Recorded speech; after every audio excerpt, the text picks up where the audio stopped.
Chapter 1. The Lantern Keeper. Jinling, the Shen Fudongzong, Suspension Lantern Sect, should be translated as Jinling, the Suspension Lantern Sect. Here is the revised and fluent translation of the provided segment. Chapter 1. The Lantern Keeper. In Jinling, at the Suspension Lantern Sect, a stone coffin lay horizontally in the memorial hall, with disciples paying their respects in waves. The place was bustling with people. A girl dressed in plain white knelt before the coffin, her figure slender and graceful, her eyes swollen red, and tear stains streaking across her flawless face, evoking pity. Whoever avenges my father's death, I will pledge my life to you in gratitude. The girl's sudden, heart-wrenching voice halted the mourners mid-ritual, all turning to look at her in shock. But immediately, every man present began breathing heavily, their hearts racing. Their gazes were drawn irresistibly to her exquisite curves. Alita was one of the 8 beauties of Jinling, a prize any man would covet. Except for one Bruno who trembled even more upon hearing the girl's vow. The Suspension Lantern Sect was one of the foremost righteous sects in Jinling, and he was a true disciple here. However, from his predecessor's diary, he knew he had another identity, a spy for the demonic path. The person in the stone coffin was the master of the Suspension Lantern Sect, killed by the demonic path. By portraying myself as powerless and insulting the master's daughter publicly, I've painted myself as a morally bankrupt coward who fears death. Who would keep someone like me around? This time, escaping the Suspension Lantern Sect will be easy. The rest of the chapter follows similarly, maintaining the natural flow and context. Let me know if further edits are needed. A stone coffin lay horizontally in the shrine hall, with waves of disciples paying their respects. Crowds gathered, moving solemnly through the rituals. A young girl in plain white robes knelt before the coffin. Her figure was slender yet graceful, her eyes red and swollen from crying. Tear stains marked her flawless face, evoking pity from all who saw her. Who can avenge my father's murder? I will offer myself as recompense.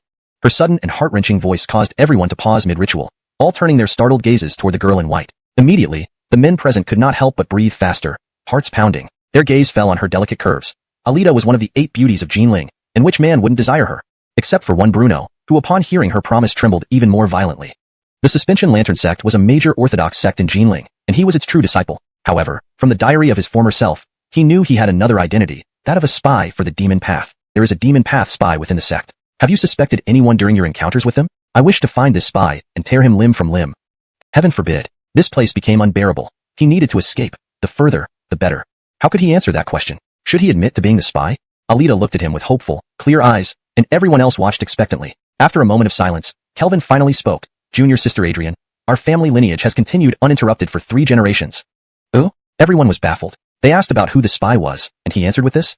I have lost all my strength due to the demon path's ambush. I cannot afford to offend the demon path again. I dare not suspect anyone, for I do not want to die. I wish to ensure the continuation of the Phalon family. Alita hurriedly said, Senior brother Kelvin, I can offend the demon path again if you bear me a child to continue the Phalon lineage. Then I will share all the clues I know. As soon as Kelvin finished speaking, angry rebukes erupted around him. Beast! How dare you speak so in front of the sect master's spirit? Shameless scoundrel! Cowardly traitor afraid to die! You disgraced one of the 4 true disciples of our Suspension Lantern Sect.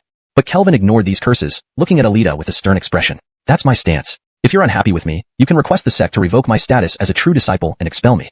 With that, Kelvin walked out of the shrine hall, regardless of the gazes following him. Haha, indeed clever. By portraying himself as a weakened cultivator and then insulting the sect master's daughter in front of everyone, he painted an image of a moral corrupt, cowardly weakling. Who would keep such a worthless person who incited anger? This time, leaving the Suspension Lantern Sect was certain. As long as I live, I will never allow you to leave the Suspension Lantern Sect. In the Xiuxian hall of the Suspension Lantern Sect, Ferguson Aline glared at Kelvin. Her elegant brows furrowed as she leaned forward, revealing a voluptuous figure clad in crimson. She was incredibly alluring, full of exaggerated curves. Kelvin struggled to avert his eyes from her chest, and suddenly yearned for the days when he used to hit punching bags in the evening. Kelvin replied, Expelling me is the common wish of many disciples. Plus, since I've lost my cultivation, becoming useless, the sect can accept my departure. Seeing Kelvin leave, Aline rubbed her temple, feeling a headache. The only true disciple of Xiuxian Hall has become useless. Without the suppression of the sect master, other Aryans may vie for his position. Leaving the Xiuxian Hall, Kelvin slouched in defeat. This shouldn't happen. Creating an image of weakness and offending the sect master's daughter should lead to expulsion by fellow disciples. Why does it backfire on me? A sigh. It seems my misdeeds aren't enough. I need to be more morally corrupt and infuriate everyone. Only then can I be quickly expelled from the Suspension Lantern Sect. He must leave the sect urgently. Staying here would eventually expose him. Outside, he might still have a chance to struggle, whereas being caught as a spy within the sect's stronghold meant certain death without any hope. He needed another plan to leave the Suspension Lantern Sect. What evil deed could force them to drive him away? Thinking about this, Kelvin returned home dejectedly. As he was about to open the door, a woman appeared before him, dressed in attire similar to a qipao, her curvaceous figure accentuated with seductive charm. She radiated allure. Only, her feet barely touched the ground. In the moonlight, she had no shadow. She floated directly towards Kelvin. Her narrow, almond-shaped eyes gazed at him affectionately, her sweet, soft voice saying, Master wishes to see you. However, Kelvin did not just ignite the flame on Tanya's head. He opened his mouth and inhaled, drawing most of the flame into himself. Tanya immediately felt weak, almost losing her balance. The flame entering Kelvin's mouth transformed into a warm stream that flowed through his body. When the warm stream passed through his third eye, a black thread fused with it, dimming his brows slightly.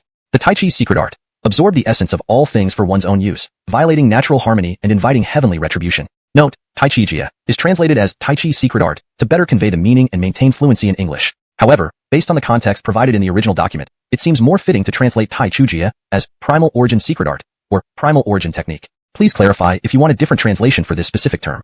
When Kelvin arrived in this world, his soul merged with this body, instantly being swallowed into a bizarre ghost town. Among other things, he obtained the Tai Chi secret art there. This art allowed him to steal others' energy essences, even from non-human entities. Combined with the Lantern Keeper's techniques, it was incredibly effective.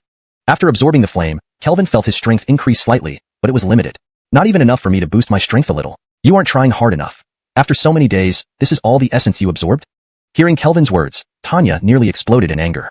Can you act like a human? Stealing the essence I painstakingly cultivated from the sun and moon, and you still complain it's too little? If I could fight back, I'd bite you to death. Master wants to see you. Tanya gritted her teeth, not forgetting her mission. Once she completes it, she vowed never to come near him again. I can't return to the ghost town. If they want to see me, let them come here. Kelvin's eyes lit up. If they came to him, he could leverage their power and authority. What fear does a spy identity bring? He could easily leave the Suspension Lantern Sect and the demon path behind, flying freely in the boundless sky. They can't manifest in the human world. Then what's the point of seeing him? It's pointless. Pointless. Kelvin lost interest and reached out, slapping her chest. In an instant, Tanya flattened against the wall and vanished. I'll drive you out of the human world, so you can go absorb more sun and moon essence without disturbing me. As for that damned ghost town, it's full of strange beings. Even if my life depended on it, I wouldn't set foot there again, unsure if I'd make it out alive. He sacrificed everything for the sect, and now you're trying to take away his position as a core disciple. Do you have any shred of humanity left? Guy coldly replied. Where did I go wrong? He's a core disciple, and thus must shoulder responsibilities first. Sending him to gather information wasn't wrong, was it? If anyone should be blamed, it's you. He didn't need a core disciple position, but you fought tooth and nail for one for him. Aline protested. In the entire Xiuxian sect, only Zhuge Hall insists on adhering to the ancient cultivation methods. To ensure the continuity of the ancient cultivation techniques, having a core disciple is perfectly reasonable. Guy sneered, you're too obsessed with those ancient cultivation methods. They are outdated and obsolete. Other halls cultivate chi cultivators of the 3rd grade, but can your Zhuge Hall produce even a single 2nd grade cultivator? Wasting so many resources has made your hall nothing but a den of uselessness. And you still have the audacity to talk about ancient cultivation? You! Aline felt a surge of anger in her chest but could find no words to retort, her lack of confidence stemming from the weaker strength of Zhuge Hall's disciples. Guy continued, when you forcefully acquired a core disciple slot, you boasted loudly that you would train a true illuminator. Huh, what a ridiculous dream. Don't rely on your strength to create chaos. Surely, our sect cannot let a cripple remain a core disciple? Guy looked at Kelvin, asking, do you think you deserve to remain a core disciple? All eyes turned towards Kelvin, who simply gazed calmly ahead, quietly trimming his nails with indifference etched on his exceptionally handsome face. Feeling the intense scrutiny, Kelvin finally responded, casting a disdainful glance at Guy. How ineffective you are. A Hall Aryan can't even expel a disciple properly. Pathetic. Looking at Aline standing defiantly, Kelvin sighed. Indeed, beautiful women were often obstacles on the path to success.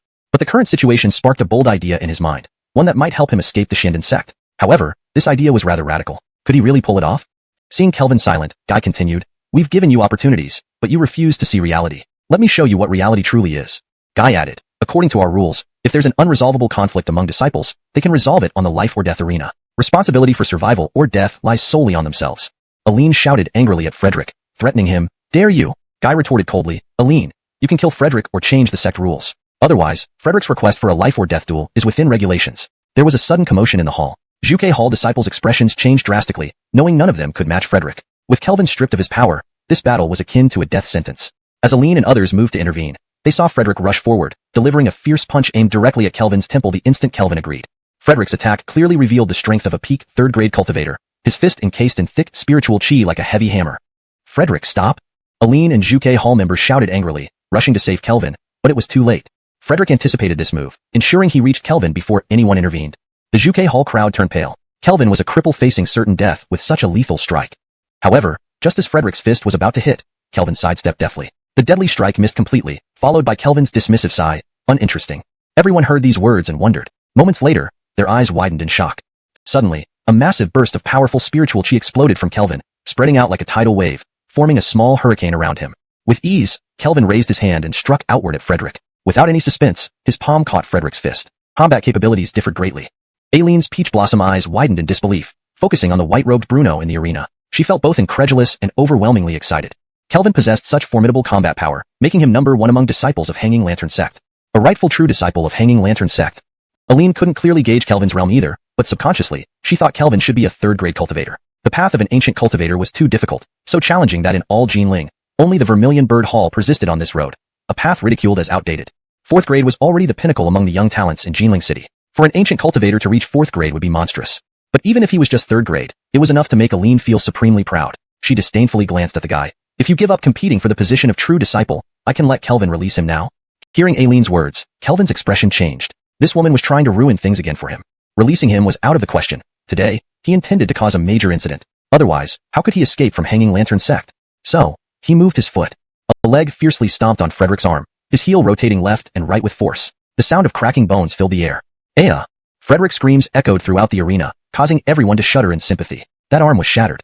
Aline was speechless. She had just proposed a compromise, but this kid immediately went hard, leaving no room for negotiation. Sure enough, the guy raged, "You dare!"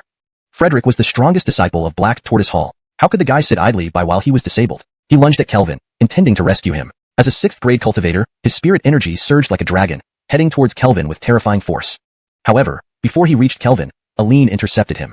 The clash of two spirit energies exploded into a storm, lifting sand and stones from the ground, scraping many people's faces painfully. You suggested a life-and-death battle. If Kelvin kills him, it will be due to his own actions. Aline justified Kelvin's actions with an intense gaze. At this moment, Kelvin struck Frederick with several palms. In those strikes, the three lamps on Frederick's shoulders and head were silently extinguished. Then, he kicked Frederick directly toward the guy. Guy, since you want him, here he is. After throwing him away, Kelvin swallowed the three flames, inwardly sighing. A third-grade cultivator was still too weak. His essence fires barely made a difference, almost useless. Many of the Hanging Lantern Sect's Aryans and attendants also looked disapprovingly at the guy. He indeed went too far. A devil cult infiltrator among true disciples. If true, wouldn't Hanging Lantern Sect be a laughingstock in Jinling? For the sake of securing the true disciple position for Black Tortoise Hall, he was spouting nonsense without evidence, blinded by pig fat. The guy, overwhelmed by rage, ignored Aline and angrily interrogated Kelvin. If you aren't a devil cult infiltrator, why have you hidden your strength all along and recently pretended to be a waste of space? Damn, the guy guessed quite accurately. However, exposing an infiltrator meant certain death. All the better. I wanted to use this opportunity to create a huge disturbance and escape from Hanging Lantern Sect. You've given me the chance.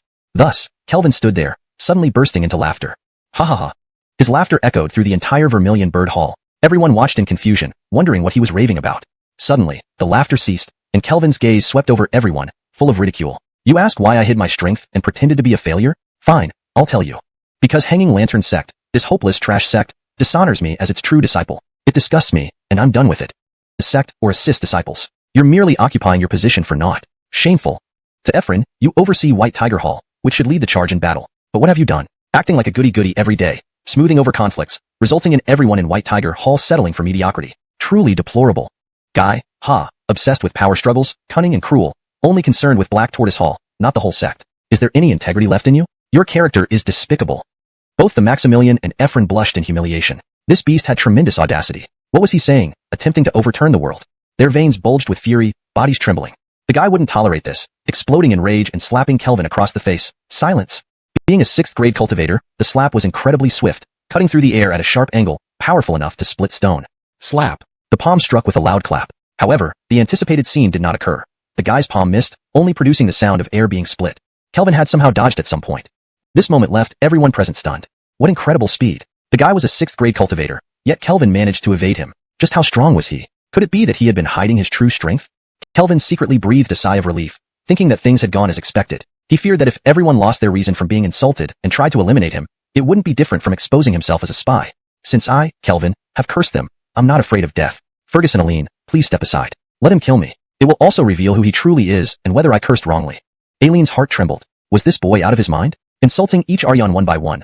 This would offend all the high-ranking officials of the Hanging Lantern Sect. Did he really think they wouldn't squash him like a bug? Shut up. Aline narrowed her eyes angrily at Kelvin. Shut up. Haha, but I must speak. Now, Igor, you are in charge of the Crane Hall responsible for resource distribution. You take bribes, making a perfect job of it. If I didn't know you specialized in spells, I would have thought you specialized in graft. How infuriating. Seeing how dark Igor's face turned, Aline was genuinely panicked. Each insult from Kelvin was more lethal than the last. Could she really protect him? As Aline was anxious, she heard Kelvin call her name. Hewitt, you. Kelvin's gaze fell on Aline, admiring her vibrant and voluptuous figure, especially those ample assets. He finally said, forget it, I won't criticize you.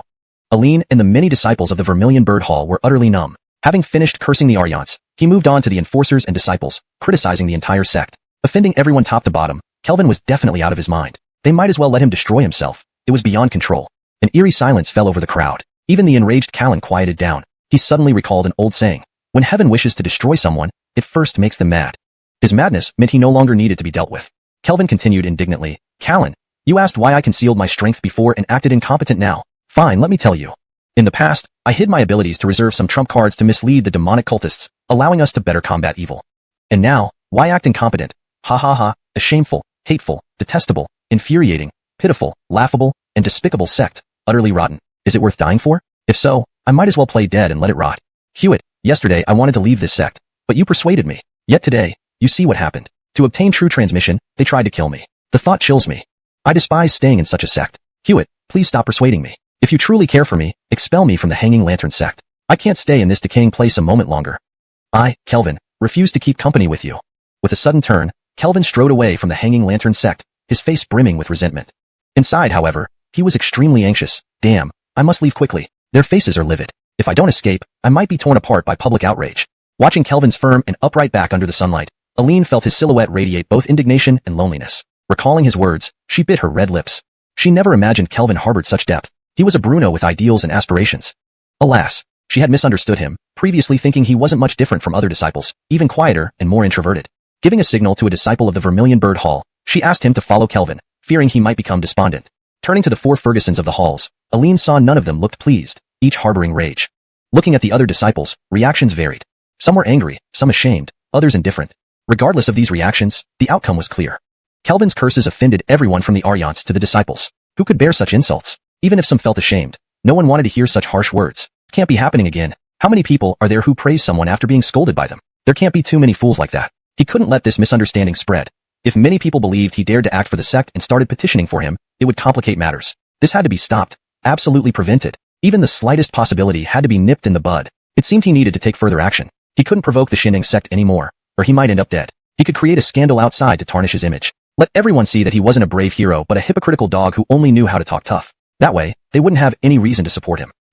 Considering even the most unlikely possibilities, this time no one can stop my expulsion from Shinning sect. Senior brother Kelvin. Just as Kelvin was contemplating this, a voice as melodious as a nightingale rang out beside him. Looking up, he saw Joyce dressed in white standing in front of him. Her slender legs stood straight, her waist slim, and her figure perfectly proportioned. Her pale complexion was flawless. If she were on Earth, she would be described as a beauty seen once every 8,000 years. Kelvin asked, "Is there something, Junior Sister Adrian?" Stefani's beautiful eyes flashed with murderous intent. "Since senior brother Kelvin hasn't lost his strength, I assume your previous words weren't sincere. So I want to ask you again, do you have any clues regarding the evil spy within the Shinning sect?"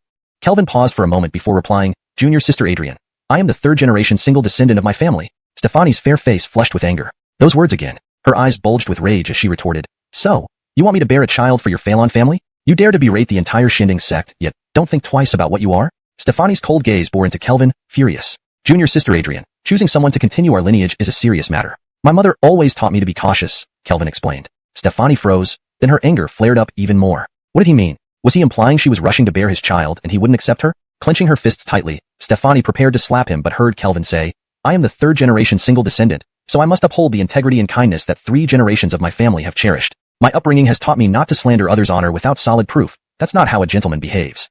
Stefani slowly lowered her hand. She stared at Kelvin for a long time, considering his actions today, and eventually decided not to press further. Turning around, she left. Jim, another disciple who had followed her, sighed as he watched Stefani's graceful figure walk away. The entire Jinling city goes crazy for her. Kelvin asked curiously, why? Because of her bounty. She said whoever avenges her father will marry her. Because of this, countless cultivators in Jinling search far and wide for that evil cultivator. Pausing, Jim glanced at Stefani hopefully. If only I could kill that evil cultivator. To win her would make my life worthwhile. Kelvin ignored Jim's infatuation. He still needed to ruin his reputation. Seeing Kelvin walking out of the Shinning sect, Jim hurriedly followed. "Aren't you moved at all, senior brother Phalon? I regard beauty as fleeting clouds." At this moment, he only wanted to survive and leave the Shinning sect. Jim respected him deeply. He once thought he wouldn't be swayed by beauty, but encountering Stefani made him realize his level was still low. Seeing Jim looking back at Stefani, Kelvin couldn't help but glance back as well. Stefani's back was straight and slender, her waist delicate, wearing a white dress that danced in the autumn breeze, her black hair flying in the wind. The world seemed to freshen up a bit. Recalling the pure seduction videos he used to watch, Kelvin told Jim, "If you have any information about the evil cultivator who killed the sect master, remember to inform me." Jim was stunned. Didn't you say beauty is like fleeting clouds? Crude. I just sincerely want to avenge the sect master.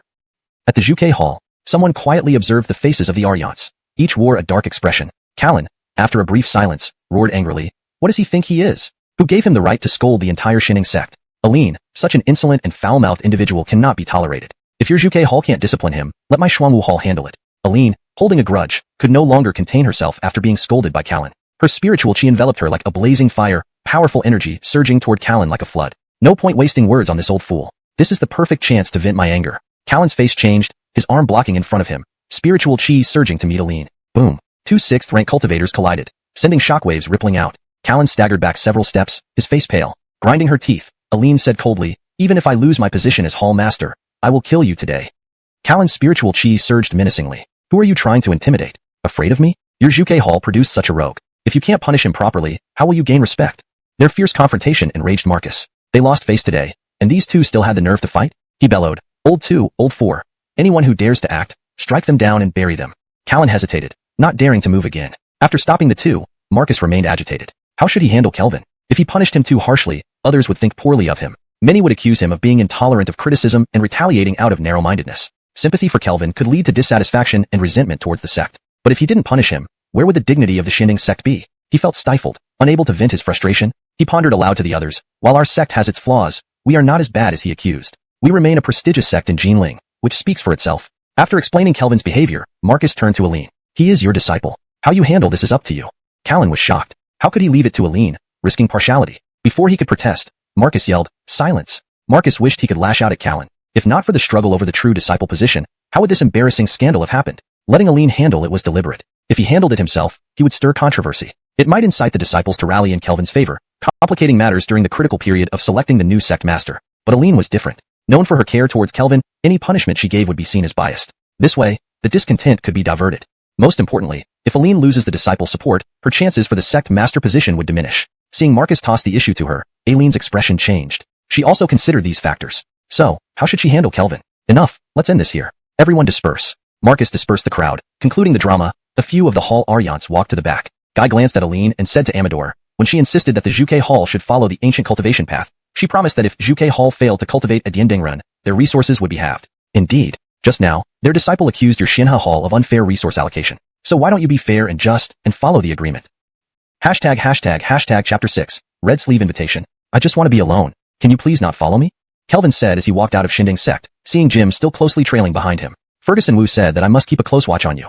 She's afraid you might do something rash, Jim replied gloomily. What kind of reasoning did she have to think I would do something rash? Kelvin was inwardly critical but immediately understood upon thinking about her chest size. Brother Phelan, what level are you at now? Jim didn't notice Kelvin's disdain and instead inquired about his strength. Kelvin's ease in defeating Frederick piqued his curiosity. Kelvin casually replied, 5th rank. Jim pursed his lips. Even if I'm not smart, I know you're just making excuses. What did 5th rank mean? 7th rank was considered a K-Leister. How many K-Leisters were there in the entire Jinling area? The mighty Xinding sect, one of the great orthodox sects, had only one K-Leister, the Era, who had recently passed away. 6th rank held considerable influence in Jinling and was considered top-tier combat power within Xinding sect. The 5 executive Aryans were at this level. If Kelvin were truly 5th rank, his realm would match many venerable Aryans. Combined with his direct disciple status, his standing within Xinding sect would be second only to the executive Aryans. Moreover, as an ancient cultivator, his combat power far exceeded ordinary 5th ranks. The path of cultivation included various methods. There were scholar cultivators who cultivated righteous chi, witchcraft cultivators who practiced incantations and insect breeding, puppeteers who used machinery to replace human bodies, and more. However, the mainstream paths generally consisted of 3 types. Martial artists cultivating blood and chi, breath cultivators, exhalation practitioners, refining celestial chi, and mystics cultivating the soul. Martial artists open their blood chi, cultivating bodily energy, becoming powerful and resilient in close combat. Breath cultivators open their breath chi, refine celestial chi for personal use, achieving immortality through enlightenment. Mystics open their divine chi, enhancing their spirit to harness celestial chi, mastering talismans, and achieving immortality. While both breath cultivators and mystics pursue enlightenment and immortality, their methods differ significantly. One refines celestial chi into personal energy, while the other relies on the spirit to borrow celestial chi. This does not mean that breath cultivators are better than mystics. Mystics excel in talisman crafting, which rivals the Tao techniques of breath cultivators. Moreover, their strong spirit makes them more adept at enlightenment. However, mystics also have weaknesses such as lack of celestial chi and poor close combat abilities. Each path has its strengths and shortcomings. Ancient breath cultivators cultivated both the divine and breath chis, compensating for the spiritual deficiencies of mystics and the chi deficiencies of breath cultivators. This dual cultivation path was incredibly difficult, akin to walking 2 paths simultaneously and advancing equally, making it virtually impossible for many to achieve much in a lifetime. The talents chosen by Zhuge Hall were exceptional, yet most of their generation had only just entered first rank. Therefore, Kelvin claiming 5th rank was clearly impossible. Cultivating ancient breath techniques to 5th rank wasn't much easier than reaching K-Lister. For example, Ferguson Wualine would already be a K-Lister had she not chosen the path of ancient breath cultivation. Jim glanced at Kelvin, guessing he was probably at peak 3rd rank, possibly 4th rank, though the latter seemed unlikely. Reaching 4th rank as an ancient breath cultivator would be astonishing and nearly supernatural, far surpassing the disciples of Xianding Sect. Even among all of Jinling, he would be considered a prodigy. There shouldn't be such a huge gap between everyone's cultivation levels. Kelvin was unaware of Jim's thoughts and focused on tarnishing his own reputation. He wanted to avoid being seen as a steadfast gentleman to prevent others from criticizing him harshly. Walking along the road, his eyes lit up when they fell upon the distant Xuanhuan River. What could ruin one's reputation more than romantic entanglements? So many celebrities in his previous life suffered scandals because of these affairs. Xuanhuan River was lined with pleasure houses, perfect for creating a reputation of indulgence and debauchery. If he engaged in some eccentric behavior, his moral standing would surely plummet. A man with questionable morals can hardly be called a gentleman. Who would dare defend him against the criticism from Xianding Sect? Thus, Kelvin rushed towards the Xuanhuan River and chose a lavish-looking building, ready to storm inside. Jim grabbed Kelvin, saying, "Brother Phelan, this is a pleasure house called Red Sleeve Invitation. It's ridiculously expensive and not a place to enter casually." Kelvin looked sideways at Jim, surprised he wasn't stopping him due to its nature, but rather the cost. "Young Adrian, you have your merits. I underestimated you." Kelvin didn't let Jim's attempt deter him, pushing past him into Red Sleeve Invitation. Jim, recalling Aileen's instructions, gritted his teeth and followed despite having no money. He reasoned that Brother Phelan wouldn't enter if he couldn't afford it. Red Sleeve Invitation lived up to its reputation as one of the best pleasure houses along Xuanhuan River. The decor was antique and elegant, with scents wafting through the air and soft lighting adding to the ambience. Every corner exuded opulence and charm. Beautiful women danced and sang everywhere, entertaining gentlemen. Some flirted intimately, others clinked cups, and still, others played music or composed poetry. Kelvin suddenly envied them. Unlike in his previous life where nightclub girls simply said, "Big brother, have a drink," lacking any charm. Seeing guests enter, the brothel owner, a middle-aged woman with a lingering charm, approached Kelvin with a broad smile. "Oh, young gentleman, you look so familiar. Have you been here before?" She gestured, and instantly, several beautiful girls gathered around. Kelvin laughed heartily, pulling one girl's slender waist and addressing the owner. "Ha ha, sister, you have a good memory. I've been here just a few days ago, but I didn't have enough fun last time. You promised me next time I'd have my fill or face heaven's punishment." Bristol gave Kelvin a sidelong glance and spat. "Trying to deceive me? No guest of mine is unfamiliar. My politeness was just that, politeness. You actually took it literally and tried to trap me." Bristol chuckled. "Well, how do you plan to enjoy yourself?"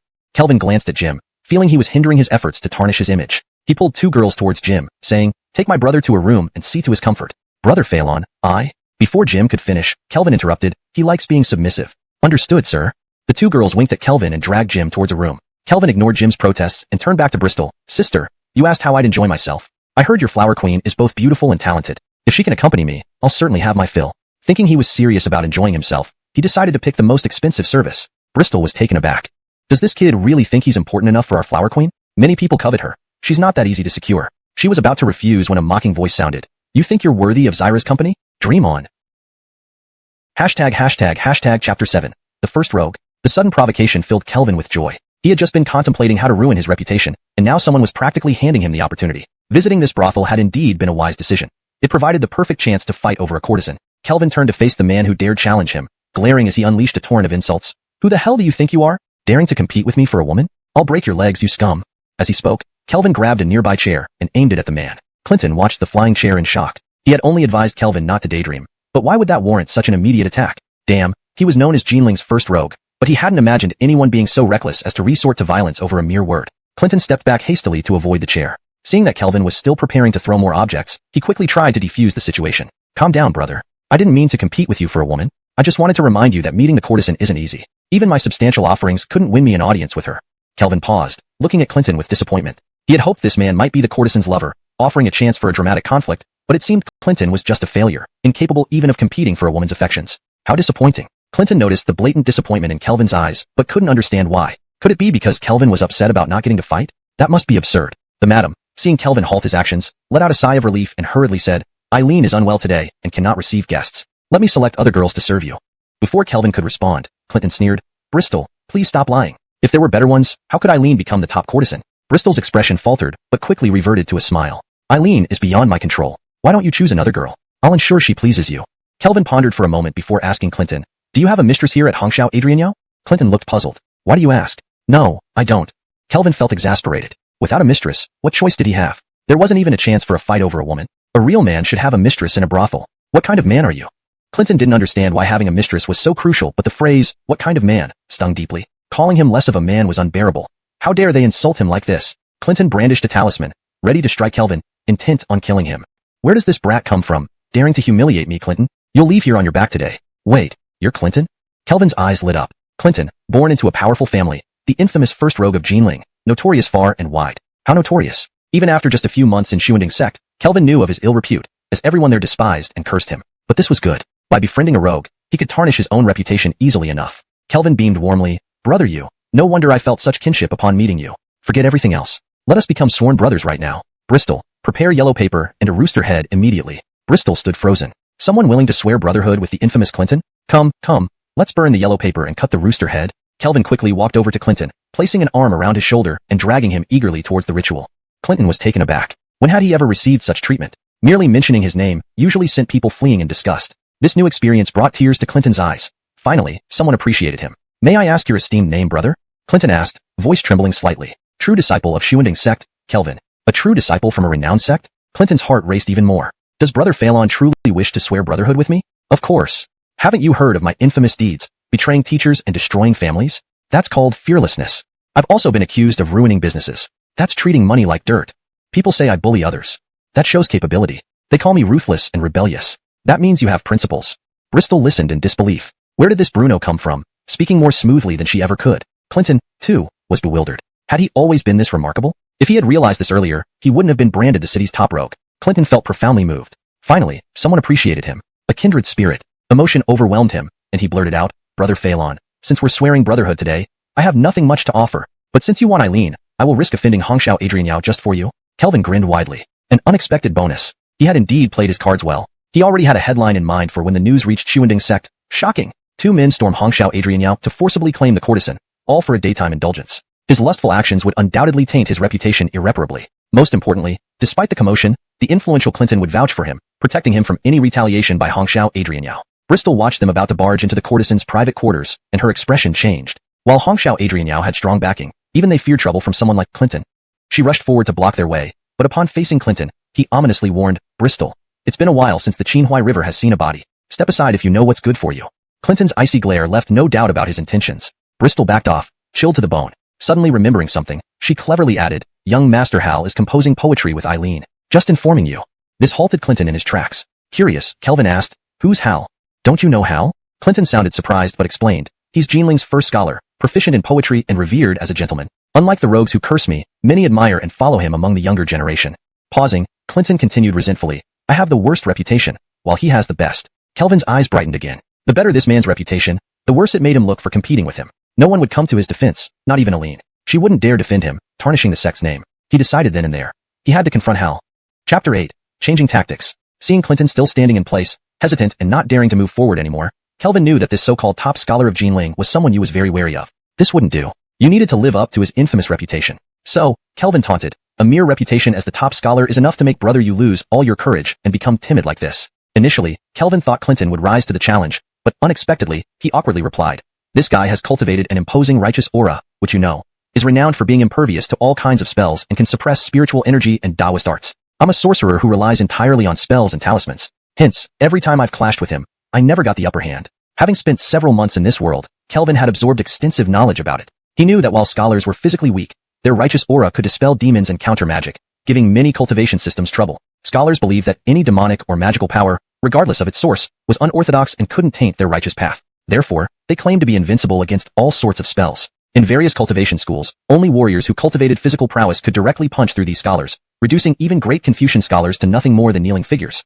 This was what happened when a scholar encountered a warrior. Yet, although scholars suppressed sorcerers, Clinton's notorious reputation in Jinling stemmed more from his background rather than his strength. He wasn't one to back down without support. So, Kelvin asked, what's his background that makes him dare to challenge you? He is the head student at the Yingluo Academy. Kelvin understood. The Yingluo Academy in Jinling, revered as a holy land of scholars, was once known as the foremost academy during the peak of the Daxia dynasty before the capital moved. Despite Dominic's there being physically weak, the academy held a position of immense influence, making it an untouchable giant. No wonder Clinton felt powerless to retaliate. Compared to backgrounds, this man didn't fear at all. Furthermore, Hal's actions would lead the Xuanhuan Sect to condemn him for provoking someone he shouldn't have, especially due to jealousy. Such a person was not just ethically compromised but also a ticking time bomb, needing to be expelled from the sect quickly. Kelvin said, brother are you really afraid of him now? Clinton sighed, it's not that I'm afraid, but fighting him is pointless since I can neither outdo nor outtalk him. Each time I clash with him, I feel like a clown jumping around for attention, which is why I avoid him. Kelvin exhaled deeply. Brother, you need to change your mindset. Think about it. Why do you do bad things? Isn't it to help people learn a lesson? You make people cautious of the harsh realities of the world through your actions. This is gaining wisdom through experience. The world is ruthless, and by exposing them early to its dangers, you ensure they fare better in the future. On the contrary, Hal consistently plays the good guy, leading everyone to believe the world is wonderful. But when they encounter true evil, it can easily destroy them. Doesn't this make him more destructive? Constance stood nearby, stunned. What kind of twisted logic led someone to think like this? It completely subverted common morality and cognition. Clinton was also astonished. So, he was this great? And besides, doing bad things means people will be on guard against you, making it harder to harm others. In contrast, Hal is surrounded by supporters who trust him. If he harms anyone, it's easy, and his actions set a terrible example. Society would fall into chaos if he were to act wrongly. Truly despicable. Constance swallowed hard, wanting to slap herself. With her silver tongue, she still dared to work in a brothel? She was unworthy. With this ability to twist facts, would business at xiuxian not thrive? Clinton's eyes sparkled. Perfect. With this argument, he wouldn't lose to Hal. He'd verbally Clinton on the shoulder. Brother, I need to go relieve myself for a moment. Wait for me here. Let's go together to listen to the courtesan's song afterward. Clinton, viewing Kelvin as a confidant, nodded and waved him off. Brother, hurry back. I'll wait for you. Today, I'll definitely have Zyra accompany you. Chapter 9. Loss of Dignity. Following the direction conveyed by the voice, Kelvin effortlessly arrived at a private room. The moment he stepped in, he caught a whiff of a refreshing fragrance that filled the air, emanating from a woman. You've been part of the Star Moon Pavilion for quite some time. Previously, I required you to remain low profile to gather information and obtain the artifact from the Hanging Lamp Sect. But why did you cause such a commotion at the Hanging Lamp Sect today? Before he could even stabilize himself, he heard a melodious voice. Looking in the direction of the sound, Kelvin saw a woman standing behind a gauzy curtain in the center of the room. Through the thin fabric, her graceful silhouette was faintly visible. Despite the vagueness, it only added to her alluring charm. Kelvin, however, didn't linger on the sight. Her words made his heart skip a beat. She knew about the recent incident at Hanging Lamp Sect and had already located him. He began to realize just how powerful this informal organization must be, especially since it included masters. But considering that even K-listers were involved, it was understandable. These K-listers, the true controllers of Jinling. Though separated by a thin veil, Kelvin felt her gaze intensely fixed on him. As he pondered how to respond, she continued, let me answer for you. You insulted everyone at Hanging Lamp Sect to make it easier for you to leave and stop being an undercover agent, right? Seeing his plan exposed, Kelvin dropped all pretense. The Hanging Lamp Sect is now investigating and has nearly identified me. So I took this action to extricate myself from the sect, buying time to return to the Star Moon Pavilion to serve the organization more effectively. Originally, Kelvin planned to ignore the Star Moon Pavilion, aiming to escape the Hanging Lamp Sect and eventually retire somewhere hidden where neither side could find him. But the Star Moon Pavilion had tracked him down so quickly, forcing him to adjust his strategy. It was safer to align with one side fully than to risk both. First escape one, then stabilize with another, slowly planning further steps. You needn't worry. Your connections to us have always been minimal, and to protect you, we've ensured there's no trace left. The Hanging Lamp Sect will not easily find you. What they discovered is a false lead intentionally set by the Star Moon Pavilion as a distraction to protect you.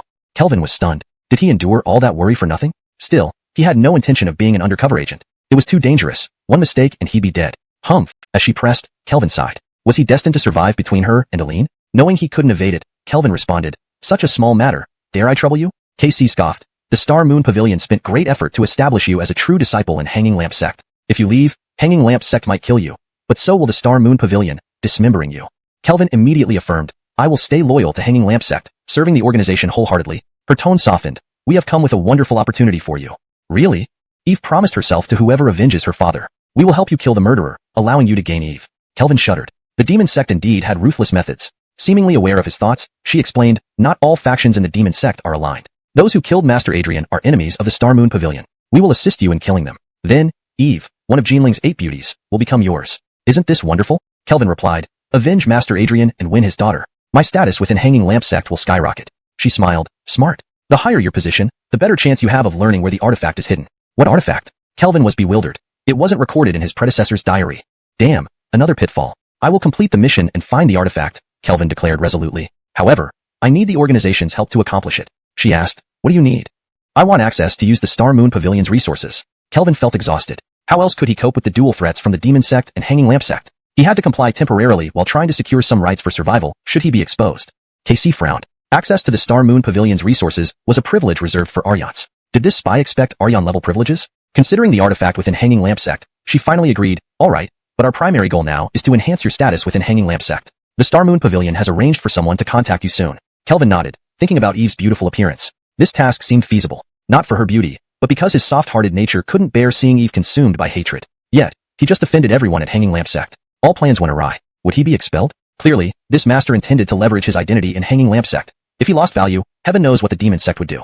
Thinking about this, his head throbbed. His luck was truly poor. Anything else? Caught off guard by her abrupt question, Kelvin returned to reality. Nothing else, go prepare. Dismissed so abruptly? Summoned and dismissed at will. He took deep breaths, comforting himself.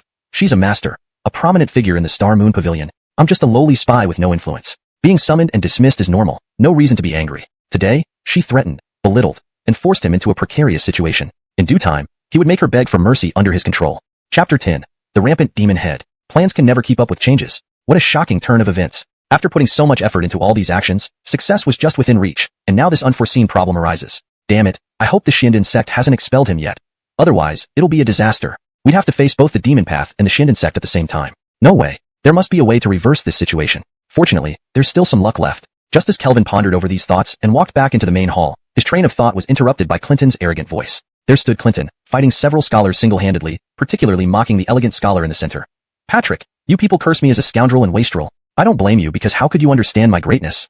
The scholars were stunned upon hearing Clinton's words. Does this scoundrel not know his own reputation? On what grounds does he talk about greatness? Someone couldn't help but step forward to ridicule. Hilarious. Does the number one trash of Jinling even deserve to use the word great? Huh. A bunch of frogs at the bottom of a well. I commit evil only for the sake of doing good. The world is treacherous, and I sacrifice my reputation to help others recognize the brutal nature of survival of the fittest, aiming for their faster growth and better adaptation to the world. How could you hypocrites possibly understand my painstaking intentions? As Clinton rebuked them, his expression was filled with pity and mockery, truly resembling someone who saw through worldly corruption. This made many onlookers momentarily stunned. Some were even mesmerized by his demeanor, wondering if his past deeds were genuinely aimed at helping everyone. The scholars stared speechless. When did Clinton gain such an ability to twist black and white? They wanted to counterattack, but in the face of such twisted logic, they found themselves at a loss for words. Clinton, seeing that they were silenced, was elated. It was the first time he had ever managed to shut these scholars up. Brother Phelan really is a genius. Taking advantage of his victory, Clinton sneered, "You hypocrites look gentle and kind-hearted. But think about it, what happens when you do evil? With so many trusting you, you could cause widespread harm without anyone being on guard. How terrifying." Finally, Patrick couldn't hold back and shouted angrily, "Why would we do evil?" Clinton sneered, "Are you a saint?" Of course not. Patrick didn't dare to be so shameless. If you're not a saint, then the evil in human nature naturally exists. If you have evil in your heart, isn't committing evil just a matter of time? What gentleman, huh? Anyone who calls themselves a gentleman but isn't a saint is just a hypocrite, and those are the most dangerous. The scholars opened their mouths to argue. They knew they were being insulted, but damn it, it somehow made sense. For once, the normally defenseless Clinton seemed incredibly formidable. The crowd was deep in thought, suddenly finding a grain of truth in this, and they instinctively moved away from Patrick. Could these people be hypocrites luring their trust to deceive them? Better be cautious. Seeing this scene, Patrick was furious. This bastard Clinton's twisted logic actually convinced some people. If this spreads, their reputations will be ruined. Clinton watched as Patrick's face turned red with anger, feeling increasingly delighted. He pressed forward, pulling out a few yellow talismans from his pocket and hurling them directly at Patrick. "I've long wanted to teach you a lesson. Today, I'll thoroughly settle the score with you, hypocrite." The talismans flew from Clinton's hand, and his divine soul power in the Sea of Gods activated the talisman patterns instantly. The patterns flashed and connected to form a small magical array. This array burst forth with crimson light, gathering surrounding spirit energy into a few fiery dragons that roared toward Patrick, enveloped in roaring flames. This was a sorcerer's skill, using talismans resonating with the world's spiritual energy to unleash magic against enemies. Clinton was not a master and couldn't instantly create talismans, so his talismans required physical carriers. These particular talismans were called rapid-fire talismans. The fire dragons reached dominance in the blink of an eye. These weak-looking scholars couldn't withstand such intense flames, but none of them showed fear.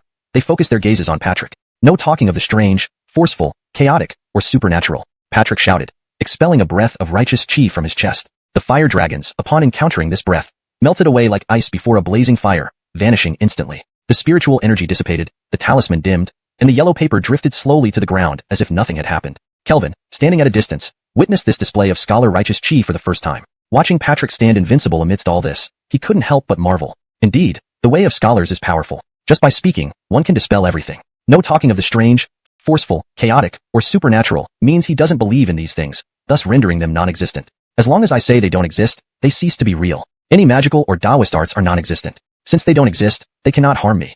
And the world acknowledges only my righteous chi as the true path.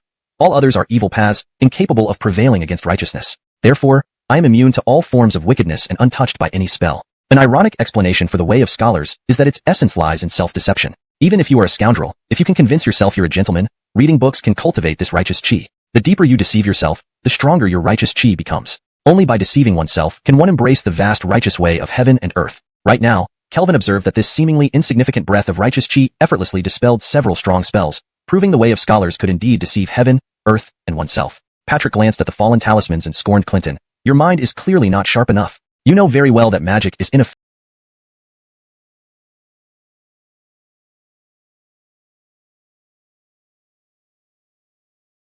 against me, yet you waste expensive talismans. Clinton grinned and laughed. Is that so?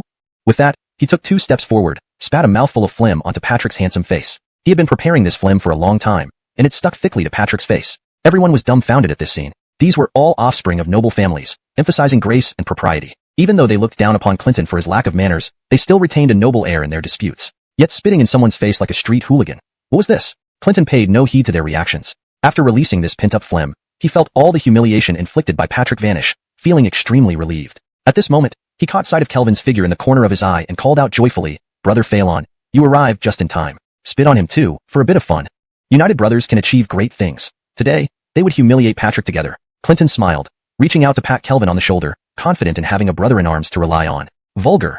Kelvin sidestepped, looking at Clinton in disgust. Clinton froze mid-reach, not comprehending the change. Wasn't Brother Phelan always admiring and worshipping him? He even wanted to swear brotherhood with him. Why the sudden change? However, Clinton had no more time to dwell on it. Due to Kelvin's provocation, the enraged Patrick forgot his decorum and swung a punch at him. The other scholars, urged by Patrick, also pounced. Scholars were physically weak, but so were sorcerers. One-on-one, Clinton wasn't afraid, but against a mob, he couldn't stand a chance. Magic was useless. Many spectators at the brothel watched in shock. Patrick and his group were usually refined and cultured, yet now they fought like street thugs, losing all dignity, a spectacle none could have anticipated. Only Bristol, glancing at Kelvin who stood aloof on the side, and then at Patrick and the others who were now rolling around in a disheveled mess, couldn't help but shudder. Where did this rampant demon head come from? Hashtag Chapter 11. Red Sleeve Invitation. As Kelvin walked out of the Red Sleeve Invitation, he felt like he had forgotten something. But no matter how hard he thought, he couldn't remember what it was. Deciding not to dwell on it, he turned his attention to the more pressing issue at hand. How to clean up the mess after denouncing the Lantern Suspend sect. Ultimately, he concluded that portraying himself as a loyal and principled gentleman who acted in the best interest of the sect was the way to go. As someone so outstanding, only an exemplary character like his would suffice. How could he make the entire sect recognize his noble virtues? If only someone could organize a petition for him. Yes, if no one did it, he should secretly arrange for someone to do it. Who would be the right person for this task? Jim. Kelvin slapped his thigh, finally recalling what he had forgotten. Although he had been short on money, he hadn't actually spent any at the brothel. But Jim had left with 2 women, and places like Red Sleeve Invitation were notoriously expensive. If it were discovered that Jim had tried to leave without paying, wouldn't he risk getting his legs broken? Kelvin originally didn't care, as he had expected the situation to escalate. However, now that he wanted to establish his noble character, he couldn't afford to be seen as complicit in Jim's unpaid visit. Besides, he still needed Jim to help organize the petition. Unfortunately, Kelvin had no money either. He thought for a moment, fetched some paper and ink, wrote a poem, and hoped it would be enough to bail Jim out. Inside the Red Sleeve Invitation, Daisy entered a private room. Seeing the curtains still hanging down, she quickly rolled them up and opened half the window to let in some fresh air. After doing this, she turned to the woman sitting inside. "Mistress, Clinton and Patrick have calmed down." Clinton left with a bruised face and a swollen nose. Daisy looked at Mariana, her beauty leaving her breathless each time. Her skin was like congealed jade, her eyes bright and her smile radiant, truly a sight that made one's breath catch in their throat. Mariana gently said, "Send a few courtesans to attend to Clinton." While doing so, subtly shift his focus towards Patrick. After all, his standing is different, and if he harbors resentment against the Red Sleeve Invitation, it could cause trouble. Yes. Daisy bowed. But since they both quarreled due to a man named Kelvin, shouldn't we give this person a lesson? He is an undercover agent planted by the former headmistress within the Lantern Suspend sect, Mariana replied. Daisy was incredulous. That guy was from Star Moon Pavilion just like her? And yet he wasn't acting low-key. Daring to provoke both the first prodigal and the first gentleman, he was truly fearless. What do you think of him? Mariana asked. Daisy thought of Kelvin's twisted logic and ability to turn his back on people, concluding, he fits perfectly into the ways of the demon path. Mariana smiled. The records kept by the former headmistress described him as unremarkable and quiet. Now it seems he deceived her. When news came of him becoming crippled, we planned to abandon him. But today, it appears he learned of the former headmistress's death and decided to break ties with Star Moon Pavilion. His boldness makes me anticipate how he will complete his mission. I've given him access. You are responsible for coordinating Star Moon Pavilion's support for him. Daisy nodded in agreement. Mariana added, by the way, has business improved at the Red Sleeve Invitation lately? Daisy laughed bitterly. Compared to last month, it has gotten much worse. Some people convince those other establishments to hire poets to write poems praising their courtesans. You know how influential poetry can be in our trade. Our business suffered because of the distraction caused by the headmistress's passing. By the time we reacted, it was too late. Hearing this, Mariana rubbed her temples, feeling overwhelmed. As an outsider appointed as the new headmistress, she lacked authority. If business continued to suffer, people would question her competence. Moreover, the Red Sleeve Invitation was the largest source of income for Star Moon Pavilion in Jinling. Poor business would mean reduced stipends, potentially leading to rebellion within the demon path. To make matters worse, some restless Aryans might use this opportunity to challenge her position. If this happened, her appointment would be ridiculed, disappointing her seniors, the most damaging outcome of all. Daisy continued, that's why we invited Patrick here, hoping his reputation and talent would turn things around. Mariana nodded. Patrick's status as the first gentleman would indeed be excellent publicity. A good poem would greatly boost business. Did he write a poem for Eileen? Daisy was indignant. Clinton was right about one thing. He is a hypocrite. He promised to write a poem but hinted he wanted Eileen to spend the night with him. But Eileen is a high-class courtesan. Mariana frowned, a cold glint flashing in her eyes before vanishing. Realizing Mariana's dilemma, Daisy suggested, should Eileen agree to solve the immediate problem? Is there no one else who can replace Patrick? Unless we can get the old master from Ilua Academy, which is unlikely. Given his fame and the popularity of his poems in Jinling, Patrick is our best choice. Mariana fell silent as Daisy waited for her decision. At that moment, someone knocked on the door. Daisy went to the door, pulled the curtain closed, and then opened it. Daisy, the customer you were entertaining took 2 courtesans but has no money. We were about to break his legs per custom when a piece of paper was delivered to pay for his debts. Confused, Daisy asked questions and learned it was Jim who was broke and Kelvin who sent a note to waive the charges. This made Daisy slightly disdainful of Kelvin. His actions as an undercover agent seemed careless. Taking the paper, Daisy's expression changed dramatically upon reading it. She quickly closed the door and rushed to Mariana, excitedly handing her the paper. Mistress, this might solve our business woes. Mariana, intrigued, read the poem. Buddha's Vajra, Tang Dynasty / Freddy Zhuang. Now recalling the joys of Jiangnan. In my youth, my spring coat thin, riding horseback by the tilted bridge. Every floor greeted by red sleeves waving. Green screens with gold hooks. Drunk among the flowers I'd rest. This time seeing the blossoms. With white hair, I swear never to return. Through the words, Mariana could picture a Bruno riding gracefully, his white robe contrasting against the background, attracting admiration from all the ladies. Just that line could stir yearning in countless hearts. The poem would surely be widely recited, with the red sleeve invitation featured prominently. It was a brilliant double entendre that would spread awareness of the establishment, especially the latter part, expressing regret at not staying in the flower grove. The red sleeve invitation? It was a subtle yet powerful advertisement. The poem was tailor-made for the red sleeve invitation. Did Kelvin write this poem? As a grandmaster, she had naturally overheard the conversation by the door and knew the origin of the paper. But could Kelvin possess such talent? Daisy said, Kelvin has always been in Jiangnan, specifically in Jinling, and he is still just a Bruno. The tone of this poem doesn't seem like his.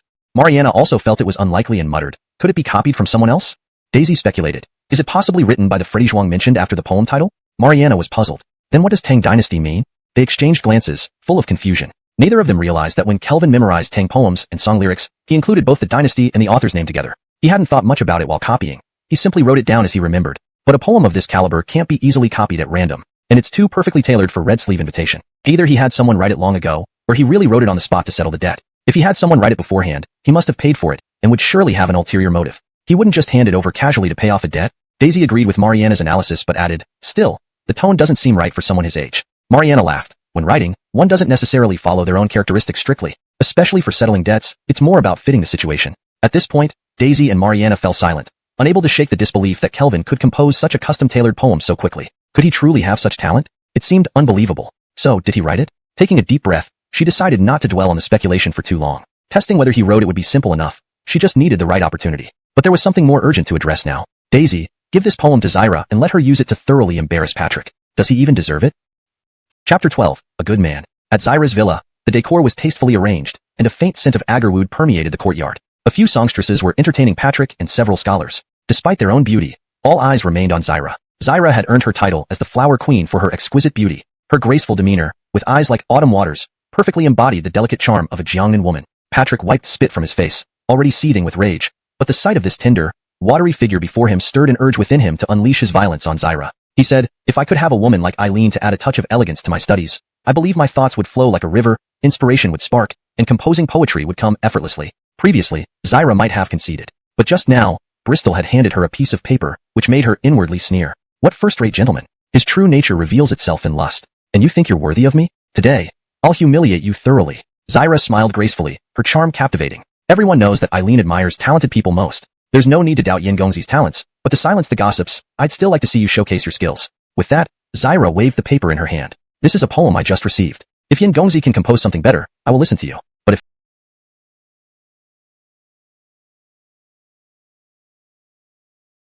not, you must work for 10 days for Eileen and the sisters. How does that sound? Patrick glanced at the paper, trying to make out what it said, but Zyra didn't intend to show him. Instead, this piqued Patrick's interest even more. He knew Red Sleeve In's predicament. Otherwise, he wouldn't have proposed needing Zyra's company, because he believed he could control Red Sleeve In and Zyra with his reputation. Now, this situation seemed ideal. Red Sleeve In couldn't possibly write any great poetry, providing him with a legitimate reason for Zyra's companionship. After all, many officials in Jinling were watching Zyra closely. Accompanying anyone would offend someone. Now, he had a plausible reason, making it easier to explain to those officials. Zyra must be hinting at her willingness to accompany him. Look at how sweetly she smiles. No one can resist Jinling's Yin Gongzi. I agree. If I fail to compose a better poem, I'll let you command me for 10 days, Patrick said with a confident smile. The other scholars envied him, acknowledging his brilliance once again. Zyra smiled and handed over the paper. Patrick took it, glanced at it nonchalantly, then froze in place. The other scholars crowded around, reading the lines. When young, we wore light spring robes. Leaning on the bridge, horses by our side. Red sleeves waved from every tower. Their faces showed admiration, but they quickly turned to Zyra. Despite the gentle smile on her beautiful face, a chill ran through them as they pitted Patrick. It looked like this woman was playing him. He was about to be thoroughly humiliated. Patrick, despite his talent, would struggle to match such poetry. How about it? Take your time. There's no rush. Zyra said softly. Patrick stood there, his face alternating between green and white. Red sleeve and had such excellent poetry. Why did they need him? Was this a deliberate insult? Yes, that must be it. A deliberate insult. Otherwise, why did Clinton suddenly become so articulate and spit on him? Definitely a conspiracy between Clinton and Red Sleeve in. This poem, written by a seasoned scholar, was clearly prepared in advance, not recently obtained. One spat in the face and another humiliation through wit. How despicable! Patrick gritted his teeth, hating the whole ordeal, while feeling immense gratitude toward the youth who had guided him to gang up on Clinton. Without that guidance, today's victory over Clinton would not have salvaged some of his lost dignity. Bristol watched from a corner of the villa, a smile on her face as Patrick stood there, red-faced. Working for 10 days could be spun into Patrick being so entranced by Red Sleeve and that he stayed for 10 days. The reputation of first gentleman was useful indeed, enhancing his popularity further. Just as Bristol pondered arranging this, a woman approached her and whispered something in her ear. Hearing it, Bristol's face changed drastically, and she quickly left the villa for a private room at Red Sleeve Inn. What? They lost him? Gabrielle glared at Bristol. Bristol lowered her head. We just received word that Eben, the leader of Suspended Lantern Sect, has evaded us and fled. Gabrielle grew furious. She had planned to assist Kelvin in killing Eben, hoping to elevate his status within the sect. Now, Star and Moon Tower clearly betrayed her trust, messing up such a crucial matter. She had been too lenient. Harsher measures were needed. Gabrielle sighed, weary. Do you know where he escaped to? Bristol shook her head. Eben excels in disguise, and after fleeing, he vanished without a trace. However, based on clues, they suspect he might be lurking near the Suspended Lantern Sect. Gabrielle questioned. After killing the leader, he dares to stay nearby? You don't understand. Eben harbors deep enmity towards the Suspended Lantern Sect. His son, known for his cruelty towards young girls, was hunted down by righteous forces. It was the disciples of the Suspended Lantern Sect who killed him. Thus, Eben vowed to destroy the Suspended Lantern Sect and has been targeting its core members ever since. They speculate he's disguised and waiting in hiding to hunt them. Find him. Bristol nodded and turned to leave but paused. The Suspended Lantern Sect restricts disciples' movements largely due to concerns about Eben. Right now, Kelvin is on his way back. He won't run into him, will he? Gabrielle hesitated. Eben was formidable enough to plan and kill a master-level leader of the Suspended Lantern Sect. Encountering him, Kelvin would surely perish. He shouldn't have such bad luck. Bristol agreed. Eben wouldn't hide right outside the sect's gates. That would be suicide. Given the vast area, the chances of them meeting were slim. If they did, it would mean Kelvin's fate was sealed due to his misfortune. Meanwhile, unaware of Gabrielle and Bristol's concerns, Kelvin leisurely returned to the Suspended Lantern Sect, moving slowly as he waited for Jim to catch up. He was confident the advertising fee he provided should have secured Jim's release. Chapter 13. Poisonous Face, Spicy Hands. A gentle breeze blew as shops lined the road. Kelvin patted his pockets and found only a few copper coins. He bought a baked pancake from a nearby stall. He regretted not feasting lavishly at summer earlier, ordering every delicacy, especially fresh abalone, which he loved. As for the bill, it could have been charged to that woman and Clinton. Unfortunately, he was too upright to do such a thing. Kelvin took a bite of the pancake, and a refreshing aroma filled his nose, making him marvel. The pancake looked ordinary but had an astonishing fragrance. This shop owner had some skill indeed. However, Kelvin soon sensed something amiss. The aroma inhaled instantly sent poison coursing through his organs, disrupting his chi flow and causing intense pain. His face turned pale in an instant. Poison! Kelvin's eyes darted sharply towards the pancake shop where an Aryangli couple smiled warmly, selling pancakes. They appeared honest and kind, with others eating their pancakes just like him without any issues. Not them. His gaze swept around, finally landing on a nondescript man walking casually. This man seemed unremarkable, no different from any other passerby. As if sensing Kelvin's stare, this previously unremarkable man revealed a sinister, vicious aura and sneered. You're quite sharp, discovering me so quickly. Kelvin said, to use scent for poisoning, it must be someone who passed by me, narrowing down to just a few people. Added to that, you were secretly glancing at me, leaving you as the only suspect. The man grinned wickedly. Guess who I am then? I've heard that Eben is skilled in disguise and using poison. Eben snorted. Clever. Kelvin remarked, I didn't expect someone of your caliber to target a mere disciple like me. Eben replied, I swore to make Xiandeng's sect suffer. You are a true disciple of Xiandeng's sect, naturally high up on my hit list. Kelvin sighed. With your strength as a 6th rank chi practitioner, you still resort to poison against a disciple like me, being so cautious. No wonder the sect leader fell to you. Pride gleamed in Eben's eyes. A Kaleister was a towering figure, whose might none but a few could match. Yet, he managed to slay one. How many in the world could claim such a feat? Using poison to kill you may seem overkill, but I don't want any surprises. Just then, a blinding flash erupted from the sky, stirring the wind and emitting a piercing sound, sweeping towards Eben with the force of a raging wave, striking fear into hearts. Kelvin unleashed a surge of spiritual energy, forming a hand blade. This move unleashed terrifying power. Roaring like thunder, instantly reaching Eben, cutting through the air with a sonic boom. Eben's complexion changed, but being a 6th rank chi practitioner, he reacted swiftly. Spiritual energy surged from within him, forming a protective barrier and summoning a fierce wind, allowing him to drift away. Kelvin's attack collided with the wind, creating a shockwave that ripped apart the surroundings, cracking the ground and toppling trees. People nearby panicked, scrambling and fleeing in all directions from the sudden chaos. Eben steadied himself, gazing at the long bloodstain on his arm, his expression grim and disbelieving. How could he not be poisoned? He had clearly seen Kelvin inhale the toxin, which should even affect Kaleisters. Yet, this boy still possessed fighting strength. Looking at the blood dripping onto the ground, Eben couldn't comprehend how Kelvin's previous strike with spiritual energy had displayed the power of a 5th rank chi practitioner. According to his information, Xiandang Sect's 4 true disciples weren't even 4th rank. Was this a hidden genius? Eben stared at Kelvin with escalating killing intent. Killing a true disciple would have been enough, but catching a bigger fish is better. Kelvin's face was grim. He thought his sneak attack would severely injure, if not kill, Eben. But he underestimated the power of a 6th rank chi practitioner. 1 rank made a significant difference. That minor wound meant little to Eben. As for not being poisoned, normal toxins were useless against him. As a lamplighter, manipulating the inner fires of life, he could burn away poisons, treat illnesses, and extend lives. All routine skills of a lamplighter, also known as bringers of light to drive away darkness. Damn, can't trust the devil path. They promised to arrange for me to kill Eben, but here he is, coming after me. Kelvin gritted his teeth in hatred toward the woman, but now he had to focus on facing Eben. He'd settle scores with her later, teaching her the cost of empty promises. Eben approached menacingly, deciding to end Kelvin quickly. Before I kill you, tell me how you neutralized my poison. Kelvin retorted, enough chatter. If you want to fight, let's go. Am I supposed to teach you how I did it? Eben's face darkened, seeking death.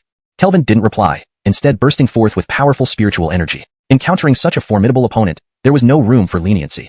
He had to go all out. With 5th rank prowess, his spiritual energy was thick and violent, pushing the air aside with a hiss as it gathered. Manifest Spirit. This was a standard spell for chi practitioners. Under Kelvin's command, spiritual energy transformed into a mighty tiger, jaws agape and claws exposed, charging straight at Eben with deadly intent. Seeing this, Eben's pupils narrowed. This boy's spiritual energy was incredibly dense and strong.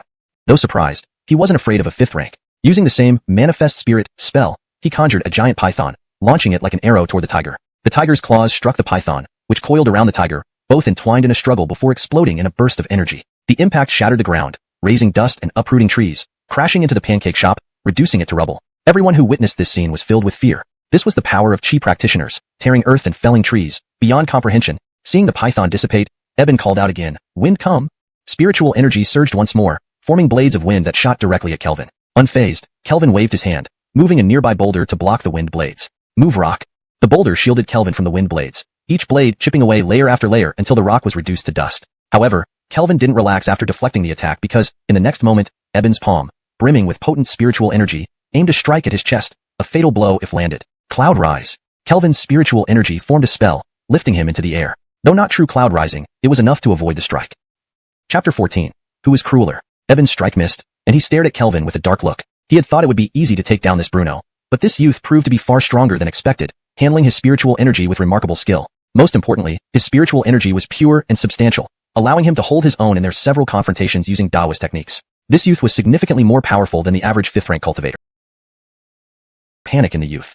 However, faced with such a clear-headed and intelligent opponent, Eben gave up on unsettling him mentally. He decided to swiftly kill him with sheer power instead. You're not wrong, but 6th rank is 6th rank. The difference of 1 rank means killing you is like slaying a dog.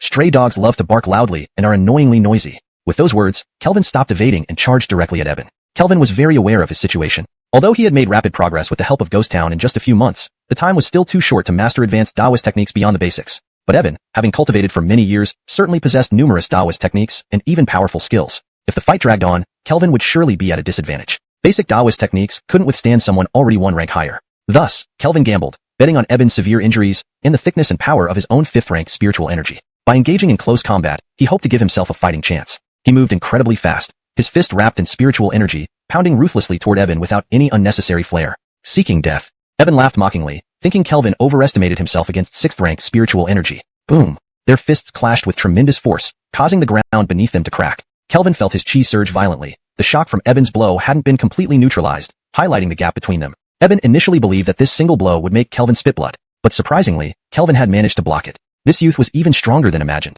However, Eben had no time to ponder as Kelvin's fist, once again engulfed in spiritual energy, came smashing down again. Boom. Boom. Eben expected the youth to realize the disparity after a few blows and stop. Instead, this Bruno attacked relentlessly, punch after punch without a moment's pause. Each heavy blow was like a hammer strike, and despite blocking every one, Eben found his suppressed injuries worsening under the relentless attack. How crude. You disgrace a cultivator. Eben fumed, finding Kelvin's fighting style indistinguishable from that of a brute warrior. Only warriors use such barbaric and violent tactics. Do you think I need manners to kill you? Kelvin's lips bled as he continued throwing punches ferociously, giving no respite to his opponent. The two cultivators battered each other in a brutal exchange, shocking the distant onlookers. Cultivators typically fought with grace and beauty, but this battle was even rougher than a warrior's duel. Seeing their surroundings being devastated, everyone recoiled in fear, especially the couple from the pancake shop. They silently prayed that these powerful figures wouldn't destroy the house they depended on for a living. Luke stood at the edge, mouth agape, watching Kelvin clash fists with Eben. Senior brother Phelan is really a 5th-rank cultivator. At summer, when Luke was discovered to have no money after being served by 2 ladies, he wasn't particularly worried. Since Kelvin had introduced the ladies to him, senior brother Phelan would definitely help him out. But when he heard that Kelvin had left summer and that his legs were to be broken and kept his labor, he panicked, trembling in fear. Fortunately, senior brother Phelan did not forget him. A poem was sent to redeem him. Initially, hearing this, Luke despaired, thinking Kelvin knew nothing about poetry. But upon seeing the poem, even someone as clueless as him knew it was excellent. He escaped unharmed and rushed to catch up with senior brother Phelan. But when he arrived, he found Kelvin battling a vicious figure from the demonic path with great intensity. Senior brother Phelan was so powerful. Standing aside, Luke wanted to help Kelvin but realized his minuscule abilities wouldn't make a difference. All he could do was stomp his feet anxiously. Eben had killed Sect masters, and though senior brother Phelan was 5th rank, surpassing expectations, how could he match such a fearsome demonic figure? Boom! Another punch sent Kelvin spitting blood, the crimson spray splattering onto Eben's face. But Eben didn't have time to wipe the blood away because the youth showed no sign of stopping, striking again. Boy, purely spiritual energy clashes. How can you be my match at 6th rank? Continue like this, and you'll surely die, Eben growled. Kelvin laughed heartily, his face fierce. This way, I might die, but you will be gravely injured, and an injured demon cannot escape. Is killing me worth your life then? Eben's expression darkened. The youth was right. If he couldn't escape or survive, what purpose did killing Kelvin serve? Scared? Get on your knees and bark twice. I'll let a stray dog go. Eben burned with anger. He was hunting Kelvin. Why did it feel like he needed mercy from him? I don't believe you aren't afraid of dying. Eben lost all patience, staring at the fist aiming for his head. He stopped thinking of blocking it and aimed a punch back at Kelvin's head. Both fists carried their terrifying spiritual energy, striking each other's heads like 10,000-pound hammers. Everyone was shocked. Jim shouted in alarm, "Senior brother Phelan, dodge."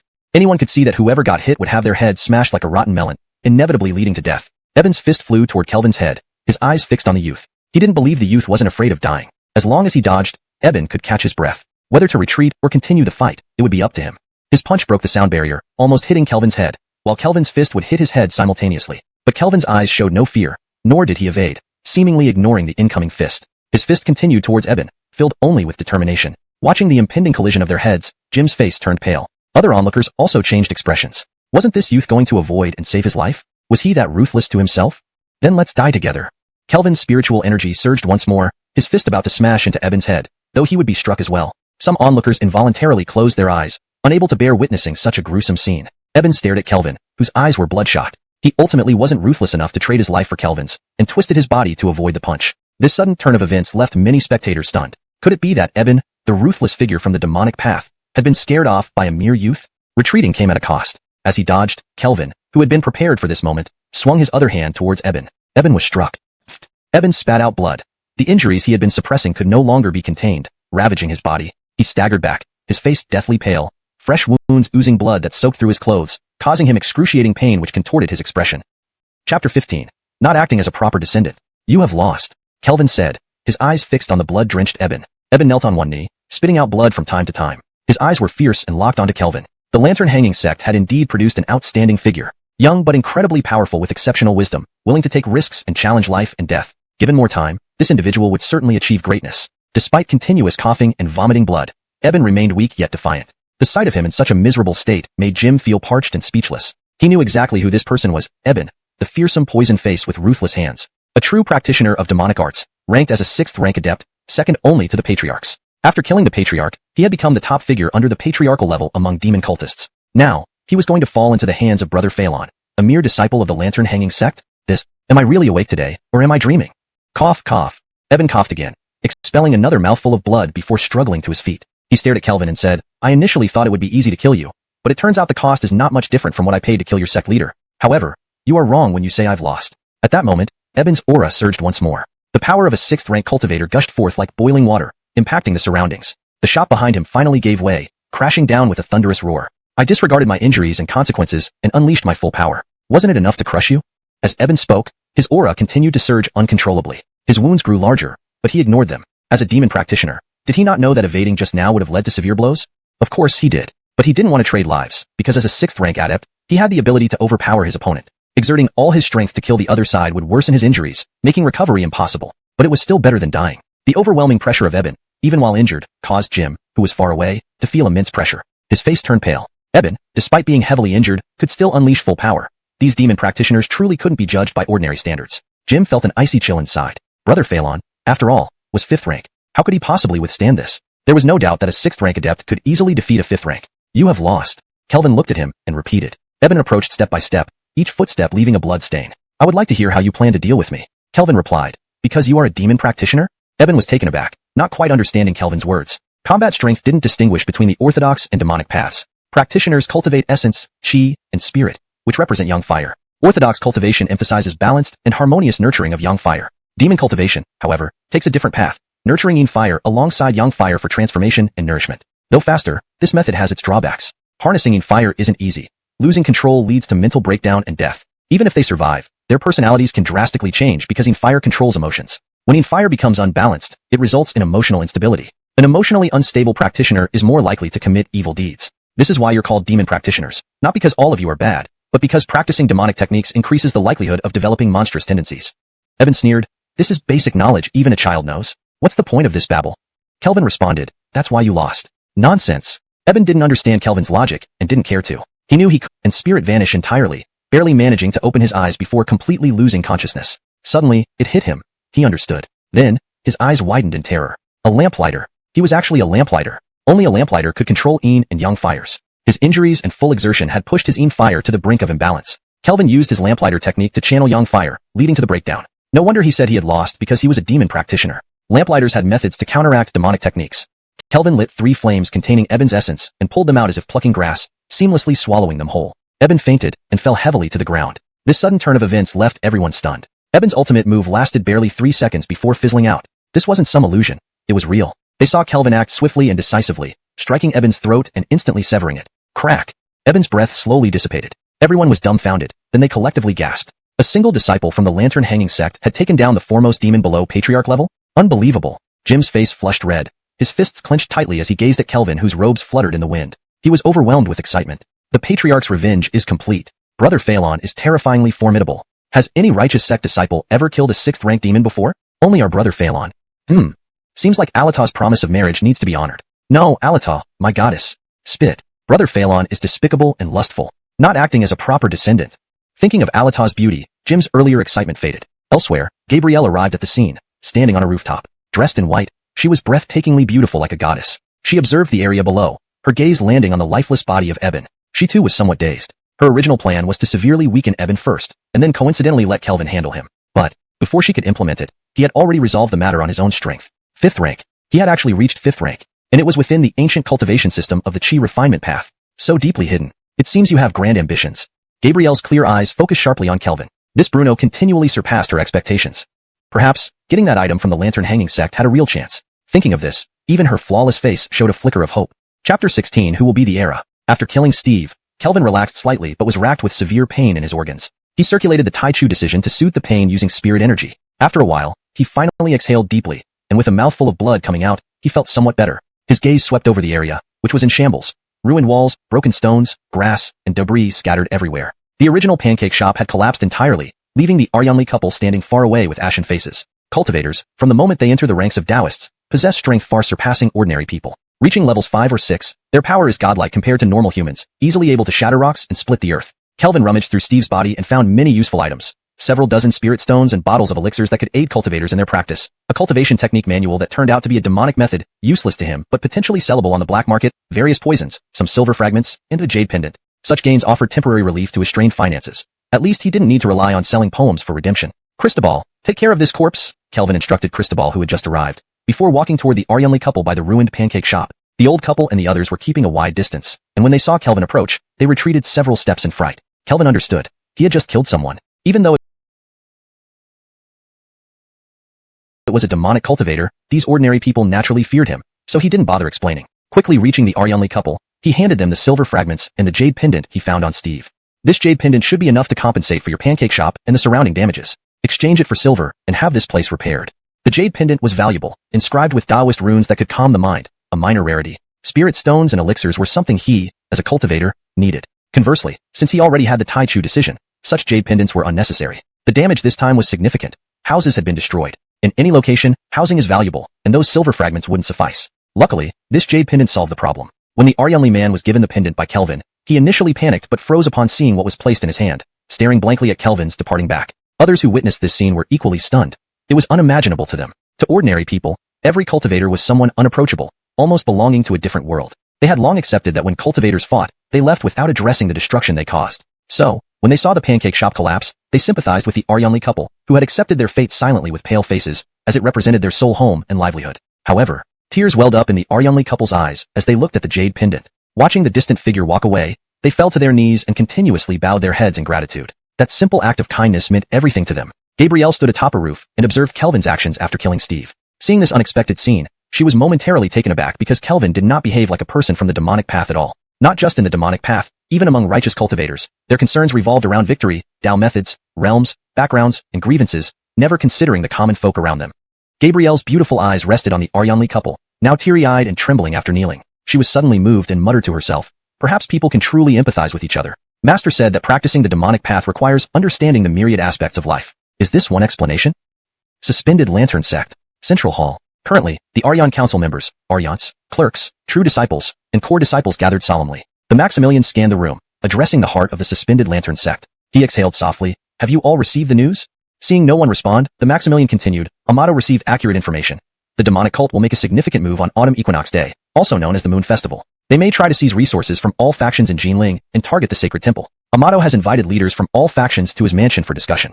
Who among us should represent the Suspended Lantern Sect?" Silence reigned. In the past, the sect leader would naturally represent them. However, the previous leader had passed away, creating uncertainty. The Maximilian, seeing no response, added, "It's premature to elect a new leader while the former leader's body is still warm. But circumstances demand we adapt. Not only for Amato's sake, but also to confront the demonic threat, we must select a new leader." This gained everyone's agreement, including Alita, who remained silent and composed. The Ephraim then spoke, "According to our rules, the qualified candidates for the leadership are the 5 Hall Aryans and the 4 true disciples. Who do you think should take over?" The Amador remarked, "The 4 true disciples are too weak. None have reached the 4th level. Choosing them as leader would invite ridicule." Many nodded. Despite being qualified, the true disciples lacked sufficient strength to lead the entire sect. Alita and the other 2 true disciples remained silent, knowing their weakness rendered them powerless. Since we're judging by strength, Aline stood up, her chest taut under her attire, her eyes sweeping over the Aryans. "Then I, Aline, am deserving of the role." "You? On what basis?" The guy demanded. "You've pursued an ancient path, neglecting Juke Hall. Leading the entire sect under you would turn everyone into failures. True, if overall strength matters, Baihu Hall, specialized in warfare, should logically have its second Aryan become leader," a clerk from Baihu Hall declared. "Ha, neither the second nor Darren's are qualified. Qinglong Hall's Addison deserves the position, matching Baihu Hall's strength and unmatched seniority. Our Xuanhuan Hall made sacrifices, giving up the true disciple seat. Shouldn't it be compensated? The third Aryan should be the new leader." Arguments erupted over who should lead the sect, turning the hall into a chaotic battleground. Each Aryan felt a fervor. Leading the Suspended Lantern Sect meant wielding immense power and prestige in Jinling, where even the ground would tremble under their influence. Despite not being grandmasters, they rivaled them in power. Thus, none intervened as arguments escalated into physical altercations. Seeing her fellow disciples fight, Aline roared, "Stop!" Her powerful voice quelled the commotion temporarily. "Contesting for a leadership position, you'd resort to infighting. Kelvin wasn't wrong about you." Aline's words turned the Aryans' faces pale. The guy retorted, "Speaking of Kelvin, how do you plan to handle him?" Note: for consistency, characters' names are presented in pinyin form. Aline bit her lip, still unsure of how to handle the situation. The guy added, "You can't even resolve this small issue, and I seriously doubt your ability. Can the Suspended Lantern Sect have any hope with you as the leader? What do the other Aryans think?" The other Aryans, naturally hoping for one less competitor, all nodded in agreement. "Sister Aline, you promised to cultivate a successor for the sect, but you failed. We cannot trust you." Aline's face alternated between red and white, unable to respond under the pressure. Alita glanced at Aline, and then looked at the other Aryans. Compared to the other 4, Alita hoped more that Aline would become the leader. After some thought, she said, "There is a way to choose the new leader that will make everyone convinced." Her words caught everyone's attention. No one dared to take Alita lightly. Though she lacked strength, she was the daughter of the previous leader. Her father had governed the Central Hall, which was not only the strongest but also linked to the Ferguson Council. These people were close to Alita, and their influence was second only to the Hall Aryans. Gaining her support meant gaining the backing of the Central Hall and the Ferguson Council. The guy replied with a smile, "Miss Adrian, please share your thoughts." "The one who avenges my father by killing Steve should be the one with the most capability and virtue. That person should rightfully take the position of leader," Alita stated, driven by her deep-seated hatred. She wanted someone to avenge her father. Knowing Steve was too powerful for her, she relied on others to achieve this, which was why she offered herself in exchange for Steve's death. "Whoever avenges my father, I will support them as the leader." Alita's suggestion left everyone momentarily silent. There were no flaws in her proposal. We support Miss Adrian's suggestion. The two true disciples from Qinglong Hall and Baihu Hall echoed, thinking it was a better option than trying to attain an unattainable leadership position immediately. They might grow stronger eventually, and when they did, Steve could still be killed, granting them both power and the woman they desired. This is a good suggestion. Yes, whoever kills Steve and avenges our master, while upholding the glory of the Suspended Lantern Sect, deserves to be the leader. I support it. Within the Suspended Lantern Sect, everyone was enthusiastic, agreeing with this plan. The Aryans exchanged glances. There was no better alternative. Finally, after unanimous consent, they adopted Alita's suggestion. Originally, the Aryans weren't in a hurry to kill Steve, but now they all wanted to know his whereabouts. They knew Steve must have paid a price for killing the Kaleister, making him vulnerable now. If he recovered and reached his peak again, reaching the sixth realm, it would be far more challenging to defeat him. Just as they prepared to send disciples to search for Steve, a disciple rushed into the hall breathlessly, his shoe dangling off one foot. Ferguson, something big has happened.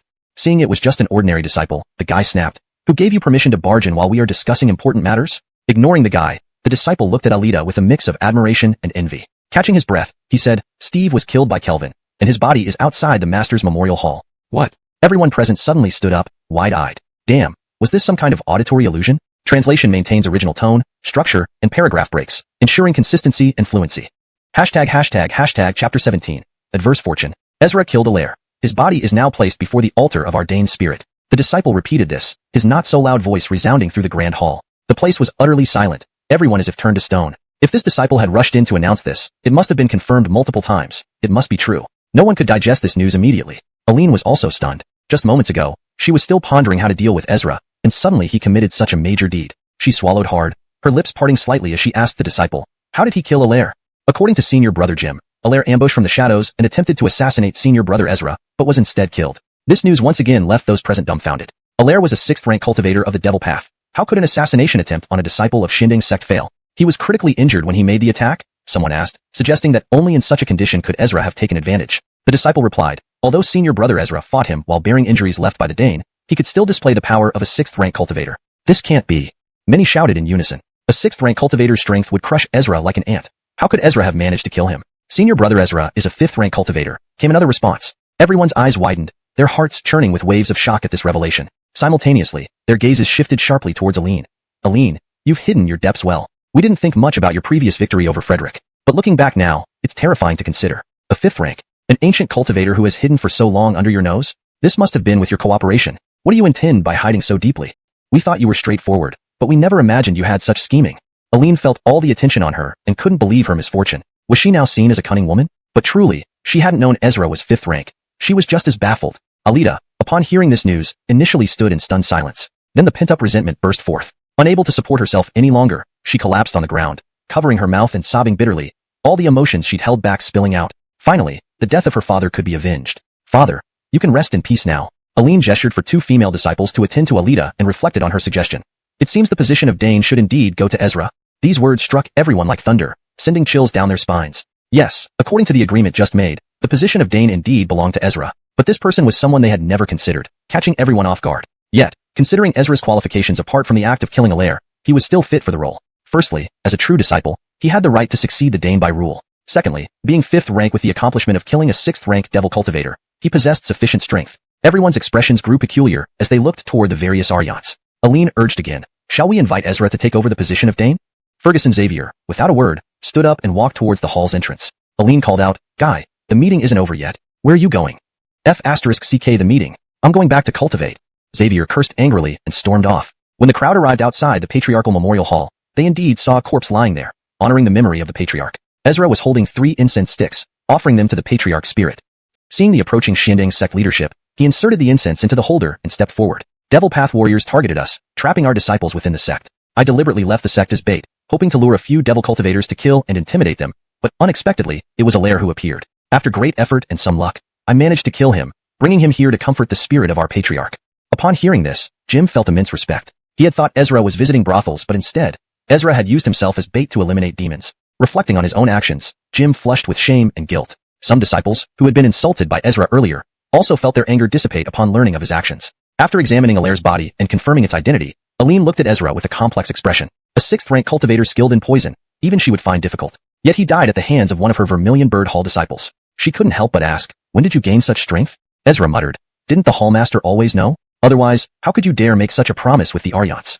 Ezra's voice wasn't loud, but many heard it. The Aryans and attendants involuntarily moved a bit away from Aline. This world was too complicated. They always thought Aline was straightforward, but reality showed she had superb acting skills, making them believe her honesty. Too scary. What kind of deep schemes were these? I haven't. I don't know. Aline wanted to vomit blood. How could she possibly know? It was just bold talk at the time. Seeing everyone eyeing her warily, Aline knew the more she explained, the worse it got. She sighed and said, "Follow me." Without waiting for Ezra's response, she turned and left, her slender figure swaying. Ezra followed, sizing up her back view, her waist and hips forming a curve that caught the eye. Arriving at a quiet room in the Vermilion Bird Hall, Aline closed the door and fixed her peach blossom eyes on Ezra. The sect just decided that whoever avenged the patriarch shall become the new patriarch. Ezra's eyes lit up. Was he getting the position for free? If so, his cover would be deeper, reducing the risk of exposure. However, he asked, wouldn't it be too easy? You're somewhat smart. Guy stormed out, and other Aryans avoided discussing it further. Ezra thought this was expected. They wouldn't willingly give up such a prestigious position. Even if agreed upon, they would surely come up with excuses to delay or oppose him. But now he had righteousness on his side. Did he need to fear their excuses? Could anyone bully Ezra anymore? Still, today wasn't suitable for being too aggressive. Let things settle before addressing the issue of the patriarch's position. With righteousness and might on his side, this position, HMPF, was rightfully his. Aline asked again, when did you reach 5th rank? Not long ago. My realm has always been decent. However, given that all halls bullied my Vermilion Bird Hall and Devil Path cults targeted us, I intentionally concealed my strength to be useful when needed. I hinted several times to the hallmaster, thinking you'd notice with your keen insight. Hints? Aline blushed, remembering Ezra's strange actions. Could he have really hinted and she just missed it? Embarrassed, she dropped the topic. Instead, she said, you're right, marginalized here in the Shinning Sect. What good place can you possibly arrange for me? Aline continued, you're now involved in the struggle for the position of Era. The senior Aryans will likely target you. Moreover, the Shinning Sect itself is fraught with troubles. With your 5th rank strength, you've already caught their eye. They will target you too. You won't find peace, and they might even ruin you. Kelvin huffed, if it benefits the sect, I would risk my life. Why should I avoid danger? Aline recited these 2 sentences, her watery eyes staring intently at Kelvin. She had indeed chosen the right person. He possessed such noble qualities and talent. She couldn't let him be destroyed by the turmoil in the Shinning Sect. Because Kelvin didn't understand that achieving 5th rank as an ancient cultivator at his age would bring all sorts of trouble, not just from the Shinning Sect but from others as well. Leaving the Shinning Sect and lying low was the best option. She must protect him. Alright, since you left it to me to handle, my decision is to expel you from the Shinning Sect. There's no need for further discussion. Even quoting poetry to portray himself as upright didn't work. He couldn't leave. If he did, his undercover identity would be exposed, and the merit of avenging the Era wouldn't save him. Kelvin looked at Aline, whose beautiful face and tender skin were still clad in red robes, revealing a curvaceous figure. Her peach-like eyes stared at him, resolute and serious. Sect. Combined with righteousness and reputation, the position of Era would be within reach. As Era, who would doubt he was an undercover agent? Safety assured. Even what the demons wanted might be accessible then. At that point, he could attack or retreat as he pleased. He needed to achieve 6th rank quickly. Once at 6th rank, securing the Era position would smooth his path. Then, finding a private residence with beautiful maidservants, life would be wonderful. Thinking of this ideal life, Kelvin was filled with enthusiasm and determination. Cross-legged, he began meditating. He had absorbed the essence from Eben's 3 fires using the Tai Chu decision but hadn't had time to refine it. Now was the perfect moment to refine and absorb. Kelvin sat in meditation, running the Tai Chu decision. The 3 fires swallowed into his chest started to break down into energy streams under the influence of the decision, flowing through his meridians and slowly merging into his chi-si. The Tai Chu decision could transform all essences for personal use. The vast essence of a 6th rank cultivator flowed into Kelvin's chi-si like a flood as it was refined continuously by the Tai Chu decision, steadily enhancing his aura and strength. However, each time the essence transformed into energy and circulated through his body, a layer of grayish blackness covered his intang, the space between his eyebrows, dimming it slightly. This was the drawback of the Tai Chu decision. It allowed him to absorb all essences but damaged heaven and earth, inviting divine punishment. A darkened intang was a sign of such punishment. As the refining continued, the intang became darker, and Kelvin felt a general muddiness, like being enshrouded in dust, blurring his mind. One of the effects of the darkened intang was that it slowed down one's comprehension and talent, akin to sinking into a swamp, making the body heavy and sluggish. As the Tai Chu decision completely absorbed the 3 fires, the speed of its circulation slowed significantly. His cultivation felt like waking up from sleep, hazy and unclear. Kelvin exhaled, ignoring these effects. He was used to this feeling. His intang was only dimmed, not completely black, so it wouldn't lead to extreme punishments like choking on water or tripping while walking. Therefore, it wasn't much of an issue. Immersed in cultivation, Kelvin felt the abundant spiritual energy in his chi-si, noticeably stronger than before. If progress were measured by a bar, before, Kelvin, rank, 5th, progress, 0.06. Now, Kelvin, rank, 5th, progress, 0.38. This meant he had advanced from the early stage to the middle stage of 5th rank. If he could absorb 2 more such essences, he could aim endlessly without restraint. But even so, the Great Origin technique showed its extraordinary nature. If other 5th rank cultivators refined spirit stones, one would be enough to keep them occupied for days with mediocre results. But the Great Origin technique refined all essences for its user, allowing Kelvin to absorb 4 stones in a little over an hour. He continued absorbing, feeling the spiritual energy in his chi-si grow denser. Kelvin thought that if he had enough spirit stones, it would be a quick way to reach the 6th rank, though slower compared to consuming the Philip fire. Unfortunately, he was poor. Steve only had around 20 spirit stones. After fully absorbing them, his progress would only reach 0.44. Kelvin then took out the pills he got from Steve. Most of these were cultivation pills, which were similar to spirit stones, but provided purer and more suitable spiritual energy for practitioners to absorb. Of course, for Kelvin, there wasn't much difference. Thus, he still lacked the resources to reach the 6th rank and needed to find a way to obtain more. Once he reached the 6th rank with sufficient power behind him, who would dare oppose him? Just as Kelvin was about to try the cultivation pills, he heard a voice from the courtyard. Is senior brother Kelvin here? Who is she? Kelvin recognized the voice and was surprised. He paused his cultivation, stood up, and walked out of the yard. In the courtyard, moonlight bathed Alita, making her radiant beauty even more mesmerizing. She stood elegantly in simple yet figure-hugging clothes, perfectly outlining her captivating curves. Despite having seen countless beautiful women online, Kelvin couldn't help but lose himself momentarily in her pure beauty. Seeing Kelvin, Alita immediately knelt down and paid a deep respect, saying, "Thank you, senior brother Phelan, for avenging my father's death. Senior sister Adrian, please get up. Avenging the sect leader is every Xinding sect member's duty. It's unworthy of such reverence," Kelvin replied, quickly approaching and helping her up. His hand touched her white, slender arm, which felt slightly cool. Looking at her perfect waist-to-hip ratio, Kelvin couldn't help but think of Alita's reward. Whoever avenged her father's death would win her heart. So Alita came, with a proposal. Would this mean he'd have a sleepless night ahead? Alita stood up gracefully, her eyes slightly swollen from crying, gazing softly at Kelvin. Although I haven't interacted much with senior brother Phelan, I've always secretly admired you. I know you are a good person. Why does this sound familiar? Am I getting a good person card? Kelvin smiled. I didn't know you've been admiring me secretly all along. I always thought I was just an ignored poor boy. How could you think that, senior brother? Sister has always admired you. Today proved your greatness. You are Xinding Sect's finest man. I've always wanted to get closer to you but restrained myself due to propriety. Now I feel regretful. Saying this, Alita blushed charmingly. Kelvin looked at her thoughtfully and then smiled. I blame myself for being too self-conscious and not daring to approach you. Alita shook her head. Senior brother is so humble despite being outstanding. Who among Xinding Sect disciples can match you? Today, I put aside my maidenly shyness to ask for something. Please speak. Since childhood, I've secretly admired senior brother Phelan. Back then, I thought how happy I'd be if I had such a brother. Indeed, when I was most desperate, you avenged my father. You fulfilled my dream of what a brother should be. So, can you fulfill my wish and be my brother? Alita blinked her clear eyes, looking at Kelvin adoringly and expectantly, appearing gentle and weak. Great tea artistry. Kelvin couldn't help but inwardly praise her. He never realized Alita had such skill. Her smooth words would make most honest people fall at her feet. Too bad. The Bruno before her once ruled an ocean. Sister, you just don't want to keep your promise of marrying me, right? By becoming siblings, you can silence any rumors. So Kelvin said, good sister, your big brother will take care of you from now on. Caught in his embrace, Alita froze. Instinctively, she tried to push him away, but his whispered words made her hesitate. Did she propose siblinghood only for him to react genuinely? Kelvin hugged her tightly, noticing how slim her waist was, thinner than he imagined. Her scent was also enchanting. There was a slight pressure on his chest. Note, the last paragraph may contain elements of sensitivity. Adjust accordingly for different audience ratings. ##### Chapter 20. Just begun. Kelvin hugged Eve tightly, but of course, he didn't hold her indefinitely. After gauging the appropriate duration for releasing pent-up emotions, Kelvin loosened his grip on Eve. Eve had never been in such close contact with a man before. The masculine scent overwhelmed her, and a flush crept onto her fair cheeks. She breathed a sigh of relief when Kelvin let her go. But before she could fully exhale, she heard Kelvin say, Sister Shirao, you came at just the right time. Could you help me check my wound? Huh. Eve was still bewildered when she saw Kelvin take off his shirt. Steve excels at using poison. He wounded my back, and I feel like there's poison in the wound. But I can't see it. Would you please help me check? Kelvin stood bare-chested before Eve, arching his back slightly. Her eyes widened as she faced the full exposure of his upper body, a profound desire to consult others. I prefer not to reveal my injuries to outsiders. Eve was momentarily speechless. Kelvin put his shirt back on and smiled. Thinking about having a sister like you makes me too excited to sleep. Sister, shall we chat all night? Ah. Eve froze in place. In fact, I shouldn't be embarrassed to admit that, despite killing Steve today, I'm still terrified. I can't fall asleep alone. Your presence here eases my fear. Eve panicked. What did he mean by this? Does he want me to stay overnight with him? What does he intend? You must be dreaming. But Kelvin seemed oblivious to her thoughts. He continued, Shirao, I think we should say our adoption as siblings started years ago, not today. This way, people won't suspect that you're using your promise to avoid fulfilling another vow, which could harm your reputation. This statement made Eve pause. She couldn't help but meet his clear and sincere gaze. Does Kelvin care so much about her? Is he truly seeing her as a sister? Amidst Eve's doubts, Kelvin added, this will be your home from now on. Let me prepare some toiletries for you. Though, I only have mine, but they're unused, so they'll do. With that, Kelvin walked into the house to gather items. Eve stood there, caught between a rock and a hard place. She had proposed the sibling arrangement, and Kelvin agreed enthusiastically. Refusing now might lead inside. However, he was immediately struck dumb. Opening the door wasn't what surprised Jim.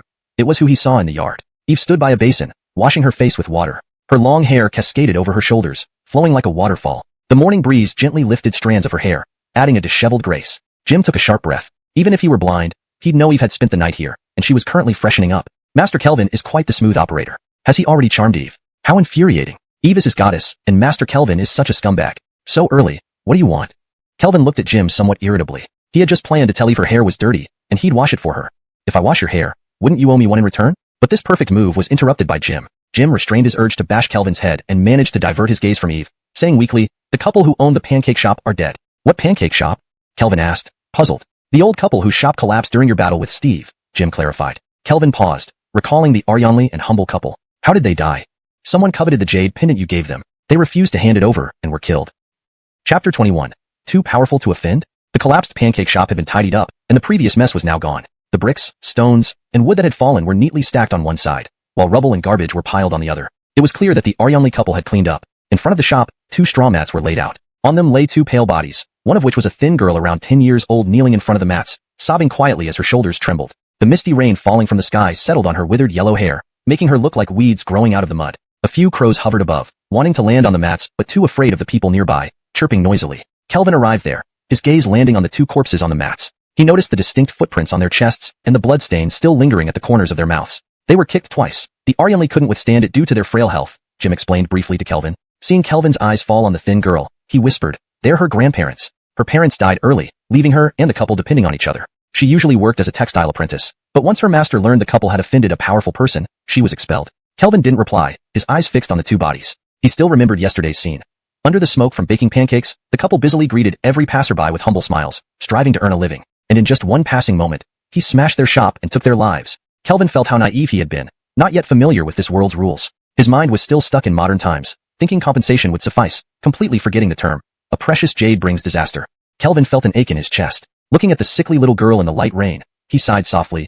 Who did this? Jim's expression stiffened for a moment before he replied, Brother Phelan, don't ask anymore. Let's find a way to properly compensate this little girl. After a brief silence, Kelvin asked, too powerful to offend? Jim hesitated, then said, despite the complex web of power in Jinling, the sects, noble families, government, academies, and demon paths still represent the pinnacle of power here. Although our Hanging Lantern sect is part of the sect forces, we've already been excluded from the 4 major sects and have limited influence within the sects. And the perpetrator isn't just backed by a noble family. Behind him stands a grandmaster from one of the 4 major sections. At this point, Jim exhaled softly. The weight of a grandmaster was too much, heavy enough to deter any thoughts of revenge, because it would invite disaster. Patting Kelvin on the shoulder, Jim consoled. These things happen from time to time. Other cultivators wouldn't bother with such matters. I only told you because I saw you give them jade pin,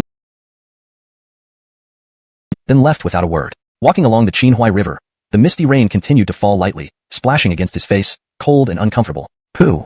Not far from where Kelvin stood by the river, the girl spat blood at his back, her eyes burning with hate. Her grandparents had died because of him. His offer of jade pendants was nothing but a hollow act of righteousness. Ordinary people like us are never important to those powerful figures. Now hearing they are influential, they dare not speak up. How can someone who bullies the weak and fears the strong still pretend to be righteous? They all deserve to die. Seeing Kelvin calm, Jim breathed a sigh of relief. From afar, he watched Kelvin standing by the Xuanhuan River, the misty rain enveloping him, blending into the scenery like a static painting. The drizzle continued throughout the night until dawn the next morning. Soaked to the skin, Kelvin finally returned to the Hanging Lantern sect. Did he stand by the river all night? In the rain? Aline asked Jim when she saw Kelvin entering the courtyard. Stefani, standing outside Kelvin's courtyard, also gazed at Jim with her clear eyes. Yes. Jim couldn't help but think about the previous night. Kelvin stood motionless by the river, seemingly frozen in the mist, a wave of sadness engulfing him. He's too upright and too kind-hearted. Anyone else wouldn't care so much, as this wasn't his fault, Aline sighed. Stefani couldn't help but peek inside the courtyard. Previously doubting if Kelvin was truly honest when he promised to treat her as a sister and asked her to live here, she now realized she had overthought. The Darren was right. Kelvin was indeed very straightforward. Such a person shouldn't have many ulterior motives. Now fortunately, Brother Phelan is sensible. Knowing when to retreat, he didn't impulsively do anything. Otherwise, he would have suffered at the hands of the Zhong family, Jim added. Outside the courtyard, disciples from various halls were present. Since Kelvin became a hot candidate for the sect leader, the senior Aryans couldn't ignore him and assigned people to keep an eye on him. Knowing what had happened, a Qinglong Hall disciple remarked, he knows when to yield. Who would provoke the Zhong family for 2 Aryanli pancake sellers? The Maximilian should stop worrying unnecessarily. Other disciples agreed, yes, let's disperse. Who would jeopardize their future over some commoners? Especially when it wasn't his fault. With the prospect of becoming sect leader, he wouldn't risk offending the Zhong family. It's simply not worth it. Anyone would weigh the pros and cons. Chapter 22. Even if death were the price, I would not regret. The crowd outside Kelvin's courtyard had been chatting, and were about to disperse when the gate suddenly opened. Kelvin walked out from his room, dressed in a fresh set of clothes. I always thought I was clever. I know the wise adapt to circumstances, and I can do that too. After Jim revealed his background yesterday, even though I was furious and wished to end him then and there, I couldn't help weighing the pros and cons internally. So, standing by the Xuanhuan River, drenched in rain. I thought all day long. In the end, I realized that causing trouble for the Zhong family would only bring harm to myself. Aline asked, since you understand this, why go to the Zhong family? I can weigh the benefits and drawbacks, but right or wrong is different. I wish I could ignore it, but no matter how hard I tried to convince myself otherwise, I couldn't get past my conscience. Others died because of me, and hiding like an ostrich claiming it's none of my business. I simply can't do that. Silence fell. The disciples didn't speak, beginning to understand why Kelvin had lashed out at the Xining sect. He was a man of principles, and despite their initial disbelief, they couldn't help feeling admiration. One disciple, who was supposed to be monitoring Kelvin on behalf of the Aryans, couldn't help but advise, Senior Brother Phelan, you don't have to risk everything for 2 vendors. As a cultivator and 5th rank Shi disciple, your life is far more precious. Kelvin only glanced at him without replying and continued walking out. Seeing that Kelvin wouldn't be swayed, Aline angrily shouted, stop, by the authority in surprise. Clearly, there was some history between them. Blushing furiously, Aline was also enraged. How could she have blurted that out? But now wasn't the time for explanations. She hoped Kelvin would turn back. Yet, Kelvin merely hesitated before continuing his steady walk. Aline's face alternated between red and pale. Eventually, she stomped her foot and followed him out of the Xining sect. The Zhong family manor. Though the Zhong family had no immortals, their marriage alliances with one made them one of the top families in Nanjing. Visitors to the Zhong family estate were numerous, each bringing lavish gifts and showing utmost respect. Now, a Bruno stood in the middle of the Zhong family gates with empty hands and no sign of reverence, obstructing the flow of visitors. This left many puzzled. Who was this insolent young master? Kelvin's actions naturally caught the attention of the Zhong family guards. Frowning, they approached and asked, Sir, may I ask your identity? Do you have any business here? Kelvin nodded. Yes, I have business. Used to formal greetings, despite disliking Kelvin's demeanor, the guard politely responded, May I know what brings you here? If you have a visiting card, I can forward it. Kelvin said, I need to see Dover. Please notify him. The guard examined Kelvin, thinking the young master had no such friend, and replied, Leave a card, and we'll pass it along. If the young master has time, he'll see you. Kelvin shook his head. I want to see him now. Go fetch him. Angered, the guard thought, who does this impolite brat think he is? Ordering around our young master. Please leave, our young master isn't home today. Seeing their attempt to dismiss him, Kelvin smiled. He knew meeting someone like Dover wouldn't be easy. Really won't go get him? Truly not at home.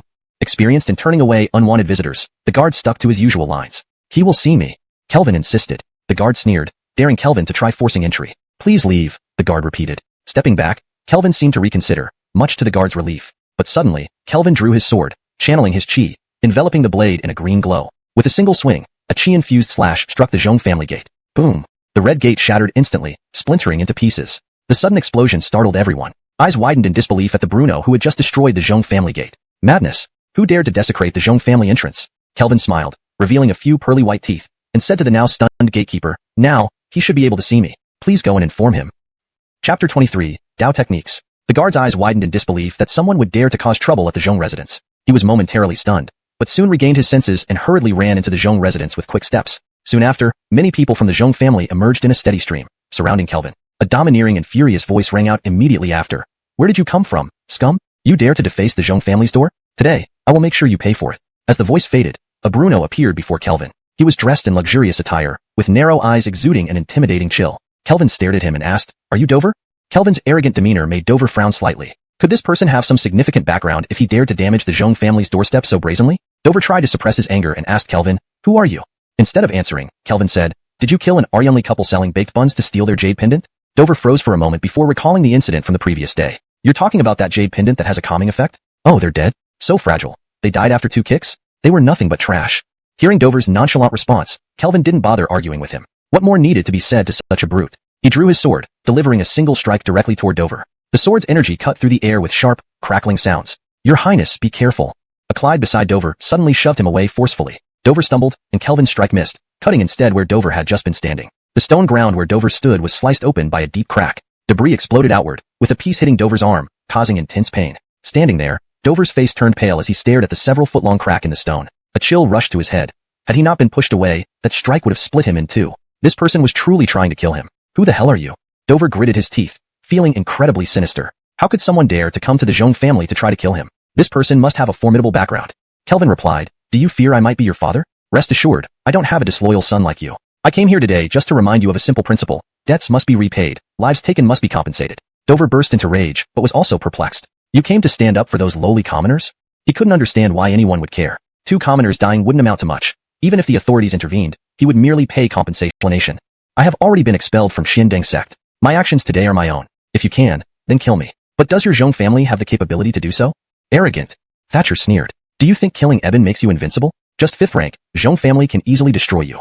As he spoke, Thatcher attacked. Spirit energy surged out, condensing into a fearsome tiger charging towards Kelvin, its claws outstretched. The air tore with piercing sounds, stirring up layers of sand as it passed, wild and ferocious. Kelvin did not dodge. Spirit energy from his chi poured into the blade, making the long sword hum brightly. The energy transformed into a blade of light, clashing violently with the tiger. Boom! An explosion sounded, and both energies shattered and dissipated. The stone between them crumbled to dust, and many people recoiled in shock. Kelvin stood firm, unyielding. Thatcher frowned, originally believing Kelvin could only kill Eben because Eben had been injured by a grandmaster and thus weakened. Yet, the thick spirit energy shown just now indicated no inferiority compared to him. After all, he had been immersed in the 5th rank for many years. Ancient chi practitioners were indeed powerful, incomparable to peers of the same rank. However, Thatcher was not overly concerned. Though how could he fight against weapons barehanded?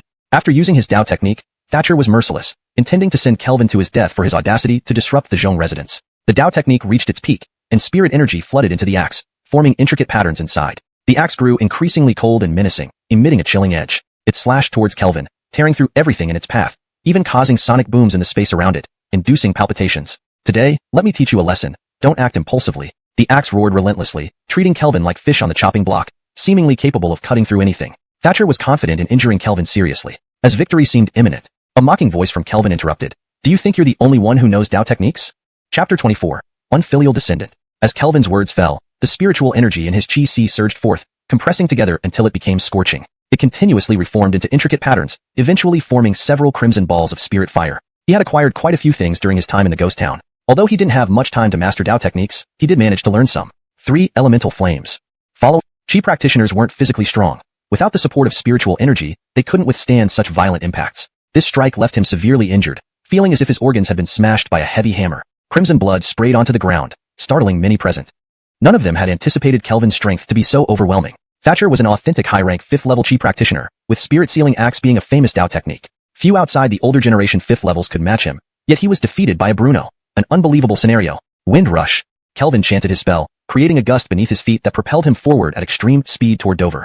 Dover hadn't thought that Thatcher would be defeated, thus he abandoned hiding under others' protection. Seeing Kelvin charging at him, his face turned deathly pale as he screamed, "Uncle Chien, protect me!" Injured, Thatcher wanted to compose himself, but seeing Kelvin charging towards Dover with lethal intent, his own demeanor changed drastically. Dover was only at the peak of 2nd rank. Facing Kelvin, he stood no chance. Ignoring his own injuries, Thatcher swiftly moved in front of Dover, unleashing all his remaining spiritual energy to block Kelvin. Kelvin had no interest in engaging Thatcher, and merely wished to swiftly deal with Dover. I only want to kill him. It has nothing to do with anyone else. I advise you to leave. Thatcher threatened. Messing with the Zhong family means no living for you. Those who commit wrongs deserve their fate. Kelvin sneered, rushing straight for Thatcher. He unleashed all the spiritual energy from his chi in a violent, surging torrent, directly assaulting Thatcher. If Thatcher were at full strength, he wouldn't have feared. However, injured and caught off guard, he was utterly passive, unable to unleash his full potential. His hurried attempt to shield himself proved futile as the tidal wave of spiritual energy overwhelmed him. After a few moments of resistance, he coughed up blood again, stumbling back and crashing to the ground. Struggling to get up, Kelvin's foot slammed down hard on his chest. Due to this delay, Dover managed to distance himself from Kelvin, now surrounded by Zhong family warriors. Kelvin had to abandon his initial advantage and focused his cold eyes on Thatcher. This scene left everyone in shock. Observing the seemingly frail Bruno, a sense of awe grew within each of them. Thatcher, fully nurtured by the Zhong family, with potential to reach 6th rank, a renowned chi practitioner in Jinling, was now being trampled by a teenager. If word got out, it might not be believed. They had also heard that Eben died at the hands of a hanging lamp sect disciple. Initially, they dismissed Kelvin, attributing Eben's defeat to a severe injury inflicted by a master. Their envy was solely directed at how Kelvin claimed Stefani's bounty. But witnessing Kelvin's combat prowess now, they realized his slaying of Eben was not luck. It was genuine ability. To achieve 5th rank as a young ancient chi practitioner was astonishing. The lamp-hanging sect, indeed, lived up to its legendary status from back then. It still had substantial depth. They had underestimated it. Kelvin paid no mind to their thoughts, his gaze fixed on Thatcher. I didn't expect such loyalty, trading your life for his. Crushed by Kelvin's foot, Thatcher's ribs broken. His agony led to cold sweats. He cursed inwardly. Did you think I wanted to protect that brat? How could I not? Gritting through the pain, Thatcher tried reasoning. Young man, don't let anger cloud your judgment. Think carefully. This is Zhong family territory. Let me go, and perhaps there's room for negotiation. Looking at Thatcher, Kelvin responded, really? Thatcher rejoiced. The Zhong family's prestige still instilled fear, allowing room for negotiation. What terrified him most was an irrational, hot-headed youth. He hurriedly replied, of course. Let me go, and there will be a way. I came here to kill your heir. How can I do that after a compromise? I initially intended to spare you, but not anymore. As he spoke, Kelvin's foot crushed downward mercilessly towards Thatcher's heart. Like stomping on a watermelon, his heart burst apart. Thatcher's eyes widened in horror, filled with indignation.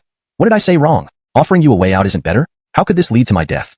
Confusion clouded his consciousness as it gradually faded away. Just before he died, Kelvin stealthily extracted 3 lamps of fire from him. Then he kicked the corpse aside, landing it before Dover's guards. Glaring at them, he declared, "Anyone who dares obstruct me, dies." Seeing Thatcher's fate, several guards turned pale, retreating a few steps. Recovering quickly, they steadied themselves, eyes filled with fear. Others were equally shocked. Who would have thought such an arrogant and dominant figure would emerge among Jinling's younger generation? Unimaginable. Thatcher, such a powerful 5th rank, was beaten to death and casually discarded like a dead dog at the Zhong family gate. Dover was still trembling, his face white as he gazed at the fallen Thatcher. If not for Thatcher's sacrifice, would he be lying on the ground instead? Facing death felt so close. Watching Kelvin, he deemed him a madman. He really didn't care about the Zhong family at all. Suddenly, Kelvin began walking towards him. Terrified, Dover shouted to the guards, "Quick! Stop him!" The guards, forced to step forward, charged fiercely. Yet for a 5th-rank chi practitioner, these lower-ranked martial artists were ineffective. Kelvin's spiritual energy wrapped around his fists. Even the toughest martial artists were no match. He knocked them away like punching bags, each left with cracked bones, lying in agony. With the guards scattered, Dover panicked, dashing towards the mansion gates, even losing a shoe. Terrified, he yelled, "Father! Father! Father! Come quick! Great! Father's coming to punish this unfilial descendant." It seems that no text has been provided for translation. Could you please provide the Chinese text you would like translated into English? Chapter 25. An Alliance. Kelvin chased after Dover, with warriors along the way attempting to intercept him. However, they were all sent flying by Kelvin's powerful spirit-infused punches. Dover hadn't anticipated that someone would dare to kill him within the Zhong family, so he had brought only a few warriors. With the steward Thatcher already dead, and more warriors being thrown aside one by one, it became clear that no one could stop Kelvin. In desperation, Dover screamed, "Father! Come quickly! Save me!"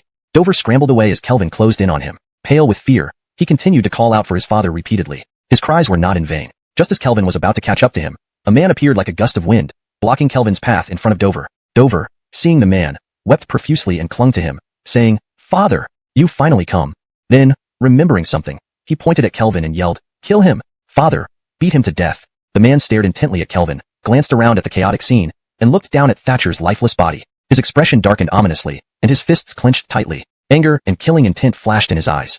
To think, a mere youth dared to storm into the Zhong family compound and attack us. Who do you think you are? Regardless of your reasons, you will pay with your life today. Kelvin, however, remained unfazed, addressing the man calmly. "Move aside and don't hinder me from dealing with this disgraceful son." Those words pushed the man over the edge. He roared furiously, "I'll tear you limb from limb." As he spoke, an overwhelming surge of spirit energy erupted from him, revealing his 6th-rank cultivator status. It was like a dam breaking, with the force rushing towards Kelvin. Kelvin swiftly retreated, narrowly avoiding the impact. The spot where he had stood moments before was now a deep crater, sand and rocks flying everywhere. Some nearby onlookers were hit by the backlash, feeling searing pain. Seeing Kelvin dodge, the man's pupils narrowed slightly. He recognized the extraordinary nature of this Bruno. "Don't attack me. I came here to help cleanse your family and restore order." "We're on the same side," Kelvin shouted at the man. "Same side, my ass." Jeffrey almost burst with anger. How could this youth have the audacity to say such things after wreaking havoc in the Zhong family? Dover gritted his teeth in hatred but, emboldened by standing behind his father, growled, "Father! Break his limbs, leave him alive for me. I want him to suffer through every torment known to man." Kelvin sighed, "I truly have your best interest at heart. Why protect such a scoundrel? It will bring shame to your ancestors." Jeffrey's aura intensified, and he spoke each word deliberately. "Soon, you'll experience the pleasure of wanting to die but not being able to." Ignoring the threat, Kelvin said, "Let me give you one last piece of advice. Hand Dover over to me. It's better for both of us. He's right behind me. Come and take him if you dare." Jeffrey sneered, amused at the boy's audacity. Kelvin responded, "Then let it be as you wish." With those words, Kelvin advanced towards Jeffrey. Everyone watched in shock. What is Kelvin doing? Is he courting death? Indeed, Kelvin was formidable, a 5th-rank cultivator who was well known in Jinling. With his pursuit of ancient cultivation techniques, he was considered outstanding even among 5th ranks. Otherwise, Thatcher wouldn't have been killed. However, there was still a gap between 5th and 6th rank. A single rank difference was like comparing a child to an adult. Jeffrey was in peak condition as a 6th rank, not weakened like Steve. There was no comparison. Yet, Kelvin seemed fearless as he walked straight towards Jeffrey. Many people exchanged glances, wondering if the youth had lost hope and was preparing to die. It made sense. Not committing suicide. Why else would he dare to storm the Zhong family and kill? Clearly, he had come here prepared to die. Thinking this, the onlookers began to understand. But they also felt a pang of regret for Kelvin. Sacrificing his life yet failing to achieve his goal. It was too much. Jeffrey, watching the youth walk towards him, frowned. Is he really coming to die? Too close now. Even dodging won't save him. But Jeffrey wasn't about to hesitate. He was ready to deal with Kelvin. Causing chaos in the Zhong family demanded a price. Suddenly, Kelvin made his move, reaching out to grab Dover behind Jeffrey. "Insolence!" Jeffrey shouted angrily. Does he think a 6th rank can be trifled with? Protecting someone should be easy, shouldn't it? Kelvin sneered back. "You can't protect him." Jeffrey responded with action. 6th rank spirit energy erupted. Essence, breath, and spirit were drawn out forcefully as he rushed forward, surrounded by burning flames. Upon hitting the serpent, it instantly disintegrated under the intense heat. The remaining flames rushed towards Jeffrey. Jeffrey's face paled. He saw the terrifying power of the flames, which posed a grave threat even to a 6th-rank cultivator. He frantically unleashed spirit energy and activated Dao techniques. A huge whirlpool of water emerged, spinning rapidly to counter the flames. Jeffrey focused entirely on maintaining the whirlpool, but this left him vulnerable to Kelvin's attack. Before Jeffrey could react, Kelvin reached over, seizing him by the throat. Dover was paralyzed with fear, unable to resist. Kelvin held Dover in his grasp. Kelvin's voice rang out again. You see, you couldn't protect him. Chapter 26. Making a choice. Everyone stared at Kelvin, who had his hand gripping Dover's throat. They were taken aback. This was a scenario they hadn't anticipated. Their gazes involuntarily turned to Jeffrey, who had just deflected that surge of flames, but was now staggering back several steps from the impact. Large patches of his hands were burned, with blood seeping through. The crowd inhaled sharply. What kind of Dao technique was this? It was so powerful. There was an entire major realm difference between 5th and 6th rank practitioners. Yet Jeffrey was clearly at a disadvantage, suffering injuries from this clash. Inconceivable. The onlookers gazed at Kelvin with shock and dread, imagining if that fire had been directed at them. Would it have incinerated them too? Jeffrey glared fiercely at Kelvin, unable to accept this outcome. He originally thought fighting a 5th rank practitioner would be like dealing with a child. Easy, but now, not only was he injured, but his son had also fallen into the enemy's hands. Recalling that flame, his heart shuddered. It was terrifying, burning everything, even spirit energy. What kind of Dao technique was this? Profound quality? Or earth quality? This kid is a true disciple of the lantern hanging sect. Could this be one of their secret techniques? Indeed, even though the lantern hanging sect has fallen on hard times, they still possess such formidable secrets. Truly, they cannot be underestimated. No wonder the 4 major sects are wary. Kelvin stood there, feeling his own weakness, sighing involuntarily. Using this move, while powerful, consumed his energy significantly. He was nearly drained. If Dover weren't so weak, he wouldn't have had the strength to subdue him. That was why, during the initial fight with Eben, he hadn't used this technique. He would have died after failing to kill the other. Father, save me. Dover screamed, terrified with Kelvin's hand around his throat. Shut up. Kelvin casually slapped Jeffrey's face, and the sound of the slap made everyone flinch, seeing blood ooze from Dover's mouth. Stop. Jeffrey yelled at Kelvin, looking at Dover with distress. Huh, I won't. Kelvin slapped Dover again. Jeffrey's lips twitched. Seeing how Kelvin could lash out at Dover without hesitation, he took a deep breath, trying to remain calm, and asked, What do you want? Kelvin replied, I said before coming here, debts must be repaid, and lives taken must be compensated. Jeffrey snorted, Don't give me that nonsense. Be practical. What will it take for you to release him? Jeffrey didn't believe a talented cultivator would risk everything for 2 commoners. There must be another reason. Kelvin sighed. Why don't you believe the truth?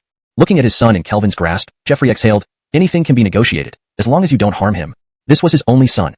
Any concession was possible. Everything else could wait until he was saved. He didn't forget to threaten Kelvin. Tuo's grandfather is a grandmaster of the Dian sect, one of the 4 major sects in Jinling. Think about the consequences before you act. Kelvin replied, If I dared come to your Zhong family, do you think I care about these threats? What do you really want? Jeffrey pressed, Don't tell me you're here just to seek justice for those commoners. Kelvin smiled, then pulled out a sword and stabbed it mercilessly into Dover's foot, piercing straight through his calf, blood trickling down the blade. Amidst Dover's screams, Kelvin said, You call them commoners. Look in my eyes, your son is also a mere commoner. How does that feel? Jeffrey's eyes turned bloodshot, veins pulsing on his forehead. But watching the sword in Kelvin's hand, he restrained himself. Before coming here, I told someone. They did nothing wrong, yet they died unjustly. Someone must answer for them. Though you don't believe me, I came to your Zhong family solely to seek justice. Jeffrey stood silently, still disbelieving. A noble cultivator wouldn't risk his life for such a simple reason. It seems you still don't believe me. Fine. Killing your son will prove I have no other motives than making him pay. Seeing Kelvin ready to strike, Jeffrey shouted, If Tua dies, so will you. Only with Tua in your hands do you have the leverage to negotiate, to live. Kelvin laughed. Actually, I dislike proving things. But know why I care whether you believe me this time, even going so far as to show you. Everyone was puzzled, not understanding Kelvin's meaning. Killing Dover, I have 100 ways. There was no need to come to your Zhong family, but I did, with much fanfare. Why? Because I wanted its only son lost, demanding Kelvin's death. Kelvin looked at him, knowing his weakened state made him no match for a 6th rank. Drawing the sword, he wiped it clean, watching Jeffrey charge towards him, sighing. It's time to leave. He truly didn't want to make this decision, but for peace of mind, he ended up choosing unwisely. Deborah. Kelvin softly called. Chapter 26. Making a choice. Everyone watched as Kelvin grabbed Zhong Tu's throat. They were stunned. This was something they hadn't anticipated at all. Their gazes involuntarily shifted to Jeffrey, who had just blocked that wave of flames, but was forced back several steps from the impact. The palms of his hands were scorched and blood seeped through. The crowd sucked in a breath. What kind of Dao technique was this? So powerful. Despite being only one major realm apart, a 5th stage against a 6th, the situation now showed Jeffrey suffering greatly. This confrontation left him wounded. It was beyond belief. Everyone looked at Kelvin with awe and dread, imagining if those flames were directed at them. Would it incinerate them too? Jeffrey stared fiercely at Kelvin, unable to accept this outcome. He originally thought facing a 5th stage cultivator would be like dealing with a child. Easy. Yet, he ended up not only injured but also with his son captured. Recalling the flames, a chill ran down his spine.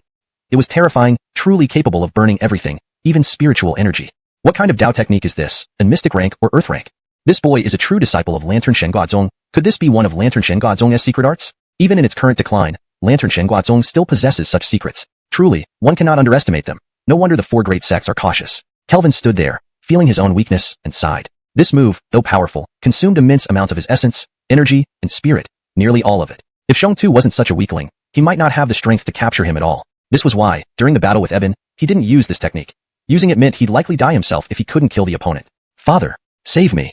Xiong cried out, his throat clutched by Kelvin. Shut up. Kelvin slapped Jeffrey's face casually, and everyone winced at the sound. Indeed, blood trickled from the corner of Xiong's mouth. Stop, Jeffrey roared, looking at Xiong with concern. Haha, no. Kelvin slapped Xiong again. Jeffrey's lips twitched. Seeing Kelvin's readiness to strike his son, he took a deep breath to calm himself and asked Kelvin, what do you really want? Kelvin replied, I said before coming here, debts must be paid, lives for lives. Jeffrey scoffed. Stop with the lofty ideals. Get real. What will make you release him? Jeffrey did not believe a talented chi cultivator would risk his life for two commoners. There must be another reason. Kelvin sighed. Why don't you believe me when I tell the truth? Looking at his son held by Kelvin, Jeffrey exhaled. We can talk about anything as long as you don't harm him. His only son. He would compromise on anything else after rescuing him. But he did not forget to threaten. Tu's grandfather is the Grandmaster of Dadi Sect, one of the four major sects in Jinling. Think about the consequences of your actions. Kelvin said, if I dared come to your family, do you think these threats would deter me? What exactly do you want? Jeffrey pressed, don't tell me you came here just to get justice for those two commoners. Kelvin laughed, drawing his sword and thrusting it into Xiong foot, piercing straight through his calf. Blood streamed down the blade. Amid Xiong screams, Kelvin said, you keep calling them commoners, but look, your son is just a commoner to me, insignificant. How does that feel?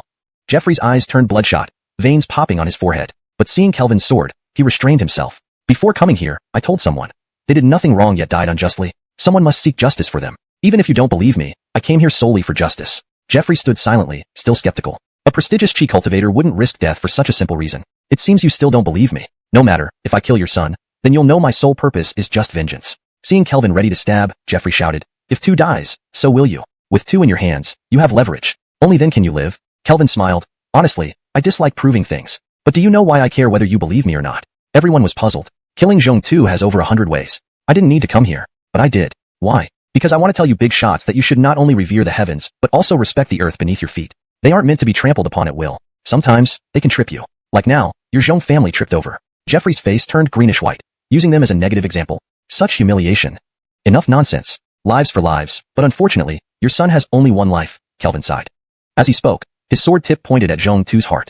Xiong paled, trembling in terror. He fell to his knees, pleading, I'm sorry. I'll compensate. Please spare me. I don't want to die. Jeffrey changed color too, shouting, if you kill him, you'll die too. Is it worth it? At this point, asking if it's worth it.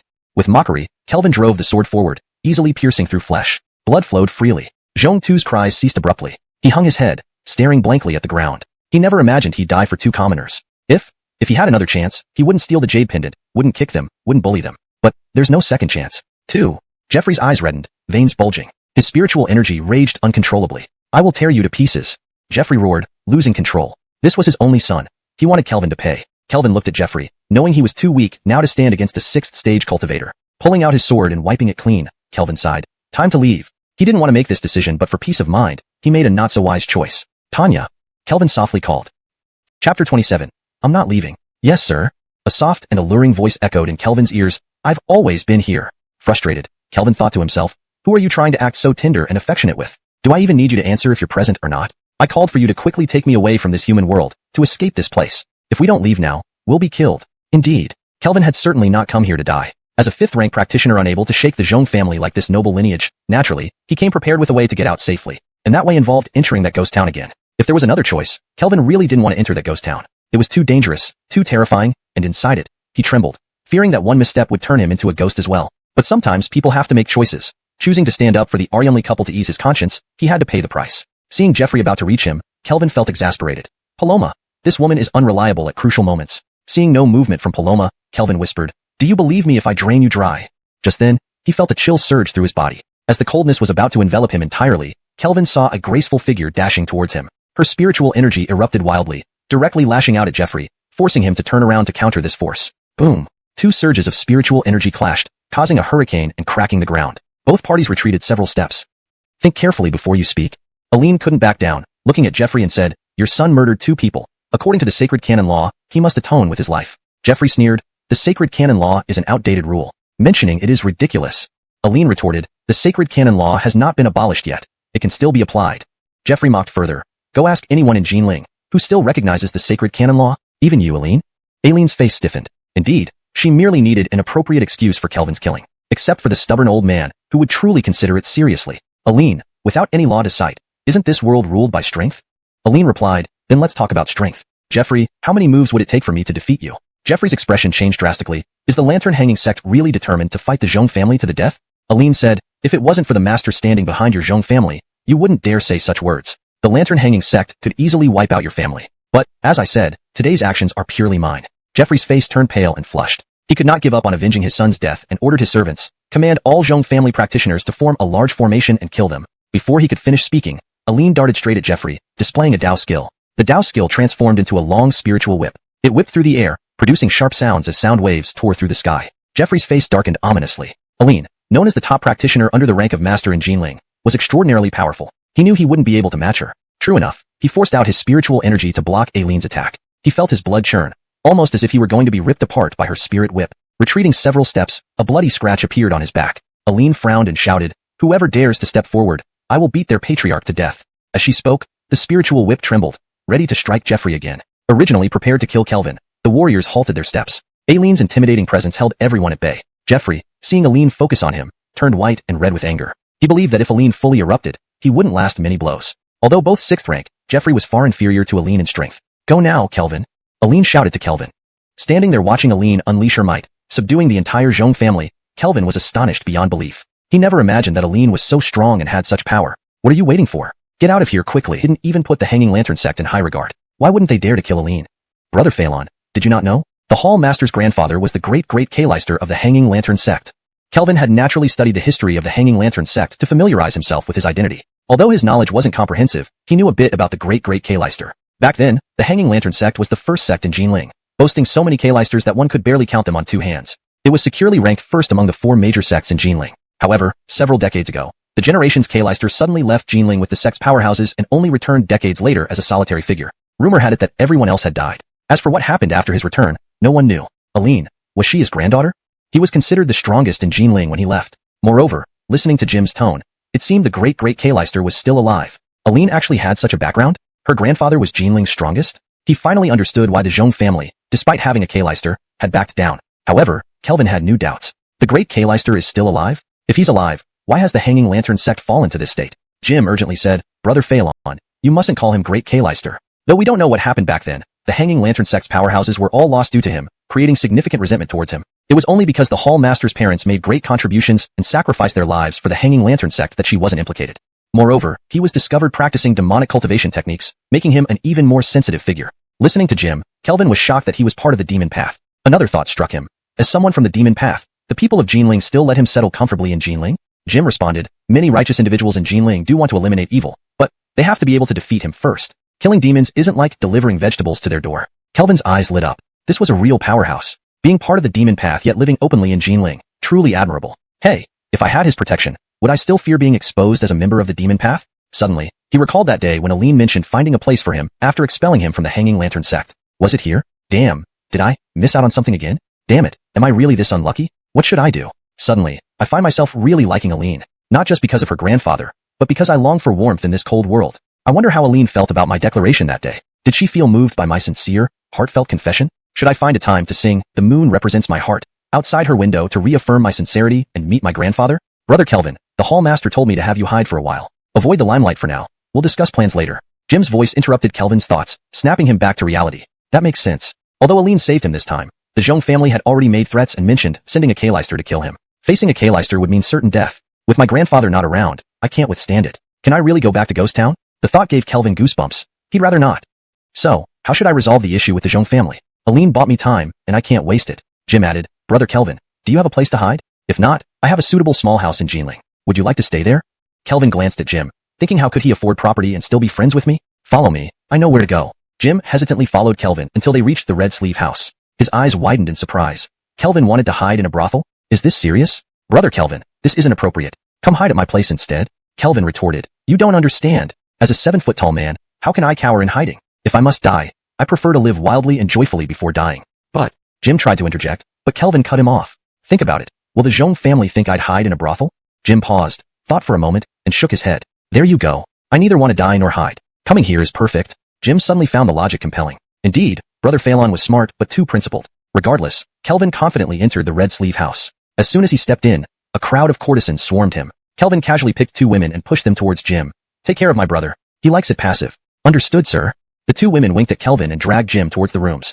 Having dealt with Jim, Kelvin discreetly headed towards the same room from last time. He was somewhat concerned whether the other party would be there. Fortunately, luck was on his side this time, and the person was there. However, as soon as Kelvin entered, he felt a surge of K-Leister-level pressure, like a mountain bearing down on him. Already weakened and tired, this intense pressure made him extremely uncomfortable, nearly collapsing on the spot. At this moment, a scolding voice echoed in his ear. How dare you? Have you forgotten your undercover identity? You've ruined a good situation. Kelvin pleaded. Let me explain. What to explain? Explain how a demonic cultivator like you has a kind heart and seeks justice for commoners. Are you saying you're too virtuous to be called a demonic cultivator by the righteous? With Dot's angry shouts, Kelvin felt the K-Leister's pressure intensify, almost becoming tangible swords piercing him, causing pain. It felt terrible. Clearly, those in the demon path aren't good people. Unlike him, whose stabbing only brought pleasure. After killing Eben, things were looking favorable for you in the Hanging Lantern sect, but now it's completely ruined. Do you think I won't dare to kill you? Dot's icy words sent a chill through the air, the K-Leister's pressure growing more unbearable, nearly drawing blood. Before, he enjoyed stabbing others, but now being stabbed himself, it wasn't fun at all. Kelvin coldly replied, everything I did was for Star Moon Tower. This is how you treat your heroes. Does anyone follow updates? Leave a comment, please. Chapter 29. All for you. Hero? Gabriel laughed bitterly, furious that he had the audacity to say such a thing. Kelvin snorted. Do you really think I have a benevolent heart, that I would wreak havoc at the Zhong family for 2 strangers unconnected to me? What a joke. I'm of the demonic path. When have people on the demonic path ever been so righteous? Gabriel gazed at Kelvin through the silk curtain, startled by his disdainful ridicule. You didn't do this for their revenge? Kelvin retorted. I never thought you'd hold my sense of justice in such high regard. Do I look like a good person? Thinking back to how Kelvin had tricked Patrick, Gabriel agreed. He certainly didn't seem like someone with any principles. Even Sadie said he was suited for the demonic path. Considering this, she reined in her master aura and asked, tell me then, how are you a hero? Kelvin explained, word has it that our demonic sects plan significant actions against the righteous sects during the Moon Festival. Isn't that correct? Gabriel nodded. Indeed, that's true. The demonic sects were conspiring together, but she hadn't expected to keep it secret from all the righteous sects in Jinling, so it wasn't surprising the news spread. Still, what does this have to do with whether you're a hero or not? Kelvin addressed Gabriel's confusion. There are many powers within the demonic sects in Jinling, and the Star Moon Tower is only one part. Its influence in the demonic realm is limited, making it hard to lead such large-scale plans as the Moon Festival's festivities. Gabriel understood. Naturally, everyone in the demonic sects was stubborn and independent. But now, being on his own, especially for personal matters, he can't bring too many powerful figures from Dian sect. Gabriel abruptly stood up, her silhouette barely visible through the silk curtain yet incredibly enticing, causing Kelvin to steal more glances. He couldn't afford to go too far, refocusing his gaze and continuing, if before the Moon Festival, the Star Moon Tower managed to slay a Grandmaster, especially one from the 4 major sects, how much would its prestige rise? Even if it can't entirely control the Moon Festival events, it would still have significant influence. Gabrielle clenched her fists lightly, unable to suppress the excitement welling inside her. Yes, Kelvin's reasoning was indeed correct. Most importantly, as an outsider, her reputation wasn't solid enough. If she could eliminate a Grandmaster from a righteous sect, there wouldn't be concerns about her prestige, and the Aryans of the Star Moon Tower wouldn't dare defy her openly. This solution tackled 2 of her problems at once. You're saying that by creating this condition for the Star Moon Tower, you're a hero? Yet, you didn't expect me to blame you. At this point, Kelvin hummed Buman de Qing Heng Li San. This sentence seems to have a fragment in Chinese. Here is the corrected version in English. At this point, Kelvin hummed Buman de Qing Heng Li Sung translates to, at this point. Kelvin let out an unsatisfied hum. Given Gabrielle's status, she would never apologize to a spy. However, her dissipating aura signaled a change in attitude. Kelvin didn't expect a Grandmaster to humble herself to him. Seeing that she was listening, he continued, and that's only part of my contributions. Gabrielle, perplexed, couldn't help asking, what other contributions do you have? Regarding the decision of who kills Steve will become the new patriarch of Xining sect, you must have known. Kelvin knew there were other spies and couldn't hide this information. Gabrielle replied, although you killed Steve, having a disciple ascend as patriarch won't be accepted by the executive hall Aryans. That's right. Which is why I attacked the Zhong family, Kelvin said. Gabrielle lost her composure again. Attacking the Zhong family would make the Xining sect want to expel him. That was the reason for her earlier anger. His expulsion would ruin her plans. But now, hearing his different intentions, and even gaining merit for the Xining sect, then Gabrielle heard Kelvin's determined declaration. I am determined to sit on the throne of Xining sect. Gabrielle stared at the Bruno opposite her. Where did he get such confidence? Now Xining sect wants to expel me, probably because of the Grandmaster backing the Zhong family, fearing entanglement. But if that Grandmaster dies, would Xining sect... #### chapter 30. So sad. Madeline left in a hurry. Watching her leave, Kelvin finally relaxed. Already very weak and exhausted, he collapsed into a chair. Damn it. The Zhong family threatens him with a master-level expert? Then they can just deal with that master. Do they really think he's someone they can manipulate at will? Suddenly realizing the value of his undercover identity within the devil cult, this situation might have been much harder to resolve otherwise. Now, he could trick the devil cult into doing his work and reap the benefits. However, masters are too powerful. He could only hope that the devil cult would be effective enough not to let the opponent escape, and aim to kill them outright. Feeling his weakened body, Kelvin sat cross-legged, took out several spirit stones, and began practicing the primordial decision technique to absorb their essence and recover. After absorbing 2 spirit stones, he felt his vitality gradually restored. He then continued using the primordial decision to absorb the Philip fire within his body. By killing Thatcher and Dover, he obtained 3 fires from each. This was a perfect opportunity to enhance his strength. Kelvin felt somewhat urgent, hoping to reach the 6th rank as soon as possible. Even if the master behind the Zhong family were eliminated, Jeffrey would still be troublesome. He is genuinely a 6th rank expert. Kelvin's current strength was insufficient to confront a 6th rank practitioner. If Jeffrey relentlessly hunted him down, it would be a serious headache. There was a significant risk he might be killed by the opponent. As Philip fire had minimal effect, Kelvin quickly absorbed it. However, Thatcher, being 5th rank, slowly enhanced Kelvin's strength through the primordial decision. 5th rank 0.42, 5th rank 0.43, 5th rank 0.44, 5th rank 0.45, 5th rank 0.46. For a regular cultivator, increasing 1 percentage point was extremely difficult, but Kelvin did so easily, almost effortlessly. If this pace continued, he could soon attempt to break through to 6th rank. Sadly, the Philip fire essence from a 5th rank practitioner contained much, but after reaching 5th rank 0.51, the Philip fire was entirely refined. Kelvin had finally passed the halfway mark in 5th rank cultivation. Too bad, the Philip fire essence wasn't enough. To make a breakthrough to 6th rank, I would need more essence, ideally from another 6th rank or a Master Realm Philip fire, sighed Kelvin. The other option was relying on spirit stones and chi refining pills, which were slower but manageable. However, his limited resources couldn't support such costs, as both were extremely expensive.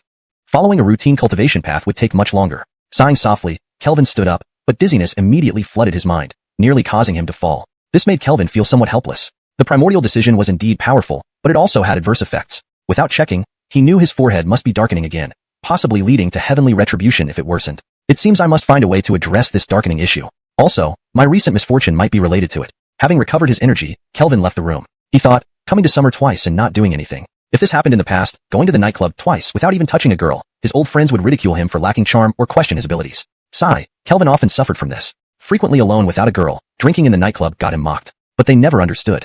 He had a pure heart and rather high standards. He wondered what ancient brothels were like. He'd check out some girls first. If unsatisfactory, he'd get another batch. No matter what, he couldn't compromise on aesthetics. Leaving the room, Kelvin was about to ask Auntie Phelan for arrangements. However, she approached him, swaying gracefully, saying, "Didn't you say you wanted Eileen to accompany you? I finally convinced her, and now I'll bring you to her." Narrowing his eyes, Kelvin gave her a deep look but immediately smiled. "Wow, what great news. You really care about me. I'll always ask for your arrangements whenever I come here." "Thank you, sir. You wouldn't know how hard it was to convince Eileen." Was overwhelming. His head felt like it would explode. Especially, seeing wave after wave of beautiful girls, he could only rack his brain, which was excruciating. Now, encountering the good person who helped him beat Clinton, he felt like meeting family. Yet, this family warily eyed him, forgetting him? What a sad feeling. Hashtag chapter 31. Is it new tea? Patrick again said leisurely, "Brother, don't you remember helping me? Damn, you're not Christy by the Daming Lake. I merely helped you. I didn't sleep with you. Why would I need to remember you?" "Wait, he said I helped him? When did that happen?"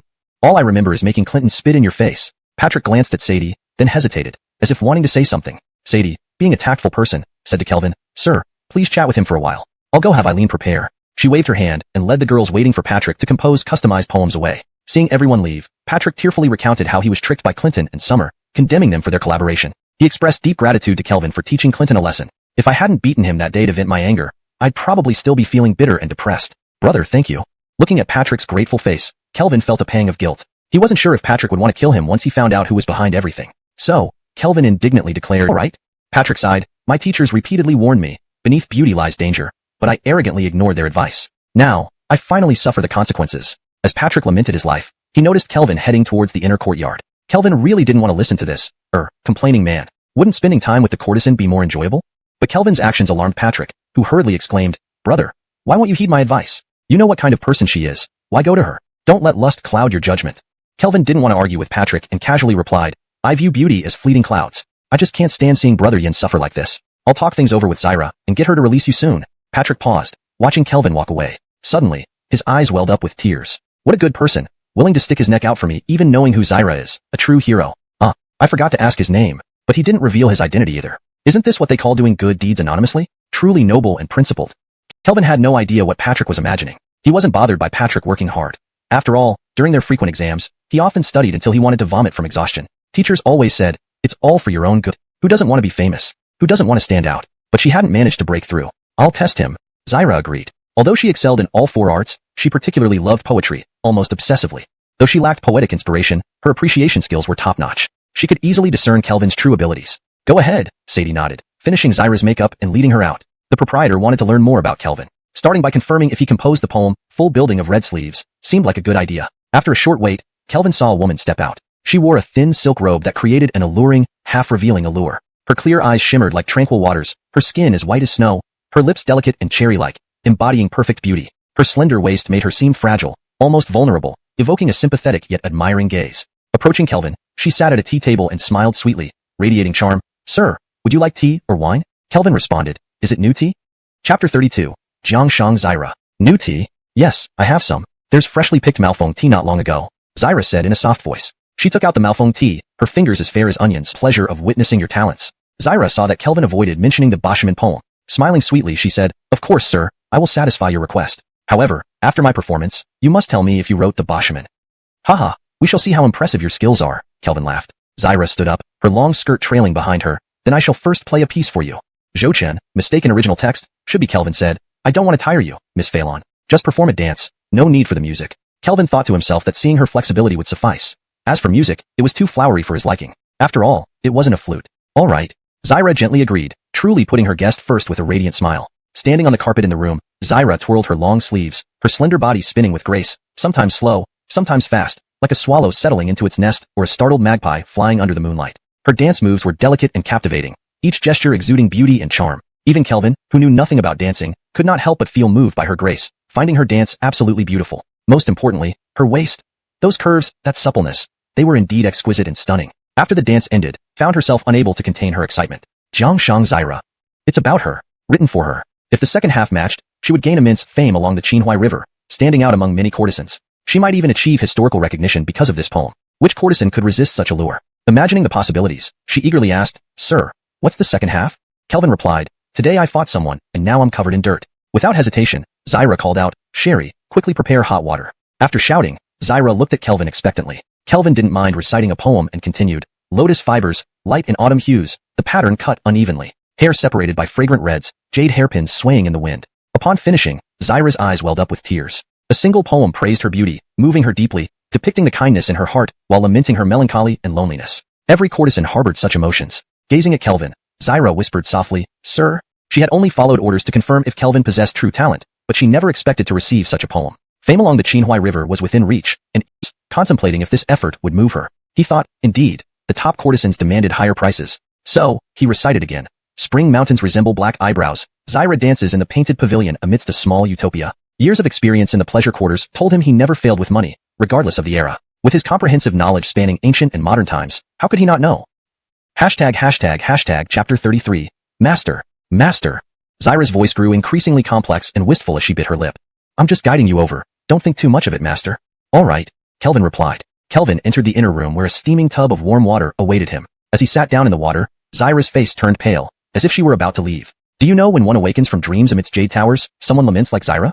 Zyra's steps halted instantly, her eyes gazing at Kelvin with even deeper longing. In the end, she stayed. Blossoms like brocade, willows like mist adorn West Lake in February skies.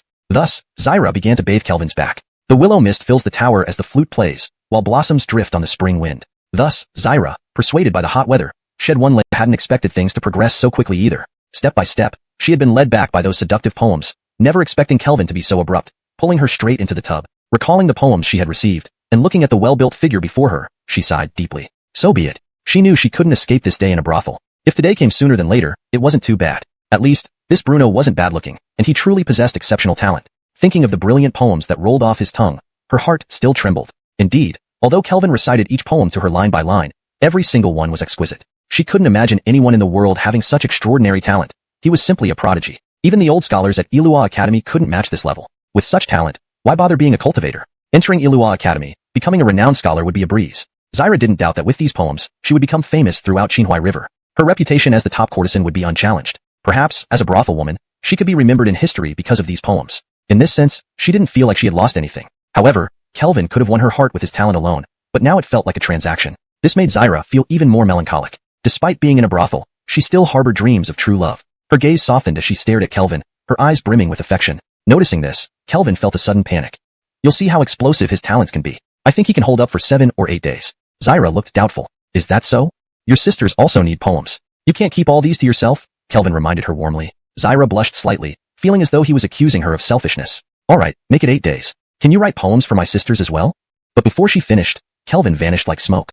This made Zyra grind her teeth in frustration. Never had she met such a cowardly man. I went through great efforts, even offering a heavy sum. I barely convinced Zyra to let you go after 8 days. I apologize, Brother Yin. This is all I could do. Patrick looked at the contrite Kelvin, tears welling in his eyes. What does it mean to be a true friend? This was it. Considering Patrick and xiuxian's initial scheming, reducing 10 days to 8 was no easy feat. It was clear Kelvin had paid a high price. Although tormented at xiuxian, knowing such a kind person made it all worthwhile. Brother, I am forever grateful for your kindness. Could you tell me your name? I wish to remember this favor.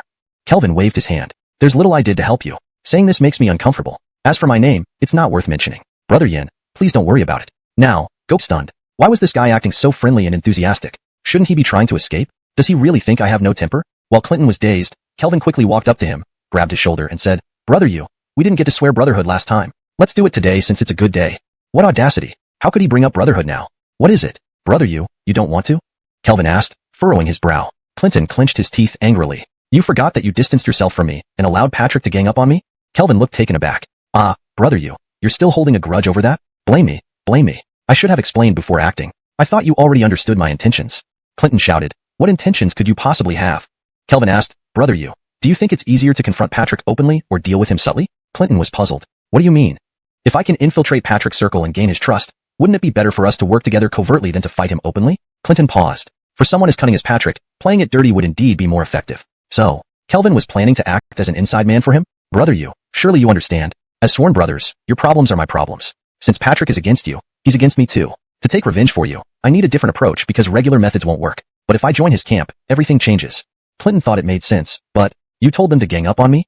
Patrick doesn't let anyone into his circle easily. To gain his trust, I needed to show I was against you. That's why I acted fast without explaining first. And I never thought they'd actually gang up on you. I believed intellectuals wouldn't stoop so low. It was a miscalculation on my part. I apologize, Brother Yu. Clinton stared suspiciously at Kelvin, unsure if he believed him. Recalling that scene, it didn't seem quite right. Kelvin sighed. Are we really at a point where we can't trust each other? If you doubt me, ask Karina. Didn't I write poetry for Patrick, leading him to make a bet and now forcing him to write poems at summer? When I insisted he stay longer, wasn't that for your benefit? Did I do it for myself? We have no past grievances. Think about it, Brother Yu. Clinton stared at Kelvin. Really?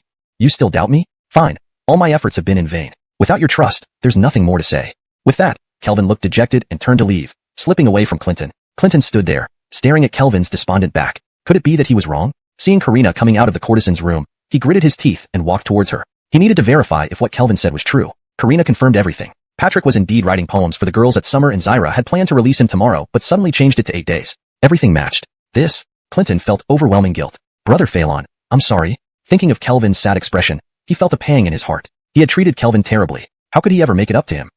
Kelvin, having escaped Clinton, soon found himself bored. He had no interest in pleasure-seeking at the moment, and none of the women could match Zyra's beauty. He regretted setting up that cold, indifferent persona in front of Clinton. He should have given him a chance to apologize so they could drink together. But now, it was best to let Clinton stew in his guilt. How was the mission at Star Moon Tower going? Kelvin desperately wanted to know. Success would mean less danger for the Zhong family, and perhaps no need to return to Ghost Town. Star Moon Tower, please come through. Just then, Gabrielle's voice broke through his thoughts. Kelvin's eyes lit up. Had it been resolved so quickly? He hurried to Gabrielle's parlor. Opening the door, he saw through the curtains a man in Taoist robes tied up and lying on the ground, gagged, covered in blood, and clearly injured. The Grandmaster behind the Zhong family. Though Kelvin had never met the man, this captured cultivator must be him. He couldn't help but glance at the woman behind the curtain. Though her face was unclear, her silhouette was incredibly alluring. But Kelvin had no time for admiration, only awe. He had thought killing a Grandmaster would be remarkable, but to capture one alive. Star Moon Tower was terrifyingly powerful. He realized he had underestimated its capabilities. Then, a thrilling thought crossed his mind. A Grandmaster's essence was immense. If he could draw 3 fires from him and use it for his Tai Chi decree, reaching the 6th rank would be effortless. The 6th rank. At that level, he wouldn't fear retaliation from the Zhong family. Challenging the lantern-hanging Sect Master would be justified and advantageous. Becoming the Sect Master would give him significant power and change his destiny. But how could he obtain the Grandmaster's essence? Gabrielle spoke. Capturing this Grandmaster, Kelvin, is a great achievement. Danyuan Shui lay bound on the ground, pale and defeated. He never imagined walking outside the sect once would result in a demon ambush. Now in enemy hands, death seemed inevitable. He had accepted his fate, regretting only that he hadn't avenged his nephew. But hearing Gabrielle mention Kelvin, his eyes widened, heart racing. Struggling fiercely, he tried to see the Bruno clearly. Kelvin? If memory served, the Zhong family messenger said Kelvin had killed his nephew. But he was a true disciple of lantern-hanging sect. Why was he in the room of a demon grandmaster? Suddenly, Danyuan Shui understood. It was a trap. His bad luck was no coincidence. It was orchestrated by lantern-hanging sect. Rumors of a spy in lantern-hanging sect were true, and this true disciple had set the trap. Fury surged within Danyuan Shui. A grandmaster like him had been outwitted by a mere disciple. His hatred burned fiercely. I will tear you apart. Danyuan Shui struggled fiercely, trying to break free from the restraints and ropes. Even as the ropes cut into his skin, leaving bloody marks, he did not stop. But no matter how hard he tried, he couldn't break free. Don't know when you're licked. Seeing Danyuan Shui still struggling desperately, Gabriel coldly hummed, and a wave of Kleister's intent, infused with spirit energy, struck him directly. Danyuan Shui groaned and spewed blood from his mouth, which, due to being gagged, made his face turn blue as the blood flowed back through his nostrils. Gabriel asked, "Do you know why I brought this captive to you?" "I understand what needs to be done." Kelvin nodded, then stepped forward to stand before Danyuan Shui. He produced a dagger in his hand and swiftly plunged it into Danyuan Shui's chest with deadly precision. Kelvin's speed was incredibly fast, striking with ferocity and ruthlessness. In an instant, he pierced Danyuan Shui right through the heart. Gabriel was shocked by the sight, shouting urgently, "What are you doing? Stop!" However, her words came too late. Kelvin had already pulled out the dagger. Gabriel's face turned livid with anger. They had finally captured a Kleister alive, only for him to be killed like this? Give me an explanation.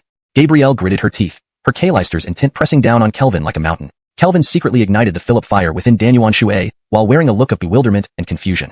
Didn't you bring him here for one of two reasons? First, to reward my contributions by allowing me to kill him personally, avenging the threats from the Zhong family. Second, to ensure I would have blood on my hands, giving you leverage over me, so that I could only wholeheartedly follow Star Moon Tower. My loyalty to Star Moon Tower is as steadfast as heaven and earth, so I acted without hesitation. Gabriel's fury choked her throat, making her chest heave with suppressed anger. Kelvin's words left her unable to lash out. Could it be?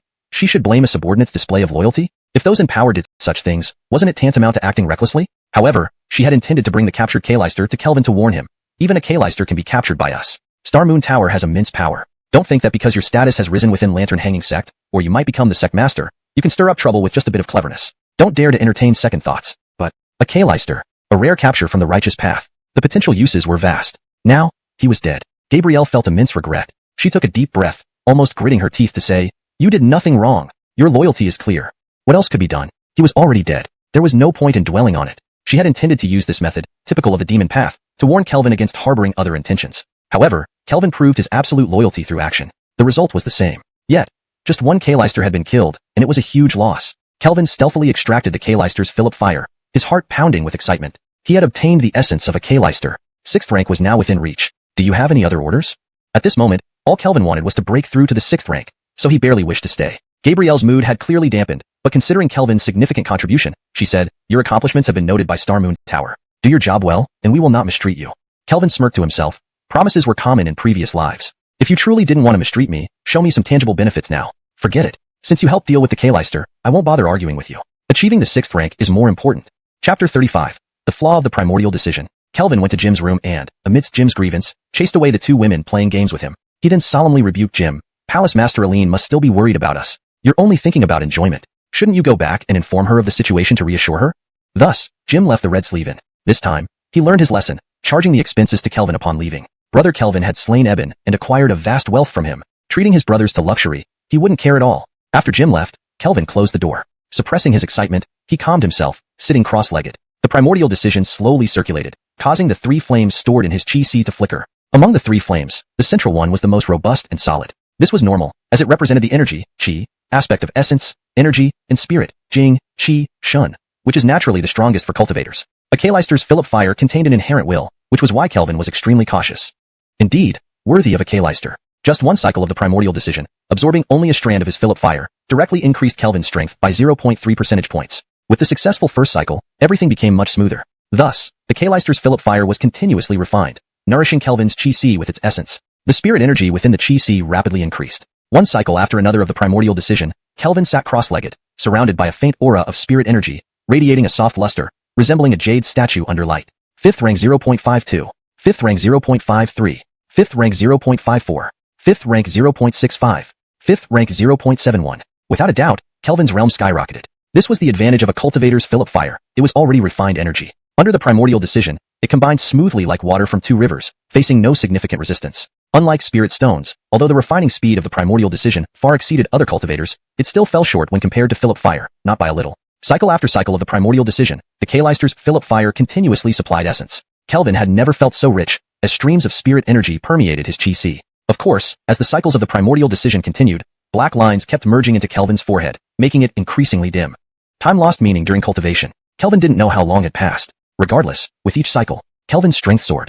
5th rank 0.83, 5th rank 0.88, 5th rank 0.91, 5th rank 0.95, 5th rank 0.99. Finally, supported by the abundant essence of the K-Leister's Philip fire, Kelvin reached 5th rank peak. Advancing to 6th rank was next. By now, half of the K-Leister's essence Philip fire had been refined. Kelvin did not stop. Before reaching 6th rank, cultivators mainly focused on accumulating spirit energy. The mysticism of the primordial decision allowed him to bypass stabilizing his realm and grounding himself, unlike other cultivators. He had no reason to hesitate. A direct push to 6th rank was all he needed. Hence, Kelvin continued the primordial decision. However, this time, as the primordial decision circulated through his body, passing by his third eye at the center of his brows, it suddenly twitched. Instantly, the circulation of the primordial decision stalled, as if trapped in mud. This sensation reminded Kelvin of his early days cultivating the primordial decision. Sighing, he realized this was the aftereffect of the heavenly punishment associated with the primordial decision. Nevertheless, with 6th rank almost within reach, he couldn't afford to stop. Even though his forehead darkened, solving this problem could wait until he achieved 6th rank. For now, his main goal was to reach 6th rank. So, Kelvin persisted with the primordial decision. However, the decision trapped in mud significantly slowed down, leading to substantial spirit energy consumption and dispersion. 5th rank 0.991. Originally, each cycle could increase his strength by 0.3 percentage points, but now it was reduced to merely 0.1. But wasting some of the K-Leister's essence was insignificant. Kelvin continued. This cycle was even slower and harder. Passing through his third eye again, his head felt dazed, like being clouded with confusion, as if his mind turned to mush. This sensation made him feel like a once talented cultivator had suddenly become a dull-witted one, making cultivation extremely difficult, his thoughts no longer clear, his mind sluggish. 5th rank 0.994. Kelvin initially thought he could break through to 6th rank in one go, but he underestimated the aftereffects of the primordial decision. Although his strength increased by 0.4 percentage points, his forehead had darkened significantly. During the cultivation of the primordial decision, his third eye suddenly twitched, followed by a momentary mental defeated by his failure to break through because reaching this level meant that achieving the 6th rank was just a matter of one thought. But with heaven's wrath still present, that single thought seemed as insurmountable as a mountain. He wasn't panicked though. There were methods to solve heaven's wrath. They were just somewhat troublesome. What concerned him more was understanding the extent of the darkness in his intang point, between the eyebrows. Once he reached this level, he had to deal with the issue of heaven's wrath. Inability to cultivate without going astray was one manifestation of heaven's wrath. As for how to resolve heaven's wrath, it involved dealing with the intangible, shapeless peculiar substance gathering in the intang point. When he first started practicing the Tai Chu decision, Davis, the master of Paloma, repeatedly told him one sentence. A person should illuminate good and be sincere, steadfast in learning, think about the lights of thousands of homes, and then they can carry virtue and soar through heaven, receiving assistance from heaven and earth. At the time, he thought it was advice on being a good person. Later, he learned that these words were methods to solve the aftermath of practicing the Tai Chu decision. After much effort, he coerced Paloma into explaining the meaning behind these words. Illuminate good and be sincere means using the Tai Chu decision to steal essence from heaven and earth naturally without invoking heaven's wrath. Steadfast in learning means cultivating righteous chi to drive away heaven's wrath. Lights of thousands of homes refers to refining true fire with myriad fires to cleanse the dark substance in the intang point, thereby dispelling heaven's wrath. The Samay true fire that Kelvin learned was not for killing enemies, but to address the problem of heaven's wrath. However, perhaps due to some intrinsic connection, the Samay true fire, which could burn everything, burned this peculiar substance surprisingly slowly, making it the worst method to resolve heaven's wrath. Carry virtue and soar through heaven means items with purifying properties could dispel heaven's wrath. This method was effective, but such items were rare and precious, either hard to find or expensive. Kelvin happened to obtain 2 such items in Ghost Town, resolving his issues there. The only part he didn't understand was one thought soars through heaven. Even Paloma didn't know. So now, the methods available to him were refining with true fire or using treasure items. Refining with true fire might take ages, leaving the choice of appropriate treasure items as the best option. I've done such a big favor for Star Moon Tower. Asking for a treasure shouldn't be too much, right? Kelvin muttered. Considering his status as an undercover agent, he should also get paid. It looked like this treasure would have to come from Star Moon Tower. With this thought, Kelvin stood up. Just as he stood, he felt dizzy and stumbled, barely catching hold of the table next to him, but tripping over his own feet and crashing to the ground. Explained, Hall Master Aline told me that the Zungsher of the Zhong family was ambushed and killed by the Devil Path. Thinking about this, Jim envied Kelvin's luck. Truly a chosen one by heaven. Just after offending the Zhong family, their great supporter died. Without a grandmaster, the Zhong family was nothing to the Hanging Lamp Sect. Fergus and Aline wouldn't even acknowledge them. Not causing trouble for the Hanging Lamp Sect, Kelvin's rashness didn't seem like a major offense. Hall Master Aline is worried that Jeffrey will retaliate against you. She's waiting outside Red Sleeve Inn to take you away. Let's go, Jim said. Kelvin originally intended to ask Star Moon Tower for a treasure, but didn't find it convenient under Jim's watchful eye. He considered having someone else ask Mariana for the treasure on his behalf to avoid misfortune. With this thought, Kelvin followed Jim out of Red Sleeve Inn. Halfway through, Kelvin suddenly asked Jim, "What's the weather like outside? Is it thundering?" Damn it. If the weather turned bad and there was thunder, he might even get struck. Jim found this question odd but answered honestly. The weather has improved. The rain has cleared up. Kelvin then walked out with Jim. Despite being cautious, as they left Red Sleeve Inn, a bucket of water fell from upstairs, hitting him right on the head.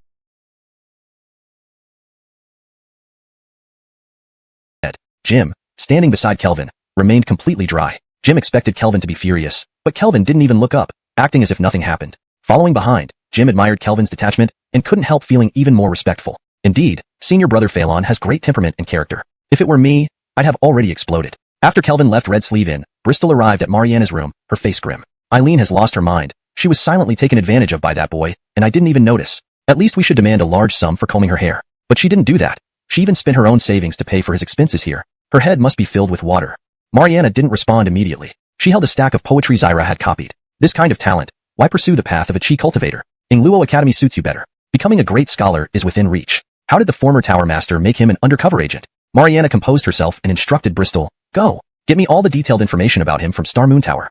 ####Chapter 37. A single thought connects to heaven. Kelvin had no idea that Gabrielle had started to reinvestigate him. At this moment, he was walking down the road with Jimyun and Ethel. Throughout the journey, Kelvin thought that Aline would say something, but she remained silent, merely walking ahead. Kelvin enjoyed the peace and followed her without a word. However, he walked with utmost caution, taut as a bowstring, fearful that even a pebble on the road could trip him. When his luck turned sour, his 5th rank strength wouldn't help much because he might suddenly lose focus and forget to activate his spirit chi shield. Without it, his body was barely stronger than an average person's. Aline also harbored a grudge, but seeing how carefully and nervously Kelvin moved, she couldn't help but reflect on herself. Was she too harsh? Kelvin was only too righteous, and such a trait shouldn't be considered wrong. Knowing well that he loved her yet treating him so coldly, it must have been very hard for him. His extreme caution indicated his fear that she might not care about him in the future. Aline bit her lip, softened her icy expression, and gently said to Kelvin, don't overthink it, just rest for a few days. As for the Hanging Lantern Sect's stance on this matter, I'll handle it for you. Aha. Kelvin turned to look at Aline. He had already planned a solution, but Aline taking charge certainly increased the success rate, which made him genuinely happy. Seeing Kelvin's obvious delight, Aline felt incredibly conflicted. His emotions fluctuated greatly based on her attitude, a sign of deep affection. She had no experience dealing with teenage love. Jimyun scrutinized both Kelvin and Aline, recalling Aline's statement at the Hanging Lantern Sect. Did they really have something between them before? What about Adrian's junior sister? And you, brother Phelan? Do you want everything? You're not human. Each person had their own thoughts as they walked on, passing by the original pancake shop. They saw the Aryangli couple's body still there, now encased in coffins. A frail girl knelt before the coffins. Seeing Kelvin stop and look over, Jimyun explained, I bought the coffins to help. The little girl initially didn't allow them to be placed inside. Now it looks like they are preparing for burial. Kelvin nodded, noticing the crowd gathered around the coffins. All simple folk, the old couple's neighbors, paying their last respects. Thinking about it, Kelvin approached. Kelvin's arrival halted everyone's mourning as all eyes turned toward him. Ignoring their gazes, he took 3 incense sticks, lit them, and offered a prayer for the couple. The emaciated girl stared at Kelvin, not biting or stopping him this time. After Kelvin finished praying, she finally spoke. Don't think that avenging my parents will make me forgive you. My parents died because of you, making you a murderer too. If I ever gain the power, I'll seek revenge. This shocked many neighbors, some trying to cover her mouth. Kelvin looked at the girl and said, given your current situation, you'd be lucky not to starve. Seeking revenge on me is just wishful thinking. The girl clenched her teeth, defiantly staring at Kelvin. After some consideration, Kelvin pulled out a brocade pouch from his pocket and handed it to her. The girl retorted, I don't need sympathy from a parent killer, nor do I need their charity to survive. Kelvin replied, you're overthinking it. You want to kill me, and I'd raise you? That's crazy. What I give you is a path to possibly gain the chance to kill me for revenge. Reluctantly, the girl accepted the pouch. Kelvin walked away without another glance. The girl opened the pouch and found a piece of paper. Reading its contents, she was slightly surprised. This was his way to guide her? Just as she raised her head to look at Kelvin, he had already left. The girl bit her chapped lips, watching his retreating back with complex emotions. She thought her parents had died in vain, but unexpectedly, the boy she hated had gone to the Zhong family to avenge them. Yet, her parents ultimately died because of him. Kelvin simply paid respects with incense, not offering any compensation to the girl. But everyone present watched him, some with tears in their eyes. They were ordinary people, just like the Aryangli couple, deemed worthless by those higher-ups. They struggled for survival and food every day. Such commoners were insignificant to the elite. No one cared when they died. Yet, unexpectedly, the Bruno had stood up for the Aryangli couple, risking his life to attack the Zhong family. Living in hardship, they knew how rare this kindness was. In this world, everyone calculated risks and protected themselves. Who dared provoke someone backed by a grandmaster like the Zhong family? But this Bruno defied all expectations, attacking solely to avenge 2 inconspicuous commoners. Understanding this society and knowing its reality highlighted the extraordinary nature of his choice. That slender, seemingly unremarkable back of Kelvin evoked respect from everyone. Involuntarily, they bowed in unison. As Kelvin left, he suddenly felt a tremor in his mind. The previously murky mind became crystal clear, as if a light had dispelled all darkness. Kelvin paused, his heart surging with waves of excitement, because the dark material on his forehead had completely vanished. His heavenly punishment was gone. Kelvin stood there stunned, looking back at the ordinary people. A single thought connects to heaven. Kelvin finally understood what the phrase, a single thought connects to heaven, meant.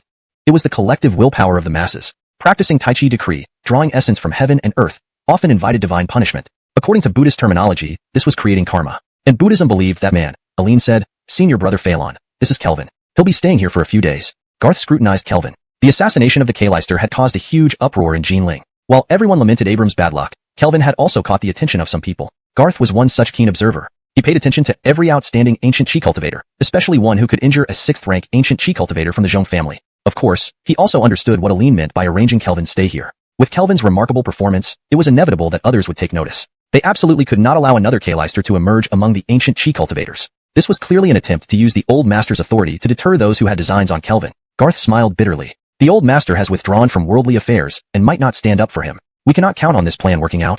Aline retorted. Then let him wait and watch as the lineage of ancient Qi cultivators completely disappears in Jinling. Garth fell silent for a moment before looking at Aline and saying, "Let him stay here for a few days then. We'll do our best. Give it a try." Kelvin glanced at Aline and Garth. What were they planning? Seeing Garth agree, Aline turned to Kelvin and said, "After your ruckus at the Zhong residence and leaving the Xiuxian sect before departure, the Fergusons will surely make a fuss over you. Stay here for a few days while I resolve the issue, then return to the Xiuxian sect."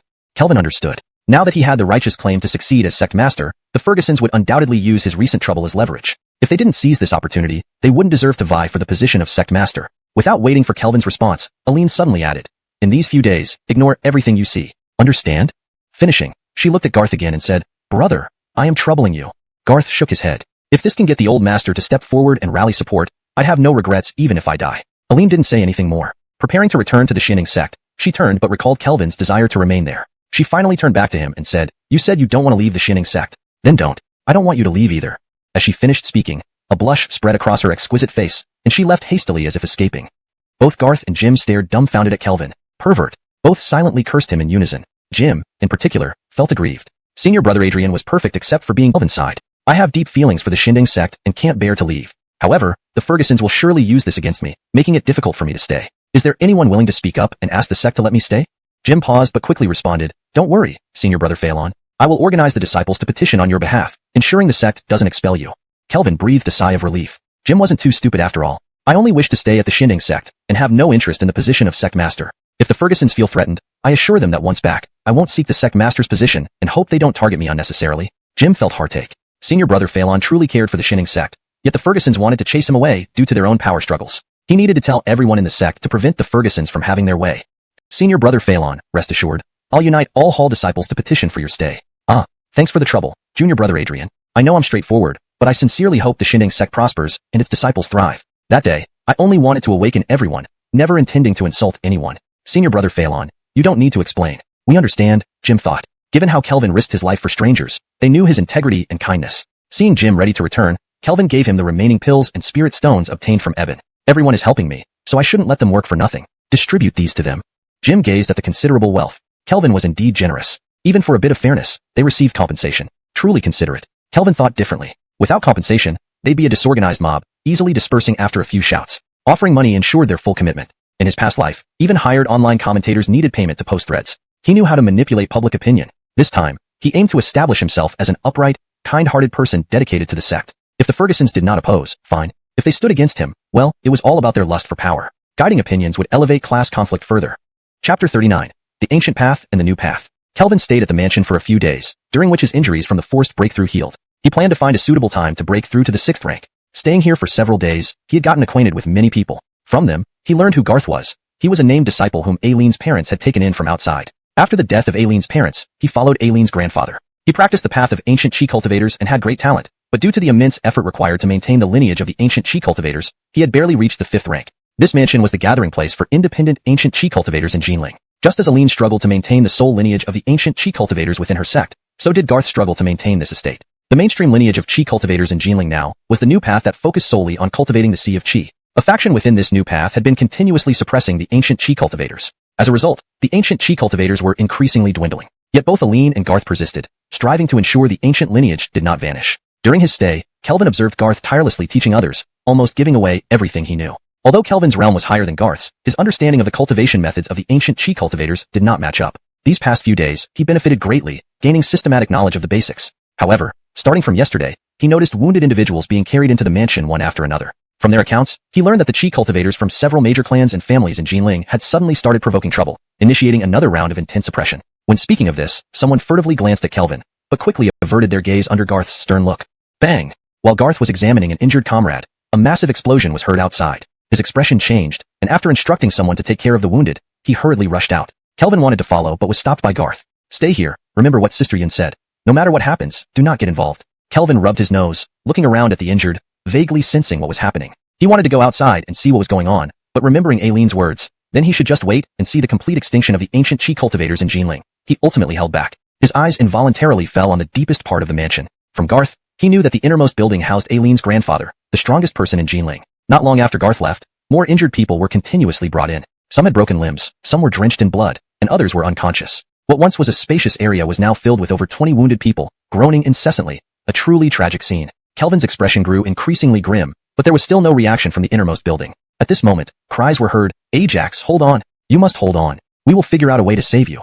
Outside, several Qi cultivators were carrying a man inside. This man had a 1-foot-long bloody gash on his chest. Fled. He walked in front of Ajax. What are you doing?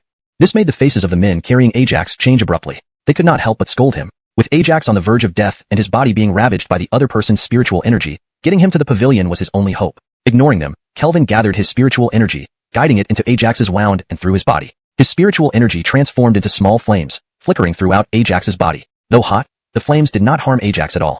Instead, they turned the destructive spiritual energy into fuel, burning it away. The energy released by the burning gradually permeated Ajax's body, stabilizing his condition. Seeing this, the originally enraged group became quiet, stunned by Kelvin's actions. How did he so easily dispel the invading spiritual energy while also nourishing Ajax's injuries? As they stood in shock, the spiritual energy in Ajax's body was entirely burned away. Kelvin then dispersed the flames into Ajax's wound, stopping the bleeding as if sealing it shut. You helped treat his wound. I'm not skilled in this, Kelvin told the group. Okay. Reacting finally, they hastily began treating Ajax's huge bloody gash. Without the internal spiritual energy ravaging him, the external injury wasn't fatal. As they watched Kelvin walk out, they called out urgently, Phelan senior brother instructed you not to go out. But Kelvin paid no heed and continued walking. Although he didn't understand many things, from Garth and Aileen's words, he guessed what was happening. Those people were likely targeting him. Initially, he wanted to see if events would unfold as Aileen predicted, hoping someone would step forward. But, looking at the groaning injured and feeling Ajax's bloodstains on his hands, he felt it unnecessary to wait any longer. Thus, Kelvin walked out. Outside the mansion, chaos reigned. The gate and signboard were already in ruins. Phew.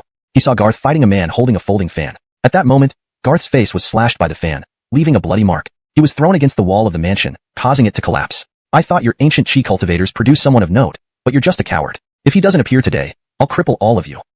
Chapter 40. A single sword slash. The man with the feather fan was being arrogantly disdainful when he saw Bruno step forward, walk beside Garth, and help him remove the bricks pressing down on him, assisting him to his feet. Garth's expression changed when he saw Kelvin. Who told you to come out? Kelvin smiled lightly. I couldn't just watch as you suffered. I was hiding behind anyway. Do you understand anything? We were just using you to stage a ruse in hopes of provoking him into action. Garth gritted his teeth. Kelvin gazed at the blood-streaked face of Garth and said slowly, this strategy is far too bitter, isn't it? This means nothing. Get back. Garth urged hastily. He could not let Kelvin stay there. These people had come here precisely to cripple Kelvin, who had become an abnormally talented individual they could not allow to continue flourishing. They spent decades completely suppressing ancient cultivators. They would not permit them to revive even by a thread. This was a matter concerning lineage struggles, a life-or-death situation. So, since Aileen sent him here, Kelvin understood Aileen's intentions. Whenever ancient cultivator lineages showed exceptional talent, they would intercept and suppress them through various means. This time was no different for Kelvin. Aileen thus thought. Use this opportunity to force the old man to act, to see if he would really watch everyone die. As long as the old man acted and provided a deterrent, not only could Kelvin be saved, but also the ancient cultivator lineage might survive without complete annihilation. Kelvin gave a smile to Garth and ignored his words, instead helping Garth aside before advancing towards the man with the feather fan. Garth grew agitated and shouted angrily, Are you so smart that you don't understand what Aileen and I are thinking? I know. Kelvin turned to Garth. That's why I waited inside until Ajax was nearly dead and brought in. If we have to go to such lengths to make him act, then we shouldn't use this scheme. Senior brother Phelan. I'm different from him. I will never stand idly by while those around me get beaten like this. In the past, I heard he was the top expert and looked forward to joining forces with him. But now, I look down on him. If one cannot protect their own, being the top expert means nothing. What the hell good is it? Garth explained after hearing Kelvin's words. You don't understand. He has his reasons. There are no reasons, Kelvin interrupted. Compared to the lives of those around me, nothing matters more. I'm different. Whoever attacks my people, I'll strike back. With that, Kelvin walked directly up to the man with the feather fan. There were quite a few people opposite, about a dozen or so. However, the ones Kelvin paid attention to were the front 4 or 5 who were sizing him up as well. Kelvin looked at them and asked, You want to kill me? The man with the feather fan pointed at himself, and then his companions. I come from the Gu family of Jinling. The left comes from Dayan Sect, and the right from Jinling's hereditary marquis mansion. Our three factions are giants among families, sects, and officialdom. If you give up your path and join our cultivation, we appreciate your talent. Not only will we not kill you, but we can also guarantee you a bright future. Kelvin impatiently replied, do you really want to kill me or not? The man with the feather fan added. He knew Kelvin was strong. Otherwise, he couldn't have killed 5th rank or injured 6th rank. But so what? It took Kelvin few moves to dispatch Zhong clan's manager. As peak 5th rank, he had never lost at this level. True, he wasn't a match for 6th rank, but he reviewed the battle where Kelvin merely exhausted himself using a terrifying Dao technique. Jeffrey simply didn't dodge in time. Otherwise, he wouldn't have been hurt by Kelvin. Knowing this, he had no fear of Kelvin's Dao technique. He could easily defend against it. In his eyes, Kelvin was barely middle 5th rank. While he was not only peak 5th rank, but raised under his clan's formidable legacy, placing him at the apex with no peer. The ancient cultivators might be rich in essence energy, but he had accumulated for so long, believing he matched them, and he was stronger in realm. The man coldly said, eager to die. So be it. Speaking, he stepped forward, his aura erupting wildly. Garth's expression changed. He knew Rusty's power. Only if he reached peak 5th rank could he contend. Anyone daring enough to challenge an ancient lineage at the same rank could hardly be weak, and Kelvin was only middle 5th rank. Garth wanted to stop him but heard Kelvin's scornful voice, just waiting for you to make a move. The moment he finished speaking, Kelvin drew his sword from his waist. His aura soared suddenly.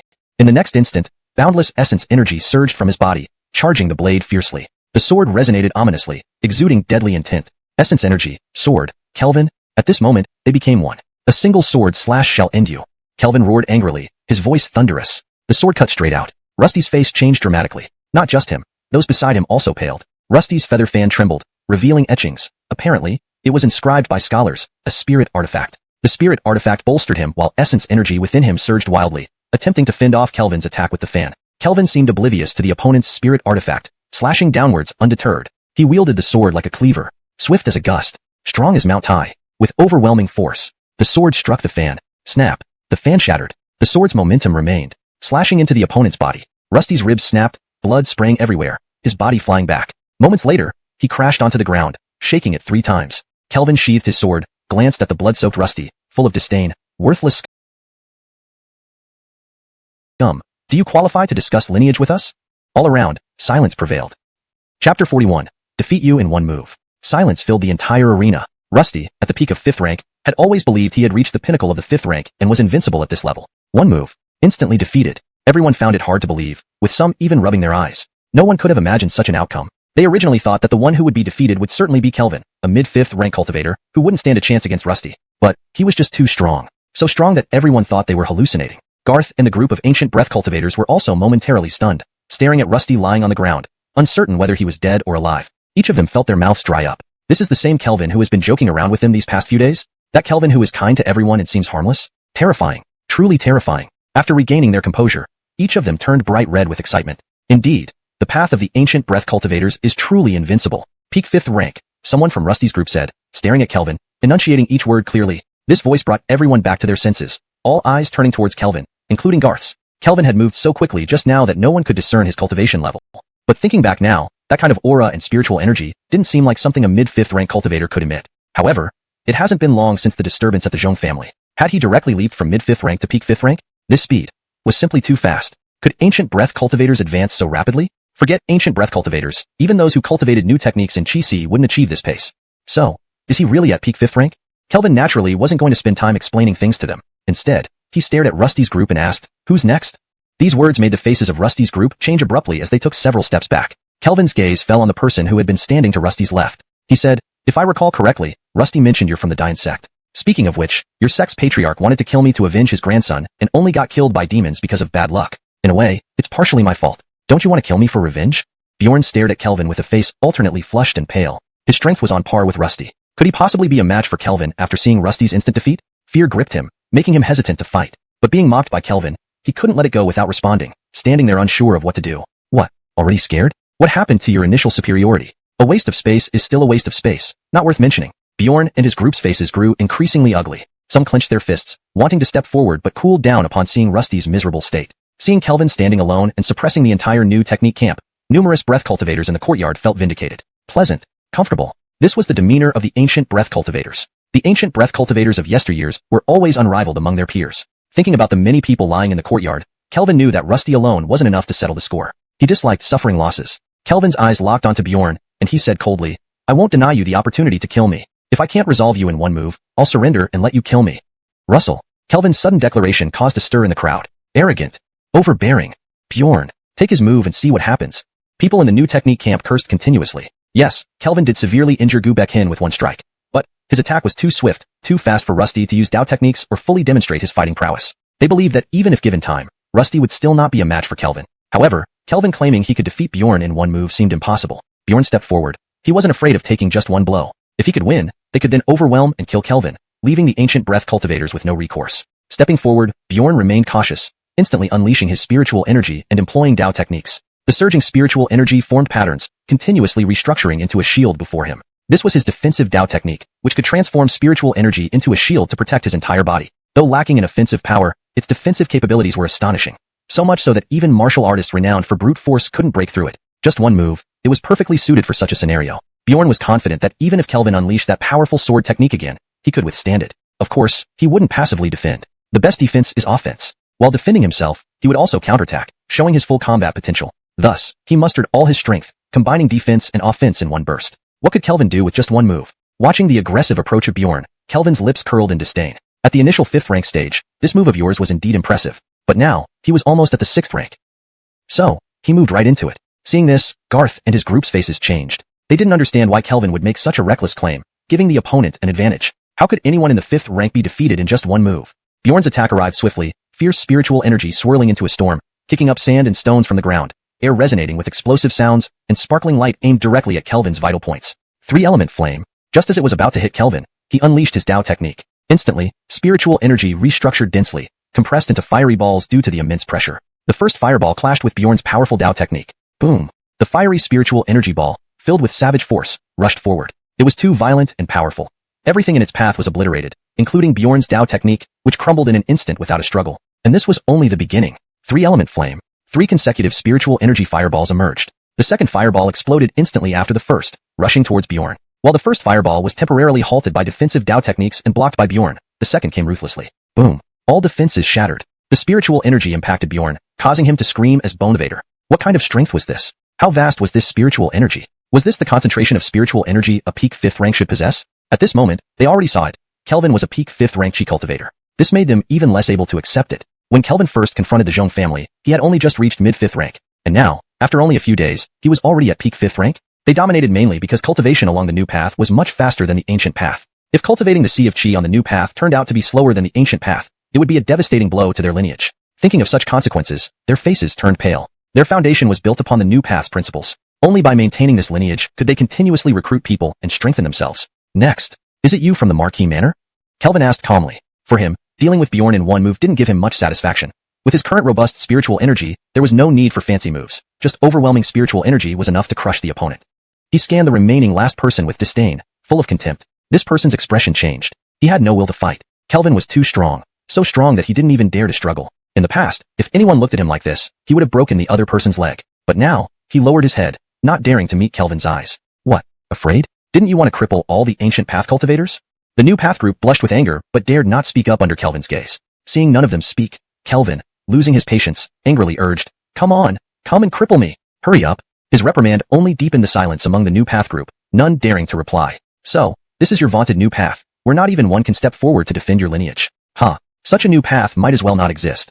Finally angered by this, someone from the Marquis Manor stepped forward, rebuking, "Yes, you are very strong, but the new path has plenty who can kill you. Well, then what are you standing around for? Come and kill me." The person gritted his teeth, fists clenched, but still did not dare to approach. Kelvin sneered, "Scared? All right then, all of you come together, see if you can kill me." Kelvin. Garth was shocked by Kelvin's words and hurriedly called out. There were still more than 10 people present. These people, united, could even bring down a 6th rank cultivator. Seeing Garth about to stop him, Kelvin waved his hand and continued, "Didn't you want me dead? Come on. Let's see if I can't kill all of you. Do you really think the ancient pathline can be bullied so easily?" Everyone glared at Kelvin, increasingly finding him arrogant, wanting to fight him alone against all of them. How? Still afraid? Then what use is your new path? Kelvin mocked. Finally, someone stepped forward, glaring at Kelvin. "Do you really intend to fight us all alone?" Kelvin laughed derisively. "A bunch of weaklings, do I even need to consider? Courting death." Everyone was finally enraged, stepping forward, locking their aura on Kelvin. Seeing that they truly intended to attack together, Garth's expression changed, leading the others forward. Kelvin glanced at them and said to Garth, "Senior brother Phelan, please go back. I'm afraid if you stand out, they won't dare fight." But, Kelvin interrupted, "We've hurt so many. Yet we only fought 2 of them. We'd be at a loss. If we don't give them a chance to gang up, I fear they'd be too cowardly to come. Garth was stunned by Kelvin's words. Meanwhile, the new path group regained their arrogance. You're courting your own death. Kelvin stepped forward, facing them all. Here's my advice. Best for all of you to unleash your strongest power at once against me, so I don't pick you off one by one. After all, I take one down with each move. These words made everyone's faces extremely unpleasant. Just as Kelvin said, none of them were a match for him individually. If he took the intense heat to burn everything, wherever the flames passed, the air crackled and sizzled. Spiritual energy, at this moment, burned like dry wood, being consumed and disappearing into the void. Fire, endless fire, burning ever brighter. Centered on Kelvin, it instantly swept towards the many martial artists attacking him. Some in this group had heard of Kelvin using a technique to injure a 6th rank, but they didn't expect that the difference between mid-5th rank and peak 5th rank would result in such disparity in the move's power. Their combined attack was immensely powerful. Yet under the flames, their techniques were directly incinerated and extinguished. The terrifying flames charged straight at them. Pain. Each felt ignited, the excruciating pain distracting them, unable to remain airborne, crashing to the ground amidst the tide-like onslaught of flames. Some, even landing, still had flames burning on their bodies, searing flesh and bone. One move. All 12 who attacked Kelvin without exception were severely injured. Kelvin remained standing exactly where he was, not moving an inch. Then, amidst the cries of pain, some still somewhat conscious heard a phrase that sent them spitting blood in rage. F***K. You actually followed my advice. Chapter 43. Hoyt. Garth and his group were all numb. Another move. This time, over a dozen people were eliminated. They couldn't help but question whether the path of ancient breath cultivators could be this powerful, or if it was just Kelvin who could achieve such strength. Thinking about the flames that could incinerate heaven and earth, they were filled with dread. What kind of Taoist technique could create flames so powerful? In the new path camp, among the more than 10 people, some were directly burned to a crisp. Others had been knocked unconscious by the fire, and only 2 or 3 remained standing, though barely able to stand on their own feet. The flames had seeped into their bodies, and the scorching heat continued to ravage them, inflicting constant severe injuries. They had heard that the head of the Zhong family was injured by fire Taoist techniques, but never imagined the flames could be so formidable. Over 10 people, some dead, some injured. Their bodies trembled as they were still immersed in the fear of the moment. I'm still too weak. One move didn't incapacitate all of you. How dare some of you are still standing? Kelvin sighed, then said, then I'll have to use a few more moves to disable you. The faces of the few standing changed drastically as they looked at Kelvin in terror. Given their current physical state, standing up was already a struggle. With Kelvin's demonstrated power, another move would obliterate them completely. Seeing Kelvin approaching them, these few cried out in panic. Master Du, save us! As they shouted, a figure descended from a rooftop mid-air. The master's aura accompanied him, like a great mountain pressing down. Seeing this, Garth's face turned pale as he shouted at Kelvin, Kelvin, retreat quickly. Naturally, Kelvin saw the descending figure and cursed inwardly. Damn, they actually brought a master. He had expended most of his spiritual energy. Even an expert at the 4th rank would give him a headache. Was he going to have to call Tanya again? Damn, even if I have to go to the ghost town, I'll strip you of your essence cultivation first. With determination, Kelvin was about to strike at the remaining few. Stop! The master roared in fury when he saw Kelvin ignoring him, unleashing his power and creating a gust of wind that swept toward Kelvin. Ignoring him, Kelvin slapped toward one of them. The hell do you think you're doing? The master bellowed, his spiritual energy exploding outward. Indeed worthy of a master, the spiritual energy formed a massive python coiling toward Kelvin, like a giant whirlpool beneath the water. Seeing this, Garth and the others turned pale. The might of a master was beyond comprehension. A move against Kelvin meant certain death. Feeling the incoming terrifying force, Kelvin's expression changed drastically. He couldn't block this attack. Phelan brother, you guys get to the pavilion, Kelvin shouted, whispering under his breath, May. However, before he could finish speaking, an angry shout echoed, You dare break the rules. Do you want to die?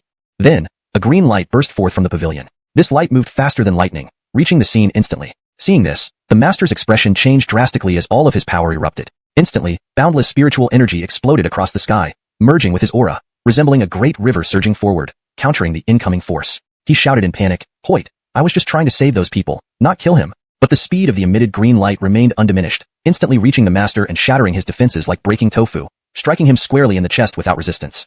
He spat blood and was slammed backward, hitting the ground and leaving a crater. A master whose footsteps could make Jinling tremble, instantly killed. Kelvin stared wide-eyed while Garth and the others clenched their fists, ecstatic. He finally made his move. An Aryanli man with white hair appeared mysteriously in the middle of the scene. We agreed long ago that masters should not intervene in conflicts between the old path and the new path. You dared to violate this rule. Today, I will end you.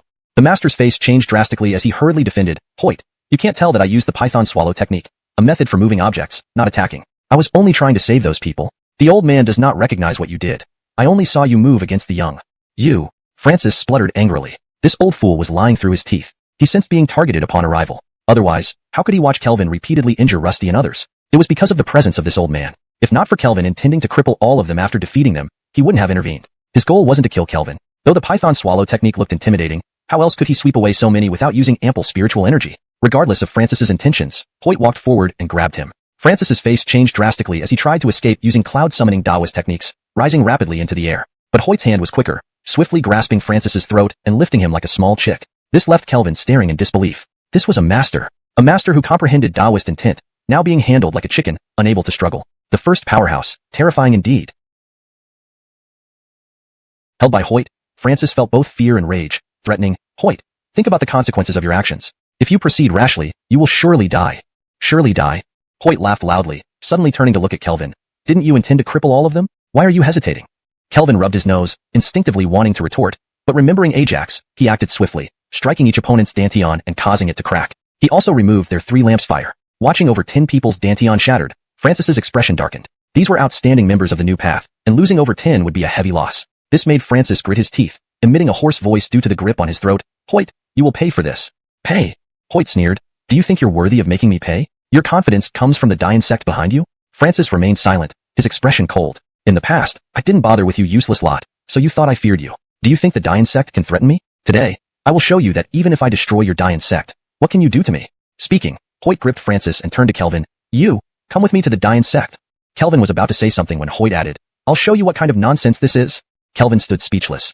This old man remembered the insult and kept track of him. Led by Hoyt, carrying a master, Kelvin headed to the Dayan sect. Watching this scene, Garth froze. Was this the old man he knew? The old man usually secluded himself and paid no attention to outside matters. Otherwise, they wouldn't have forced his hand through subterfuge. Now, when had he become so dominant? It was like a different person. Chapter 44.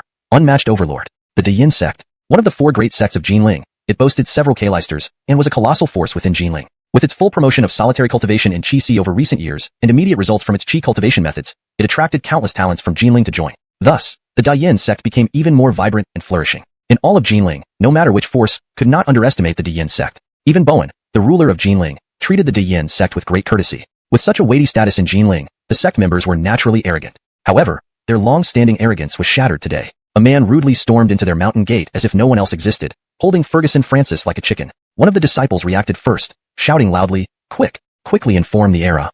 At the same time, countless disciples emerged, wielding weapons to surround Hoyt. A disciple angrily yelled, "Release our Aryan. Rabble also wants to block my path?" Hoyt ignored them and continued to walk forward. Whenever he encountered obstructing disciples, the aura from his body would push out forcefully. Without any flourish, the disciples who blocked his way were directly flung away like bullets colliding haphazardly. Some crashed directly into the entrance of the Dayan sect, causing a loud bang followed by its collapse. This was the stronghold of the Dayan sect. More and more disciples rushed out. Yet, each one that approached Hoyt was hit and sent flying immediately, unable to get close to him. His pace unhurried, he walked directly into the Dayan sect. Everywhere he passed, disciples lay scattered and moaning in pain. Kelvin and the others followed behind, observing Hoyt casually entering deeper into the Dayan sect. He swallowed hard. Too strong. No matter what kind of disciple from the Dayan sect, they would be easily flung away within 3 zhang yards of him. Is this the strength of the number 1 person in Jinling? He walked leisurely into the core hall of the Dayan sect. The era of Dayan sect and others finally appeared, leading many powerful figures of the Dayan sect to block the entrance of the hall. Looking at the chaotic scene and Francis being held like a chicken, he said grimly, "Hoyt, what do you intend to do?" Hoyt sneered. "What question is that? Haven't you already labeled me as a demon of the dark path? Isn't it reasonable for an idle demon to come here and cause some trouble?" "You." The era turned pale with anger, gritting his teeth. "You seek your own death. You know nothing about me. Otherwise, you wouldn't have said that." After saying this, Hoyt looked at the era and added, "I heard you're already a 9th rank K-lister, unmatched in Jinling. I wonder if, as a K-lister, you can withstand my one move?" "Arrogant." The era roared in rage. As a 9th rank K-lister, he could fight anyone in Jinling, including Hoyt. Even if he lost, it would certainly come at a heavy price. Hoyt glanced at him, casually dropping Francis to the ground. Then, addressing the era, "I have a move called King of Hell's Salute." As he spoke, Hoyt bowed, as if performing a salute. Just as he bowed, the era's expression drastically changed, staring at Hoyt in horror. In that instant, the heavens changed color, clouds gathered, and boundless earthbound chi surged, transforming into a massive mountain peak pressing down on the era with overwhelming power. The era shouted suddenly, his internal chi erupting wildly, trying to resist this pressure. Despite his best efforts, he was pressed down until his back bent. Sweat poured from his brow, fists clenched tightly, veins bulging as he desperately fought back. Hoyt remained calm, bowing further. Boom! As he saluted, thunder roared without lightning, as if following mysterious. The entire Dayan sect erupted in anger, glaring at Hoyt with murderous intent. This act was aimed at severing the foundation of the Dayan sect. An Aryan shouted, "Hoyt, you may be strong, but the Dayan sect has countless disciples and powerful figures. If you dare take the lamp wick, we will fight with all our might to slay you. Do you think numbers make a difference? How effective can your all-out effort be?" Speaking, Hoyt vanished, reappearing instantly before the threatening Aryan, striking him across the face. The Aryan spat out several teeth, flipping backward. After this, Hoyt scanned the crowd, crashing into them. Wherever he went, people fell like dominoes, screaming in agony on the ground. In a short time, many Aryans and officials of the Diyin sect lay sprawled on the ground. At this moment, Hoyt declared, "I am a sect unto myself." What does your entire Diyin sect mean? Surrounded by fallen Diyin sect masters, only Hoyt remained serene. The era and others trembled with both fury and fear. He was too powerful. Garth's eyes also widened. This old man was incredibly domineering. Is this really the old man? The old man was previously known as the top warrior in Jinling but showed no care or vigor, appearing like a frail Aryanli figure. Had he ever been this incomparably domineering? It seemed like he had completely transformed. But why had he suddenly become so dominant? What did he plan? Chapter 45. The Waters of Jinling. Hoyt silenced an entire sect with his presence alone. Everyone knew he was the strongest in Jinling, but no one expected him to be this powerful. The entire Dian sect could not even get close to him. After subduing numerous strong opponents, Hoyt's gaze fell on the pale-faced Dian sect master. "I came here just to tell you. If you break the rules, don't blame me for doing the same. Today is merely a lesson for you. If it happens again, well, there won't be a next time." As he spoke, Hoyt kicked the already unconscious Grandmaster Francis, causing Francis's chi to burst and his spiritual energy to leak out continuously. The expressions of the Dian sect members darkened further. This was a Grandmaster, who had been crippled just like that. They, the Dian sect, had now lost 2 Grandmasters, a devastating loss. However, Hoyt didn't even spare them a glance as he continued. "Spread my message in Jinling. I don't care about your cultivation disputes, but you must follow the rules. If another Grandmaster dares to kill a genius from the ancient path, I will kill your Grandmasters." You, the Dian sect master and others glared angrily. Hoyt's gaze swept over them, a cold smirk on his face. "Any objections?" The Dian sect master gritted his teeth and endured. Hoyt went on, "If you're dissatisfied, feel free to unite and come after me. I'll be waiting in that pavilion for you to eliminate the demon and defend righteousness." The Dian sect master pressed his lips together and said nothing more. Hoyt glanced at them once more, then without another word, patted his bottom and turned to leave the Dian sect, as if they were mere bystanders. He arrived in power and left with grace. No one dared to stop him. As Hoyt walked out of the Dian sect, he turned to Kelvin and said, "Now you know what kind of person I am, right?" Damn, this old man still remembers me insulting him. He has such a small heart. Will he seek trouble? Alana Celine always praises our grandfather for being wise and valiant. "Seeing you today, I can see why," Kelvin said. Looking at Hoyt with admiration, Hoyt sneered at Kelvin, "Stay away from Aline, or I'll break your legs." Could his love end before it even began? But more importantly, he wanted genuine familial affection in this foreign land. Get back to Xinding sect. Hoyt, feeling extremely annoyed by Kelvin, waved him off. Seeing Hoyt's attitude, Kelvin inwardly cursed. What kind of top-tier powerhouse is this, so petty over a single insult? How big of a deal is it? If you treat me like this, don't blame me for relentlessly pursuing Aline until we have a kid peeing on your head. But with Hoyt taking responsibility for everything, Kelvin felt insignificant. The things he did seemed trivial. Yet, the strategy hadn't worked. Why did Hoyt suddenly act? Kelvin thought for a moment, then reached out to Hoyt. "Give me the wick." Hoyt was taken aback. This kid had some nerve, daring to ask him for something. Then he heard Kelvin say, "Stop glaring at me like that. You've messed up Xinding sect. Shouldn't you make up for it? Besides, this originally belongs to Xinding sect." This statement changed Garth's expression, along with others. Could he really speak to Hoyt like this? What if Hoyt got angry? No one could stop him. Unexpectedly, Hoyt simply gave Kelvin a deep look, handed over the wick, and said, "Go." As Kelvin was sent away, Hoyt watched him leave, then turned to Garth. "Persuade your junior sister to leave Xinding sect as soon as possible." Garth was puzzled. Previously, Hoyt never meddled in Aileen's affairs in Xinding sect. With what's coming, leaving would be best for her character. Better safe than sorry. Still confused, Garth asked, "You think she'll be targeted by the new patriarch?" Hoyt looked at Garth with frustration. "Don't you see? There's an 80 to 90% chance Kelvin becomes the patriarch. Your junior sister will rely on his goodwill." Garth asked dubiously, "Surely not. The Aryans won't allow a disciple to become patriarch." Hoyt shot Garth a glance. "Know why I stepped in today?" Everyone looked at Hoyt curiously. He seemed entirely different from before. Formerly, he lacked any vigor, retreating into solitude, barely interacting with anyone. Had they not planned their strategy, he might not have intervened. Today, not only did he step in, but he dominated the Dian sect in unimaginable fashion. Seeing Garth's confusion, Hoyt grew frustrated. "Neither you nor Aline understand. You aspire for the ancient path's glory but neglect whether you can uphold it. Forcing my hand means nothing if you can't sustain the path. Do you expect me to intervene every time?" Hoyt continued. "To be honest, each intervention costs me my lifespan. The more I intervene, the faster I die. Can I protect you indefinitely? Perhaps enduring suppression is better. At least they won't kill you outright." Garth was stunned, never considering these aspects. But thinking about today's events, he asked, "Did you step in because you believe Kelvin can uphold the ancient path?" Glancing at Garth, Hoyt replied, "Not stupid. If you and Aline had half his shamelessness, the ancient path would be glorious already." Garth grew more confused. From their interactions, Kelvin appeared upright and kind, not shameless. Too lazy to explain, Hoyt recalled the incident days ago, grinding his teeth in anger. That day, encountering a frail, malnourished girl who fainted upon bumping into him. Reviving her took effort. Upon waking, she immediately knelt and vowed servitude. Thinking she was grateful, seeing her weakness, he temporarily kept her, until finding a note detailing an elaborate scheme. He realized he was duped. At that moment, he wanted to kill Kelvin for such despicable behavior, a menace to society. But reflecting, this shameless individual might be key to breaking the deadlock on the ancient path. More importantly, treating Ajax revealed Kelvin was a light-bearer. This realization led him to intervene today. Jinling. There was another light-bearer besides himself. Thus, stirring this stagnant pond was necessary. Entering the sacred temple intrigued him deeply. Chapter 46. Empress Valerie. Hoyt's rampage at the Dian Sect has caused an uproar across Jinling. Countless forces were left speechless, astonished by Hoyt's formidable strength and sparking much discussion. At the Braze Manor, several individuals had gathered.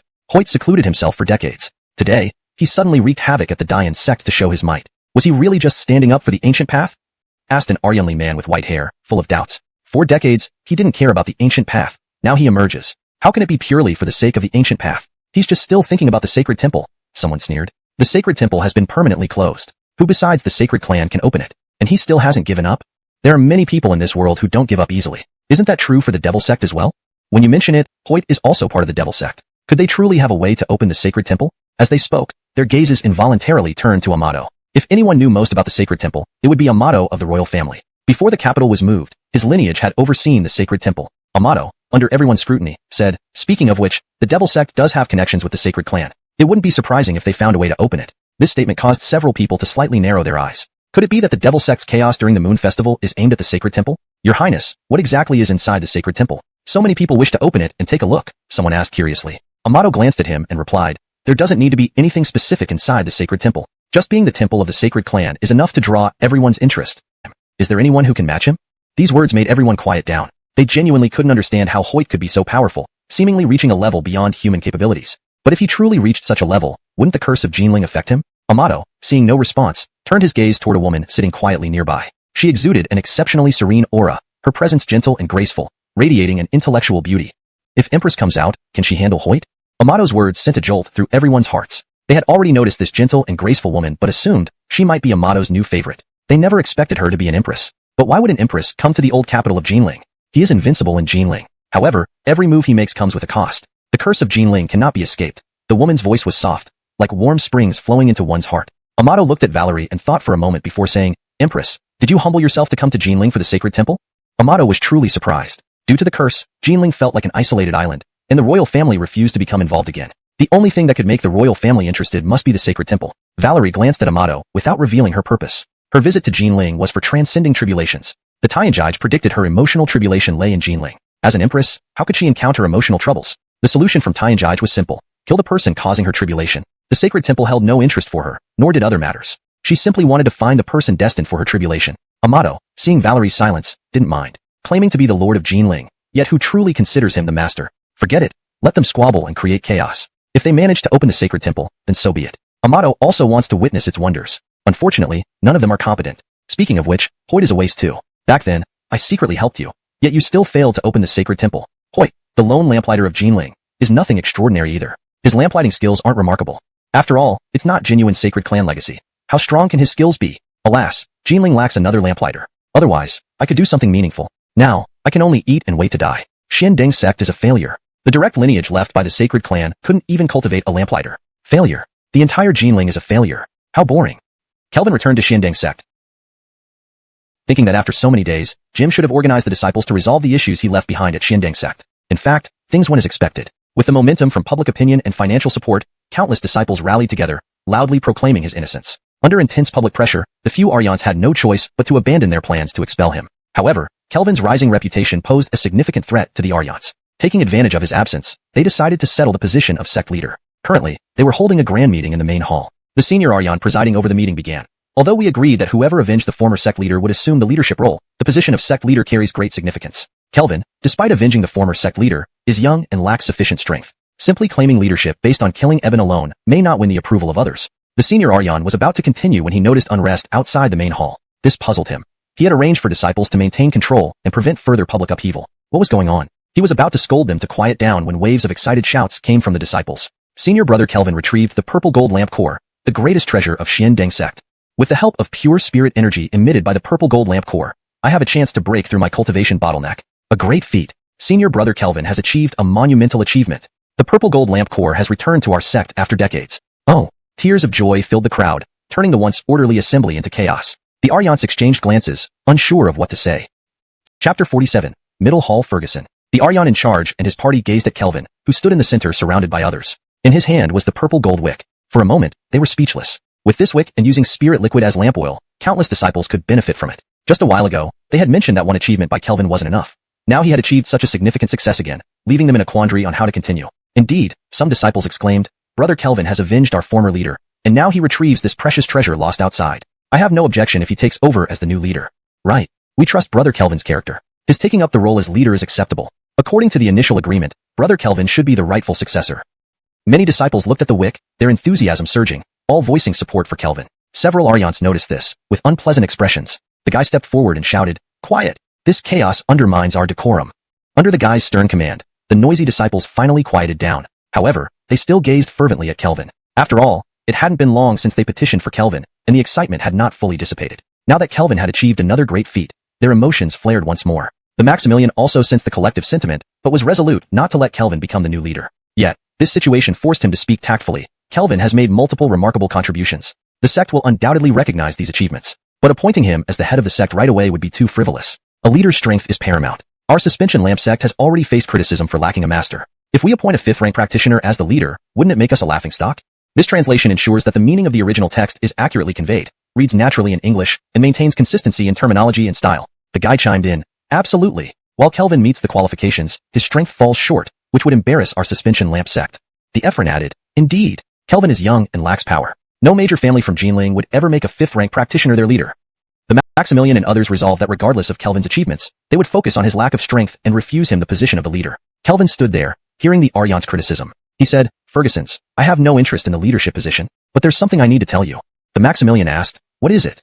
"Lately, my strength is not merely at the 5th rank," Kelvin replied. "Oh?" All the Aryans, including Aline, looked at Kelvin with confusion. At this point, Kelvin activated the primal decision. Instantly, the master essence was absorbed into Kelvin. Then, they witnessed an unbelievable sight. 5th rank 0.997, 5th rank 0.998, 5th rank 0.999, straight into the 6th rank. Kelvin's realm elevated continuously like drinking water. Initially, he was almost at 6th rank, and this time around, without any obstructions, the process was natural and effortless. But this simple advancement stunned everyone. They saw Kelvin's aura intensify rapidly, his strength escalating swiftly, breaking through a major bottleneck effortlessly, transitioning from 5th rank to 6th rank. When did cultivation become so easy? Especially when following the ancient path of cultivation. Suddenly, all disciples of the suspension lamp sect were dumbfounded, staring at Kelvin, who stood amidst rolling spiritual energy. The silence was profound. Kelvin, after reaching 6th rank, stopped activating the primal decision and addressed the Aryans. "Fergusons, I am indeed at the 6th rank, at par with your realm." This statement caused the Aryans' lips to twitch involuntarily. Just moments ago, they argued about Kelvin's inadequacy, yet now he proved to be at the same level as them. This was a stark embarrassment. For a moment, they couldn't find a reason to deny Kelvin's inheritance rights. At this point, Kelvin spoke again. "In informing you of my true rank, you might think I want to prove my eligibility for the leader's position. However, my real intention is to avoid any accusations from the guy about hiding my strength or affiliating with demonic practices." This statement made the guy blush profusely. Many disciples now stared at the guy, shaking their heads disapprovingly. Indeed, given the guy's character, he was unfit to lead the sect. Seeing Kelvin cut off the guy's prospects, the Maximilian's expression changed. Was this boy just lucky, or deliberately strategic? If the latter, they were in danger. This boy now held too much popularity. Just as the Maximilian considered whether to end the meeting, a clerk under him stood up, saying, "Kelvin has avenged our former leader and reclaimed our most precious item. His strength has reached 6th rank. He deserves the leadership position, and we are willing to accept him as our leader." Everyone turned to look at this person, recognizing him as the middle hall clerk, Damien. They were surprised. Damien was the former leader's confidant, holding considerable influence within the middle hall. Post-leader's death, he had managed the affairs of the middle hall. Although not an Aryan, he had the authority similar to one and ranked first among clerks. Kelvin was equally surprised, never expecting such a prominent figure to support him openly. Despite this, he glanced deeply at Damien, saying, "Clerk AO, don't talk nonsense. The suspension lamp sect faces internal and external challenges. Our priority should be to strengthen the sect and overcome the troubles during the Moon Festival, rather than struggle for the leader's position internally." These words made the Maximilian frown. Was Kelvin indirectly criticizing them? Indeed, many disciples now revered Kelvin and showed contempt for the Aryans. Damien then said, "With a strong leader, unity can be achieved." Before Damien could finish, Kelvin interrupted, "Enough. The Maximilian is correct. Our leader must be powerful, not a laughingstock. As a reputable sect, it would be ridiculous if the leader isn't even a master. I, Kelvin, will not allow the suspension lamp sect to lose its honor." The Aryans' mouths twitched involuntarily, feeling their qualifications stripped away by Kelvin's words. Meanwhile, many disciples admired Kelvin even more, believing he genuinely cared for the sect's well-being. Seeing their reactions, Kelvin thought inwardly, even if he could take the leadership now, it wouldn't win unanimous support. Perhaps it was better to wait. The title of leader was not important. Achieving the responsibilities mattered. Considering this, Kelvin glanced at Damien, wondering if he was clever enough. The middle hall has lacked direction since the leader's death and has fallen into disarray. All within the hall hope for an honorable and capable Aryan to help reorganize it. Though you may decline the leadership, I implore you to assist in managing the middle hall. Damien pleaded sincerely, kneeling before Kelvin, his eyes secretly observing Kelvin, thinking, I believe this will widen my path. Damien's actions left the Maximilian and others with mixed feelings. The middle hall had always been the personal domain of the leader, typically led by an Aryan appointed by the leader. Chapter 48. Taking charge of the central hall. I am just a true disciple. How can I possibly become an Ferguson in charge of the central hall? This is absolutely out of the question. Kelvin said firmly, rejecting the proposal outright. Damien then scolded him angrily. You claim that everything you do is for the Suspend Lantern Sect. But the central hall has been left leaderless and has descended into chaos to the brink of collapse. You have both the strength and the prestige to stabilize the central hall. If you are not willing to take on even this responsibility, how can you say you are doing it for the Suspend Lantern Sect? Kelvin's face showed signs of difficulty. According to the original agreement, you were supposed to succeed as the sect master. However, you said your strength was insufficient, and you did not want to bring disgrace to the Suspend Lantern Sect. We acknowledge that, and were willing to wait for another master to emerge from the sect. But now, we only ask you to stabilize the central hall. Can't you even do this much? I think you're just afraid of taking responsibility and keep postponing it. Kelvin's face turned red as he stared at Damien, unable to speak a word. Looking at Kelvin like this, Damien couldn't help but admire his acting skills. They were no less impressive than his own. Steph, you are a true disciple of the central hall and also the sect master's daughter. Tell us if he has the qualifications to take charge of the central hall, Damien said. Stephanie glanced at Damien, then looked at Kelvin. Compared to others, she naturally hoped more that Kelvin would take charge of the central hall. Therefore, she bowed deeply and said, Uncle Master Ao is right. I beg senior brother Phelan not to refuse. Both Stephanie and Damien were highly respected within the central hall. When they spoke together, many disciples followed suit, prostrating themselves on the ground and shouting, We beg senior brother Kelvin to take charge of the central hall. Kelvin looked at the many disciples prostrate on the ground, showing signs of difficulty. The Fergusons were so angry that their bodies trembled. Aline was also stunned, never expecting such a scene to unfold. Damien added at this moment, If you do not accept, then we will not rise. Kelvin glanced at Damien, thinking he was indeed the sect master's trusted aide. Yes, from now on, you will be my trusted aide. Compared to Jim, who still needed guidance, you are far more reliable. Jim stood to one side, looking at Damien with anger. Senior brother Kelvin has no interest in power, yet you force him like this. Indeed, only I truly care for senior brother Kelvin, ensuring he doesn't have to do anything difficult. We beg senior brother Kelvin to take charge of the central hall. The numerous disciples, under Damien's gaze, once again prostrated themselves and pleaded. Kelvin showed great difficulty, ultimately sighing, All right, I'll temporarily take on the role of central hall's presiding Aryan until Steph matures enough to take over. Stephanie was taken aback. She never expected Kelvin to consider passing the position to her at this time, which stirred unusual feelings in her heart. The several Fergusons felt extremely humiliated, yet they couldn't argue back. Kelvin's current prestige was too high for them to criticize him openly. Aileen's expression was complex. She didn't know about Hoyt's rampage in Dine Sect. She just found it hard to accept how a true disciple of Zhuge Hall suddenly became the central hall's presiding Aryan. In her mind, Kelvin was still a disciple needing care. But regardless of everyone's emotions, between Kelvin and Damien's coordinated efforts, the matter was settled. No matter how reluctant they were, they could only accept it. The Fergusons comforted themselves that Kelvin was only a temporary presiding Aryan, better than becoming the sect master. If he insisted on being the sect master, his righteousness and reputation would cause even greater headaches. Now, by making him a temporary presiding Aryan, they settled the issue of his righteousness and prestige. In the future, he wouldn't be able to use that as leverage. They were all peak 6th rank cultivators, with the best chances of becoming the next sect master. Whoever achieved mastery first would have an unobstructed path to the sect master position. Yes, becoming a master is the top priority. I must cultivate with all my might. The Fergusons suddenly became energized. After Kelvin became the presiding Aryan of the central hall, the meeting concluded. Kelvin and Damien met in a side hall of the central hall. At this time, Damien respectfully stood aside, bringing a pile of materials and handing them to Kelvin, saying, Hall Lord, here are the accounts, affairs, and lists of central hall disciples. Kelvin accepted the materials, knowing that controlling these was tantamount to controlling the power of the central hall. He looked at Damien and said, These can wait. In the future, AO Chief Officer, you continue to handle these matters. Damien was overjoyed. After the death of the sect master, he lost his backing and was always worried about being marginalized. Kelvin's attitude today confirmed he had made the right choice. Similarly, Kelvin's stance revealed to Damien that he did not want to appear overly principled and selfless. So, Damien tested the waters. The Fergusons all have some dark history. Should I send someone to spread rumors, gradually undermining their prestige to highlight your greatness, Hall Lord? AO Chief Officer, I have always conducted myself honorably and disdain lowly actions. What you mentioned, I did not hear at all, Kelvin replied. The first part of his response startled AO Chief Officer, but Kelvin's redundant follow-up immediately clarified things. He quickly agreed, Hall Lord speaks wisely. It was a baseless thought of mine. However, while Hall Lord is upright and kind-hearted, some people are already dissatisfied with the Fergusons, and such matters will inevitably come to light. Kelvin looked at Damien, thinking that such talent must be heavily relied upon, much stronger than Jim. Thus, Kelvin said, AO Chief Officer, you have served diligently over the years. Although the Suspend Lantern Sect does not set up Deputy Hall Lords in my heart, you are the Deputy Hall Lord. In the future, the affairs of the Central Hall will need your attention even more. Damien was overjoyed. From this point forward, he would be second only to Kelvin in the central hall. Seeing Kelvin start flipping through the central hall's documents, Damien respectfully waited by his side, occasionally offering explanations. With Damien's years of experience in the central hall and his willingness to share everything, Kelvin quickly gained a general understanding of all its affairs. After helping Kelvin familiarize himself with the central hall, Damien added, with Hall Lord's strength and prestige, taking control of the central hall is not difficult. However, the central hall has the suspend lantern sect's council of Fergusons. Each of the honorary Fergusons is a powerhouse in the sect. Though they do not hold power, their status is high. Moreover, the council of Fergusons represents the sect's heritage. They usually obey only the sect master. Since Hall Lord is not the sect master, gaining complete control over the central hall will be problematic with the council of Fergusons. However, as the sect master's daughter, Stephanie has grown up under their protection. If Hall Lord can persuade Stephanie to support you, the council of Fergusons will likely follow suit. With the council of Fergusons' support, Hall Lord, though not the sect master, will have an unshakable position within the suspend lantern sect. Kelvin pondered this. Damien thought for a moment and continued.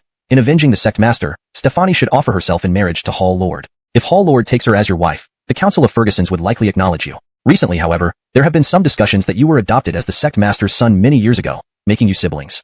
Kelvin knew this rumor must have come from Stephanie. Unconcerned, he told Damien, ask Steph to accompany me on a visit to the council of Fergusons. Chapter 49.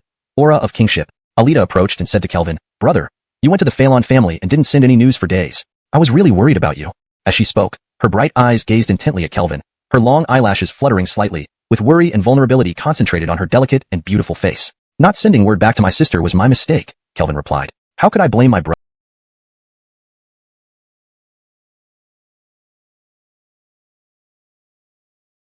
You managed to leave the Phelan family unscathed and retrieve the purple gold lamp wick. I can't help but admire you. You're really amazing. Alita's eyes sparkled as she looked at Kelvin with admiration, her rosy cheeks like water-clear eyes. This demeanor made Kelvin couldn't help but think, what's wrong with a manipulative woman? Though they have some heavy scheming, look at this attitude, this appearance, how it satisfies a man's vanity, how much accomplishment it brings. Manipulative women are angels too. Sigh, I was forced to take charge of the central hall, and now everything is in a mess. I'm afraid if I ruin the central hall under my watch, it would be a great fault to leave you a messy situation. Alita couldn't help but ask, does brother intend to pass on the position of Yusef of the central hall to me? Of course. It's just that your current strength isn't enough. Otherwise, you should be in charge of the central hall. When you are powerful enough and can command respect, I will give up my position for you. I have no interest in being the Yusef of the central hall. Tears welled up in Alita's eyes instantly as she gazed at Kelvin tearfully. Father died, leaving me all alone in the lantern-hanging sect. I thought I'd be treated poorly and bullied, feeling unsafe all the time. I never imagined you would be so good to me, making me feel warm and safe, just like when father was around. TSK. Her charm filled the room. Her words were spoken so sweetly, not explicitly making any demands, yet subtly requesting support. What she meant by feeling safe was to maintain her status in the central hall, wanting to have the same treatment as when her father was alive. Otherwise, you, brother, are not up to the task. But manipulative women have this skill. They play mind games. But their words are gentle and soothing, more comforting than those who openly force their requests. Don't worry, sister. As long as I'm here in the central hall, it will always be your home, Kelvin said emotionally. Alita reined in her tears and added, brother has never lived in the central hall before, so you might be unfamiliar with it. I've lived here for many years and can assist you. Especially the Fergusons Academy, where most Aryans have watched me grow up. Would you like me to show you around? That would be wonderful. I've been worrying about how to take over the central hall. With your help, I'll be reassured. In the future, matters of the central hall need your attention since ultimately it will fall into your hands. Kelvin responded sincerely. He was also a schemer and wasn't short of heart, implying the central hall would belong to her in the future, so she needed to support him in growing the central hall. Alita then said, come with me to the Fergusons Academy. The Fergusons Academy was located to the left of the central hall, beside a lake, with an island in the center. On the island stood a pavilion which housed the academy. Kelvin and Alita walked together towards the Fergusons Academy, during which Alita explained, there aren't many people in the academy, about 100 or so. But these 100 are at least at peak 4th rank. Some even reached peak 6th rank. Although the lantern-hanging sect doesn't have any K-listers, the combined strength of the academy allows us to kill K-listers, maintaining our power after father's death. Nodding, Kelvin saw several Aryangli men along the way. Alita greeted them warmly and introduced them to Kelvin. They looked him over upon hearing Kelvin was the new Yusef, but weren't as enthusiastic as they were toward Alita. Kelvin didn't expect he had the aura of kingship to win over these Aryans at first sight, so he paid no attention to their attitudes. To get the Fergusons Academy to follow you, brother only needs to persuade one person, plus my help, and it will be done. There won't be any issue on my part, but Ferguson Baron has a stubborn character. You'll need to be more patient when communicating with him, and I'll speak for you, Alita advised. Kelvin nodded. Under Alita's guidance, they soon met Ferguson Baron. He appeared quite old, with white hair and beard but exuded an aura of sage-like wisdom. Alita explained that he was the senior-most member of the lantern-hanging sect, and had been an Aryan even during the reign of Hoyt. The Fergusons Academy was always under his management. Seated by the window drinking alone, Kelvin approached and bowed. Junior Kelvin, greeting Seniorin. Baron set down his cup, glanced at Kelvin, then smiled warmly at Alita. Xiao is here. Alita moved closer, clinging to his arm and pouting. Grandpa, I came to see you. By the way, this is my brother, Kelvin, father's adoptive son. Kelvin narrowed his eyes. She was trying to cement their relationship as siblings. Alita then added, he's now also the Yusef of the Central Hall and hopes for Grandpa Anne's support. Alita felt uneasy as she said this. Though Baron doted on her, concerning Sect affairs, would he approve of Kelvin? Without his recognition, Kelvin's position wouldn't be secure. It was best for Kelvin to become Yusef. If someone else took the role, she didn't know what would happen. Baron stroked Alita's head lovingly, then stood up. Just as Alita was thinking how Baron would react to Kelvin, he suddenly prostrated himself before Kelvin, bowing. Ferguson Baron pays respects to the Hall Lord. This shocked Kelvin. He hadn't expected such a sudden move. Unable to let an Aryanli man bow so deeply, he instinctively tried to help him up. But Baron insisted, you are the Hall Lord. This ceremony cannot be neglected. Alita stood there dumbfounded, her beautiful face full of disbelief. Because, even towards her father, Baron had always been casual. Her father always treated him respectfully, and Baron often ignored him without ever bowing so deeply. Now, what was going on? Kelvin was unable to stop the Aryanli man from completing the gesture, and was momentarily stunned. What was happening? Did he truly possess the aura of kingship, making others bow at his presence? Chapter 50, Ferguson Baron. Kelvin looked at Baron prostrating on the ground, utterly perplexed by this outcome. He definitely didn't exude any aura of majesty. So, what exactly was Baron's motive? Unusual events must have hidden motives. This realization made Kelvin instinctively wary, not wanting to fall into a trap unwittingly. Ferguson Baron, you being the most senior Aryan in the council, and I am just a young whippersnapper. How can you even deign to look at me straight? Kelvin cautiously probed, hoping to understand Baron's intentions. Baron was momentarily stunned. What kind of talk is this? Isn't it enough that I submit to you? Do you have to find something to complain about? He could only reply, one's ambition does not depend on age. Since you have been recognized by everyone and become an Aryan, you naturally deserve it. Kelvin retorted angrily, you are the highest-ranking Aryan. Shouldn't you take advantage of your seniority? Logically, you should resist me and create obstacles for me to become the Hall Master. Eve watched Kelvin with a blank expression. Do you even know what you're saying? You're upset because things went too suspect from him. So, when Kelvin asked her, she wasn't sure how to respond. You see, even my sister doesn't believe it. How can I possibly trust you? Kelvin stood up and said to Baron, if you don't genuinely accept me as Hall Master, then don't blame me for making an example out of someone. Ferguson Baron, let's begin. Suppress you, and others will fall in line more easily. Baron's beard bristled with anger. Which part of me looks unwilling? Didn't I show enough submission? Apparently, you came here planning to cause trouble and make an example out of me. How twisted is your mind? No respect for Aryans at all. Seeing Baron glare at him, Kelvin knew there was something fishy. As he lacked regal authority, how could he make someone like Baron bow so easily? There must be some hidden scheme. Slowly probing should eventually force it out. He wondered if he could handle Baron now. But since Baron wasn't a Kalister, bursting into 3 pure flames should make him fearless. Thinking this, Kelvin unleashed his aura, the spiritual energy swirling around him and pressing down on Baron. Damn it, you want to force me to resist? At this moment, Baron wanted to thrash this boy, opening his skull to check if it was functioning normally. Still, despite his frustration, Baron didn't want to really fight this impudent youth. His old limbs couldn't afford to waste vital energy here. Shirao, go out first, Baron told Eve. Eve watched Kelvin brimming with battle intent. She didn't understand how they escalated so quickly. The situation changed too fast for her to comprehend. Baron's behavior, though unusual, was clearly friendly and submissive. Where did Kelvin see hostility? Was her brother-in-law too aggressive and single-minded? But following Baron's advice, Eve left, worried they might fight but trusting him. She sensed Baron needed to say something to Kelvin privately. Yet, she was curious why he asked her to leave. After Eve left, Baron explained his acknowledgement of Kelvin as Hall Master. You are the one who lights the lamps. Hearing Baron's words, Kelvin's expression changed. He hadn't revealed his identity as the lamplighter publicly. How did this Aryan know? Had he been investigating secretly? Could it be that Baron was responsible for uncovering infiltrators in the Hanging Lantern Sect and had discovered his identity, hence his strange behavior? Preparing to confess under pressure? Kelvin stared at Baron and asked, how do you know? What else did you investigate about me? Seeing Kelvin's heightened battle intent, Baron grew increasingly frustrated. Damn you, are you paranoid? I really want to thrash you. Guy's disciple Frederick never regained consciousness. When I helped treat him, I immediately recognized it was caused by the lamplighter extinguishing 3 flames. Kelvin paused. Just that?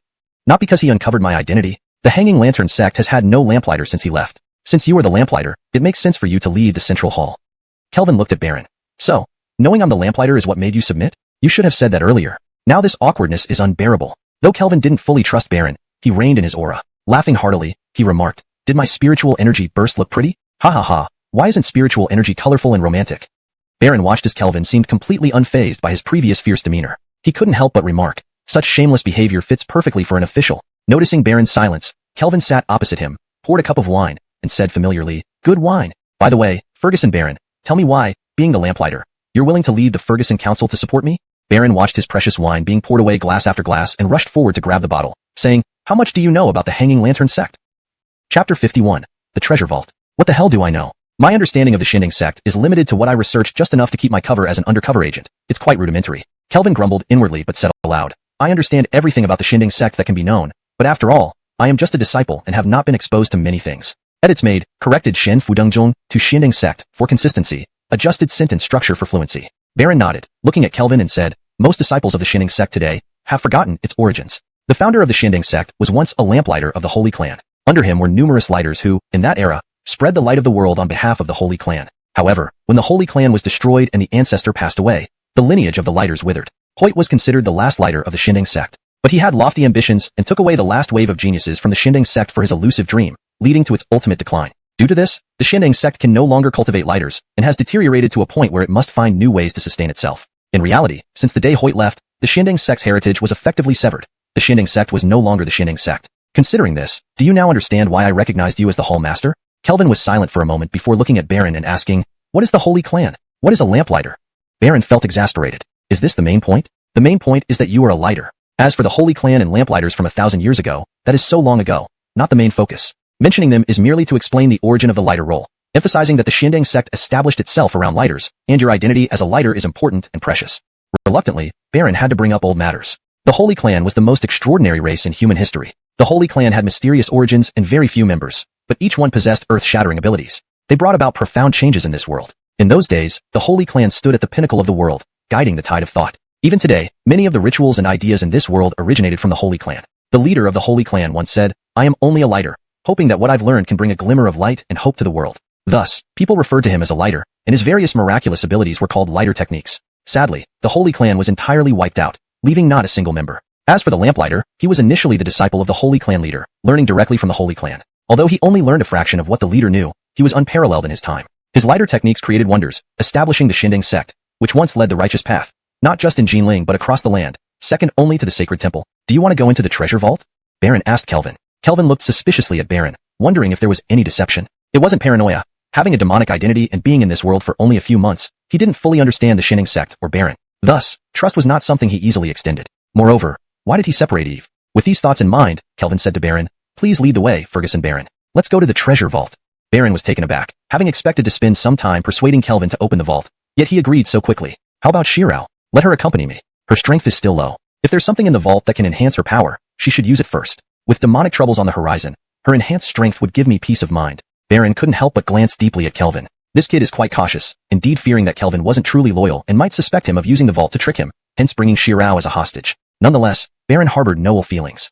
One needed cunning to survive in this world, and genuinely lead the Xinning sect forward. I asked Shirao to step aside because revealing the lighter's identity might cause a stir in Jinling. If you don't mind, we can invite her along. Kelvin, Chapter 52, Baron Goes Mad. Kelvin was in this floor of the building, his gaze sweeping around. The stone walls and stone floors were indistinguishable from each other everywhere he looked. After a brief moment, his eyes landed on the candles lit by Baron. The flame flickered, 12 candles evenly arranged like the numbers on a clock. Staring at the 12 candles for a while, Kelvin seemed to have an idea. He began forming seals with his hands, gathering spiritual energy into his fingers. The condensed spiritual energy on his fingers resembled sparks. He touched the tips to his shoulders and head, murmuring the incantation. Body fire can transform into sun, moon, and stars, reaching through heaven and earth, startling ghosts and gods. Instantly, flames erupted from Kelvin's shoulders and head. 3 fires burned brightly, visible to the world. Standing beside him, Baron could clearly see these 3 flames, like bonfires in winter. This scene stirred his expression. It was rare for ordinary people to see these 3 flames, let alone ignite them as real flames. Even if they could be lit, they would only be phantom flames, which were not easy for commoners to witness. But Kelvin could manifest such genuine flames directly, astounding Baron with his lamp lighting technique. Kelvin ignited the 3 flames on his body, burning more vigorously, glowing brighter. At this moment, the light from the 12 candles seemed dimmer by comparison. Focusing on the candlelight, Kelvin indeed noticed something peculiar. After lighting the 3 flames, although the candlelight was faint, it concentrated on illuminating him. At that moment, he felt like the center of a clock face. Seeing Kelvin staring at the candles, Baron knew he had found the key to the stone door. Baron couldn't help but admit that the kid had sharp observation skills. He figured out how to resonate with the body fire and candle flames so quickly, but it remained unknown whether he could solve the secret of the candle flames, and if so, how long it would take. Looking at the candle flames, Kelvin's face was remarkably calm. Compared to the ghost town, these candle flame techniques were child's play, so after a brief look, he took immediate action. Left resides in Nandu. Under Kelvin's command, the flame on his left shoulder flared up violently, as if doused with gasoline, pointing towards the direction of Nandu, Southern Dipper. Right resides in Beidou. The flame on his right shoulder rolled and burned towards the direction of Beidou, Big Dipper. Middle connects heaven and earth. The flame on top of his head burned vertically upwards. In an instant, Kelvin seemed to be topped by 3 pillars of fire, radiating bright and scorching flames. Meanwhile, the candlelight shifted away from Kelvin and finally focused on a specific spot on the ground of the building, revealing a bright patch shaped like a stone door. Baron stared at the stone door, slightly stunned. Did it take Kelvin just 15 minutes to find the stone door? Hoyt, the most talented person in nearly a century, spent a whole month slowly figuring out the direction and finding the stone door. Not to mention Hoyt, Even throughout the history of the Xinning sect, no one ever found the stone door in just 15 minutes. The fastest record was a week, and the one who did it in a week was the founding master's last disciple. Baron stared intently at Kelvin. He had been puzzled about why Kelvin could become a lamplighter. Considering Jinling's mystique and the Xinning sect's enigmatic nature, it was possible that he had some inexplicable fortune or opportunity. Therefore, though surprising, it wasn't entirely incomprehensible. However, Kelvin's ability to instantly crack the secret of the stone door was simply too incredible. Only the founding master himself could match this level of expertise. But Baron's astonishment didn't end there. Upon seeing the stone door, Kelvin's 3 flames suddenly retreated into his body and reappeared in his palms. The flames converged and formed a pin in his hand. I now transform the fire into a pin. Marking the sky makes it clear. Marking the earth makes it sacred. Marking a person brings longevity. Marking a ghost grants enlightenment. A point of fire added above drives evil spirits to bow. Under Kelvin's incantation, the pin swiftly tapped the top and bottom points of the stone door, as if burning them. Kelvin moved quickly, tapping over a dozen spots. Finally, the tip of the pin glowed white-hot and flashed onto the center of the stone door. After completing these actions, the originally seamless stone door emitted a hissing sound and opened directly. Kelvin stood to the side, pale-faced and weak. He inwardly cursed. No wonder it was set up by the founding master of the Xinning sect. It required using the lamplighter's most draining method. Davis had once said, transforming fire into a pin possesses divine power, but also damages one's own essence. However, this was merely a stone door, so it didn't really require actual transformation. While it didn't harm his core, it still left him very weak. Baron watched as the stone door opened instantly and was completely dumbfounded. He couldn't help but stare wide-eyed at Kelvin and ask, did you receive the lamplighter's skill near the sacred temple? Did you become a lamplighter near the sacred temple? Baron was genuinely shocked. He had never seen anyone open the stone door so quickly. Even the founding master reportedly needed significant effort to do so. Yet, Kelvin appeared only slightly weaker, as if opening the stone door happened in the blink of an eye. Even the founding master couldn't achieve such speed. Who else could do it? Only the means of the Holy Clan. Baron trembled. Overwhelmed with emotion. He thought there weren't many things in the world that could catch his attention anymore. But now, all he could feel was shock. This kid obtained the core inheritance of the Holy Clan. Kelvin was taken aback by Baron's sudden wide-eyed stare and trembling. Did something go wrong with transforming fire into a pin? Unbeknownst to Kelvin, the incantation to transform fire into a pin was also the ultimate skill of the lamplighters. Therefore, he didn't need to use any other methods left by the founding master to open the stone door. Tell me, did you get the lamplighter skill near the sacred temple? With bloodshot eyes, Baron quickly walked to Kelvin, grabbed his shoulders, and asked urgently. The line of lamplighters had been broken since Hoyt left. Kelvin's appearance was an exception, initially believed to be due to a legacy opportunity of the Xinning sect. But it seemed otherwise now. Seeing Baron's state, Kelvin panicked, unsure whether he should admit it. But judging by Baron's reaction, he seemed certain that Kelvin received the skill near the sacred temple. Not wanting to reveal the ghost town, Kelvin replied, you actually discovered my deepest secret. Baron grew increasingly excited, muttering to himself, of course, that's what I suspected. Jinling, haha, Jinling, despite its curse, still has the Holy Clan's protective influence. Jinling remains a sacred place in this world. Baron seemed deranged, shouting and laughing alone. Watching Baron's mad behavior, Kelvin felt uneasy. What did he do wrong? He had driven Baron mad. This wasn't his fault. Please let me know if you need any adjustments or further translations. Chapter 53. A Sea of Spirit Oil. Baron yelled and screamed as if he were venting the emotions of a madman. After a long while, he gradually calmed down. Only then did he realize Kelvin had already moved far away from him, looking at him with the wary and sympathetic eyes one reserves for a lunatic. This made Baron freeze, his old face flushing red. He truly hadn't been able to control his emotions. The reappearance of the Saint Clan Lighthouse Keeper's legacy was enough to excite anyone. Yet, recalling his earlier outburst, it seemed rather foolish. It was quite embarrassing to lose composure in front of a junior. Since we've opened it, I'll have Steph accompany you inside. Baron steadied his mood, acting as though nothing had happened. He maintained a natural demeanor, nonchalantly speaking to Kelvin. This attitude of quickly moving on was inspired by Kelvin's shameless behavior, which he decided.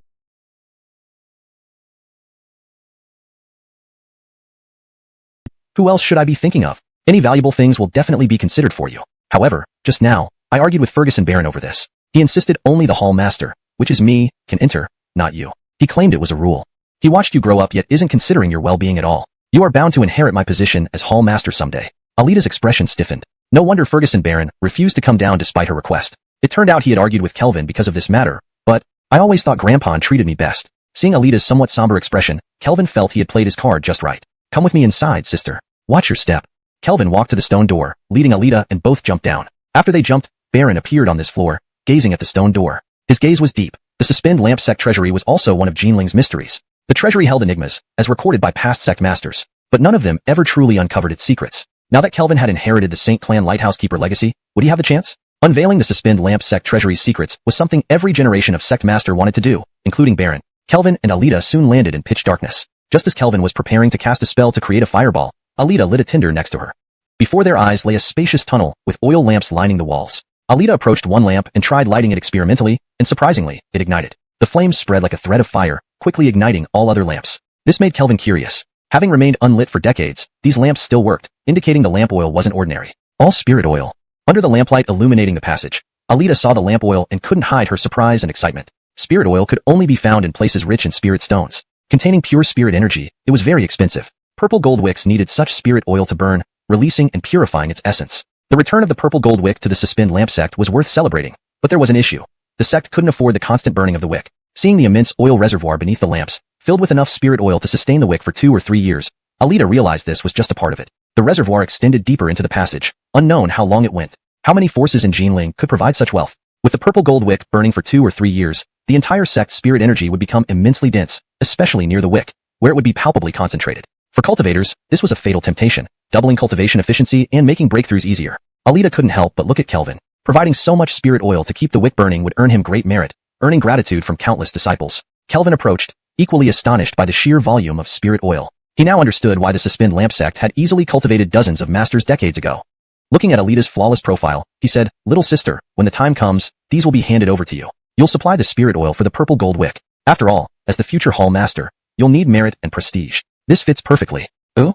Alita stared at Kelvin in shock. She hadn't thought of that. Kelvin willingly mentioned it, showing sincere efforts to pave her path. So much spirit oil wasn't just wealth. It was a significant achievement, earning loyalty from the sect's disciples. At that moment, Alita believed everything Kelvin said. She couldn't help but feel touched and somewhat guilty for plotting against such a genuine person. From now on, she vowed to be more sincere and kind to him. Walking along the tunnel together, the two proceeded. The longer they walked, the more astonishing it became. Based on just this reservoir of spirit oil, few forces in Jinling could match this wealth. The suspend lamp sect was indeed once the foremost sect in Jinling. But what puzzled Alita was why her father lived so frugally, given such treasures. Could it be Ferguson Baron never told father? Was Ferguson Baron lying to them all along? With this thought, Alita grew silent during their journey. Kelvin, oblivious to Alita's thoughts, followed the tunnel for quite some time until he reached an enlightening spot, entering a secret chamber lined with rows of stone shelves. This made Kelvin tighten his resolve. This was the suspend lamp sect's treasure vault, established since the founding of the sect. What treasures could it hold? Thinking of this, Kelvin eagerly stepped into the chamber. But stepping in, surveying the fully packed stone shelves, he froze. He never imagined it would be this. Hashtag chapter 54, Defying Fate. On the stone racks, row after row, they were fully loaded with gold and silver, gleaming brightly under the lamp, blinding him. The sight of so much gold and silver left Kelvin dumbfounded. Surely as a cultivation sect, shouldn't the treasure vault be filled with spirit stones, treasures, elixirs, things essential for cultivation? What did this enormous stockpile of gold and silver mean? Why would a cultivation sect need so much precious metal? Was this some kind of joke? Alita was also stunned, staring blankly for a long while, utterly baffled. For ordinary families, gold and silver were treasures. But to cultivators, these items held little allure. While gold and silver could buy spirit stones, they couldn't purchase many rare cultivation resources. Neither of them could comprehend what it meant to fill such an expansive treasure vault entirely with precious metals. Kelvin and Alita wandered around, eventually spotting a couplet directly opposite the stone racks. At some point, everyone will fall into adversity. Gold and silver can ensure a family's legacy. Looking at these words, Kelvin fell silent for a moment. He couldn't help but think of his parents' generation who, when they had some money to spend, always chose to buy gold first, saying it was the safest asset that could be exchanged for cash or food if something happened to the family or future generations fell on hard times. This sentiment echoed their parents' wisdom. If the Hanging Lantern sect ever declined, or no one could even cultivate anymore, the gold and silver could still support future generations. This foresight wasn't wrong. They had their wisdom. However, filling the entire vast treasury of the Hanging Lantern sect with just gold and silver was excessive. Why didn't they store other items, especially since it was a cultivation sect? Kelvin felt like crying. These ancestors of the Hanging Lantern sect had been overly cautious, almost to the point of madness, leaving only one type of resource. It seemed they were certain the sect would decline. They were truly ruthless, and when they found the spirit oil either. Is this thing very valuable? Kelvin asked Alita, confused. Just one of these beads can be exchanged for 1,000 spirit stones, Alita replied, her voice still shaky. Kelvin was taken aback. While he knew it was valuable, he hadn't expected it to be worth so much. To him, it seemed worth no more than a few dozen spirit stones. A few dozen spirit stones were already a significant sum, enough to keep an ordinary family well fed and clothed for 10 years. 1,000 spirit stones was a shocking amount. The chunk he had used before, how much would that have been worth? Tens of thousands of spirit stones? No way. Could this thing really be that valuable? He couldn't believe it. Alita explained, 1,000 spirit stones is its market value, but there are none for sale. No one is willing to part with purple core jade because it has the ability to purify and bless one's physical and spiritual essence, essentially defying fate. Kelvin paused, realizing how significant defying fate sounded. Could anything else really fit that description? So you're saying this thing can defy fate? Kelvin asked, puzzled. Alita responded, a person's physique is determined at birth, and their innate talent is set. But if you can obtain a gem that purifies and blesses your essence, it can enhance your talent, allowing you to achieve greater heights within limited time, extending your lifespan due to higher cultivation. Isn't that considered a great opportunity, something that can change one's fate? Kelvin couldn't argue with that. From this perspective, purification gems were indeed supreme treasures that could alter destiny. Imagine if you had enough of these purification treasures to refine yourself into a flawless Tao body. Can you imagine what kind of fate that would bring? Kelvin felt a wave of regret as Alita's logic convinced him. He had used a huge chunk to cleanse the dark substance from his third eye, potentially squandering tens of thousands of spirit stones. Such wealth had been carelessly wasted. And in Ghost Town, Davis had deceived him out of another sizable piece, just for a few cultivation tips. Damn, when had he ever taken such a big loss? He needed to make up for it by absorbing more charm from the magic charm girl. Note, the term Bmaiji, magic charm girl, is translated as magic charm girl to maintain consistency and ensure it reads naturally in English. Standing there, Alita allowed her spiritual chi to seep into the bead, drawing out a single strand of mysterious purple essence. After extracting that strand, the purple core jade crumbled into dust. The essence quickly merged with Alita's body, making her feel as though a gentle breeze had swept away countless impurities, enhancing her agility and clarity. She was already at a bottleneck, and this state instantly pushed her past it, as boundless natural spiritual chi surged into her body. Alita rapidly advanced to 4th rank. After a while, stabilizing her energy, she turned to Kelvin and said, "See, this is the extraordinary power of a purification treasure." Kelvin witnessed this firsthand and was profoundly moved. Regardless of anything else, a tiny bead had propelled Alita to a higher realm, proving its immense value. Calling it a life-altering treasure wasn't an exaggeration. So many people spent their lives stuck at bottlenecks. Some managed to transcend them and transform into dragons. Purification treasures could accomplish this, undoubtedly altering one's fate. Any item capable of changing destiny was truly a supreme treasure. Kelvin felt even more sorrowful. That huge chunk he had used, once considered merely valuable, had been squandered without a second thought. Sadly, the drawbacks of the Primal Tao Scroll would likely require more of such treasures in the future, ensuring he'd continue to be wasteful. However, Kelvin soon realized an issue. Wait, where did that purple core jade come from? Chapter 55, Dreams Come True. Kelvin felt a surge of excitement. As he had thought, if the lamp-hanging Sect's treasury only stored gold and silver, it would be cursing future generations to remain ordinary. There must definitely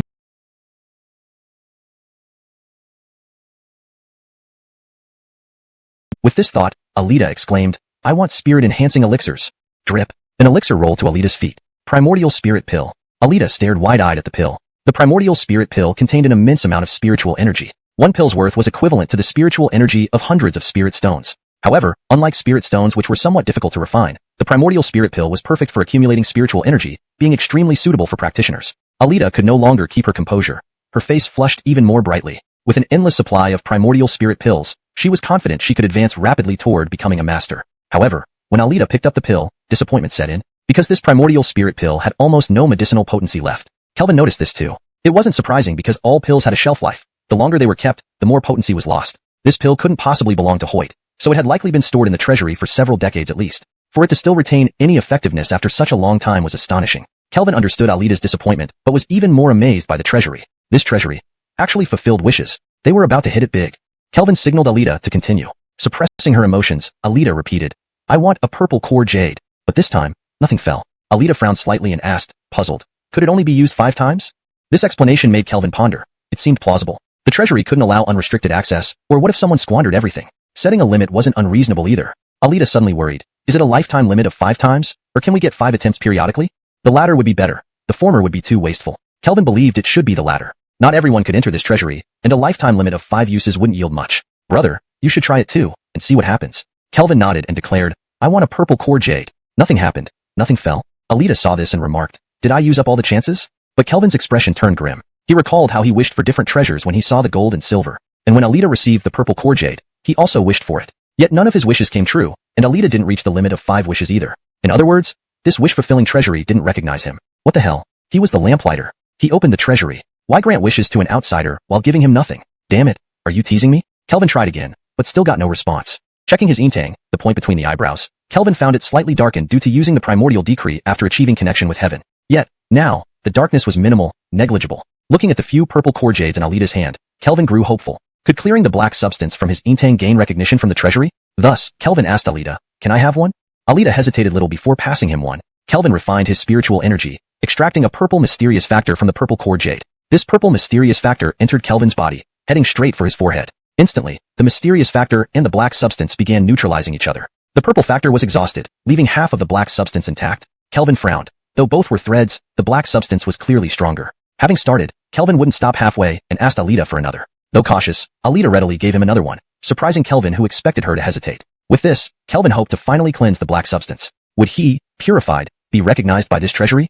Chapter 56. What is your dream? As expected by Kelvin, another piece of purple core jade finally cleaned out the last trace of black substance from him. Looking at the jade powder in his hand, he couldn't help but feel a pinch. This was equivalent to 4,000 spirit stones. Having removed this strand of black substance, Kelvin did not stop there. He gathered his Philip fire into 3 pure fires and continued burning off any remaining traces of black matter aura. He wanted his forehead to be completely clear and clean. After a long while, he finally finished. At this moment, he felt an unprecedented clarity within himself. Expecting the favor of the treasure vault, Kelvin tried once more. Damn it. This was his immediate reaction after trying again. The damn treasury. I'll smash you someday. Why should you discriminate against me?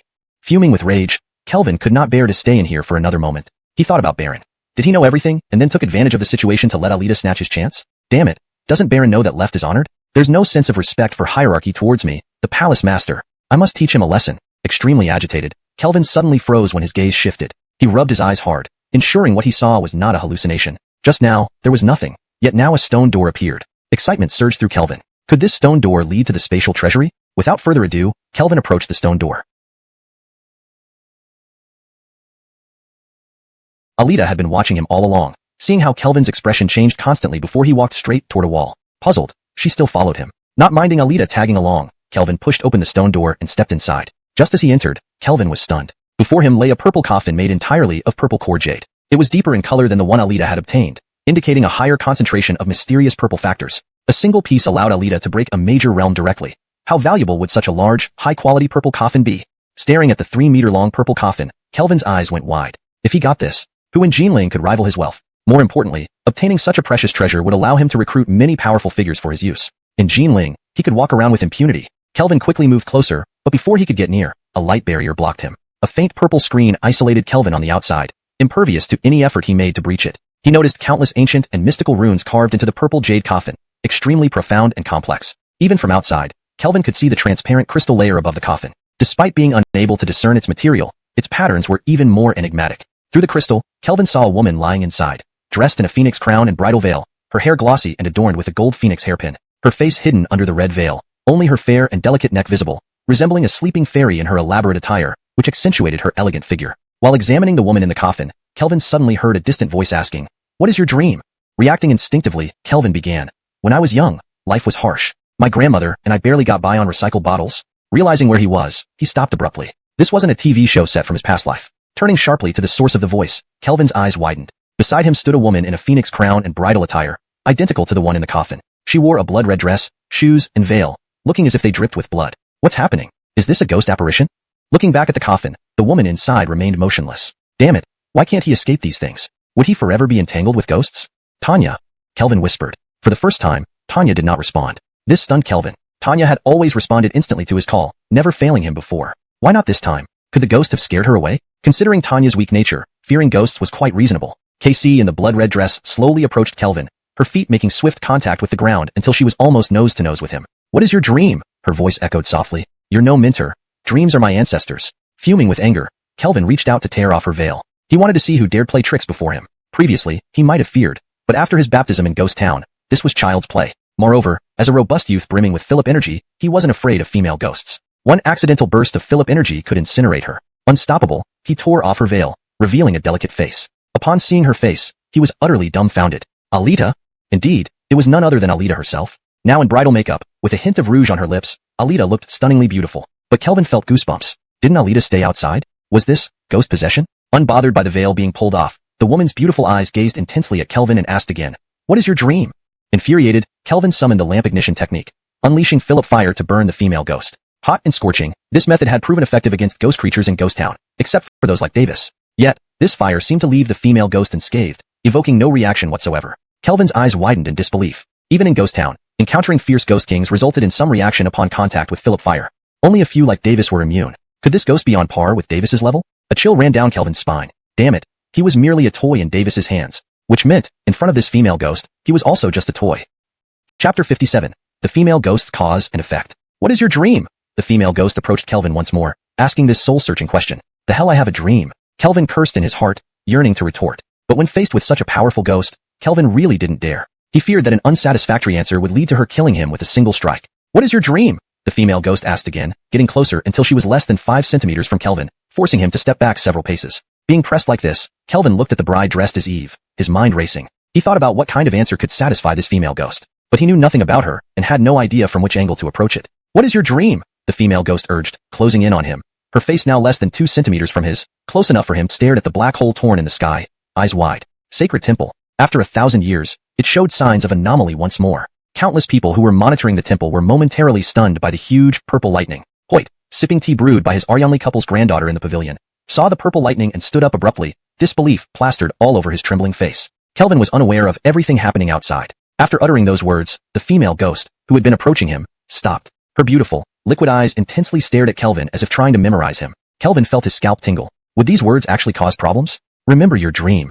Her soft voice echoed in his ears before she vanished without a trace. Kelvin paused briefly, looking around. She was indeed gone. So, it wasn't Eve possessed by a ghost. Then what was going on? Why did the female ghost look like Eve? Was it because he followed him into this underground chamber, causing the ghost to manifest her appearance, or was she just similar to Eve? Kelvin believed the former scenario was more likely. After all, Eve was in the same treasure chamber with him. Alone in this vast, empty space, Kelvin gazed at the purple coffin. The person inside still looked lifelike, her blood-red bridal gown vividly bright. Everything that just happened, something he hadn't tried. Kelvin slapped himself. Shameful. What was he thinking? No matter how beautiful she was, he couldn't become a corpse keeper. That was not something humans did. He, Kelvin, had limits and wouldn't do it. Picking up the purple cord jade from the ground, since the karma had already attached itself, there was no point in letting the treasure go unclaimed. But as he picked it up and looked back at the purple coffin, it was empty.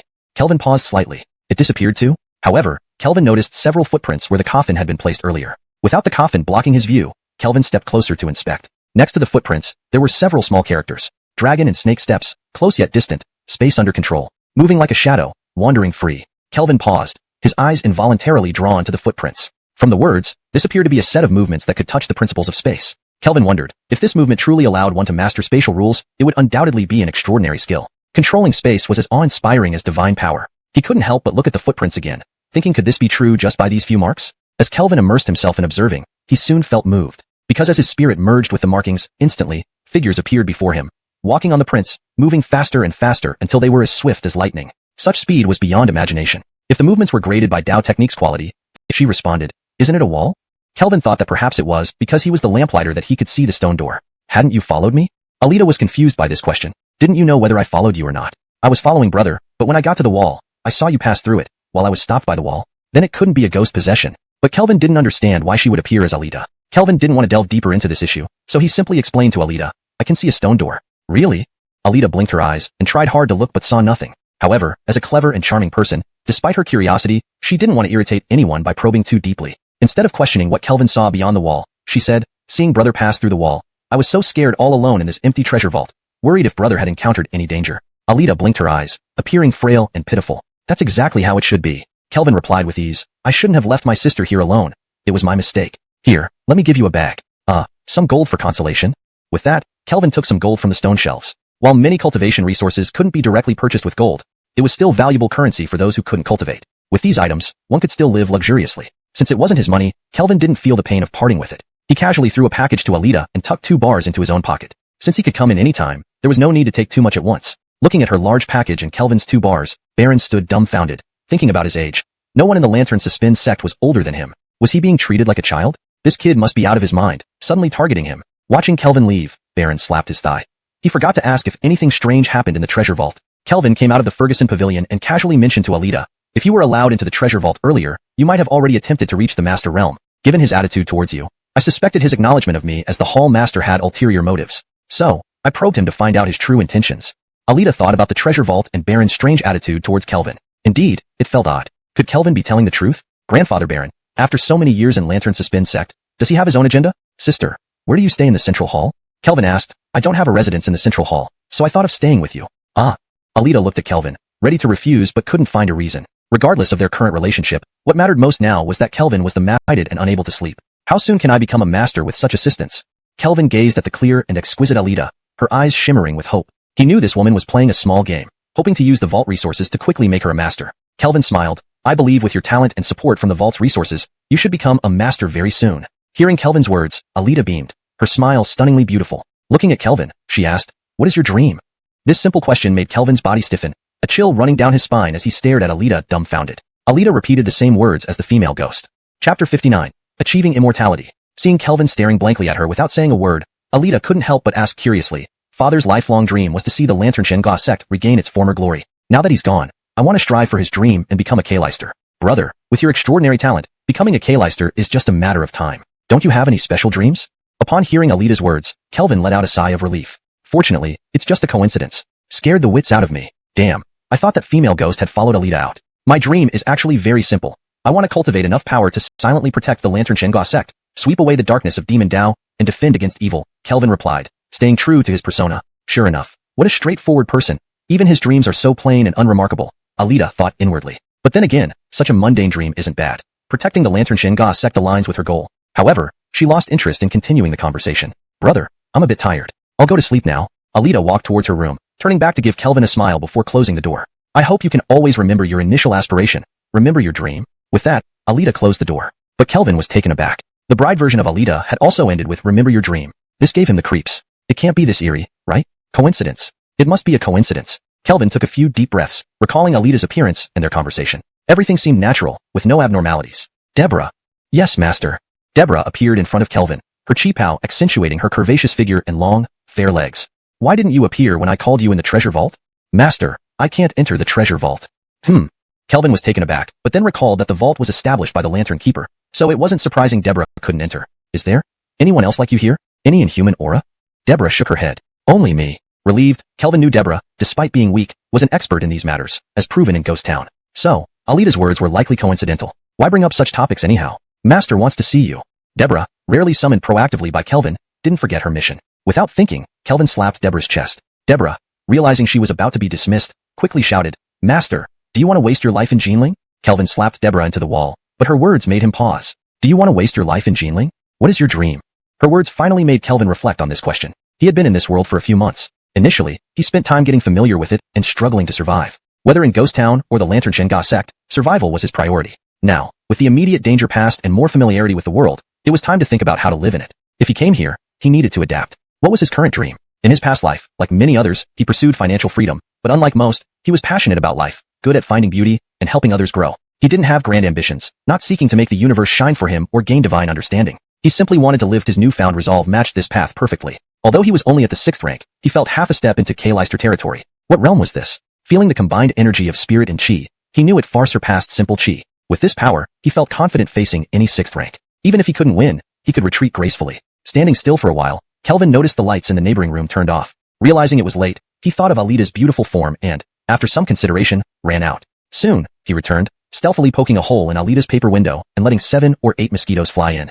Not long after, sounds of movement came from the neighboring room. Believing it was time, Kelvin approached the door and asked, Sister, is everything okay? Do you need help? No, it's just some mosquitoes, Alita replied. Seeing the glow of Taoist fire in her room, Kelvin assumed the mosquitoes were dead. Waiting a while, he slipped more mosquitoes inside. More noises ensued. Sister, what's wrong? There are still mosquitoes.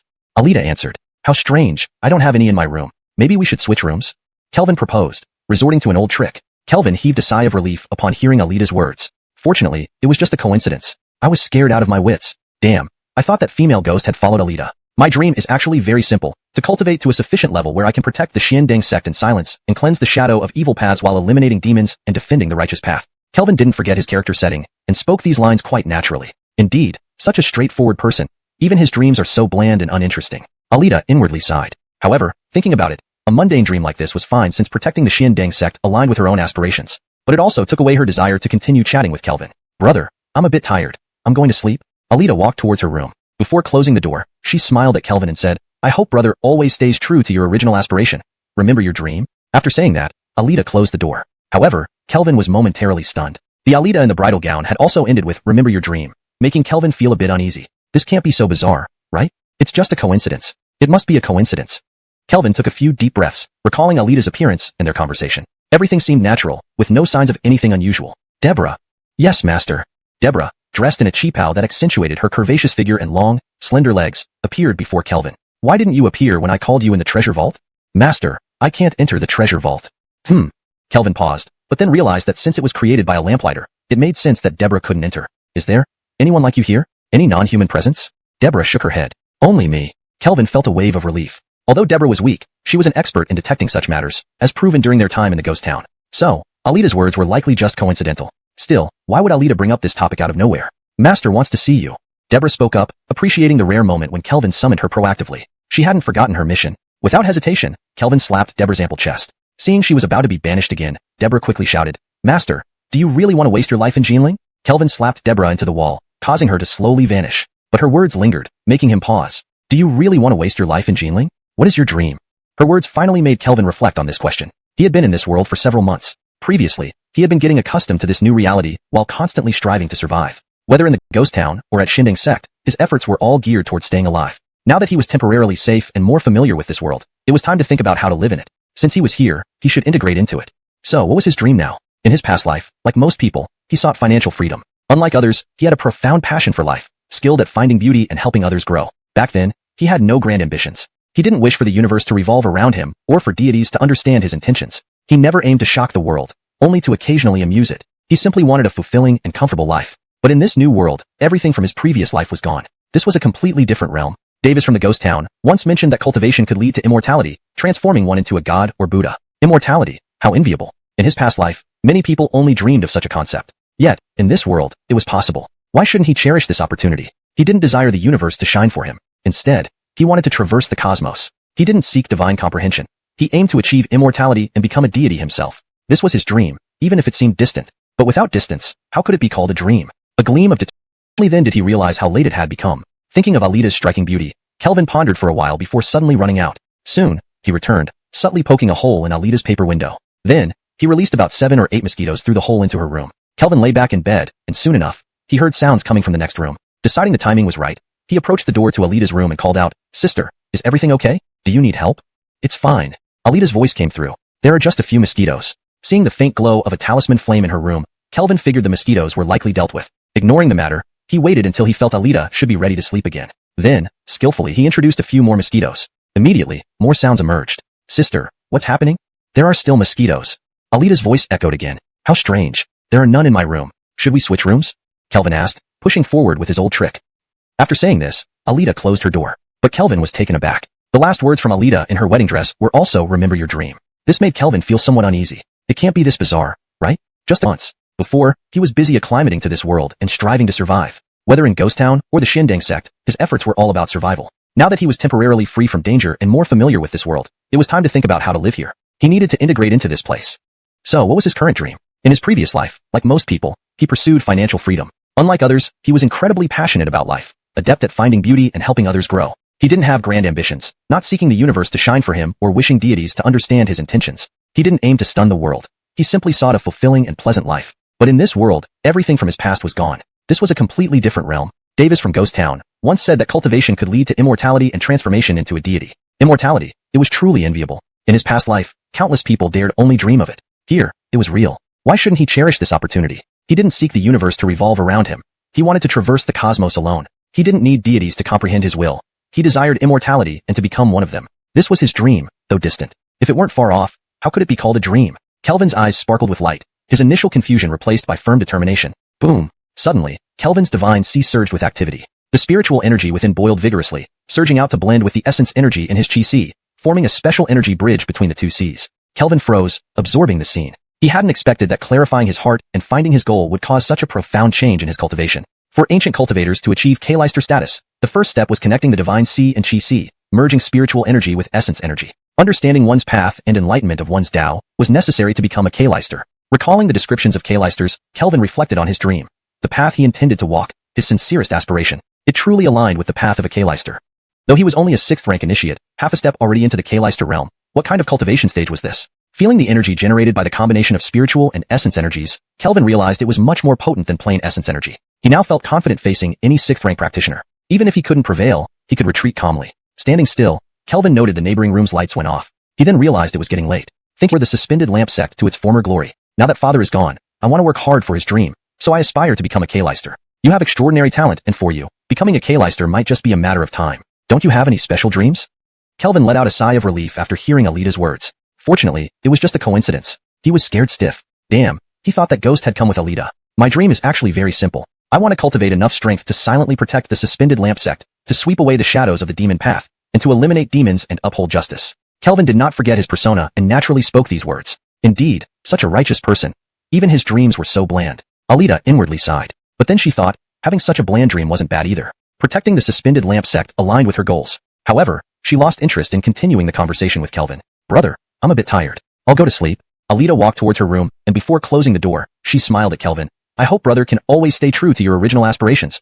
remember your dream? With that, Alita closed the door. However, Kelvin froze for a moment. The Alita in the wedding dress also said, remember your dream, as her last words. Kelvin felt a chill run down his spine. Could it be this eerie? Coincidence. It must be a coincidence. Kelvin took a few deep breaths, recalling Alita's appearance and their conversation. Everything seemed natural, and there was nothing unusual. Tanya.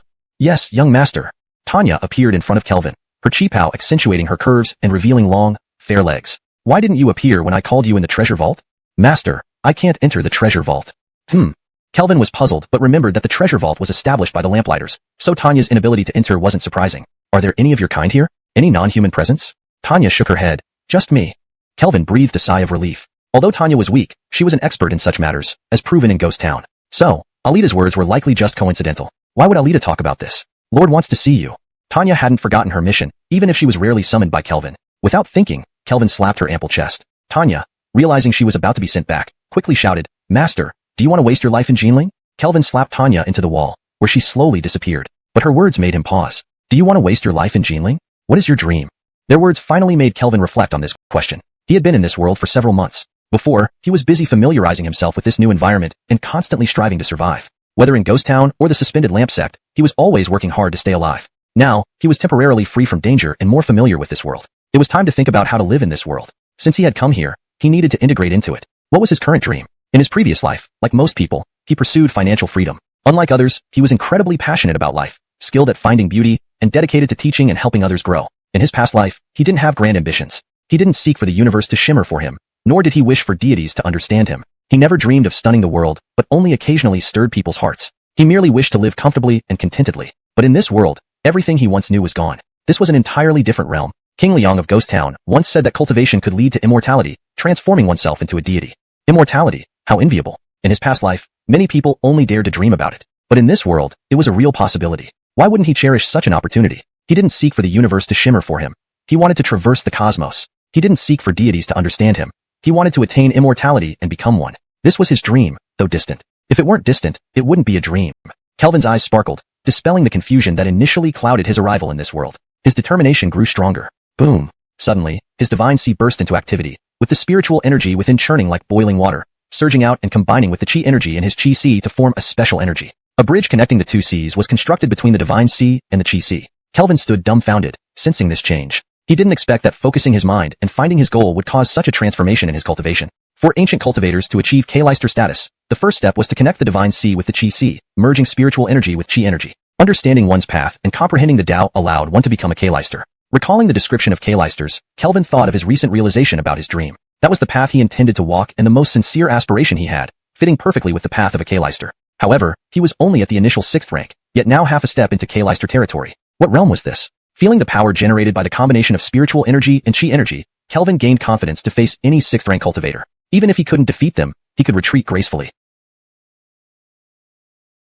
After acquainting himself with this newfound power, he noticed the light in the adjacent room had been turned off. Only then did he realize it was late. Thinking of Alita's clear and beautiful appearance, Kelvin pondered for a while before suddenly running out. Soon after, he returned and stealthily poked a hole in Alita's paper window, letting several mosquitoes fly inside from his hand. Kelvin lay on his bed and soon heard rustling sounds from the neighboring room. Seeing it was time, he walked to the adjacent room's door and called out, "Sister, what happened? Do you need my help?"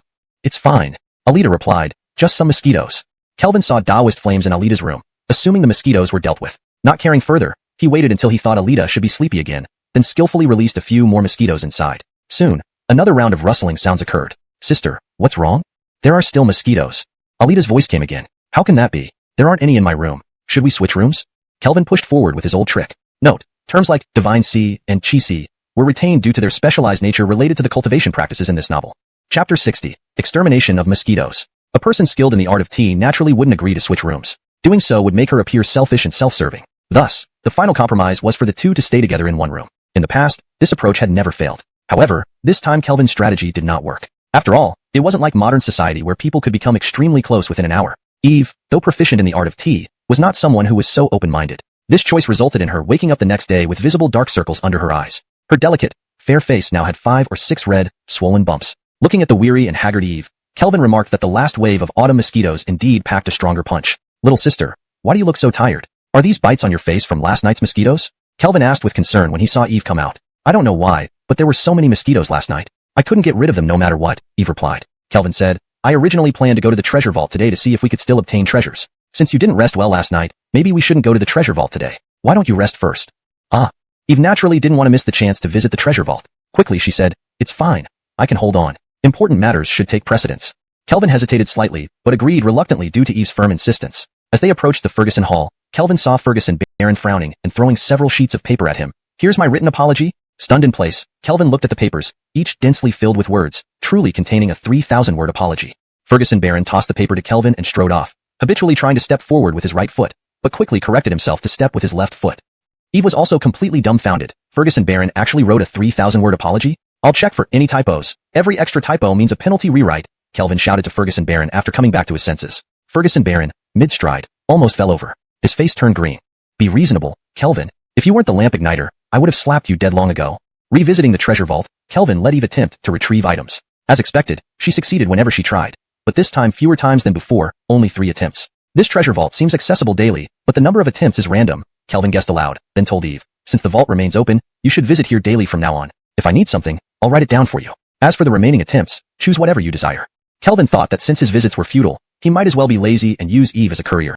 But to Eve, Kelvin's words signified immense trust and significant benefits. In the future, this vault belonged to her, granting her treatment equal to that of the hall master. Even her own father couldn't offer her such privileges. By the way, little sister, there are still some central hall affairs. Should you accompany me to handle them? From now on, you will manage these matters, Kelvin added. Though exhausted, Eve felt excitement rise within her. This was an opportunity she couldn't miss. Thus, Kelvin and Eve met Damien and handled the accumulated central hall affairs together. Only by evening did Kelvin and Eve suggest leaving. Back at their residence, Kelvin glanced at Eve, noticing her fatigue had reached its peak. He suggested, little sister, you've worked hard today. You should take a nap in my room. I'll light some mosquito-repellent incense and clear out the bugs in your room. Once it's done, I'll call you back. Exhausted, Eve wanted to clear out the bugs herself but lacked energy. Hearing Kelvin's offer, she simply nodded without much thought. Eve went to Kelvin's room and found a spot to rest for a while.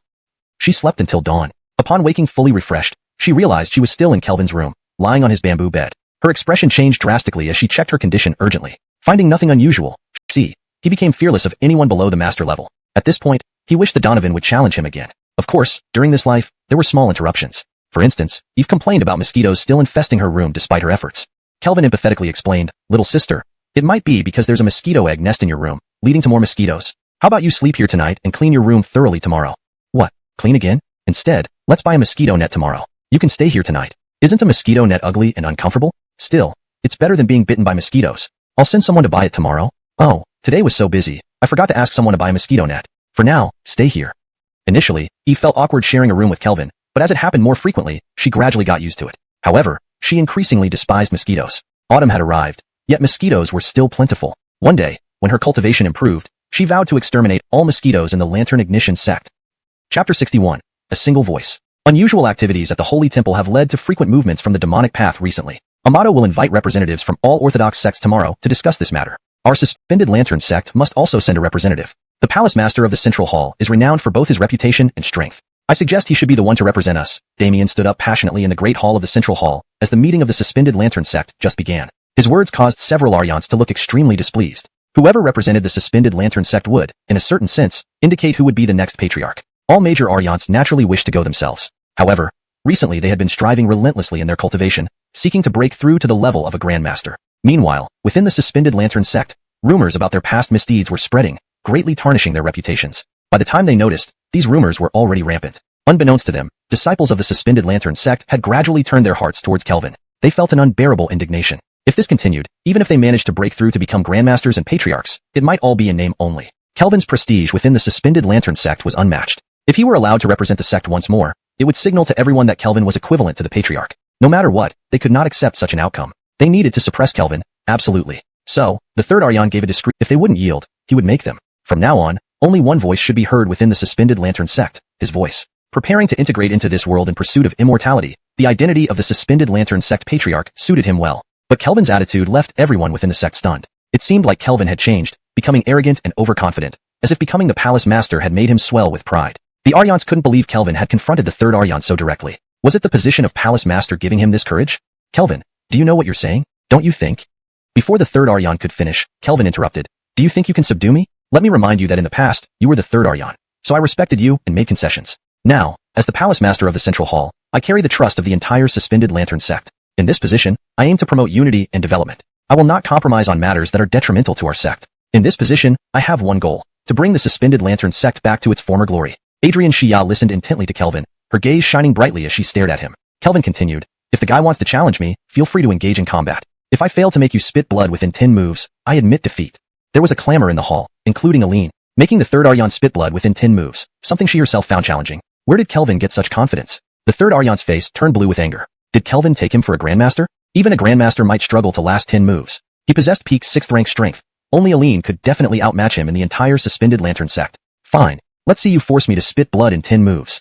The third Aryan seethed with rage, his spiritual energy bursting forth radiantly, forming an overwhelming tide ready to unleash his Dao arts. Without wasting time, Kelvin channeled immense spiritual energy into his fists, which glowed brilliantly, unleashing a formidable aura. Like a martial artist, he charged directly at the third Aryan without any flair or flourish. Bang! The third Aryan, unfazed, rushed forward to meet Kelvin. However, upon impact, his expression drastically changed. A powerful force surged towards him, forcing him to stagger back. His fist, which had collided with Kelvin's, ached excruciatingly. Blood roiled in his chest, barely holding back the urge to cough it up.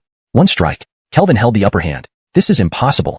Many gasped in disbelief at the scene. Aline suddenly stood up, staring intensely at Kelvin, trying to penetrate his secret. Could Kelvin have achieved her long-held dream so easily? The bridge between the Divine Sea and the Qi Sea has been constructed, the Addison murmured in amazement. Achieving Grandmaster status on the ancient cultivation path was incredibly difficult due to this exact step. Aline had been stuck here for years, yet Kelvin had crossed it. Moreover, how long had it taken him to reach middle 6th rank? His speed was astounding. Was it because of the connection between the Divine Sea and Qi Sea? Complete silence enveloped the hall as everyone was shocked by the scenario. During their confrontation, the third Aryan naturally sensed Kelvin's condition. Finally understanding Kelvin's confidence, he realized Kelvin had stepped one foot into the Grandmaster realm. But, he was only mid-6th rank. How could he achieve such a breakthrough? The third Aryan felt utterly dismayed. Though they no longer followed the ancient path, their origins in the suspended lantern sect meant they understood it well. Connecting the Qi Sea and Divine Sea significantly enhanced spiritual energy's quality and power. In other words, Kelvin's mid-6th rank energy combat power surpassed his peak. Being struck 10 times by him, he truly might end up spitting blood. However, Kelvin was too young. Sure, he could make me bleed,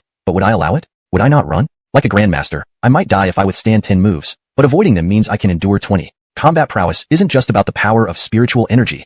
Chapter 62. I make the decision. With the Qi Sea and Spirit Sea connected, showing signs of master-level intent, no wonder you're so confident. But wanting to make me spit blood in 10 moves is sheer fantasy. The guy took a few steps back, his spirit energy calming the surging blood qi. Despite his retreat, disdain was still evident in his tone as he looked at Kelvin. Maybe it won't even take 10 moves. Kelvin replied calmly. As soon as he finished speaking, his body shot forward toward the guy. His fist, brimming with robust spirit energy, smashed out forcefully and unadornedly, just like a martial artist's explosive punch. Senior brother Phelan is quite rough. Jim muttered on the side. When fighting Eben earlier, he was equally brutal and lacked any grace. He didn't seem like a cultivator at all. Of course, this thought was shared by the guy and others. A cultivator isn't a brute like a martial artist who would foolishly clash head-on. Therefore, despite Kelvin's strength taking everyone by surprise, no one present believed that he could make the guy, a peak 6th rank practitioner, spit blood in 10 moves. As expected, the guy cast his Dao technique. Wind arose from beneath his feet, swiftly dodging Kelvin's punch. Even as wind gathered under his feet, the guy couldn't resist jeering, "You're too young. Your combat experience falls short." However, before he could finish his sentence, Kelvin was already in front of him, his fist crashing down. The guy's face paled in shock. Without time to think, he hastily unleashed his spirit energy to defend himself. But Kelvin moved too quickly, and he couldn't fully mobilize his spirit energy in time. With a single punch, Kelvin struck like a hammer. Blood qi surged uncomfortably within him. Even using spirit energy to forcibly calm it, the surge continued. Then, Kelvin delivered another powerful punch. The guy hastily retreated, condensing his Dao techniques. Not only did wind arise under his feet, but his body was also propelled by spirit energy, rapidly evading Kelvin's attack. Yet, in the next moment, Kelvin was still right in front of him, delivering another devastating blow. Bang! The guy stumbled backward, feeling as if his body was about to explode. He felt blood rushing up his throat, but swallowed it back forcefully. He stared incredulously at Kelvin. What kind of movement technique did he have? It was impossibly fast. Others watching were also stunned. Some even saw after images. Kelvin's footwork seemed faster than the wind. He disappeared and reappeared in an instant. Ghostly shadow. Aileen's beautiful eyes widened in disbelief. Her chest rose and fell rapidly due to excitement. How was this possible? In the ancient text of Shending Sect, she read that the Aryans didn't take Aline seriously, thinking she was merely someone with brains of fluff. Now they realized she was the hidden mastermind behind it all. Spit. Each time the guy tried to evade, he failed. Finally, on the 6th punch, he could no longer suppress the surging blood qi. He spat out a mouthful of blood. Kelvin stood there, calmly watching the guy. Everyone swallowed hard. The guy was a peak 6th rank practitioner, practically unbeatable among 6th ranks. Yet now, he was beaten into spitting blood in 6 moves by a former disciple of Shending Sect. It felt like a dream. This can't be. This can't be. The guy couldn't accept this result, appearing dejected and defeated, muttering to himself. Seeing this, everyone couldn't help but wonder. Does Kelvin have any match left in Shending Sect? Some turned to look at Aline. As the strongest 6th rank in Xiuxian Sect, could she be Kelvin's match? However, rumors suggested there was something between them, making it unlikely to see who was stronger. Kelvin's gaze swept over Marcus and the rest, finally resting on the guy. You should be grateful you are of Xiuxian Sect, one of us. Otherwise, you wouldn't last a single move against me. My first strike could end your life. This statement made the guy abruptly raise his head. Kelvin continued, I have a technique that can burn heaven and earth. Do you think you can evade it? These words changed the expressions of the Aryans. They had heard of Kelvin's formidable skills before. Although they were impressed by his power, they weren't fearful since they believed they could evade it. But now, with Kelvin's ghostly shadow technique, could they evade it? Would they be able to withstand his ultimate move? Defeating them in one move wasn't just bragging. Seeing the silence around him, Kelvin turned to leave. The banquet tomorrow, you don't need to worry about it. Focus on your cultivation. With that, Kelvin walked out of the hall. The Aryans exchanged glances, wanting to muster the courage to refute Kelvin. But seeing the bloodstain on the guy's lips, they hesitated. In terms of power and prestige, none of them could rival Kelvin. What reason did they have to argue? Wasn't Kelvin's threat of killing in one move also a warning? Damien was filled with excitement. He had bet correctly. In the future, Kelvin would have absolute authority in Xiuxian Sect. Eve's face flushed red with excitement. Her brother was incredibly strong and domineering. The more authoritative he became, the less resistance she would face in becoming the Hall Brook, as he would protect her path. Chapter 63, Amato. On the banks of the Xuanhuan River, Amato's mansion. At this moment, Kelvin was also leading Aline and Jim along with a few others to the destination. However, Jim was restless and raged uncontrollably. They continued on their journey until they finally arrived at the teaching office. Kelvin approached the entrance, preparing to enter with Aline and Jim, but they were stopped by the guards who informed them that only one representative from each party could attend the meeting. A palace maid then guided them to another area to wait. Kelvin saw this and said, Sweetie, Darren, you all go rest first. Aline's heart skipped a beat when she heard him almost call her, Sweetie. Had he mistakenly called her by the nickname in the diary? Was it meant for her? Her icy demeanor vanished instantly, replaced by a blush. He dreams of me every night. Dazed, she followed the palace maid to the resting place. Kelvin headed towards the conference hall, thinking that the most difficult person from the Xiuxian Sect to deal with wasn't the Aryans but Aline. And with Dean backing her, he had no choice but to indulge her. What could he do? He would have to use some underhanded tactics to win her heart back. He felt that this confrontation between good and evil wouldn't be simple, and if anything went wrong, he might need to seek refuge with Dean. Entering the grand hall, he found it already filled with many people. These were the leaders of various forces in Jinling. He gave a cursory glance and realized he didn't recognize most of them. He chose an empty seat and sat down. It wasn't long before important figures of Jinling entered one by one, including the head of Daji Sect. The last person to enter was a Clyde in a dragon robe, walking with regal poise. Upon seeing him, everyone rose to greet him. Your Highness Amato. Please sit, Amato waved, seating himself first before addressing the assembly. Everyone knows about recent events. A purple lightning bolt shot into the sky from the Holy Temple some days ago. This anomaly has stirred the dark forces into action, likely causing their planned midsummer festival activities to be advanced. After Amato finished speaking, the attendees looked grim. Each major action taken by the dark forces usually resulted in heavy casualties for the righteous side in Jinling. Without waiting for the crowd to recover, Amato continued. This anomaly at the Holy Temple will only incite the dark forces further. What are your thoughts on this? An Aryanli man dressed in scholarly attire, representing Inua Academy, spoke up from the left side of the hall. What caused the anomaly in the Holy Temple? This question drew everyone's attention to Amato. Yes, the Holy Temple had been closed for over 1,000 years without any anomalies. What could possibly cause such an event? What kind of thing could trigger the Holy Temple to react like this? The thought alone sent shivers down everyone's spines. Amato shook his head. I went to the Holy Temple as soon as the anomaly occurred. As you all know, although Amato's mansion is special, we can only access the outer perimeter of the temple, while the anomaly originated from its deepest part. I could find no clues. Despite expecting this answer, the Aryanli man still couldn't hide his disappointment. Amato continued, long ago, the Holy Temple established numerous array points around Jinling to protect it as a sanctuary. Precious artifacts were buried within these points to maintain the protective formation. Over the centuries, Dark Force warriors have attacked these points to gain entry to the temple and acquire these treasures, thus growing stronger. Pausing briefly, he added, secondly, after 1,000 years of corrosion, the Great Formation has weakened significantly. If it continues to deteriorate, Jinling will once again be plagued by malevolent spirits, a disaster for all. We must protect this formation as best as we can. Everyone nodded gravely. No one wanted to face the malevolent spirits. Jinling without its guardians was simply hell. Thirdly, only by breaking the array points can the Holy Temple be provoked. Only then does the dark side have any chance of breaching the temple. Therefore, regardless of what happens, the dark forces will certainly launch attacks on Jinling's array points.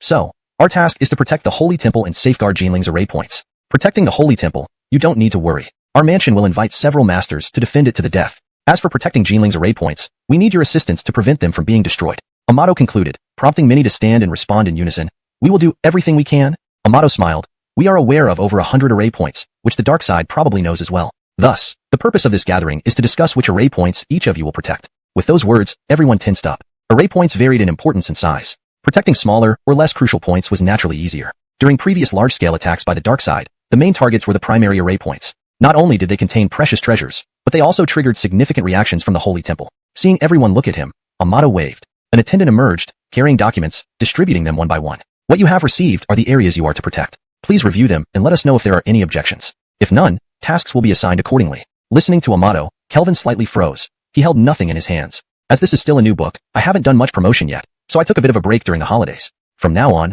I will strive to update diligently. Chapter 64. Sending you to your death. Where is the representative of the Xiandeng sect? Amato suddenly asked from the platform. Kelvin stood up and replied, "This is Kelvin of the Xiandeng sect." "Greetings, Amato."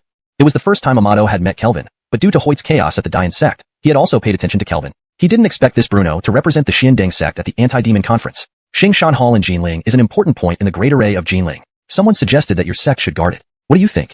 Although the Xiandeng sect wasn't as powerful as the four major sects in Jinling, they were still a significant force. Being assigned to guard such an important node didn't surprise Kelvin. What surprised him was that Amato brought this up separately. May I ask Amato, who suggested this? Kelvin didn't care much about where he would be guarding since they could always collude with the Star Moon Tower of the Demon Path to stage a play and safely ride out this operation. But he wanted to know the purpose behind this suggestion. Amato did not answer but instead asked, "Is the Xiandeng sect willing to guard it?" Before Kelvin could respond, an old scholar from the Inluo Academy spoke up. One must think thrice before acting and assess one's own capabilities. The sudden interjection by Dominic shocked everyone, even Amato. No one expected the Grand Scholar of the Inluo Academy to offer advice to the casually asked, "Is there anyone willing to guard Xingshan Hall?" Complete silence filled the room. Despite not knowing the specifics, Kent's warning made everyone realize how perilous the assignment was. Amato turned to Kelvin. "As you can see, no one wants to go. What are your thoughts?"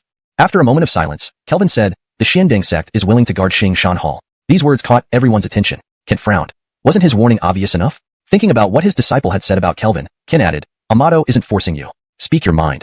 He will consider it seriously." Originally giving Kelvin another chance to decline, he was surprised to hear Kelvin say, "Thank you, Ferguson. I understand your concern. Although I don't know the exact situation, it's clear that Xingshan Hall will be a critical battleground during this anti-demon operation." Kent inwardly sighed. "Since you understand, why jump into the trap? The Xiandeng sect is weak, but if a stronger sect took the position, I would gladly support it. However, as you've seen, no one is willing. This node cannot be left unguarded. Someone must take the responsibility. Though we are weak, the Xiandeng sect stands ready to uphold our duty in this fight against demons for Jinling. Regardless of danger, we shall act conscientiously and without hesitation." Kelvin's resolute words silenced those who previously mocked him, now sitting attentively and looking at him with respect. Observing the resolute Bruno, Amato praised, "No wonder the Xiandeng sect admires you. You indeed have a sense of responsibility. Your Highness flatters me. We agree to guard Xingshan Hall, but may I request one favor?" "Speak," said Amato. Kelvin smiled, stepped forward, and addressed Amato. "I need cooperation from the Patriarch of the Dian sect for a demonstration, so please seal his powers for 10 breaths." Amato glanced at the Patriarch of the Dian sect. Although puzzled, the Patriarch didn't think much of it. Could Kelvin really dare to do anything in Amato's residence? As long as Kelvin agreed to guard Xingshan Hall, all would be fine. This Bruno was too dangerous. To clear the way for new leadership, he must be destroyed. Letting him fall prey to the Star Moon Tower would accomplish just that. "I'll accept on behalf of His Highness." Seeing the Patriarch's agreement, Amato's gaze shifted to Kent, who nodded and shouted. A wave of righteousness enveloped the Patriarch, causing his spiritual energy to dissipate instantly. Seeing the Patriarch sealed, everyone turned to Kelvin, puzzled. At this moment, Kelvin produced a dagger, moved swiftly, and slashed with a gleaming edge straight towards the Patriarch.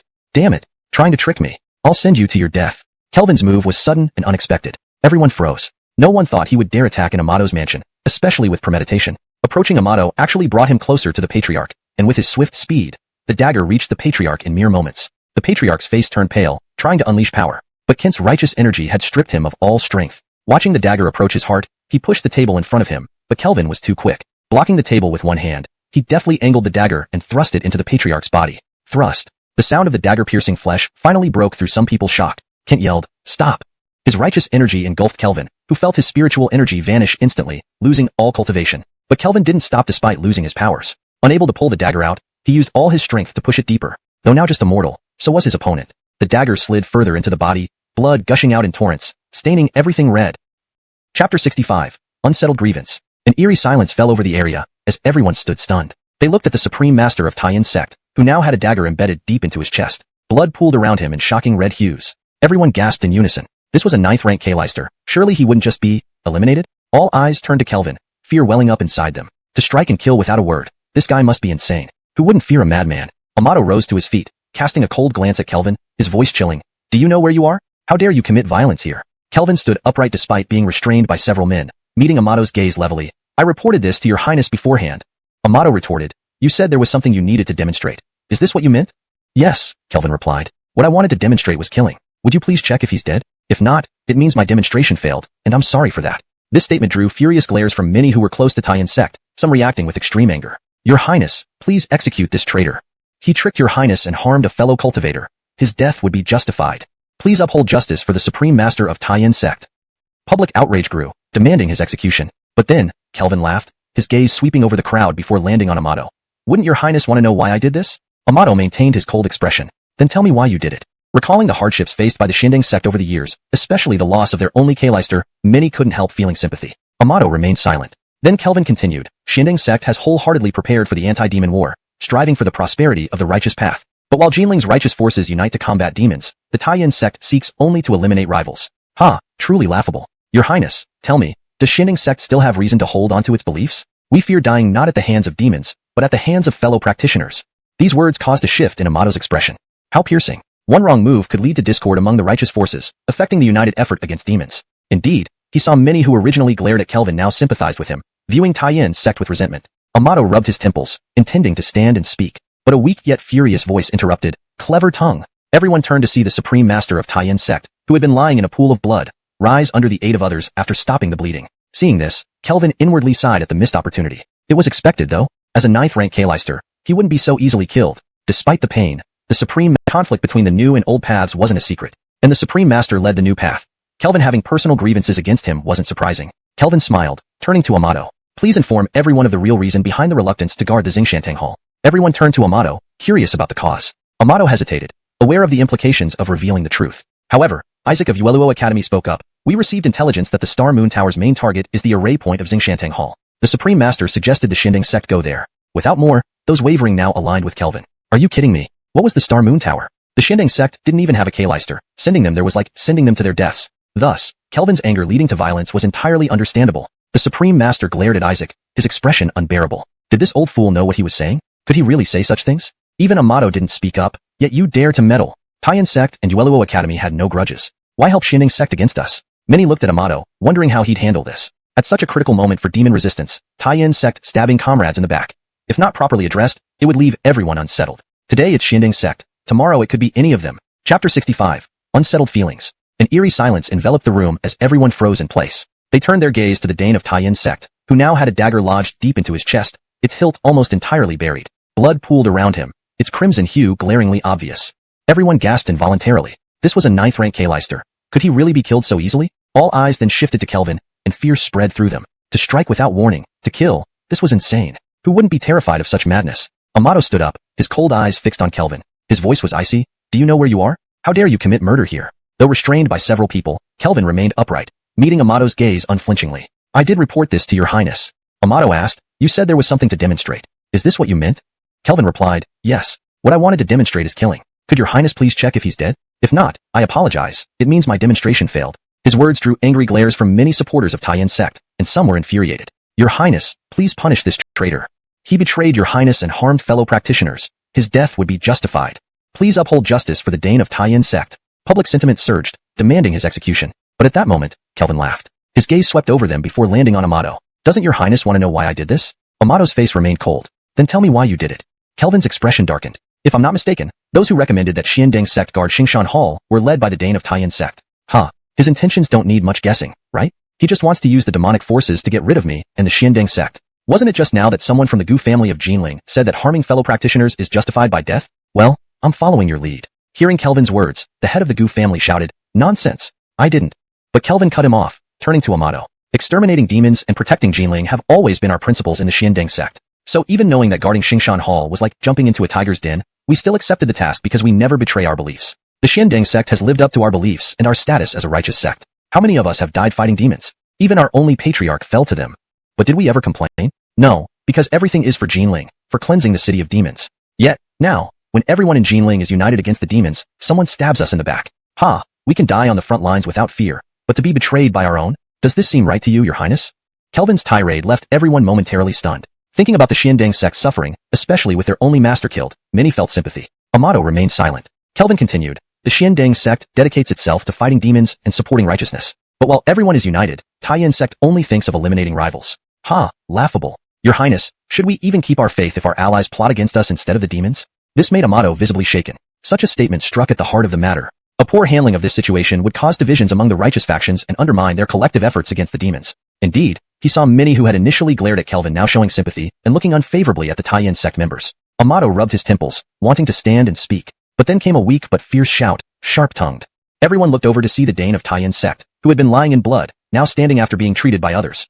Seeing this, Kelvin inwardly sighed at the missed opportunity. As expected, though, it wasn't easy to kill a 9th-rank Kleister. The Dane of Taiyin sect rose despite the intense pain, eyes blazing with fury. A renowned 9th-rank Kleister and one of Jinling's top warriors had nearly fallen here today. Luckily, he reacted quickly enough to avoid the dagger piercing his heart. Otherwise, it would have been a huge embarrassment. Even so, he was severely wounded, worse than the injuries inflicted by Hoyt, which had just healed. Taiyin sect's Dane glared at Kelvin. You had every chance to express your grievances to the prince, but you chose to attack me silently. No amount of sophistry can hide your guilt. He bowed deeply. Your Highness, this is the prince's residence. The Taiyin sect adheres to rules and would never take matters into our own hands. Please execute this man to serve justice.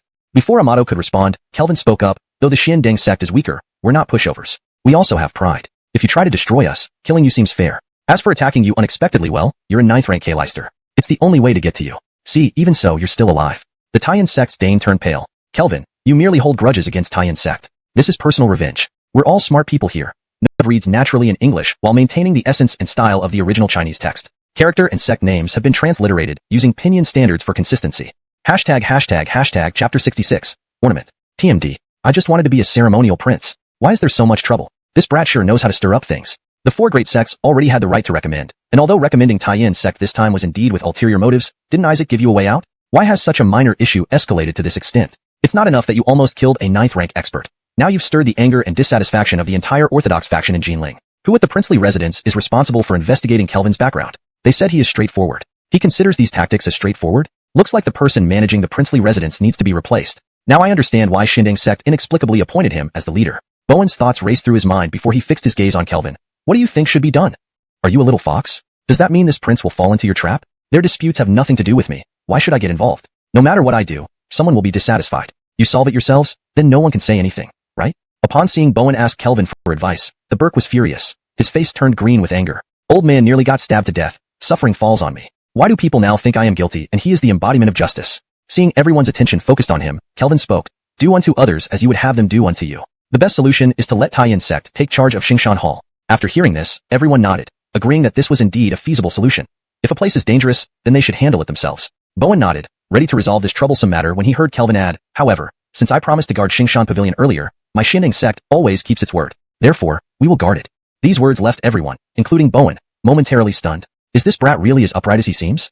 Bowen asked, since you won't let Taiyin sect go to guard, what are you thinking? Kelvin respectfully greeted Bowen. Taiyin sect is one of the 4 great sects, and they possess formidable strength. They should contribute more by guarding multiple strategic points. For instance, the Western Fish Market and Northern Horse Ranch. These 2 crucial points could be entrusted to them. Upon hearing this, the forces originally tasked with guarding these critical points revealed delighted expressions and looked at Kelvin with gratitude. The Burke flew into a rage, berating Kelvin. Kelvin, don't push it too far. Without even looking at the other party, Kelvin addressed the many martial artists below. Those who oppose this proposal, please raise your hand. Of course, no one raised their hand. Kelvin's suggestion eased their burden, and they naturally approved of it internally. More importantly, raising one's hand meant attracting attention. Silence meant following the crowd. How could Taiyin sect blame everyone? Even allies of Taiyin sect did not raise their hands. They felt this method, raising hands like children answering questions, was ridiculous. Actonjai, my proposal aligns with everyone's heart. Please bear witness.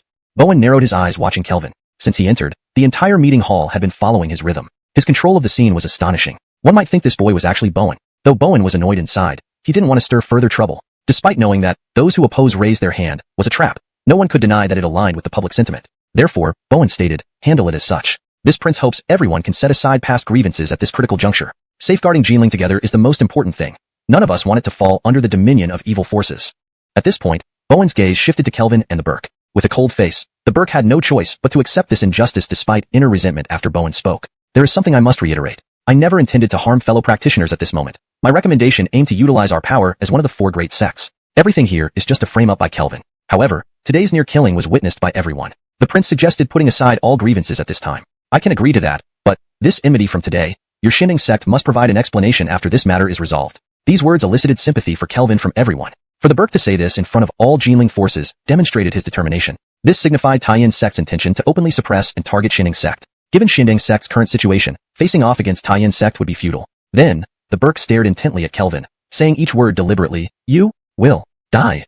Everyone's faces changed. The Burke disregarded that this was Bowen's residence, clearly indicating his intense desire to kill Kelvin. Unable to help themselves, everyone looked at Kelvin. Being threatened by a 9th-rank grandmaster, surely he regretted his earlier decision now. But Kelvin laughed. Even if you hadn't said it, I already knew. So, this doesn't scare me. Rather, Your Highness, I truly wasn't stirring up trouble. Saying kill on your grounds, TSK, completely disrespecting you. Bowen, both remain quiet. Bowen smiled again. Alright, the meeting ends here. Let me remind everyone once more. Don't create disturbances at this critical moment. Dismissed. Having said that, Bowen left first. Note: in maintaining the structure and line breaks of the original text, some sections may be short paragraphs or sentences to accurately reflect the pacing and tone.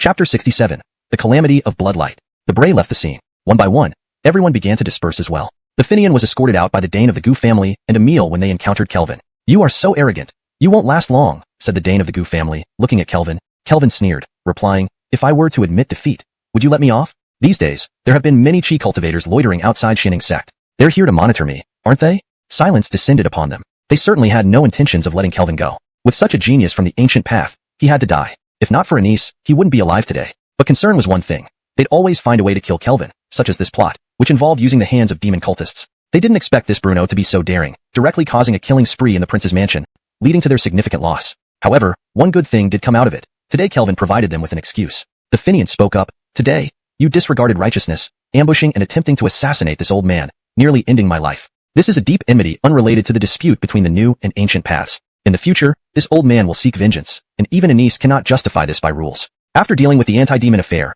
this old man will ask for your answer and demand Xiuxian Sect account. Having said that, the Finian looked at Kelvin with eyes full of murderous intent. A chill ran down Kelvin's spine. He knew the other side had resolved to kill him. Meaning, once all this was over, the Taiyan Sect would target him and the Xiuxian Sect. With Xiuxian Sect's situation, how could they face the retribution from the Taiyan Sect? Some people who hadn't yet left also heard these words. They looked at Kelvin sympathetically. Should the Taiyan Sect decide to retaliate against the Xiuxian Sect without restraint, the latter would definitely fall apart, leaving Kelvin with a sure death.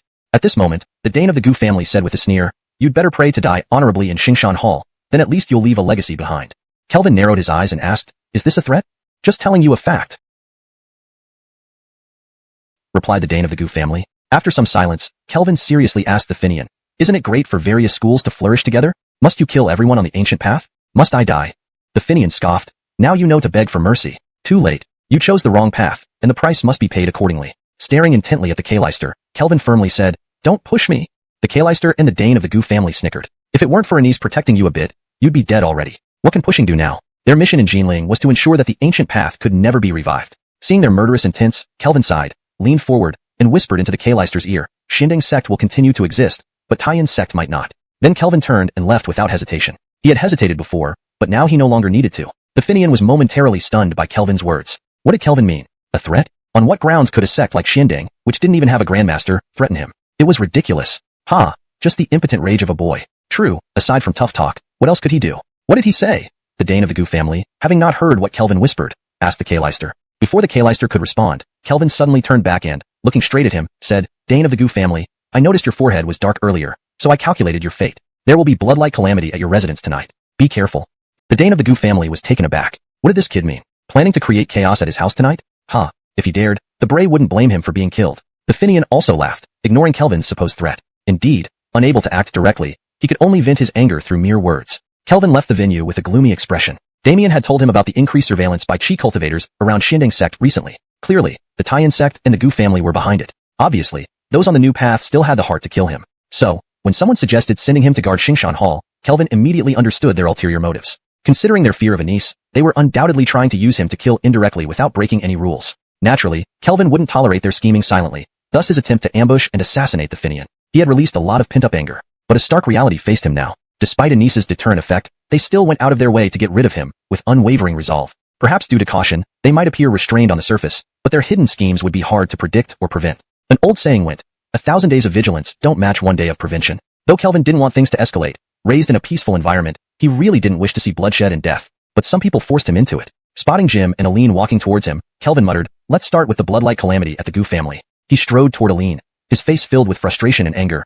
The Gu family has gone too far. Brother Phelan, what happened? Asked Jim, noticing Kelvin's mood. Kelvin recounted the events of the meeting, naturally exaggerating to heighten the impact, infuriating both Jim and Aline. Shameless. Aline snapped after hearing their plan to destroy the entire Xiuxian Sect, her beautiful chest heaving with fury and cheeks flushed red. Sighing, Kelvin said, I couldn't help but strike the Finian out of desperation. Aline gazed at Kelvin, feeling both admiration and worry. A ninth-tier Kalister, in the prince's mansion. It took immense courage for Kelvin to act. Yet, the enmity was significant. Such a Kalister could crush him easily. Her beautiful eyes fixed on Kelvin, she asked, "Do you realize the consequences of your actions? It's just whether they'll kill me or not. Anyway, if I hadn't acted, they would have killed me eventually. The result is the same. If they fight me head-on, I'm not afraid. I can always run if I can't win. However, the Dane of the Gu family threatened me with blood-like calamity, clearly planning to trap me using underhanded tactics. Alas, even Cloud Senior's threats don't seem to deter them." Upon hearing Kelvin's words, Aileen's face showed resentment. "I'll speak to grandfather. Let them try using underhanded tactics." Kelvin hurriedly responded, "Sweetheart, Palace Master, perhaps Senior isn't in a position to help. You shouldn't go to him." The word, sweetheart, stirred something in Aileen, strengthening her resolve. It's fine that he didn't act before, but since he intervened last time, he dare not hide like a turtle again. If he does, he's not my grandfather. With that, Aileen strutted off towards Anissa's residence, her graceful and alluring walk turning heads. Watching beside him, Jim felt confused. When they arrived, the Palace Master looked coldly at Kelvin, obviously displeased. But now it seemed Kelvin meant more to her than her grandfather.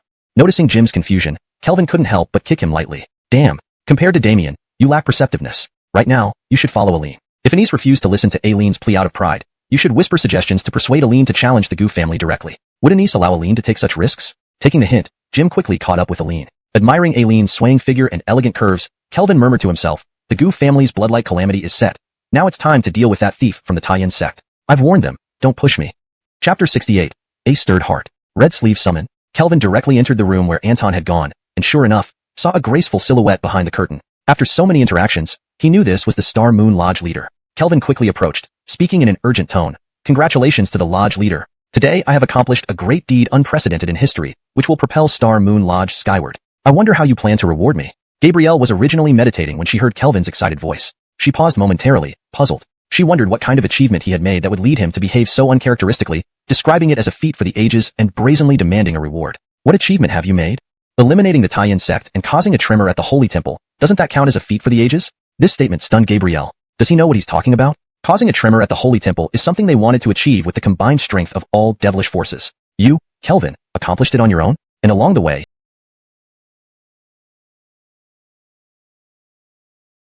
you eradicated the Taiyan sect? We have such an outstanding spy among our ranks? Gabrielle didn't believe it. But could he dare talk nonsense in front of her like this? His confidence and arrogance didn't seem like bluster. "When did this happen?" Gabrielle asked. "It's up to the Lodge leader's preference. If you want it to be tomorrow, then tomorrow. Or if you prefer the day after, then the day after. It's all according to your wish." Gabrielle was taken aback, then became furious. "You dare to deceive me!" Looking for death. The intention of an adept descended upon Kelvin. A spy dared to play tricks on her. Did she really seem easygoing because of her origin in devilry? "I wouldn't dare deceive the Lodge leader," Kelvin said. "Every word I speak is true." The intention of an adept was about to land on Kelvin, yet he still stood there with pride. Gabrielle frowned, asking, "What do you mean?" "I have severely wounded the Grandmaster of the Taiyan sect and used strategy to make the Taiyan sect internally weak. If we join forces with the devilish path to attack, the Taiyan sect will not be able to resist and will surely be eradicated. The Taiyan sect, as one of the 4 major sects, if destroyed by devilish forces, would greatly impact the morale of the righteous path. Most importantly, the Taiyan sect is the site of numerous important formations. Its downfall would undoubtedly shake the Holy Temple. Do you think I've achieved something unparalleled? Now give me my reward." Kelvin looked proudly at Gabrielle. Gabrielle couldn't comprehend Kelvin's words. "You, a non-adept, seriously injured a Grandmaster? Are you kidding me? Do you know what a Grandmaster is? They are among the strongest few in Nanjing. 9-grade Grandmasters can be counted on one hand. Such existences are hard even for Star Moon Lodge to injure. And you say you did it alone? Moreover, the Taiyan sect has its own system. Even the Ebert, the ruler of Nanjing, cannot directly mobilize the Taiyan sect. What trick did you use to make it vulnerable?" Seemingly knowing what she thought, Kelvin explained, "I knew you wouldn't believe me. Wasn't today the anti-demon conference called by Ebert? As a disciple of the devilish path, I was furious. Each of us in the devilish path is a hero. Why should they be the one shouting orders? They must pay a price. So, after much contemplation, I finally came up with a plan to glorify our Star Moon Lodge and our devilish path." As he spoke, Kelvin embellished his story of the anti-demon conference.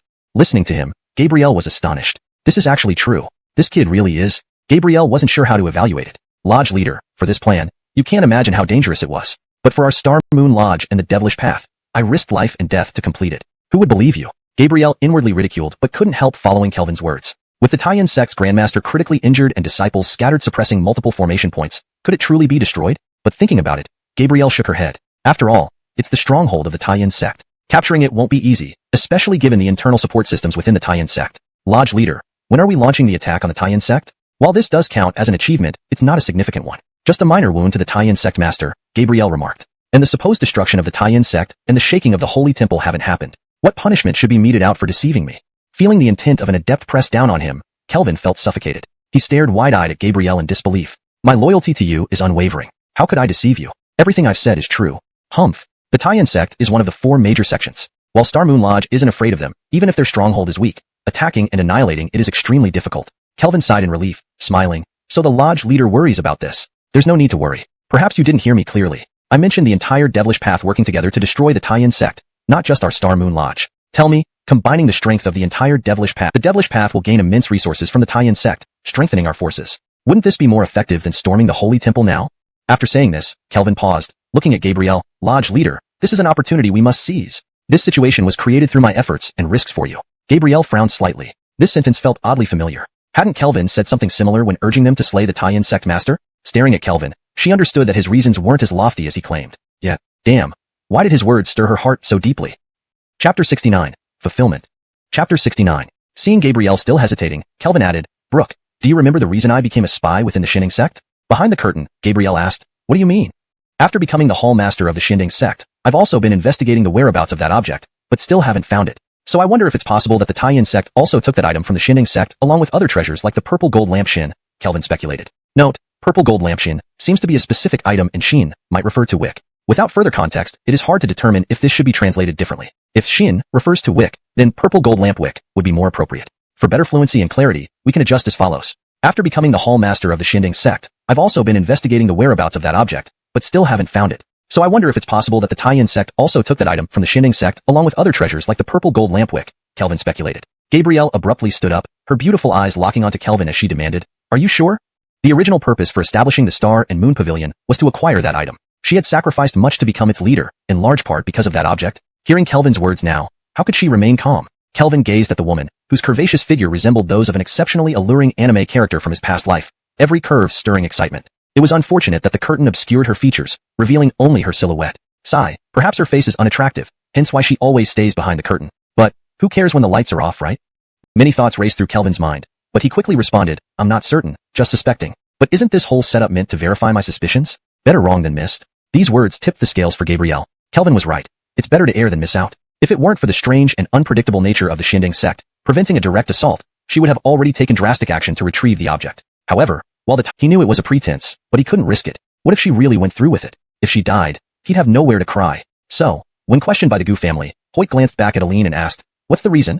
The Devon threatened that Kelvin would bring bloodshed. Hell, Hoyt raged internally. The Gu family wouldn't threaten Aline, so it must be Kelvin. Was he being used again? This stupid granddaughter was likely manipulated by Kelvin. This kid was no good and should stay away from Aline. Claiming fortune-telling foretold bloodshed wasn't a strong argument. Hoyt's head ached. He practiced demon cultivation and lived freely due to his power. But if he pushed too far, would Declan tolerate it? The Gu family complaining to the king would be problematic. Each of his moves in Jinling came at a price. Wiping blood from his mouth, the Devon glared at Hoyt. Hoyt, if you can't provide a valid reason, we'll rally Jinling against you.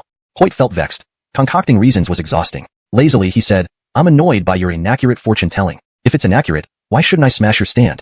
The Devon froze. Inaccurate fortune-telling? Bloodshed? No. Didn't Kelvin say that to him? When did Hoyt start saying it? Blaming white for black. No one was more shameless. Hoyt, you're too much. Furious, the Devon trembled, his face turning blue with rage. His eyes blazed as he stared at Hoyt. Fine. You're in league with Kelvin threatening us with bloodshed. Don't blame us if we don't follow rules either. With that, overwhelmed with anger, he spat blood. Hoyt watched the enraged family head, stunned. Those were Kelvin's threats? Damn it. How dare you threaten a great family like ours? I'm a demon practitioner. Acting so boldly invites backlash. Seeing the Gu family sending warriors to inform Declan, Hoyt paused, then slapped the messenger, sending him flying into the manor. Yun. The Devon, about to speak, saw another kick coming. Crack. He felt intense pain as 2 more ribs broke, blood streaming from his mouth. Hoyt, don't follow rules. Neither should you. Hoyt stopped pretending, staring menacingly at the family head. You want a reason? Simple. Kelvin's fortune-telling is dead on, completely in line with destiny, and thus, I am completely controlled by fate. Everyone glared at Hoyt's audacious display. Yet, they could do nothing against such overwhelming power. Don't provoke us. Otherwise, Kelvin might read your fortune again. As you've seen today, his predictions are accurate. So, you know what to do. Glancing at the stunned family head, Hoyt left with the equally shocked Aline. News of the Gu family's misfortune reached the Dax. Recalling Kelvin's threats, he shuddered. That boy wasn't bluffing entirely, and ended up becoming something deep. Miss, this is a brothel. How can you possibly survive here with such innocence? However, Zyra, the courtesan, stopping a man had already attracted much attention. Naturally, Kelvin did not want to be the subject of gossip, so he quickly moved forward, grabbed Zyra's hand, and led her back towards the small courtyard. Feeling her hand tightly held by Kelvin, The sadness vanished from Zyra's face, replaced by a radiant smile as she held Kelvin's hand in return, obediently following him back into the courtyard. Once in the courtyard, Kelvin stopped and prepared to explain what it means to be a free-spirited person: fleeting encounters, mutual benefit, fair transactions, and temporary affections that fade away. Just as he was about to speak, Zyra embraced Kelvin, pressing herself tightly against him, looking up at him with a soft gaze. "I miss you so much."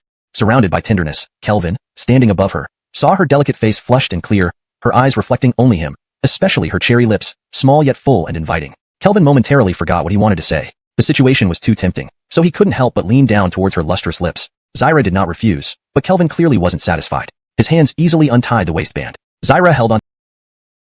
Hearing this, Kelvin muttered, "Amato and scholars are quite playful, aren't they? Indeed, leaders act dignified in meetings and behave like beasts afterwards. They just finished a meeting and now they're selecting." Confused by Kelvin's muttering, Zyra asked, "What did you say, sir?" But halfway through her question, she turned crimson, realizing she was now undressed. "Sir."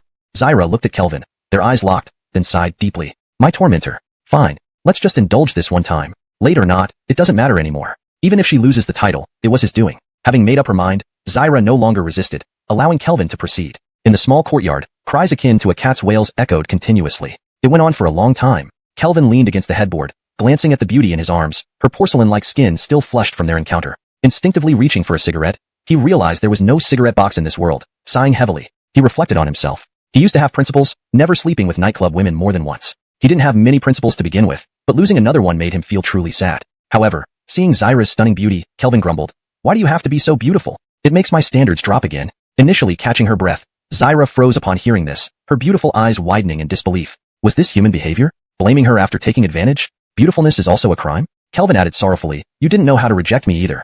Zyra gnashed her teeth in anger. "Who didn't try to reject you? You didn't care. Now regretting it? What kind of man are you? How did I fall for you? So blind." Zyra turned away, ignoring Kelvin, rising to go to the music bureau alone. Realizing what Zyra had been concerned about earlier, Kelvin spoke up, "If you go now, you will be late. They will use it as an excuse to suppress you. The title of top courtesan may slip away." Zyra bit her lip, annoyed that he had only regained his senses now. Why hadn't he listened earlier? Without further ado, Kelvin wrote something on a piece of paper and handed it to Zyra. "Take this poem with you." Kelvin considered himself principled, unlike those who exploit others and claim satisfaction. Such behavior harms the industry. Zyra read the poem, eyes widening in surprise, trembling more intensely than before. Seeing the last line 1,000 miles apart, yet sharing the beauty of the same moon, her eyes filled with emotion as she gazed at Kelvin lovingly. "Sir." Noticing Zyra's reaction, Kelvin's expression changed. He still had matters to attend to. "Calm down. You mustn't miss the event, or lose the title." To hell with the title. Enthralled by passion, Zyra pressed herself closer. Kelvin tried to hold on to his principles. Soon, the courtyard was filled with more cat-like wails. End of translation. ####Chapter 71. The top courtesan of Jinling. "Miss, you really want me to just deliver a piece of paper to the music bureau?" the maid asked, her eyes wide open in disbelief as she stared at Zyra. Had Miss really lost her mind? She had the best chance of becoming the top courtesan in Jinling, and now she was giving it up for a man? Just thinking about the cat-like sounds she heard earlier made her blush uncontrollably. "I won't go. You can go on my behalf and tell them I've caught a cold and am not feeling well." Zyra waved her hand, signaling the maid to hurry back quickly. The maid had no choice but to take the piece of paper and head to the music bureau. "You should bring that poem to the Jinling courtesan competition. No one can snatch the title of top courtesan from you with that poem," Kelvin said, overhearing the conversation between Zyra and the maid. "Today, I just want to be by your side. I don't want to go anywhere else." Zyra's beautiful eyes were filled with affection as she gazed at Kelvin. Thinking about the poem, her body trembled, wishing she could merge with Kelvin completely. 1,000 miles apart, yet we share the beauty of the same bright moon. How romantic. This was written by my lord for me. That. I have some other matters to attend to. Kelvin turned his gaze away from Zyra's revealing silk dress, her exquisite figure almost visible. He told himself not to be swayed by beauty. He was a man of self-control. There were many things at the Xiandeng sect waiting for him to handle. Women only slow down my sword-drawing speed. Zyra saw Kelvin get dressed and stand up to leave. She felt a pang of disappointment, but still got up to obediently help him dress. "Alanis, what you mentioned about the split. I'm not quite familiar with it. I thought you would take the time to guide me." Damn, she really did come from a brothel. Women indeed slow down my sword-drawing speed. I'm pulling it out too fast now.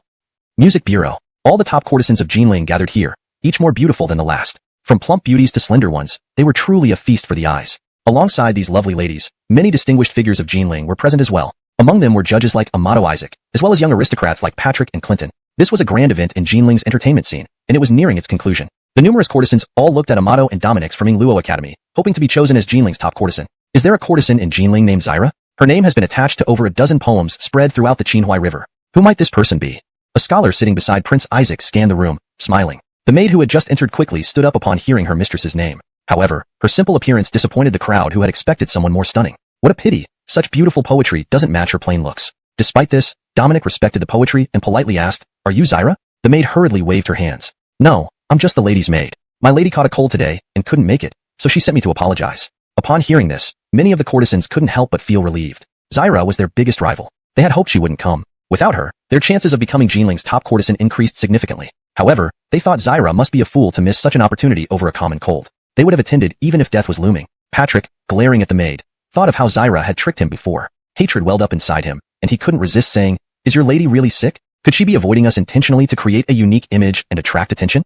The maid hesitated for a moment. Was that really her mistress's intention? She had thought her mistress was just staying for a man. Her hesitation didn't go unnoticed by the crowd. Everyone realized that Patrick's suspicion had merit. The judges remembered through history. Yes, as the top student at Luo Academy, his insight was excellent. He knew exactly the value of this poem. Even his previous hostility might now make him a laughingstock.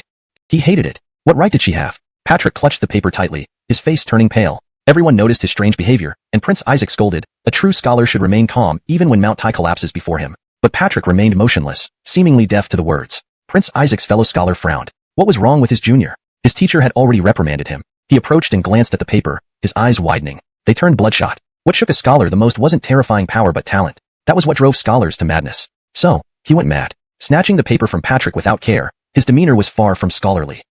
Chapter 72. Princess Eileen. I wish to ride the wind and return, yet fear that amidst the jade buildings and pavilions, the height is too great and the cold unbearable. This kind of imagery left Dominic entranced, shocked into madness and despair. He had spent over 30 years studying diligently by lamplight, only to end up as a mere number in literary circles. Before such poetry, his former pride turned into nothing more than humble dust. Seeing both disciples lose composure, Isaac flew into a rage and scolded.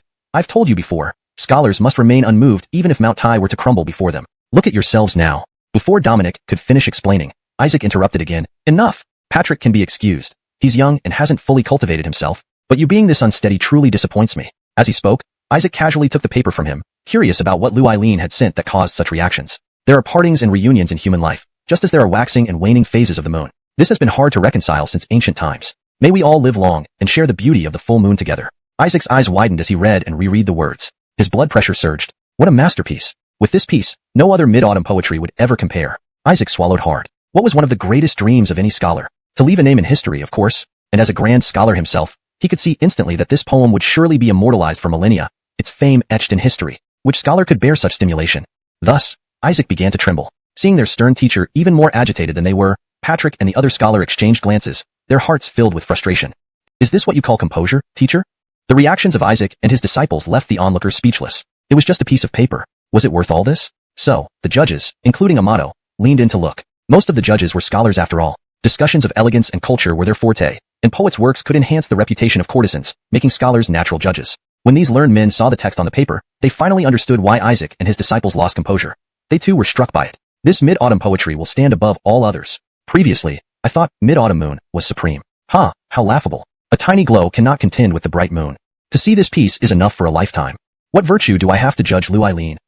The courtesans present were bewildered, wondering what magic this paper held, causing such frenzy among the judges. Moreover, the remark suggested that Lu Eileen would become the top courtesan. Lu Eileen didn't even show up, giving a flimsy excuse of catching a chill. Such disrespect to this grand event. And yet, she was still becoming the top courtesan of Jinling. Why? The courtesans felt immense frustration, especially Vicky from Peach Blossom House, whose beautiful eyes reddened. If things went as expected, this Jinling courtesan, stunning Jinling with talent and beauty. Isaac declared her the top courtesan. Isaac, you shameless creature. To preserve your name, you piggyback off this poem. You disgrace the title of Grand Scholar.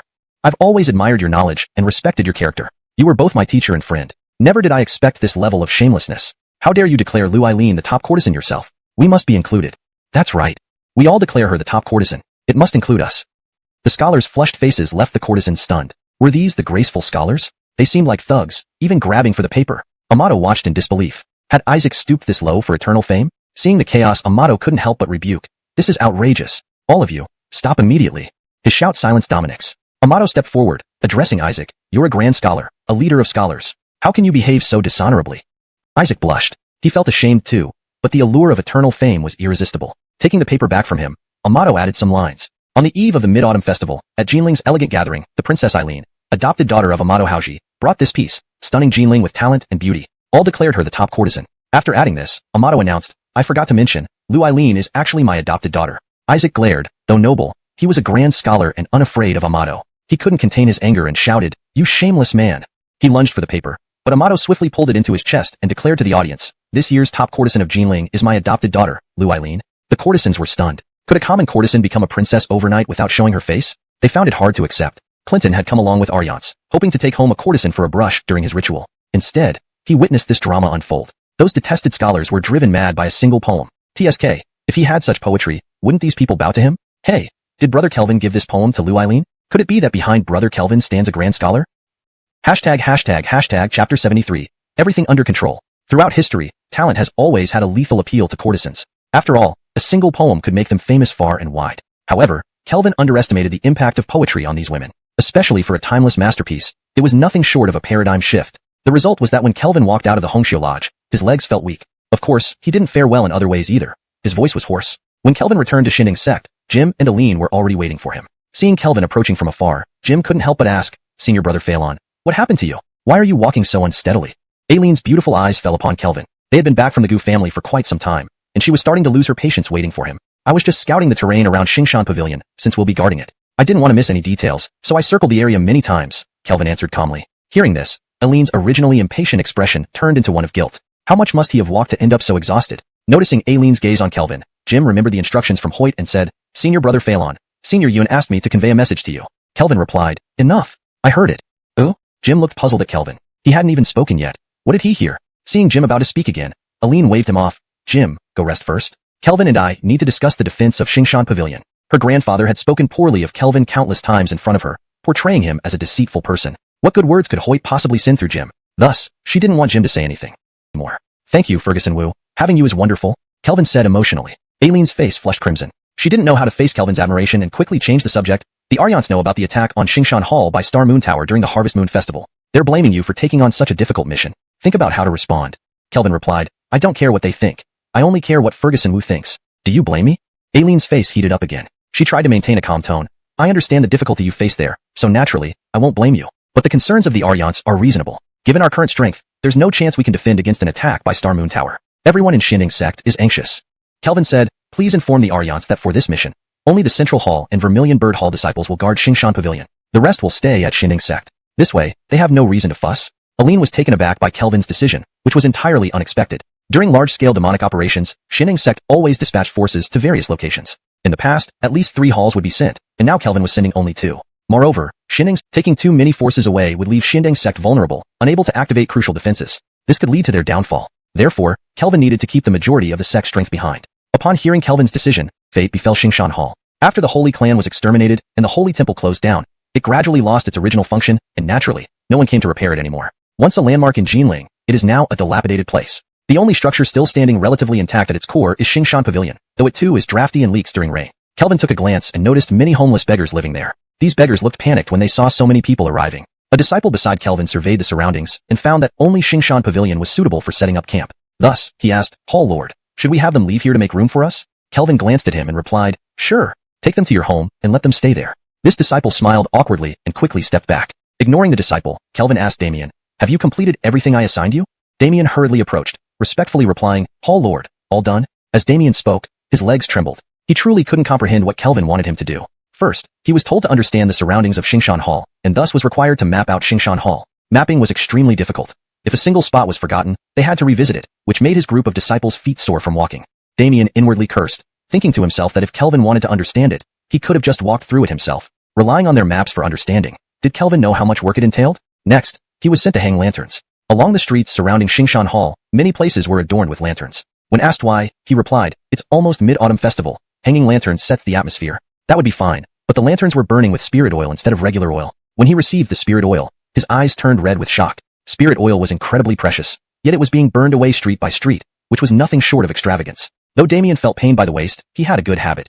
He would complete any task given by leadership, no matter how difficult. Lay out lanterns within Xingshan Hall in a 9-palace formation, 3 layers inside and out. Remember to keep them unlit for now, Kelvin instructed again. Damien nodded and immediately relayed the instructions. Aline watched beside, confused, and asked Kelvin, "Why light so many lanterns?" Kelvin casually replied, "I'm afraid of the dark." After speaking, Kelvin pulled out a map and addressed everyone. "Set up camp according to the locations marked on this map. Jim, you'll guard Xingshan Pavilion. Remember, guard your own positions and don't compete with those beggars for space." "Yes." Jim quickly led his men inside, settling in a corner opposite Landon's. Seeing Kelvin's arrangements spread out, Aline frowned slightly. It was like scattering sand, loose and easily broken. With their numbers already few, such positioning could be easily overwhelmed. Therefore, Aline advised, we should concentrate our forces to defend the 4 directions. That way, regardless of where they come from, we can hold them off, buying time for reinforcements. Kelvin said, there are reasons for my arrangements. Aline couldn't help but urge, even if defending this place fails, it carries the lives of many sect members. This cannot be taken lightly. Do you think I disregard the well-being of my fellow disciples? Kelvin looked at Aline intently, trying hard not to let his gaze wander to her prominent chest. That's not what I mean, but this scattered formation is weak and vulnerable, Aline explained anxiously. Who says it's weak? No one will breach this place, Kelvin asserted. Aline felt exasperated. It was arrogance. Yes, he was young and inexperienced in handling matters. Acting to say more, she heard Kelvin continue. If you don't believe me, wait and see. I'll show you. Steph, help the Darren clear a place for us to rest. Aline, though full of concern, could only temporarily wait. She thought that if Kelvin failed to give a satisfactory answer, so due to confidence. Taking on such a heavy responsibility with mere courage and integrity couldn't entirely convince everyone. Some might suspect the connection between the suspended lantern sect and the demon sect, assuming they wouldn't attack and therefore having the audacity to accept this mission. But showcasing his strength would change that perception. People would simply think, no wonder he dares to take on such a tough task. With these thoughts in mind, Kelvin moved swiftly, muttering under his breath, body fire as the guide. Drawing upon heavenly chi, body fire has spirit, spirit follows my will. Following Kelvin's words, a spark of energy transformed into a flame and dropped into the lantern, causing the spirit oil to ignite, releasing waves of chi that resonated and controlled their spread. Most importantly, this chi resonated with the natural chi of the world, gathering and merging into one. Kelvin ignited each lantern one by one. Soon, the sky above reacted, and a rumbling sound of resonating chi filled the air. Cleaning up the campsite, Aline suddenly looked up, her eyes wide in disbelief, watching the phenomena above Xiuxian Hall. Chapter 75, The Holy Temple and the Curse. Above Xiuxian Hall, a continuous flow of spiritual energy condensed, these spiritual energies gathering together like ripples on water, continuously expanding. Finally, it formed a protective glass-like dome over the entire Xiuxian Hall, isolating the inside from the outside. Kelvin lit the lamps quickly, the surging spiritual energy from the burning spirit oil constantly spreading out and combining with the surrounding spiritual energy. When he finished lighting the last lamp, the original ripples slowly vanished, forming a stable dome of spiritual energy. Some disciples approached and struck the dome with forceful punches, only to be met by a powerful countershock that reverberated through their arms, causing them immense pain and forcing them to retreat several steps to regain balance. Seeing this scene, all the disciples of Xindang's sect stared wide-eyed, a look of joy spreading across their faces. The central halls had been assigned to guard Xiuxian Hall, and they were initially worried and even resented Kelvin for agreeing to take on this responsibility, thinking it was reckless. But now, they realized how foolish they had been. Chief Kelvin actually possessed such abilities. Indeed, Chief Kelvin had always thought about the welfare of Xindang's sect and its disciples. How could he risk the lives of his sect members recklessly? Many looked at Kelvin with increasingly admiring eyes. Aline and Eve also didn't expect this. Aline tested the strength of the spiritual energy dome and found that even she couldn't break it, instead feeling discomfort from its resistance. As Aline tested the dome's strength, Kelvin walked over and said, no need to test further. This spiritual energy dome is unified, its strength proportional to the amount of spiritual energy within it. With the combined spiritual energy from so many spirit oil lamps and the surrounding natural energy, even a master would struggle to compare. In dire situations, disciples can forcefully channel more spiritual energy into it to enhance its defense. Aline's eyes focused on Kelvin, finally understanding why he was so confident earlier. Her gaze fell on the lamps, her face showing confusion. Brother, you're amazing. Eve's beautiful face lit up as she walked briskly to Kelvin, smiling sweetly. Brother knows such an incredible array formation. I'm so impressed and envious. Glancing at her teasing tone, Kelvin knew she wanted to learn. Don't envy. Once your skills are sufficient, I'll teach you, Kelvin indulgently replied, using a delaying tactic. Eve's smile grew sweeter. This brother of hers was so straightforward. No matter what tactic she used, he would fall for them. But it showed how genuinely good he was to her. Yes, in the future, I will also work hard to be kind to you. Xindang's sect guarding Xiuxian Hall naturally attracted attention. When they saw the spiritual energy dome appear out of nowhere, everyone's eyes widened. Defensive for molten iron at a distance. The iron sparks flew in all directions without harming anyone, resembling a dazzling fireworks display. He had heard about this art form in his previous life, but never witnessed it. He hadn't expected to see it here in this world. However, after spending much time in this world, Kelvin noticed similarities between it and his previous one. For example, courtesans excelled in arts and poetry. Scholars loved quoting Confucius. And they celebrated the Mid-Autumn Festival here too. When Kelvin asked Eve who the festival commemorated, she seemed puzzled and simply explained that a full moon in August marked the Mid-Autumn Festival without mentioning any specific person. Aline joined him on the roof, following his gaze toward the fireworks display inside. This major demonic sect operation will undoubtedly cause harm to countless civilians. Demonic practitioners acted without restraint, often leading to severe mental damage due to their cultivation methods. Their actions lacked any boundaries. Each time the demonic sects acted, Jinling suffered a calamity. Kelvin thought that most of the demonic forces would focus on attacking Taiyan sect, sparing other parts of Jinling from attacks. This minimized the impact on Jinling. Of course, Kelvin didn't voice these thoughts. Instead, he curiously asked Aline, I have a question. Xiuxian Hall is usually in ruins and unguarded. Why do the demonic sects only act during this period? Aline replied, the ancient holy clans established great arrays whose points remain hidden in the void. Only during the mid-autumn to autumn equinox periods does the essence of the sun and moon make the array points visible. That's why demonic sects act during these few days. That explains it, Kelvin exclaimed. These past years, demonic forces have continually destroyed Jinling's array points. If not for a curse on Jinling, it would no longer be a sanctuary. A curse? Kelvin asked, puzzled. Yes, details are vague. My grandfather mentioned that because of this curse, outsiders seldom dare enter Jinling, keeping it relatively peaceful. Otherwise, as the former capital with a holy temple, Jinling would be a place of constant strife. Kelvin gazed towards the direction of the holy temple, finding it unusually quiet. He had heard much about the holy temple, revered in Jinling as a place of supreme importance. Various sources hinted at significant opportunities and secrets within. Since arriving in this world, Kelvin had yet to visit the holy temple. He wondered how the demonic sect's actions would play out this time. His gaze shifted to Taiyin sect again, eagerly anticipating when the demonic forces would strike.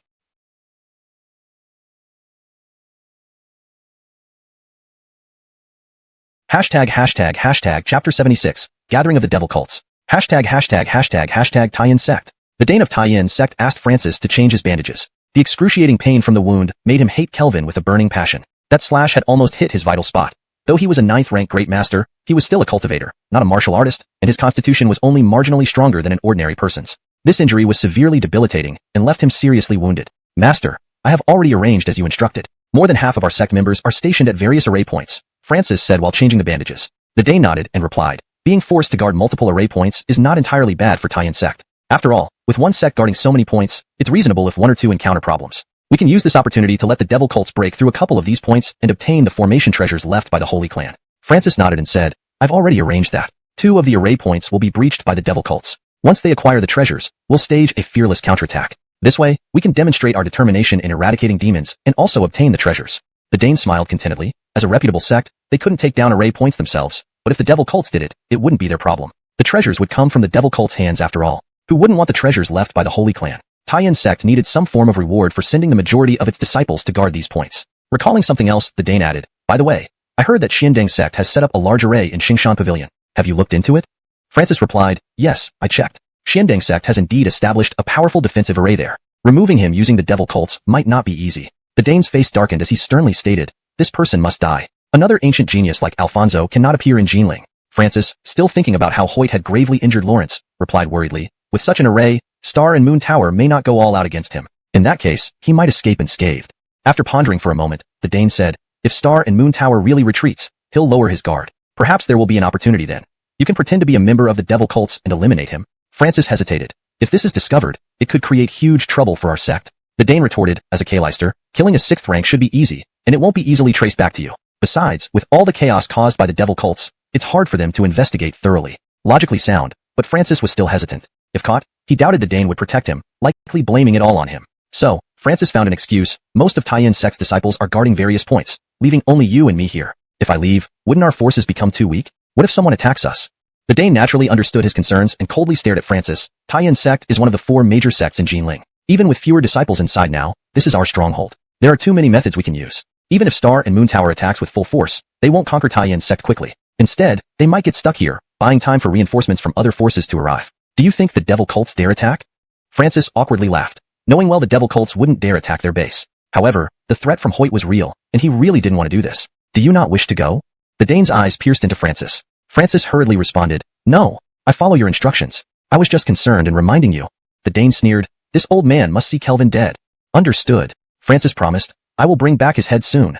The Dane nodded, waved his hand and said, go. Once you complete the task, anything from Taiyin sect's treasure vault will be yours. Francis's eyes lit up as he vigorously nodded, watching Francis leave.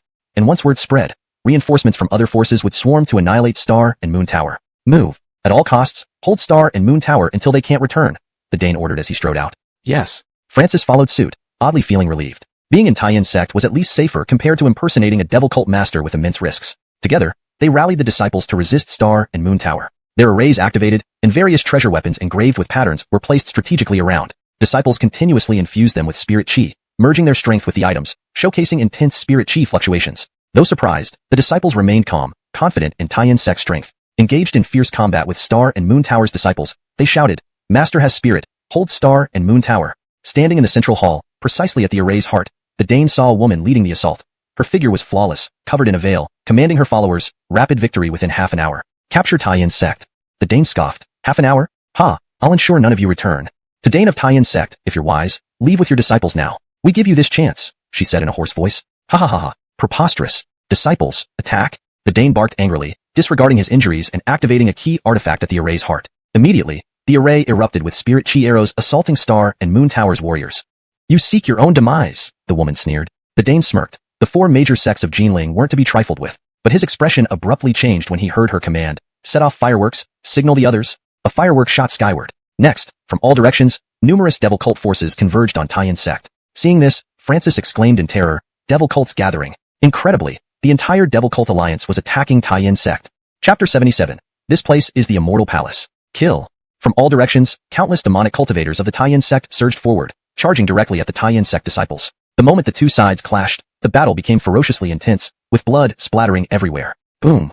Various spells burst forth simultaneously, emitting brilliant lights that continually engulfed their opponents. Agonized screams echoed instantly. Amidst the eruption of spiritual energy, blood flew about, and cultivators were sent flying, with severed limbs and heads occasionally rolling on the ground. Within just a few dozen breaths, the stench of blood permeated the entire space. Taiyan sect disciples fought desperately against the demon path practitioners, but there were too many. They felt chills run down their spines, unable to accept this scene. Previously, only the Holy Temple could incite an attack from the entire demon path. But what merit or virtue did the Taiyan sect have that it would receive treatment similar to the Holy Temple? Despite their confusion, more and more demon path practitioners kept attacking. After slaying a 6th-ranked demon path practitioner, the Dax ignored the blood flowing from his wounds and shouted, "Activate the Grand Array immediately! Unleash all our reserves!"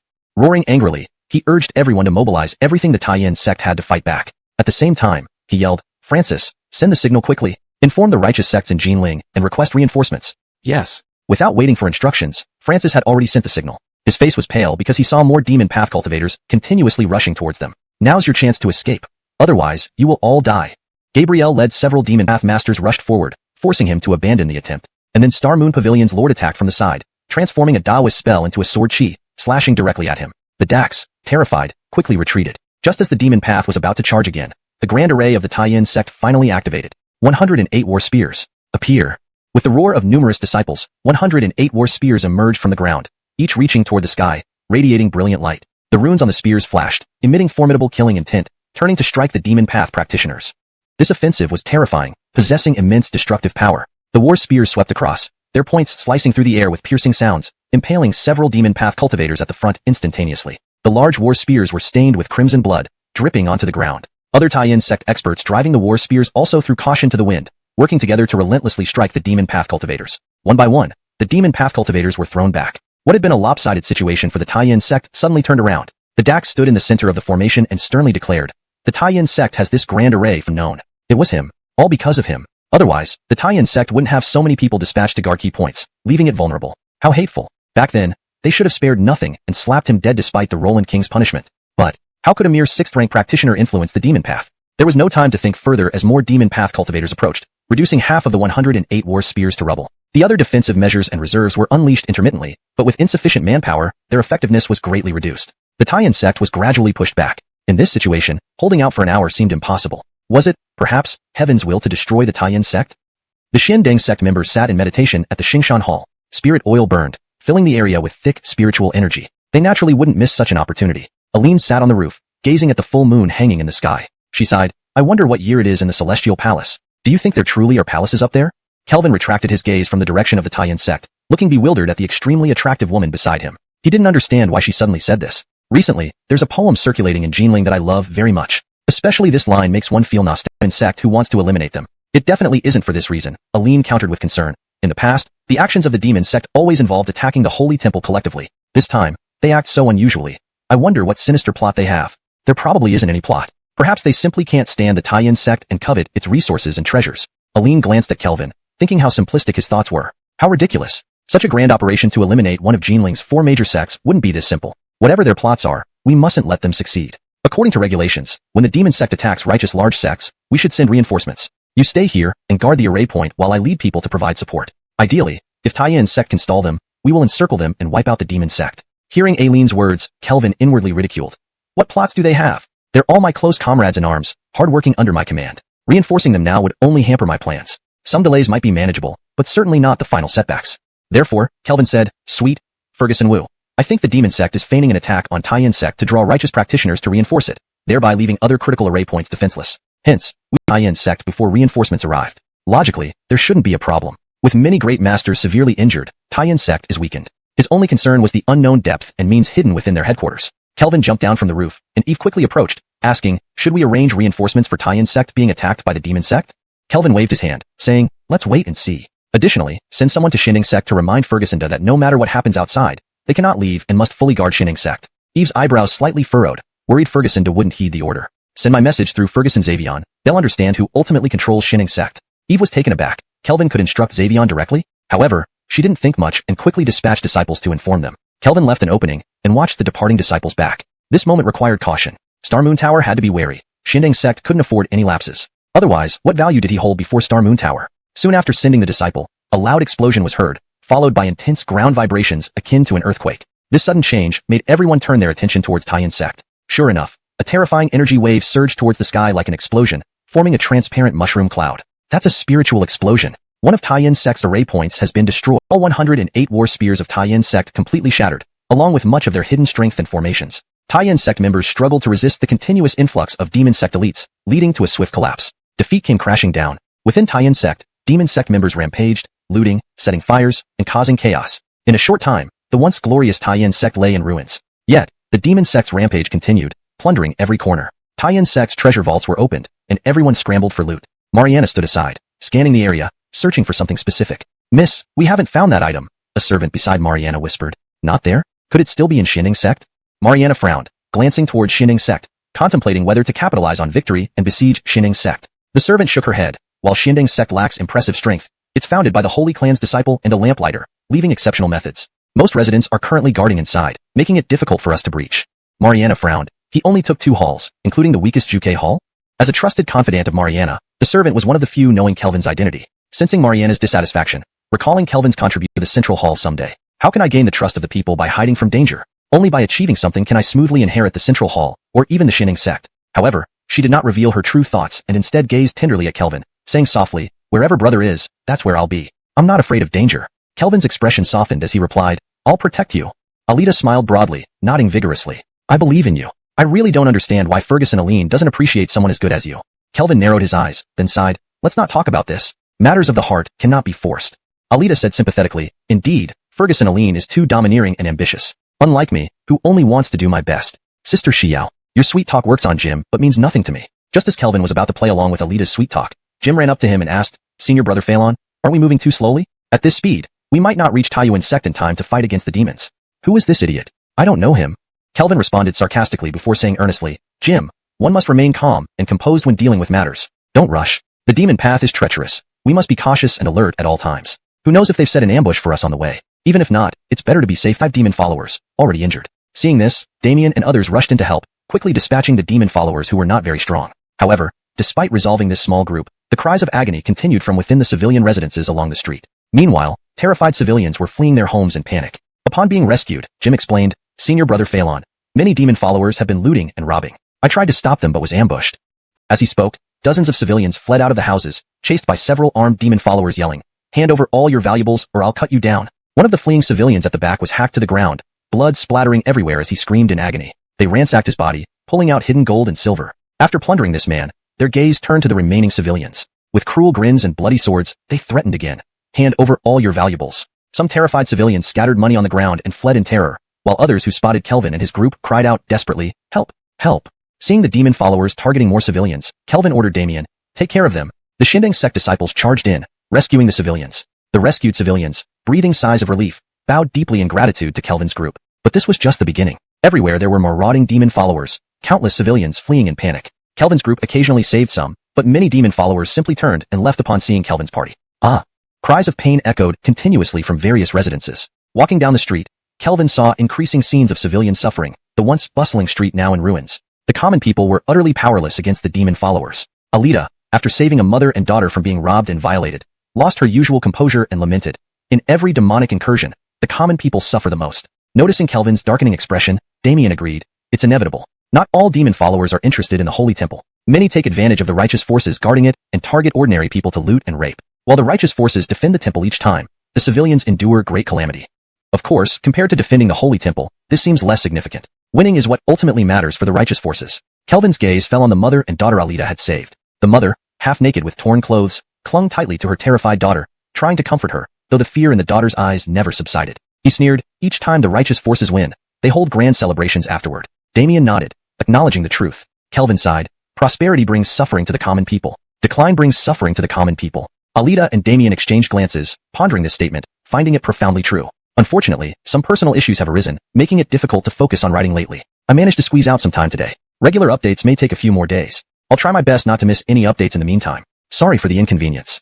Chapter 80. The people are paramount. The demonic forces emerged en masse, ravaging Nanjing, causing great calamity for its people. Previously, Kelvin had an insufficient understanding of the demonic path because he mostly dealt with the Star Moon Pavilion and never fully comprehended the cruelty and ferocity of those who followed the demonic path. As he witnessed scene after horrifying scene along his journey, he finally understood why practitioners of demonic arts were branded as demons. Most demonic practitioners could not control their demonic powers, which twisted their minds, letting negative emotions take over. All it took was a moment of provocation for these dark feelings to surface completely, stripping them of their conscience, committing atrocities. Please come to our aid. The youth, Actong Adrianyang, the only martial practitioner in Baijifang, looked hopefully at Kelvin. He risked his life to get here, hoping that righteous martial artists might help ordinary people. Knowing the focus of the righteous martial artists during demon raids was always on the sacred temple, he still clung to a glimmer of hope. His family and friends were in Baijifang. It meant everything to him. Kelvin nodded, about to agree, but Jim interjected, Senior Brother Phelan, we have mutual assistance agreements with the Righteous Alliance. If we delay too long without reaching the sacred temple, we might be held accountable.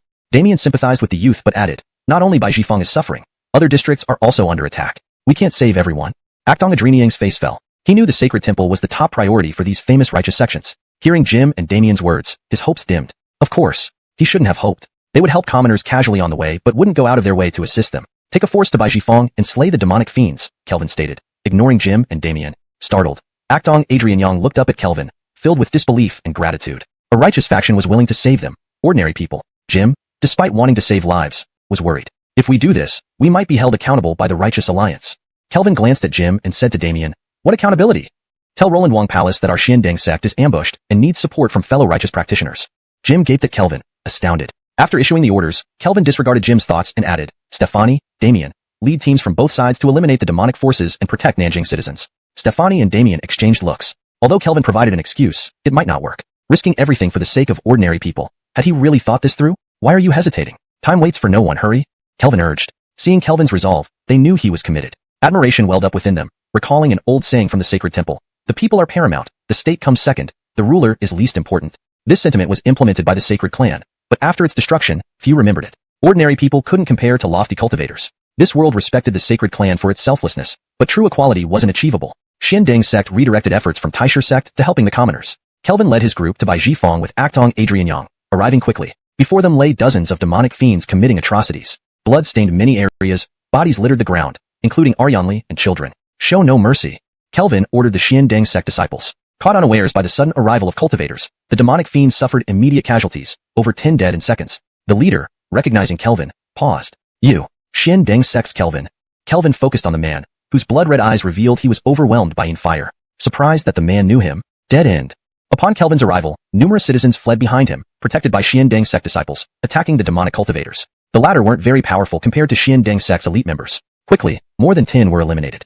Seeing his subordinates fall one by one, the leader turned pale, glaring at Kelvin. Kelvin, you're in enough trouble already. Don't provoke our Inshi sect. Stay out of this. So, you're the infamous Inshi sect known for enhancing fire, causing personality changes and rampant wickedness in Nanjing. Despite being minor in the demonic factions, your notoriety ranks third among the worst. Brooke Bowley sneered, expressing discontent.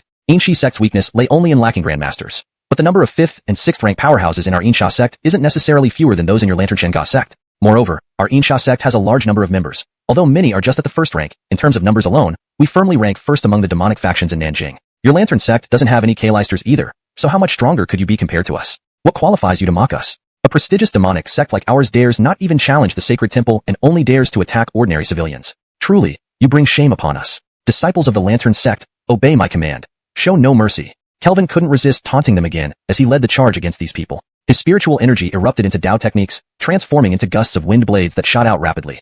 3 wind blades, akin to sharp swords, directly aimed for the foreheads of 3 demonic disciples. These disciples were terrified and tried to dodge while their spiritual energy fiercely surged forward to protect their foreheads. However, it was all useless. Kelvin's Dao technique moved extremely fast, and their defensive spiritual energy was as flimsy as paper. The wind blades swiftly pierced through several of their foreheads. A bloody hole appeared on each forehead, and the 3 crashed to the ground. After killing the 3, Kelvin charged straight towards Trevor, who was leading the group. Trevor watched as Kelvin approached. His expression changed when he blocked the incoming wind blades from Kelvin and then shouted urgently, "Kelvin, you might not know this, but Eben's junior brother has already become a Kleister. He vowed to kill you. If you dare meddle with matters of the Insha sect again, I will risk my life to stall you long enough for him to come and kill you." Kelvin hadn't expected a Kleister to have marked him for death, but he wouldn't stop because of this threat. His Dao techniques became even swifter, spiritual energy morphing into a series of lethal moves aiming straight for vital points. To Kelvin's surprise, Trevor turned out to be a 6th-rank Chi cultivator as well, using various Dao techniques to fend off Kelvin's relentless attacks. But despite being of the same rank, there was still a gap between him and Kelvin. Trevor could only passively defend against Kelvin's onslaught, retreating under the impact of the spiritual energy. Occasionally, wind blades would graze him, leaving some blood stains. Another wind blade sliced across Trevor's cheek, splattering a few drops of blood and causing fiery pain, making him retreat several steps. Looking at Kelvin in terror, Trevor realized that, as a 6th-rank cultivator, he was completely suppressed by Kelvin. This suppression wasn't just due to the depth of spiritual energy, but also seemed to have an elemental advantage that weakened his combat effectiveness further. Glancing at his subordinates, Trevor saw that they were also being overwhelmed by the people Kelvin had brought, having already suffered nearly half losses. At this rate, it wouldn't be long before they were all wiped out here. Retreat, Trevor ordered, leaping away first. As a 6th-rank cultivator, he was confident that even if he couldn't defeat Kelvin, escaping wouldn't be a problem. "Did I give you permission to leave?" A cold voice sounded in his ear. Just as Trevor was about to retort, he saw a figure blocking his path. Xian-grade body technique? Trevor's eyes widened in shock. Such speed could only be achieved with a Xian-grade body technique. Body techniques were already rare, and this kid actually possessed one of this grade and had cultivated it to considerable success. Trevor's envy burned even brighter, but he had no time to be envious, as Kelvin's palm struck toward his head, enveloped in spiritual energy, glowing with spiritual light like a giant wave crashing against the shore. Trevor clenched his teeth, and the spiritual energy in his chi-si surged out, transforming into a Dao technique.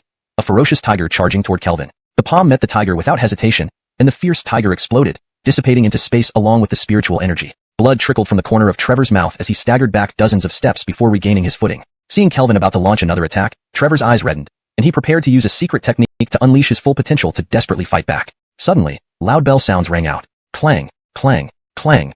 The resonant bell echoed throughout Nanjing. Jim heard the bell, and his expression changed. The demonic factions are attacking the sacred temple. Trevor's demeanor shifted immediately as he looked at Kelvin and laughed. The bell of the sacred temple rings. All righteous forces must immediately rush to support. Those who disobey will be killed. Kelvin, aren't you going quickly?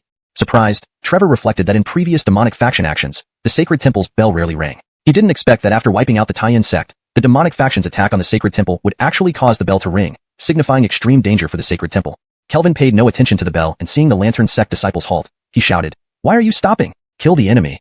Jim opened his mouth, wanting to say that the bell of the sacred temple was more urgent than the Taiyan sect's call for help. There was no reason to linger. They had to act swiftly. However, Kelvin was already charging at Trevor as if he hadn't heard the bell. Jim understood that Kelvin hadn't been shaken by the bell. He was determined to protect these commoners. Jim said nothing more and led the lantern sect disciples to charge at the demonic cultivators. Seeing this, Trevor angrily shouted, "Kelvin, you aren't going to support the sacred temple? Wasting time now, you'll surely die afterward. Damn it, your Insha sect ambushed me on my way to support the sacred temple. How despicable." Kelvin yelled, his voice thunderous, stunning many. Trevor was taken aback but quickly reacted. "Kelvin, with so many watching, no one is blind. If you don't go support the sacred temple, Amato won't spare you.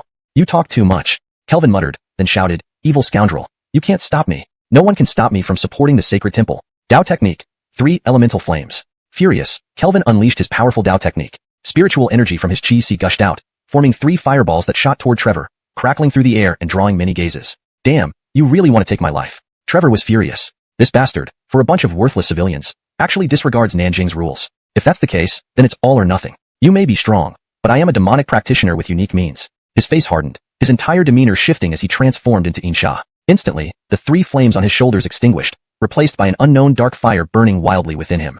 A murderous aura burst out from his body. Those nearby felt an icy, ruthless sensation, feeling uncomfortable and sensing hostility arise. This made everyone's expressions change. The ability to transforming into gusts of wind blades that shot out explosively. 3 wind blades, sharp like swords, directly shot towards the centers of the brows of 3 demonic disciples. These disciples were terrified, trying to evade while their spiritual energy violently surged forward, protecting their brows. But everything was useless.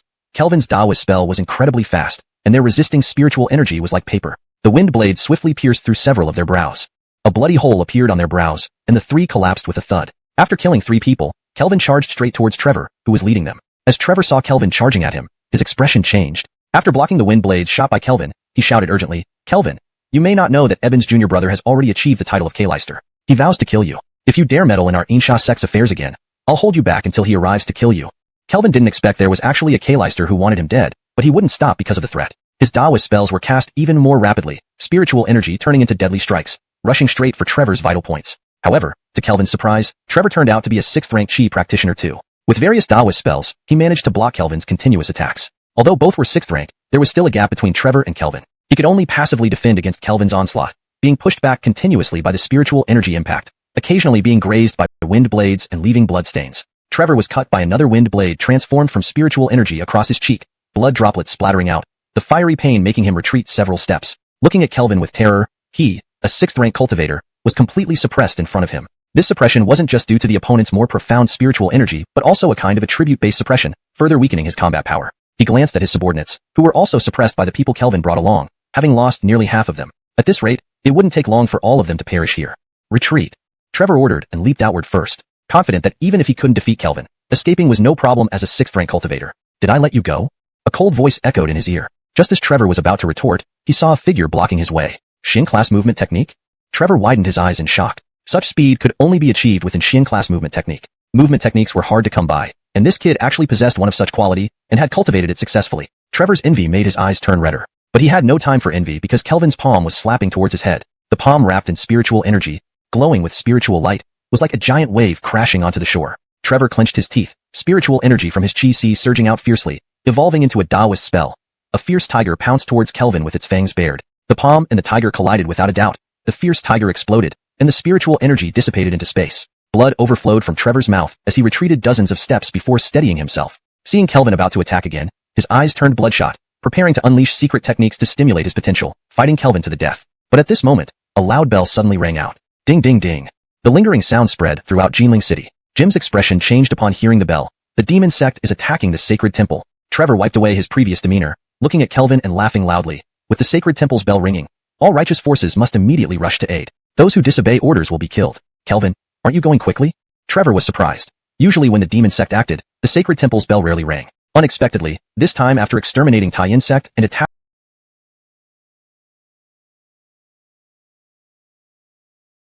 the sacred temple, the bell actually sounded, indicating the sacred temple was in extreme danger. But Kelvin didn't care about the bell. Seeing the lantern sect disciples pause, he yelled, "Why are you pausing? Keep fighting the enemy." Jim opened his mouth to say that the sacred temple's bell meant something different compared to Tai-Yin sect's plea for help. There was no reason to hesitate. They needed to hurry. However, Kelvin was already attacking Trevor, seemingly ignoring the bell. Jim understood that the bell hadn't shaken Kelvin's decision.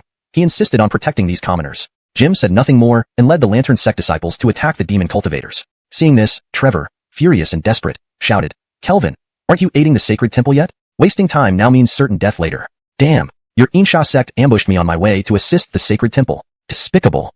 Kelvin shouted loudly, his voice thunderous, stunning many people. Trevor was stunned but quickly recovered. "Kelvin, so many eyes see everything clearly. If you don't aid the sacred temple, Amato won't let you off." "Enough chatter."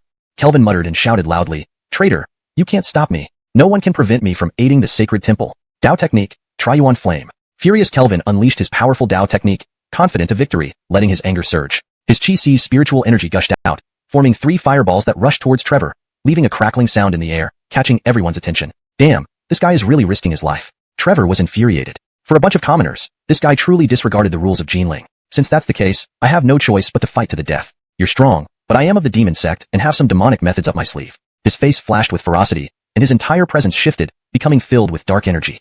Instantly, the 3 young fires on his shoulders extinguished, replaced by a mysterious fire burning fiercely within him. A murderous aura surged out from his body. People nearby felt a sinister and ruthless force, very uncomfortable, feeling a surge of hostility. This caused everyone's expressions to change, affecting their mental state, almost like a master's intent. Trevor's fire blazed, his rationality gradually losing, his eyes filled with red murderous intent. He stared at Kelvin, thinking this brat is courting death. With the fire blazing, not only did his strength skyrocket, but most importantly, the intense fire was toxic to righteous practitioners. If they couldn't withstand it, they would suffer severe consequences. "Kelvin, you're heading down a dead-end path." Seeing the formidable dark energy rushing towards Kelvin, the lantern sect disciples' faces drastically changed, shouting warnings, "Palace Master, be careful." Kelvin couldn't resist another taunt as he led the charge against these people. His spiritual energy erupted into Dao techniques, transforming into gusts of wind blades that shot forward. 3 gusts of wind blades, like sharp swords, directly shot toward the brows of 3 demonic disciples. These disciples, terrified, tried to dodge while their spiritual energy surged out to protect them. However, it was all futile. Kelvin's Dao techniques were extremely fast, and their defensive spiritual energy was as weak as paper. The wind blades quickly pierced through several of their brows. A bloody hole appeared on their brows as they fell down with a crash. After killing 3 people, Kelvin rushed straight for Baoli, who was leading them. Seeing Kelvin charging towards him, Baoli's face changed as he blocked the wind blades sent by Kelvin. He then urgently shouted, Kelvin, perhaps you don't know that Eben's junior brother has already achieved the K-Leister level. He vowed to kill you. If you dare to meddle in my Insha Sect's affairs again, I'll risk my life to hold you back until he comes to kill you. Kelvin hadn't expected that a K-Leister was intent on killing him, but he wouldn't stop due to this threat. His Dao technique became even faster, with his spiritual energy forming lethal strikes that aimed at vital points. To Kelvin's surprise, Baoli was also a 6th rank cultivator. He used various Dao techniques to block Kelvin's continuous attacks. However, despite being at the same rank, there was still a gap between them. Baoli could only passively defend against Kelvin's assault, constantly retreating as he was hit by spiritual energy impacts. Occasionally, he would be grazed by the wind blades, leaving some blood stains. When Baoli was slashed across the cheek by another wind blade formed from spiritual energy, a few drops of blood spurted out, the burning pain making him retreat several steps. He looked at Kelvin in horror. As a 6th rank himself, he was completely suppressed by Kelvin. This suppression wasn't just because Kelvin had more substantial spiritual energy, but also seemed to stem from an elemental advantage over his spiritual energy, weakening his combat power further. He glanced at his subordinates, who were also being suppressed by the reinforcements brought by Kelvin and had lost nearly half their number. At this rate, it wouldn't take long before they were all wiped out here. Retreat. Baoli ordered and leaped outward first. Confident as a 6th rank, he believed that even if he couldn't defeat Kelvin, he could escape. Didn't I say you could go? A cold voice echoed in his ears. Baoli, intending to retort, saw a figure blocking his path. Mystic grade body movement? Baoli's eyes widened. Such speed could only be achieved by mystic grade body movement. Body movement Dao techniques were rare, and this boy actually had one of this grade and had cultivated it successfully. Baoli's envy grew even more intense. But he didn't have time for envy because Kelvin's palm was about to strike his head. This palm carried spiritual energy and emitted a lustrous glow, like a monstrous wave crashing against the shore. Baoli gritted his teeth, his spiritual energy surging out from his sea of chi, forming Dao techniques that transformed into a ferocious tiger rushing towards Kelvin. The palm predictably collided with the fierce tiger, which exploded upon impact, dissipating the spiritual energy into space. Blood gushed from Baoli's mouth as he retreated dozens of steps before stabilizing himself. Seeing Kelvin about to attack again, his eyes turned red, ready to unleash secret techniques to boost his potential and fight Kelvin to the death. Just then, a resonant bell sound suddenly rang out. Clang, clang, clang. The bell echoed throughout Nanjing. Jim heard the bell and his face changed. The demons are attacking the sacred temple. Baoli swept away his previous demeanor, laughing loudly at Kelvin. With the sacred temple's bell ringing, all righteous forces must rush to support immediately. Disobedience means death. Kelvin, shouldn't you hurry there? From supporting the sacred temple. Dao technique. 3 elemental flames. Enraged, Kelvin unleashed his powerful Dao technique. The spiritual energy from his sea of chi poured out, forming 3 fiery balls that charged at Baoli, blazing with crackling sounds, catching everyone's attention. Damn it, really trying to kill me. Baoli was furious. This bastard was really disregarding Nanjing's rules for a bunch of peasants. In that case, it's time to go all out. You may be strong, but I'm a demonic practitioner with unique demonic methods. His expression turned fierce, his spirit completely transforming into Insha, demonic essence. Instantly, the 3 young flames on his shoulders extinguished, replaced by a wild fire burning fiercely within him. A sinister aura erupted from him. Those nearby felt an eerie and vicious atmosphere, making them uncomfortable, a kind of malevolent aura arising. This made everyone's faces change. Affecting one's mental state like this, it vaguely showed signs of K-Leister level intent. Baoli's fire intensified, gradually losing his rationality, filled only with bloodshot murderous intent. He stared at Kelvin. This kid was asking for death. The raging fire not only boosted his strength but, more importantly, the intense fire was poison to righteous cultivators. Unable to withstand, it meant deviating from the path. Death awaits. Kelvin, seeing the overwhelming Insha power rush towards Kelvin, the Lantern Sect disciples' faces changed drastically. They shouted at Kelvin, Hall Master, be careful. Chapter 82. Green tea is very fragrant. Die.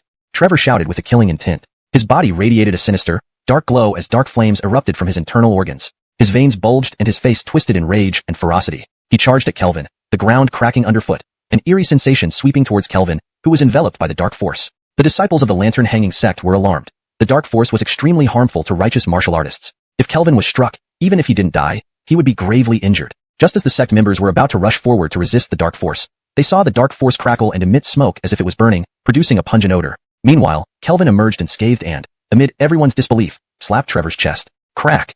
With the sound of bones breaking, Trevor crashed to the ground. The crazed, bloodshot eyes that had been filled with madness lost their light, leaving him dispirited and weak. This can't be possible. He had sacrificed greatly to increase his strength, confident that even a master of the righteous path would be cautious facing his dark force, but it seemed to have no effect on Kelvin. Do you have some kind of treasure protecting you? Trevor stared intently at Kelvin, believing this was the only explanation for why the dark force couldn't harm him. Kelvin did not answer. As an igniter, his body was guarded by yang energy, which made ordinary dark forces ineffective against him. Facing the igniters, heretical techniques were already at a disadvantage, let alone being lower in cultivation. How could Trevor stand a chance? Defeat was inevitable. While Kelvin remained unruffled, the ease with which he emerged from the dark force left many lantern-hanging sect disciples in awe. Wasn't this the dark force feared by orthodox cultivators? The disciples swallowed hard. With their leader severely wounded, their morale soared, and they attacked the remaining followers of the dark force sect. Like a collapsing army, they couldn't withstand the assault and fled for their lives. The lantern-hanging sect disciples caught up and eliminated them one by one.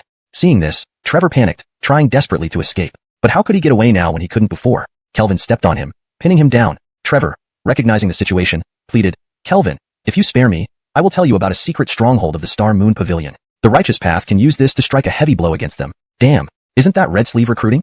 How careless was Gabriel to let this slip so easily? In a bid to increase his value, Trevor added, "Only I know about this stronghold. If you let me go, I'll tell you." Leveraging this bait, because you know the righteous path desires to destroy the Star Moon Pavilion to save your life? Do you take me for a fool? If you really knew it, you should have told me from the start. As he spoke, Kelvin smacked Trevor's head, causing his skull to split, consciousness fading. Another deed for the Star Moon Pavilion. Wanting revenge wasn't too much, right? But Trevor never understood Kelvin's logic until his last breath. Why should I have told you from the beginning?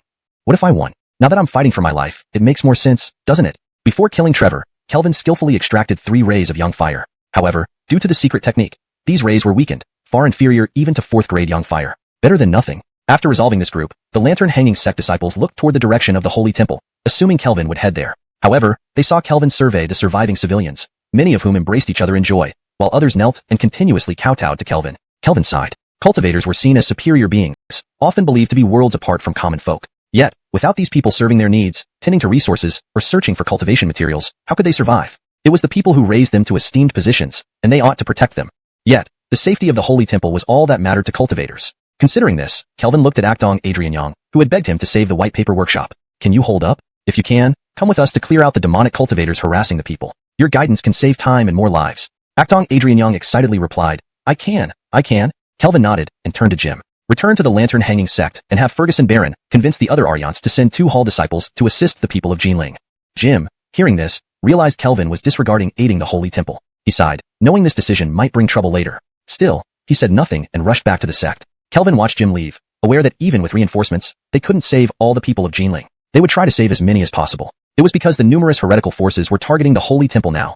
Otherwise, he wouldn't dare mobilize the 2 halls. Kelvin had Actong Adrian Yang lead him to find Alita and Damien. From survivors' accounts, the Dark Force sect was plundering the wealth of the people. Though the sect consisted mostly of ragtag followers, it also included quite a few 5th and 6th rank cultivators, making encounters dangerous. Damien fared well. When Kelvin found him, he had already cleared 2 streets of low-ranking heretics, posing no serious threat. However, Alita had run into a 5th rank chi cultivator leading a group of elite sect members. If not for the decent formation tactics of the lantern-hanging sect disciples, they would have suffered significant losses. Despite this, the overwhelming numbers had trapped them. When Kelvin found her, she and the sect members were barely holding on.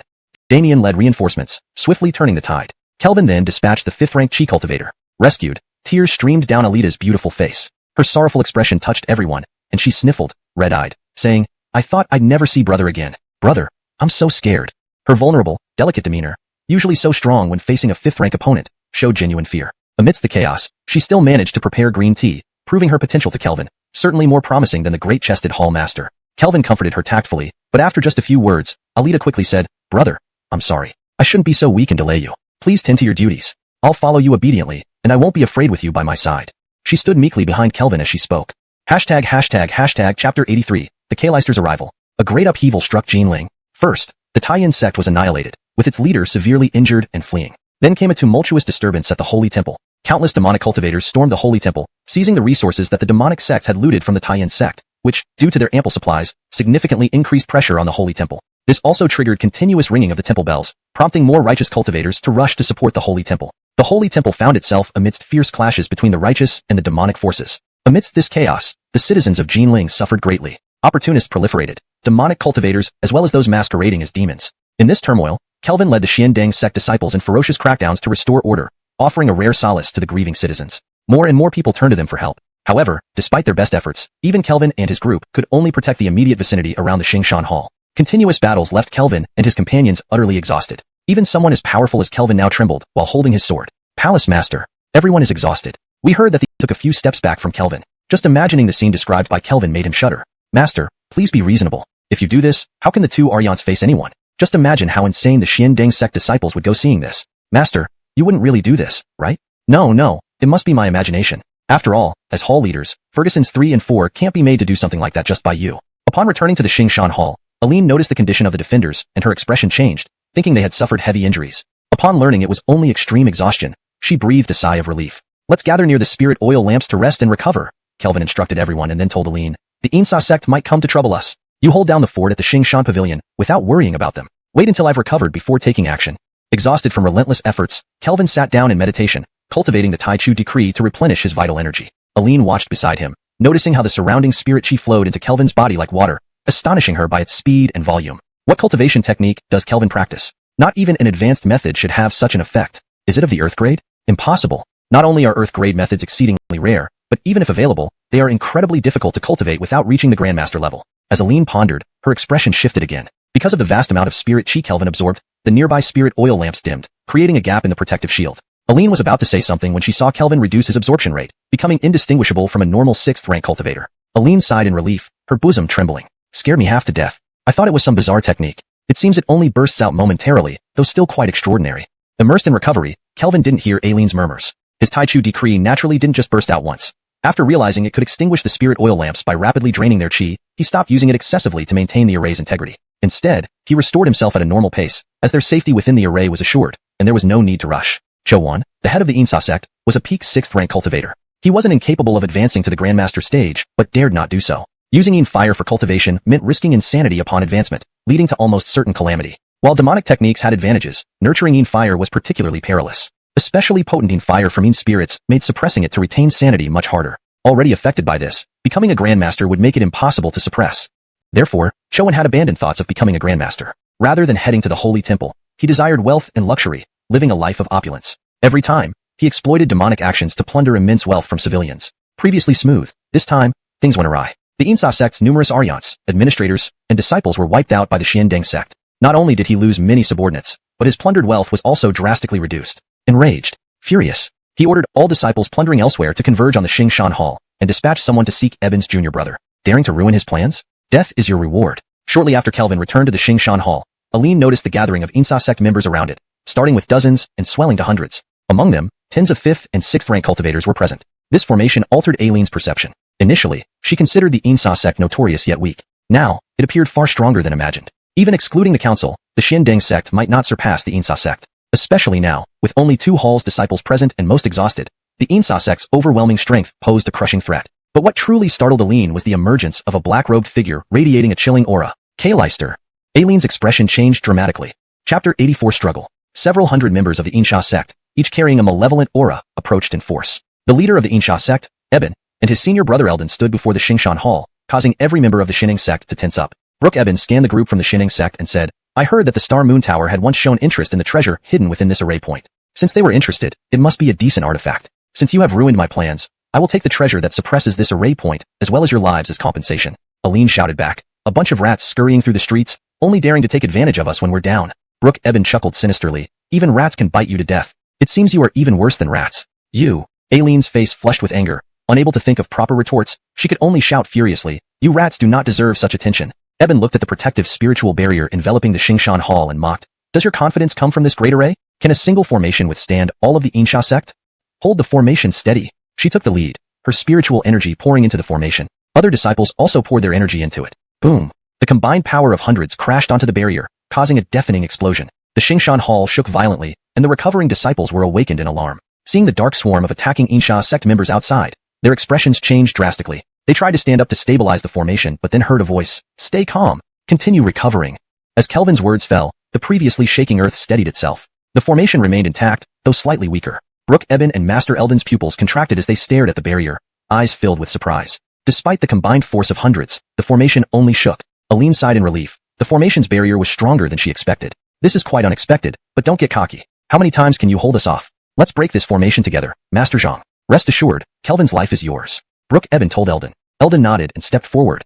Instantly, the atmosphere changed dramatically, the air turning oppressive and sinister, as if black clouds loomed overhead. The might of a master was on full display. Everyone, help me break this formation. Eldon knew it was difficult to break the formation alone, but leading hundreds of cultivators, how hard could breaking a formation be? Seeing this, Aline and others tightened up again. Could the formation withstand such an onslaught? Eldon attacked with a wave-like palm directly at the barrier. Meanwhile, Brooke Eben unleashed powerful spiritual energy towards it. Hundreds of Insha sect members followed suit, charging the barrier together. All forces surged forward in a devastating attack that would have leveled the xiuxian hall under normal circumstances. Yet now, everything was absorbed by the formation. Boom. The ear-splitting blast made the Xiandeng sect disciples feel as if their eardrums exploded. The ground shook wildly, like an earthquake. The Aryanli and Sick hiding in the Xiuxian pavilion turned pale. Since the Xiandeng sect arrived, they lived comfortably. The Xinding sect always shared food with them, making this the happiest time of their lives. But they knew that once the demonic cultists broke in, they would all die. The rumbling didn't stop. The barrier became increasingly thin. But the barrier merely thinned without collapsing. Boom! Eldon launched another attack with the crowd.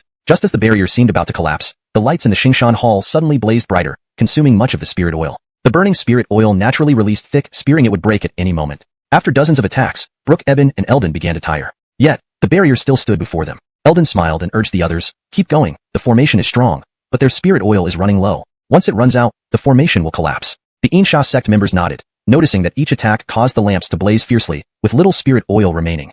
Without the lamps providing spiritual energy, the formation would inevitably break. How dare you discover our weakness? What rage! Kelvin shouted angrily. Brooke, Eben, and Eldon sneered. We warned you. No formation can stop us. Surrender wisely.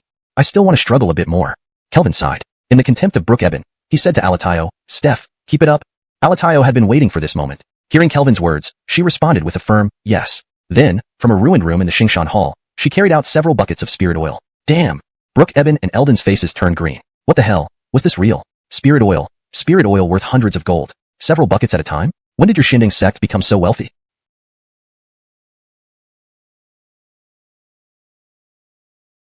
Chapter 85, Threat. Staring at the filled oil lamps, Ajay and Eldon fell silent. They shook their numbed arms from the spirit aura dome shock. This array was unbreakable. Hey, don't stop. Keep trying, and you'll break the grand array. Kelvin shouted from within the Xingshantan hall. The head of Insha sect glared at Kelvin with a darkened face. A prestigious righteous sect reduced to a timid turtle by our pressure. Aren't you ashamed? Kelvin replied. Your lot is nothing but glorified rats that can't even get through a door. Rats would be ashamed of you. You're asking for it. The head of Insha sect seethed with anger. Come on, come inside and hit me. Kelvin stood there, extending his middle finger. The head of Insha sect gritted his teeth, wishing he could burst that insolent face, but the spirit aura dome barred him helplessly. Suddenly, his eyes lit up upon noticing something. He laughed loudly, struck by an ingenious idea. Kelvin, don't gloat yet. Wait a moment and see how I break your array. We did so well, why shouldn't we gloat? Don't make threats just to save face. Do you even have what it takes to break it? The head of Insha sect had never seen such a taunting person before. Taking a deep breath, he said, wait and see. Soon, you will beg to live. Turning to Eldon, he added, please remain here to people is merely incidental. Do you think I'd risk myself to save them? Are you overestimating my compassion? The head of Insha sect retorted, if someone else said that, I'd believe it. But you, Kelvin, didn't you slaughter an entire family for a couple of old folks? Your words lack credibility. Never thought you held my kindness in such high regard. Thank you very much.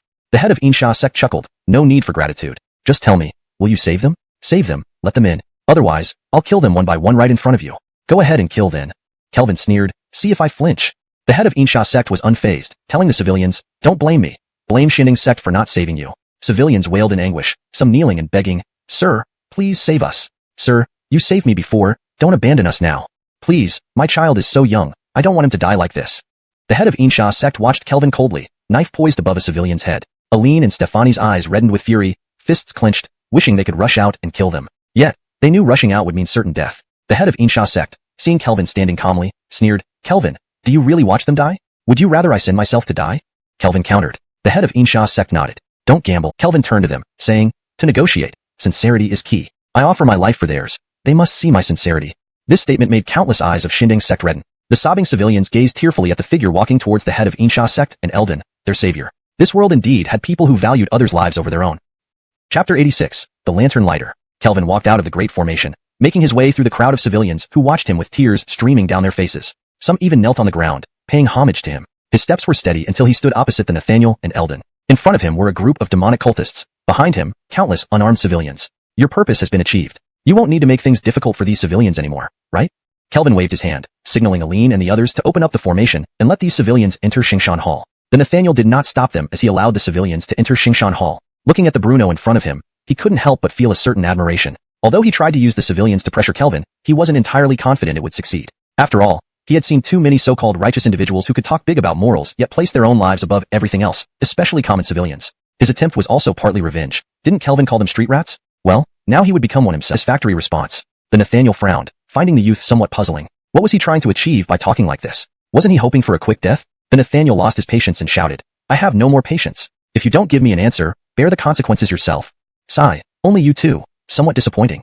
As Kelvin spoke, the wind suddenly intensified, cooling his face. The lanterns on both sides of the street swayed. A disciple of the Insha sect looked up, finding the lanterns on this street rather new. He thought it amusing that such a poor street hung lanterns like others, but didn't even light them. Seeking death. The Nathaniel failed to understand Kelvin's words and didn't want to bother. Impatient to waste more time, he lunged towards Kelvin. His move was swift, but at this moment, Kelvin stepped into a mystical pattern, instantly dodging him. Then, he sprinted towards the far end of the street. Don't let him escape. Seeing Kelvin heading deeper into the street, he grew furious. Numerous Insha sect cultivators pursued Kelvin, naturally including the Nathaniel and Eldon, who simultaneously gave chase. Kelvin moved incredibly fast, employing a special technique that made him swift as the wind. Even as an expert cultivator, Eldon couldn't catch up for a moment. The Nathaniel saw Kelvin almost escaping the street and roared, "Kelvin, don't force me to bring more civilians to kill for your sake." Before he finished his threat, Kelvin abruptly stopped running. He stood firmly at the end of the street, calmly watching the pursuing crowd. Aline and the others initially rejoiced, thinking Kelvin would escape. But when he stopped, they realized he was sealing his fate. Facing an expert and so many powerful cultivators, death was inevitable. Aline's face turned pale. At this moment, they heard Kelvin say, "Sigh, exposing myself for you? Not worth it at all." Eldon and the Nathaniel were puzzled. They wondered what he meant by exposure. Just then, their eyes widened in disbelief, shouting fearfully, "You are the lantern lighter." They saw Kelvin touch his shoulders, from which two flames erupted. People have three inner fires, representing essence, energy, and spirit. Cultivators are well aware of this. And while the two shoulder fires are usually invisible, Kelvin now revealed them, implying he was the lantern lighter. Only the lantern lighter could manifest these intangible fires visibly. Eldon and the others felt dread growing within them. Soon, their suspicions were confirmed. Body fire can transform into sun, moon, and stars, reaching heaven and earth, shocking even ghosts and gods. Kelvin murmured, and the two flames on his shoulders transformed into numerous sparks flying towards the lanterns lining the street. Only then did they realize the lanterns contained spiritual oil. As Kelvin's body fire ignited within the lanterns, the entire street lit up instantaneously. But this was just the beginning. Upon ignition, Kelvin's body fire resonated with the lantern's candlelight.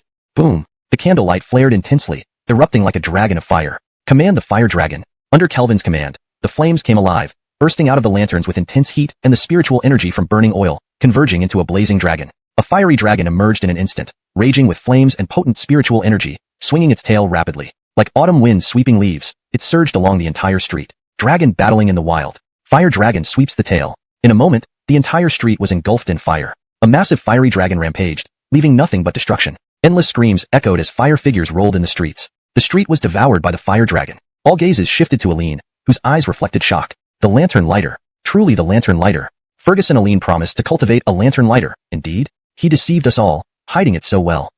Aline swallowed hard, feeling numb. He was actually the lantern lighter.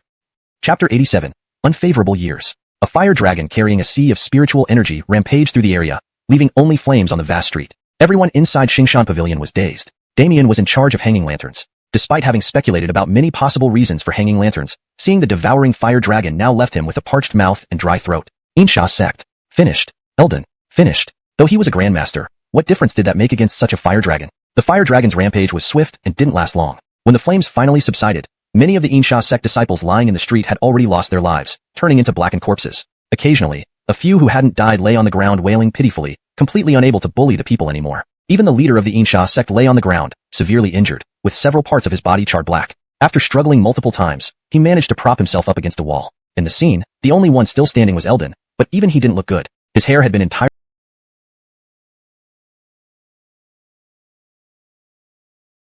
provoke me further, I'll take you down with me.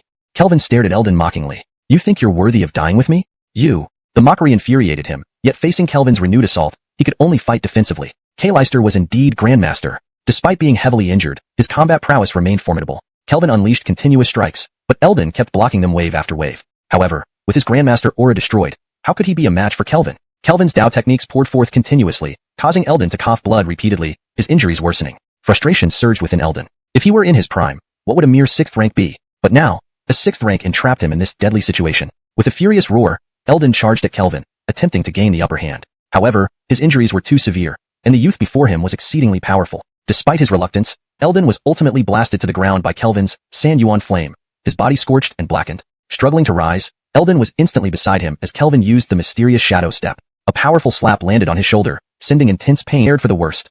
A sky full of raging flames to burn away intruders. Kelvin had only scratched the surface of what he learned. Otherwise, how could a Grandmaster still stand after a fire dragon's rampage? Feeling a pang of regret, he really didn't learn much from Ghost Town. Revealing so much at once made future ambushes harder. Thinking of this, Kelvin's gaze shifted to the Nathaniel. Damn, it's all your fault. The Nathaniel, terrified by Kelvin's stare, kicked his legs to move backward.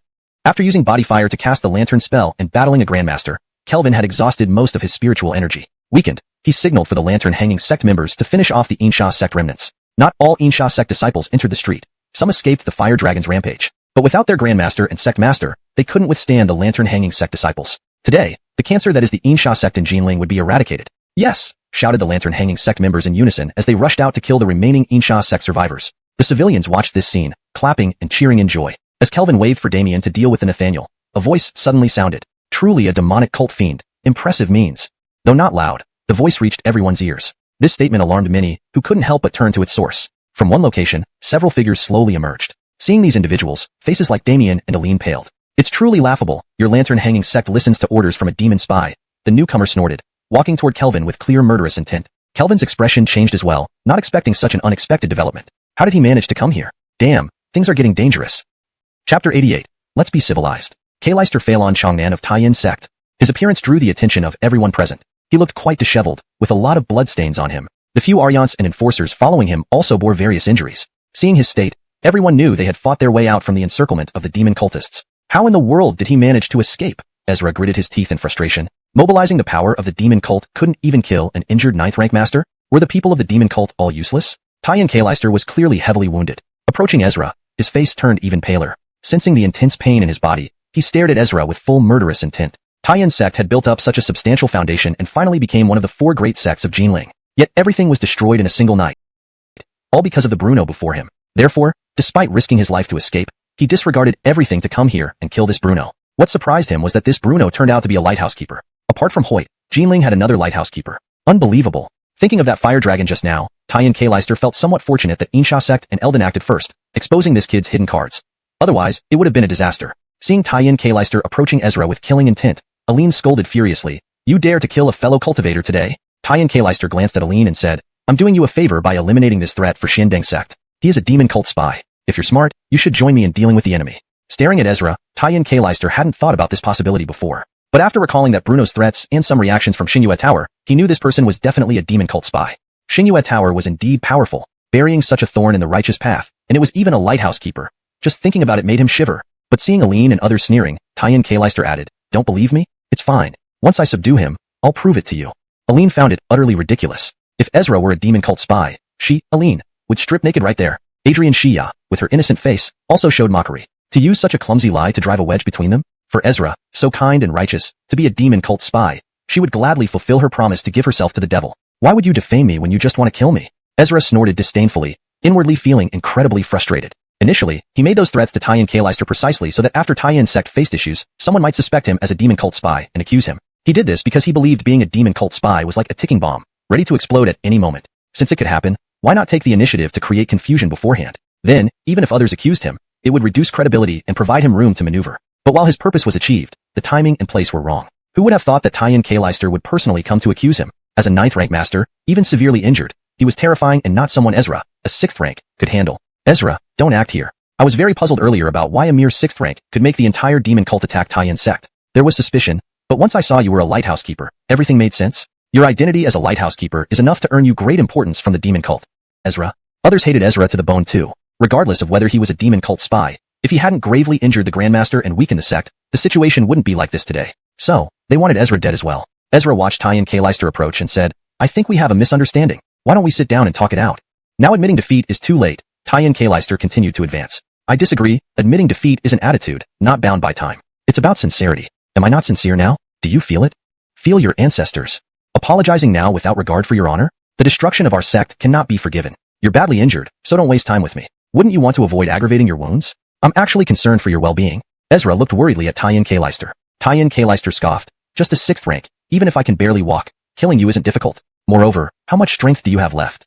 He had seen Ezra's condition earlier. After casting the lighthouse spell and fighting a master, he must be quite weak. How much strength could he possibly have left? Sigh. Can't we just have a decent conversation instead of immediately shouting and fighting? That's uncivilized. It's just a destroyed sect. Can't we discuss other matters peacefully? If I weren't afraid of losing to you, I'd have forgotten civilization long ago. Kleister, you're wrong. Who told you I don't have any strength left?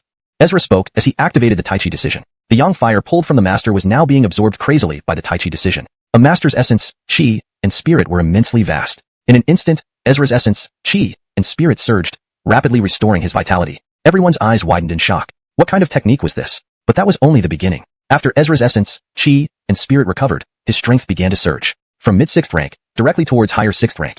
6th rank 0.71. 6th rank 0.77, 6th rank 0.81, 6th rank 0.92. Everyone froze as Ezra entered the top tier of 6th ranks. Aileen's bright red lips parted slightly. In a short time, Ezra had reached her level. Was this black magic or a lighthouse spell? Or was it truly a demon cult technique? She wasn't doubting Ezra. It was genuinely hard to believe. Catching up to her so quickly erased the sense of superiority she had over him.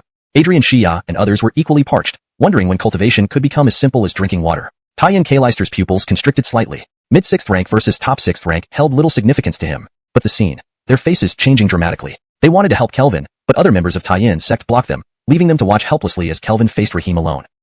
Really? Don't force me. Kelvin continued to sigh at Rahim. Rahim sneered. How could a 6th rank have the audacity to say such things to him? Just because he was injured? Ridiculous. He wasn't a 6th rank Eben who got killed by a 5th rank due to severe injuries. A heavily injured 9th rank could still easily handle a 6th rank. Oh, you're also a lamplighter. So what? Lamplighters are peculiar, but they can't defy heaven's will. However, to respect your identity as a lamplighter and avoid delaying and worsening my injury, I'll give it my all to kill you. I can still unleash my 9th rank combat strength once or twice. Rahim's spiritual energy surged wildly, merging with his intent and condensing into a Dao technique called Tornado Fissure. Instantly, gales erupted across the land. The spiritual energy transformed into wild winds ravaging the earth, rushing towards Kelvin with a whistling sound. Wherever it passed, cobblestones on the street were torn up, shattering into pieces. It was a terrifying sight. The surging spiritual wind resembled a monstrous python devouring everything before it. Aline and others' faces turned pale. This was unimaginable power. Even if they all attacked together, they wouldn't be a match, formidable even when appearing weak. Soul power filled Kelvin's mind-sea, and he once again utilized the Taichu decision. The spiritual energy of the world swirled like it was stirred by a celestial rod, forming a massive vortex rushing towards Kelvin. Simultaneously, the remaining essence, vitality, and spirit from Eldon also merged into Kelvin. In that moment, Kelvin's essence, vitality, and spirit soared, along with his 3 fires. Kelvin coughed blood, feeling a splitting pain in his head, his body bearing immense strain. Only because he had previously grasped half of the master intent could he endure such intense input. 3 pure fires. Kelvin muttered to himself. His essence, vitality, and spirit instantly transformed into scorching true fire. The white-hot true fire could incinerate the heavens. True fire appeared suddenly, barely making it in time as the surge of spiritual energy was about to tear Kelvin apart. But it arrived just in time, burning away the terrifying spiritual energy of the 9th rank master the instant it appeared. Then it spread wildly, its heat radiating outward. Even those standing far away felt a searing pain. The true fire only targeted the 9th rank grandmaster's Dao technique. The once ravaging wind and spiritual energy were instantly destroyed, leaving only blazing white flames. Boom, rank grandmaster, top-tier combatant in jingling. Even Hoyt, hailed as the first in jingling, wouldn't find it easy to kill a 9th rank grandmaster. Yet, what did they just see? A single fire tore through a 9th rank grandmaster. They rubbed their eyes vigorously, but the reality before them was indisputable. Aline and Stefani's eyes widened in shock, wondering if Kelvin had been possessed. How could he be this powerful? The few Aryans and officials who followed Rahim, after their initial shock, tried to flee. But they saw the youth flick his finger, sending streams of white-hot flames shooting towards them. Not even a 9th rank grandmaster could withstand it. How could they muster the courage to resist? They fled in desperation. But the flames moved too quickly, ultimately striking them, and they saw holes burned through their bodies. Chapter 90. Kindness is not despair. The arrival of the leader of Taiyan's sect and his companions was abrupt, so overbearing. Those who died did so in a bizarre, decisive manner. Everything happened too quickly, leaving Aline and the others in despair, unable to react, merely staring dumbfounded at the youth. And that youth was now coughing violently, blood trickling from the corner of his mouth, his head throbbing with pain. Davis had taught him a method to assimilate others' power as his own. However, it wasn't his inherent power, even if just borrowed temporarily. The backlash on his body was significant. Like now, he felt as if his head would explode. His internal organ softer than a sandbag. After 2 collisions, despite trying to convince herself it was accidental, Aileen's body couldn't handle the stimulation, causing her to flush red yet again. However, she hesitated to push Kelvin away. Kelvin naturally noticed Aileen's reaction and made another effort to stand, this time successfully maintaining his balance. His gaze fell upon the fleeing leader of Inshi Sect. Due to Taiyan Sect's leader arriving, the Xuanhuan Sect disciples hadn't killed the Inshi Sect master yet. Now, with Taiyan Sect's people dead, the Xuanhuan Sect resumed their assault on Inshi Sect remnants. Despite his severe injuries, the Brenton fled. But could he escape Damien and his disciples pursuing him? Seeing no escape, the Brenton kneeled facing Kelvin, pleading, "Please, spare me." Despair gripped the Brenton. He initially thought Taiyan Sect's leader would save him, never imagining this Bruno's otherworldly capabilities and the shocking display of power that eliminated the Grandmasters. Now, he deeply regretted provoking such a person. What nonsense! Killing some lackeys and disrupting financial gains, leading to retaliation. How short-sighted of him. Please, spare me. The Brenton repeatedly bowed, showing utmost humility. Did those you killed also beg for mercy? Kelvin retorted. The Brenton glanced at the commoners in Xiuxian Hall, who glared at him hatefully. Witnessing Kelvin's murderous intent, the Brenton crumpled to the ground, realizing pleas for mercy were futile. It was ironic. He would die for these commoners. Gazing at Kelvin, he suddenly laughed hysterically, growing louder, laughing so hard that he started coughing up blood. What are you laughing at? Kelvin watched coldly. I laugh at my own foolishness and yours, the Brenton sneered. I laugh at dying for insignificant commoners, and you, a mighty prodigy, risking everything for meaningless beings. Ha, Kelvin, do you think you're someone special? When the holy race was so powerful, they couldn't protect these commoners. What are you compared to them? Today, I will die by your hand. Do you think saving them changes anything? I can use countless commoners to force you out of the formation. Others will use them to breach Xiuxian Pavilion and claim its treasures. With my example, they won't give you a chance. Soon, someone will drive commoners against you. So then, will you save them or not? Even if you do, how many can you save? In the end, Kelvin, you can do nothing? Haha, what use is your supposed kindness? Isn't it laughable? Kill me. I'll wait for you below, watching your helpless despair. The biting sarcasm resonated, causing Aline and others' faces to darken. The Brenton's words, though harsh, held truth. Kelvin's weakness was painfully obvious. Everyone knew using civilians could manipulate him. In his current state, how could he face such a situation? Everyone looked at Kelvin, but his expression remained calm amidst the mockery. You're right. I'm not a god. I might not save many. But you're wrong about one thing. Kindness is never useless. At least today, those I saved are alive. Tomorrow, they can open their eyes, enjoy a bowl of warm porridge, braid their daughter's hair, sweep their doorsteps clean, and start a new day. This world is filled with filth, but should I go along with it, numbing myself to everything? I'm different from you. If cultivators forget their innate goodness, what path are we truly on? Speaking, Kelvin walked up to the Brenton and extinguished his life force. Leaving his final words, no one will despair because of kindness, but evil will, like you. The Brenton's eyes bulged as his consciousness faded. Upon witnessing his death, many in Xiuxian Hall cried in relief. A nightmare had ended. Looking at Kelvin, having heard his words, their gazes grew intensely admiring. As Kelvin absorbed the essence to recover, the black shadows clouding his forehead dissipated. One thought connected heaven. Chapter 91.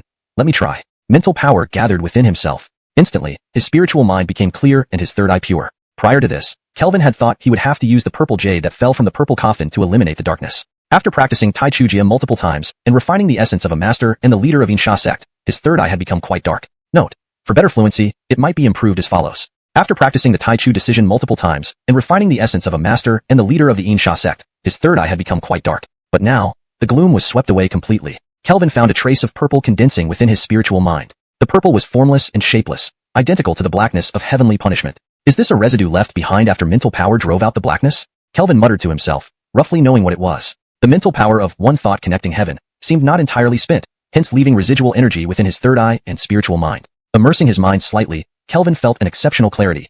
It was like waking up in the morning, splashing water on his face, feeling energetic and refreshed. Moreover, his vitality had another kind of feeling. If forced to describe it with a word, perhaps the term transparent could barely explain it. Involuntarily, Kelvin thought about his past life. In order to find an alternative path for shoddy techniques, he once infiltrated temples as a volunteer to learn Buddhist and Taoist teachings. Because of this, he encountered some enlightened monks. Facing them, Kelvin felt especially transparent, so much so that he was ashamed of even those little filthy thoughts. Previously, he was always kicked out of groups. This time, he rarely chose to leave the group on his own, never again using the temple to play tricks.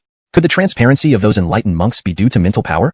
Kelvin murmured, believing there might be some truth to it. Although he didn't understand cultivation in his previous life, it's possible that the effect of one thought connecting heaven could manifest autonomously. Enlightened monks have always been revered by believers. Thinking of these matters, Kelvin noticed that the Tao rhythm he had sensed accidentally that day also became active. This delighted Kelvin. If the Tao rhythm forms intention, then he would enter the realm of master. How difficult it was to become a master. Many at 6th rank stopped because they struggled to grasp Tao intent. Yet he had taken one step forward, and it looked like the second foot was about to follow. Unfortunately, his current physical condition did not allow him to focus and take the second step. So Kelvin had no choice but to give up this rare opportunity. Words made Damien and others glare angrily. How far was the west side of the city? Were they asking the Lord to go there to rescue their family? Did they not see his current state? Moreover, they couldn't fully protect everyone around Xiuxian Hall, let alone go to the west side of the city. It was evident these civilians saw Kelvin as their last hope. Seeing this woman kneeling and pleading, many others rushed out to beg for help too. Lord, save my daughter. She hasn't returned from the north part of the city. My mother went to wash clothes by the Xuanhuan River and hasn't returned either. Lord, please take people with you to save them. Eloise and Stefani glared at these civilians. Couldn't they see the current situation? Who had the capability to save the whole city? Seeing a crowd kneeling and banging their heads before him, weren't they forcing him to his death while he was still injured? Saving them and still being unreasonable, pushing for more advantages. Stop. Damien was furious and about to shout at them when Kelvin gestured to stop him. Although the civilians' actions were improper, Kelvin understood. He never expected everyone to empathize with him, nor did he expect ordinary civilians to consider things from his perspective. To them, he might be their only chance for salvation, so they clung to the remaining hope and begged for help. Lord! Damien glanced at the increasing number of people kneeling before Kelvin, pleading and crying. Truly absurd. The evil practitioners hadn't even pressured Kelvin yet, and these rescued people were already doing so. Lord, please save my husband and child. Without them, I cannot live. The first woman who knelt before him kept banging her head until it bled. Everyone, please get up, Kelvin advised. I won't get up unless you agree, she insisted. Her attitude made Eloise frown in annoyance. She sympathized with him, but this wasn't a basis for unreasonable demands. Eloise clenched her teeth, thinking she would take on the role of the harsh one and forcibly suppress these unreasonable petitions. But then Kelvin said, Damien, you and the disciples will guard Xingshan Hall. Jim, come with me. Without me here, the evil practitioners will reconsider using hostages. Before anyone could react, he continued, let me try, but I can't guarantee success. This statement made the students of Xianding Sect widen their eyes in shock. Could he really agree to such a request? Their plea covered the entire capital city, jingling. Even if all members of Xianding Sect searched desperately, it would be like a drop in the bucket, not nearly enough. Moreover, judging by his current condition, only Jim would accompany him. And in his weakened state, encountering powerful enemies from the evil sects, he wouldn't stand a chance. Stefani looked at Kelvin's pale face and blood-stained mouth, stepping forward to say, brother, don't go. Kelvin smiled but said nothing more, only issuing orders to Damien and others. Naturally, Kelvin wasn't foolishly kind-hearted. If it weren't for the lanterns and other preparations, he wouldn't have been threatened by Insha Sect. Sacrificing his own life didn't guarantee saving others, and his principles wouldn't allow him to stand by idly while people died. However, risking his life without ensuring salvation would be sheer stupidity. Because of the lantern preparations, he stood up against them. As for the leader of Taiyin Sect, that was unexpected. Of course, he wouldn't share these details with others. Otherwise, the image of a selfless hero rescuing people would collapse. By saying he would try, Kelvin indeed had a plan and believed it was worth attempting. Supporting himself with Jim, although he had regained mobility from refining the leader of Insha Sect's essence, showing some weakness helped justify his decision to lean. People watched Kelvin's retreating figure grow distant and eventually disappear into the street, seeming so difficult and tragic. How can two people save an entire city? Those civilians watching Kelvin leave didn't feel optimistic. Some even started crying. Eloise, hearing the sobs, felt vexed. Didn't they know what more they wanted from him? Moreover, based on her understanding of Kelvin, he would indeed act if he said so. But she was puzzled. Two people couldn't save an entire city. What exactly was his plan? ####Chapter 92. Lord Davis. Jim followed Kelvin with a pained expression, unsure what had come over him. Suddenly, Kelvin made him turn back halfway to carry the body of the Taiyin Sect master. So he found himself sprinting down the street with a corpse on his back, the head of the Taiyin Sect master occasionally brushing against his face. Why do I have to carry a body like this? Is senior brother Kelvin deliberately tormenting me? Jim lamented endlessly. In recent days, he felt that senior brother Kelvin wasn't as close to him as before and instead was getting closer to Damien. Senior brother Kelvin must have been deceived by that sycophant Damien. I must win him back with my integrity and uprightness.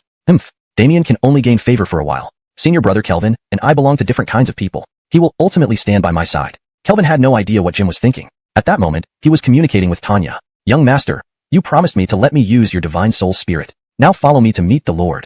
I told you, wait a bit and then I'll go with you. I have something to deal with now, with countless experts from both the orthodox and demonic factions gathering there. Even Amato can hardly influence the situation now. And you, not even a grandmaster, still think you can make waves there? In a misty expanse of land, there stood a town. The town appeared faintly, except for a tree at its entrance that was clearly visible. It was a blood-red tree, with branches and leaves as scarlet as blood. The tree was massive, its canopy covering the sky. The leaves were ear-shaped, swaying like numerous ears in the wind, producing a hissing sound. On the tree hung many fruits, which were the only non-blood-red parts of the tree. These round fruits had black tendrils growing from their tops, resembling disheveled hair. Occasionally, a gust of wind would part the black tendrils, revealing flesh-colored fruits shaped like infants. When these infant-like fruits opened their eyes, a crimson liquid would flow from them.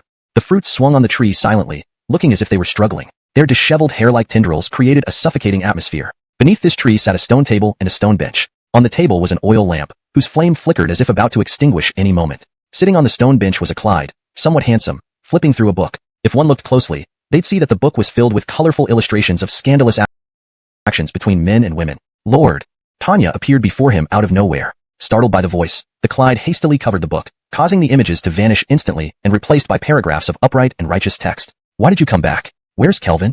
Tanya began to vent her frustration. Lord, how can anyone be so shameless? He always deceives me and never wants to return here. No matter how hard I try, it's useless. I'd rather be trapped here forever than approach him again. He's inhumane.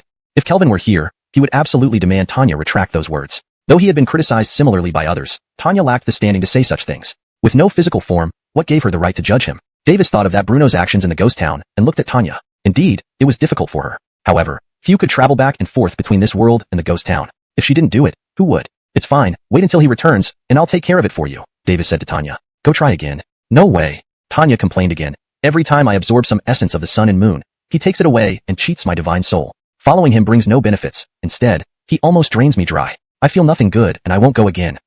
Davis gazed at the beautiful, female ghost before him, rubbing his forehead. He consoled her. Next time, you can drain him too. I'll handle everything for you. Tanya's expression darkened, thinking she wished she could. But she couldn't match his unscrupulous tactics. She remained conservative. Seeing that Tanya really refused to go again, Davis understood how challenging it was for her to make the trip. Although she could traverse freely, there were still limitations. He thus asked, does Jinling know his identity as a lamplighter? Tanya replied, after today, everyone should know. Thinking of Kelvin's actions today, Tanya spoke. Davis said, there's a holy temple in Jinling. I'll give you a talisman to bring to the holy temple. At the time, the holy temple will exhibit strange phenomena and create a vortex portal. Only the lamplighter can open this portal. Since Jinling knows he's the lamplighter, and only the lamplighter can open the portal, the whole city won't let him off easily. He will surely become a target, and the entire city will be against him. Unable to stay there, he will eventually come back here. Davis lost patience. Asking him to come back home was proving to be troublesome, so he planned to make things uncomfortable for him. Thinking this, Davis produced a golden talisman. It gleamed with intricate patterns, complex and mysterious. Tanya was elated. Finally, Lord Davis is taking action. Humph, with Lord Davis involved, where can you run? Wait until you come back here, then you'll have a show to watch. Drain you dry.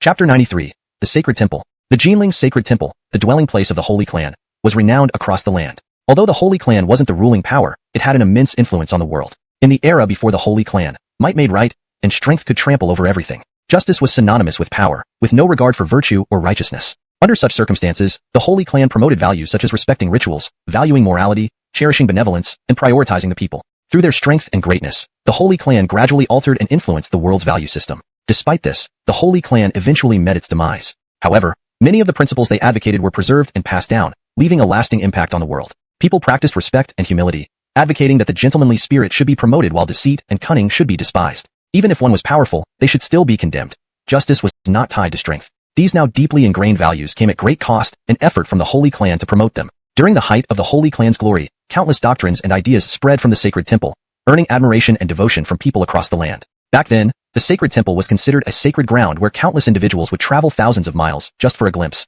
Unfortunately, even a powerful clan like the Holy Clan ultimately faced annihilation. All that remained of their past glory was this grand temple. It resembled a vast palace enveloped in mist, reminiscent of white vapor after rain, adding an ethereal charm to it. The fog obscured most of the temple, leaving only the massive altar on the square clearly visible. This altar was magnificent, occupying a vast area, used by the Holy Clan for significant ceremonies to worship the heavens and pray for blessings. As a result, both the righteous and the demonic factions believed that entering the sacred temple required passing through this altar. At this moment, fierce battles raged around the altar, with countless martial artists from the demonic faction having stormed up it. Having seized all the resources of the Taiyan sect, including ample elixirs and spirit stones, the demonic martial artists fought more tenaciously and powerfully, forcing the righteous martial artists into retreat. Kill. The demonic martial artists, eyes bloodshot with excitement, surged forward. Entering this, Amato blocked her strikes but felt a profound shock within. This person was incredibly strong, comparable to him. He even felt that if not for the curse on Jinling, she might be even stronger. That is none of your concern. Just yield the altar. Entering the temple is our business, she replied. These words caused Amato to stare intensely at Gabriel. He attacked more fiercely, his spiritual energy causing the space to crackle. The demonic faction might indeed possess some unknown methods that could potentially open the sacred temple's gates. If that happened, they couldn't allow the altar to fall into enemy hands. If the demonic faction entered the sacred temple and gained something, wouldn't that mean a decline in the righteous path and rise in the demonic? Would Jinling then be dominated by the demonic forces? Unite and repel the demons, protect the righteous path. Amato shouted, emphasizing that Jinling belonged to everyone. If the demonic forces entered the sacred temple, the righteous forces in Jinling would suffer devastating blows. You must fight with all your might. Realizing this, the righteous martial artists joined the fray despite their mixed feelings about Amato. Each of them fought desperately to defend their honor. Stubborn fools. Gabriel sneered, leading the demonic experts in another intense assault, further intensifying the battle, which was awash with bloodshed. Eve and her companions climbed onto the altar, pale-faced at the ongoing battle. There were over a dozen grandmasters fighting, shaking the heavens and earth. Only the robust structure of the Holy Clan's altar could withstand such devastation. Anyone a regular grandmaster could handle. Gabriel and Amato also turned, stunned by the scene. Especially Gabriel, knowing several demonic grandmasters had pursued the Dax even when severely injured, finding it hard to believe such a being could be slain by a mere 6th-rank cultivator. Despite their surprise, their attacks became more ferocious, trying to exploit the distraction. They disregarded Ezra's command. What could he possibly do to order them around? However, they froze, wide-eyed, as 3 streams of burning flames emerged from Ezra's shoulders and head, forming circles of light that enveloped him like a divinity. The lamplighter, echoed the astonished voices. Chapter 94. Word becomes law. The world suddenly fell silent, as if frozen by the Bruno. The significance of a lamplighter was immense. It was said that the Holy Clan left behind a legacy in Jinling, accessible only to a lamplighter. It was also rumored that the Holy Temple acknowledged the lamplighter, who had the means to open its gates. Further rumors claimed the lamplighter could activate the great array of Jinling and refine an ultimate treasure through it. The Holy Clan left many traces and mysteries in Jinling, with the lamplighter serving as one of its keys. Though these rumors were unverified, everyone believed they were likely true. Because one rumor was undoubtedly true. The Roland Wangfu can be translated as Roland Wangfu, but it seems like a proper noun, so it might be better left untranslated or fully translated as Roland Wangfu or Roland Wangfu. For consistency and clarity, let's use Roland Wangfu. Because one rumor was undoubtedly true, the Roland Wangfu. For better fluency and clarity, it could be revised to Because there was one rumor that was undoubtedly true, the Roland Wangfu. The Bowen lineage once had a deep friendship with the Holy Clan. Bowen's ancestor was the only outsider allowed into the Holy Temple, hence the responsibility of guarding the temple fell to the Bowen family. Due to their connection to the Saint clan, the Bowen lineage became extremely powerful and created a self-contained world within the Roland Wangfu, harboring countless secrets of the Bowen clan. However, with the Holy Clan's downfall, the Bowen lineage was implicated. The current Bowen died, and his descendants were sent to guard Jinling, essentially exiled to this cursed land. Their exclusive miniature universe closed upon the death of the current Bowen. To restart it, a lamplighter was needed to light it again. Thus, the lamplighter held immense significance for Bowen. Bowen stared intently at Kelvin, observing the three flaming lights, overwhelmed with shock. Physical manifestations of flame, something even Hoyt couldn't achieve.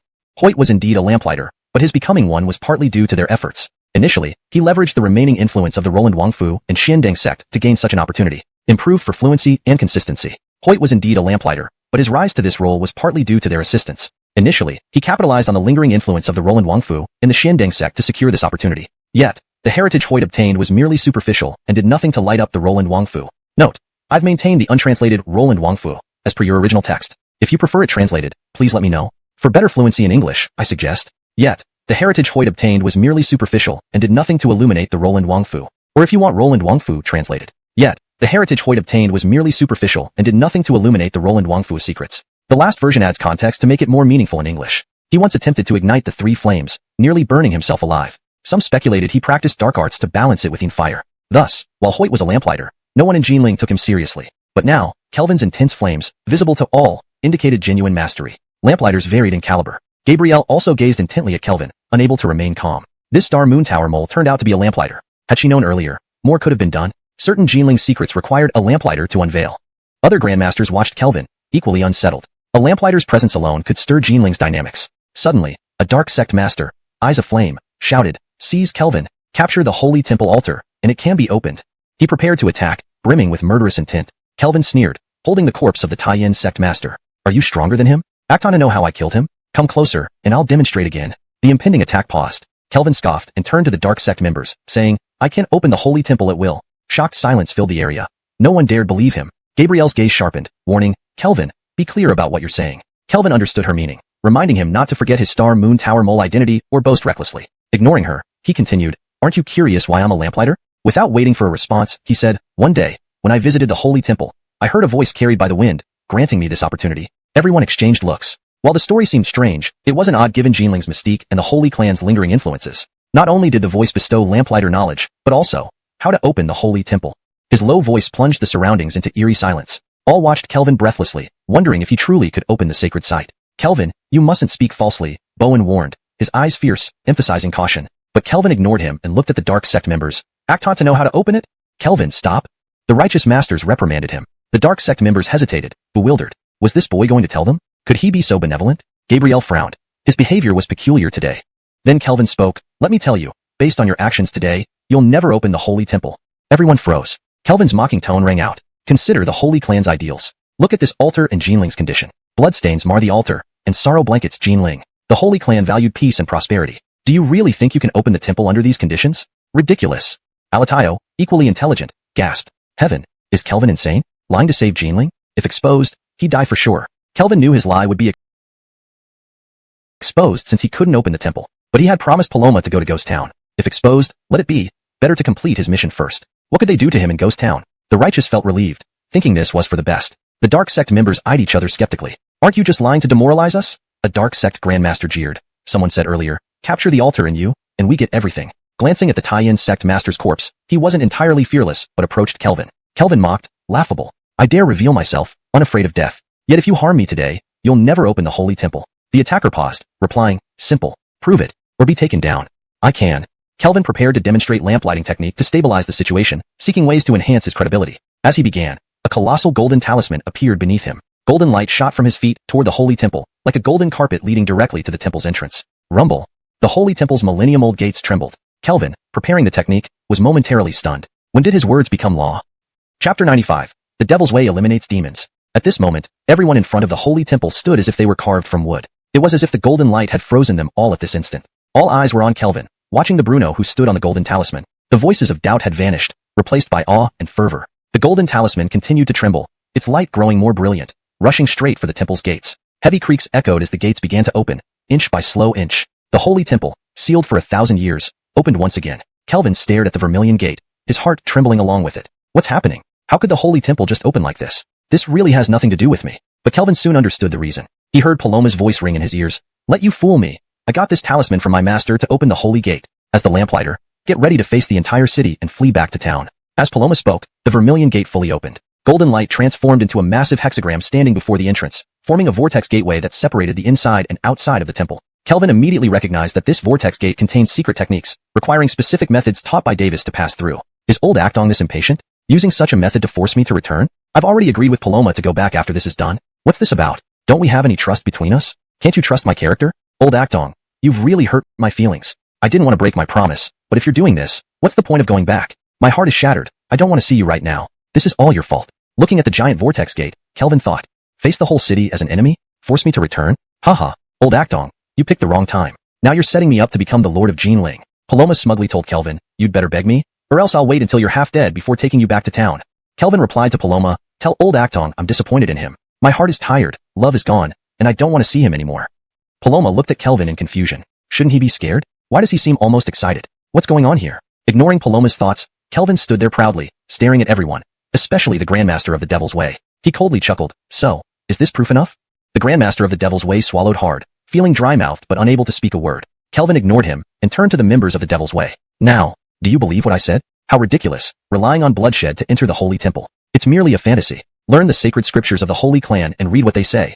Otherwise, even if this door opens, you'll never enter the temple. Brooke looked at the spy from Star Moon Tower, then glanced at the vortex in front of the temple gate. She fell silent for a moment, then asked, how can one enter the Holy Temple? Everyone turned to stare at Kelvin, waiting for his response. Even righteous figures like Amato fixed their gaze on him. Who wouldn't want to enter the Holy Temple? There was just no way before. Kelvin swept his eyes over them. I've always said that during Jinling's turmoil, entering the Holy Temple is impossible. The Holy Clan's altar is a sacred place, defiled by blood. It's even less possible to enter. Why don't you consider why the Holy Temple's gate opened? Yet another vortex gate appeared. Could it be because of the bloody air?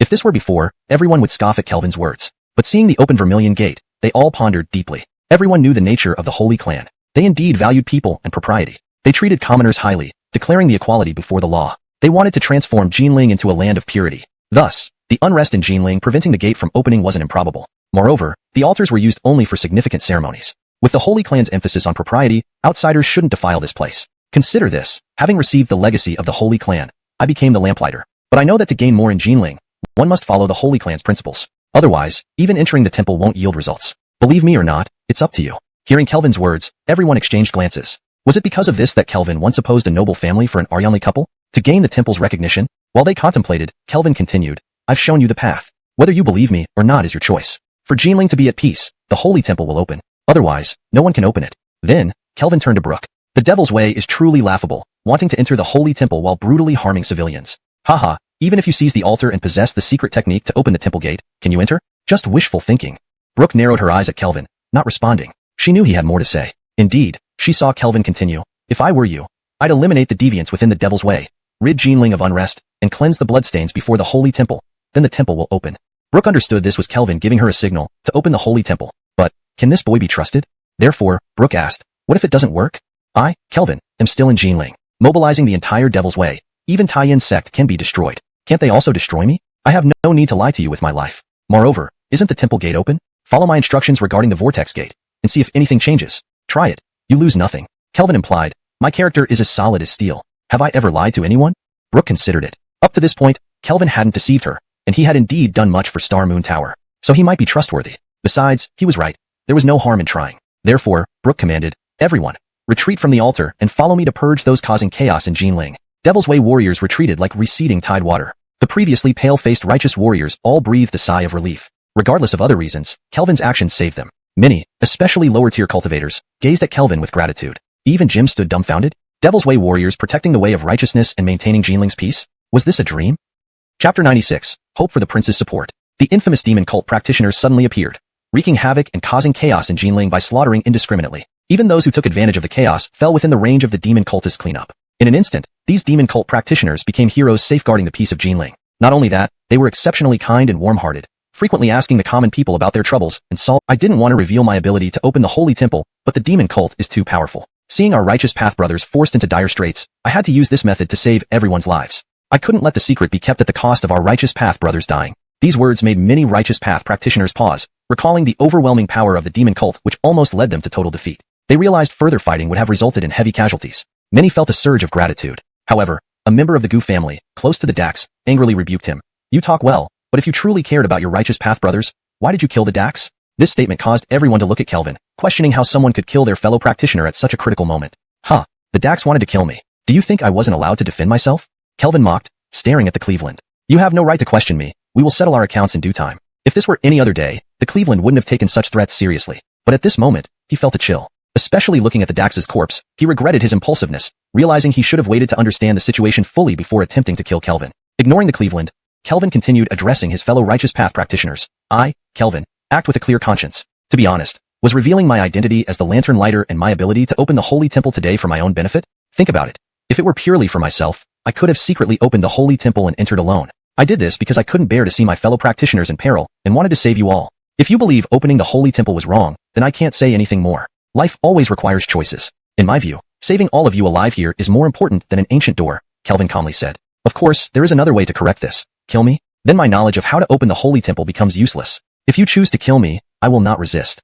Everyone was moved. Kelvin acted with great righteousness. The Cleveland grew restless but hesitated. Just then, he heard Kelvin speak again. Can Amato come forward for a talk?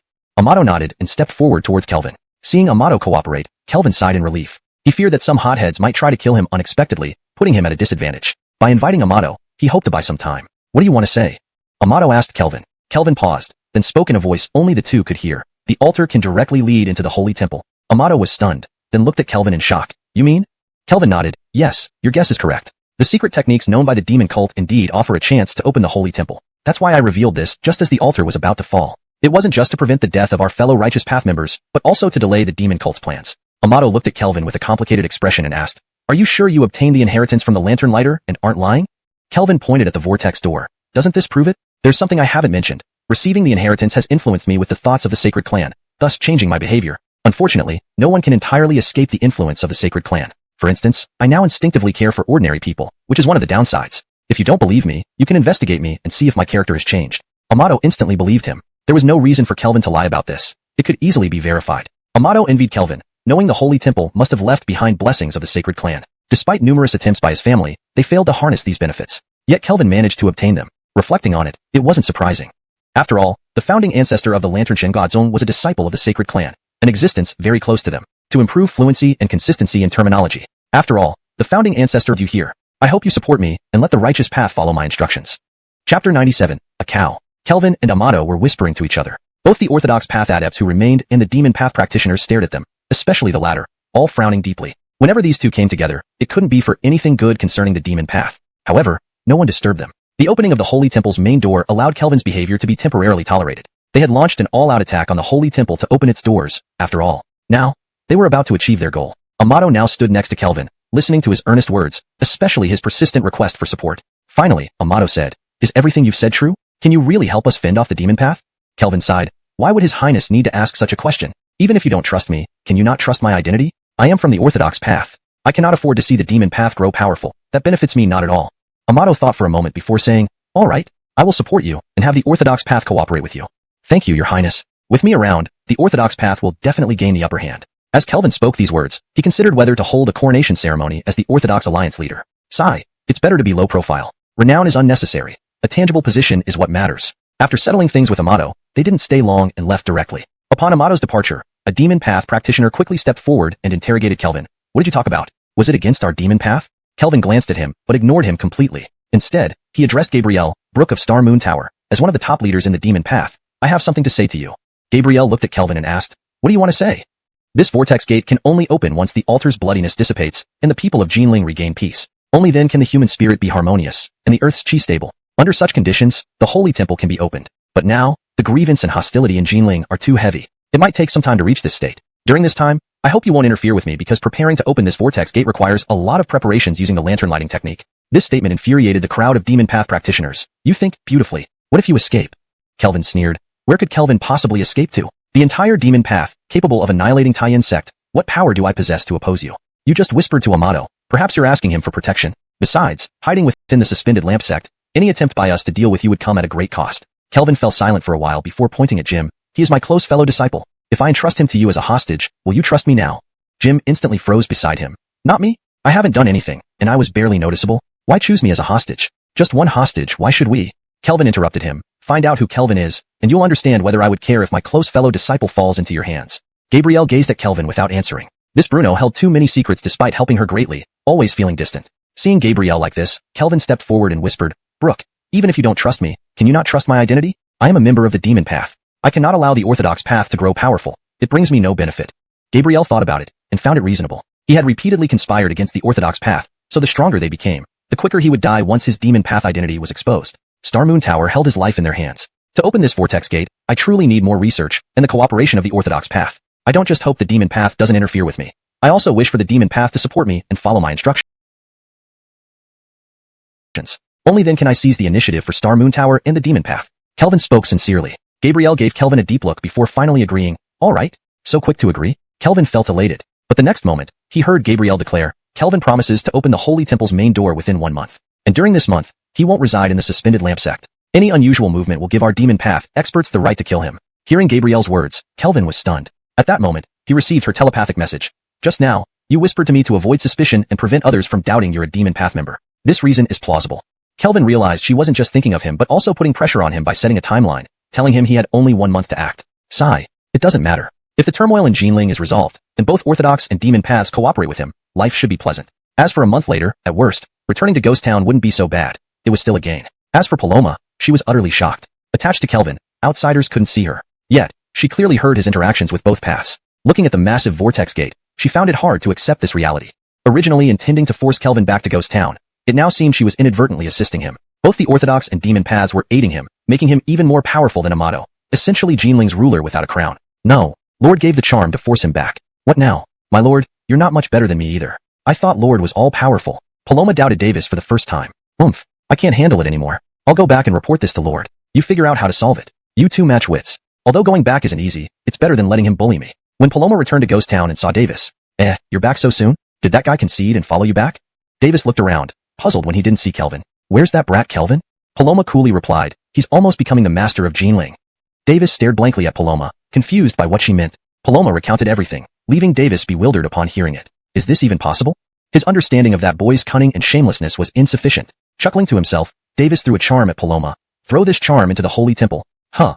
Paloma examined the charm, puzzled. I casually raised a cow once, which was disobedient. After several beatings, it became compliant. Let him meet the temple. The demon sect must not be underestimated.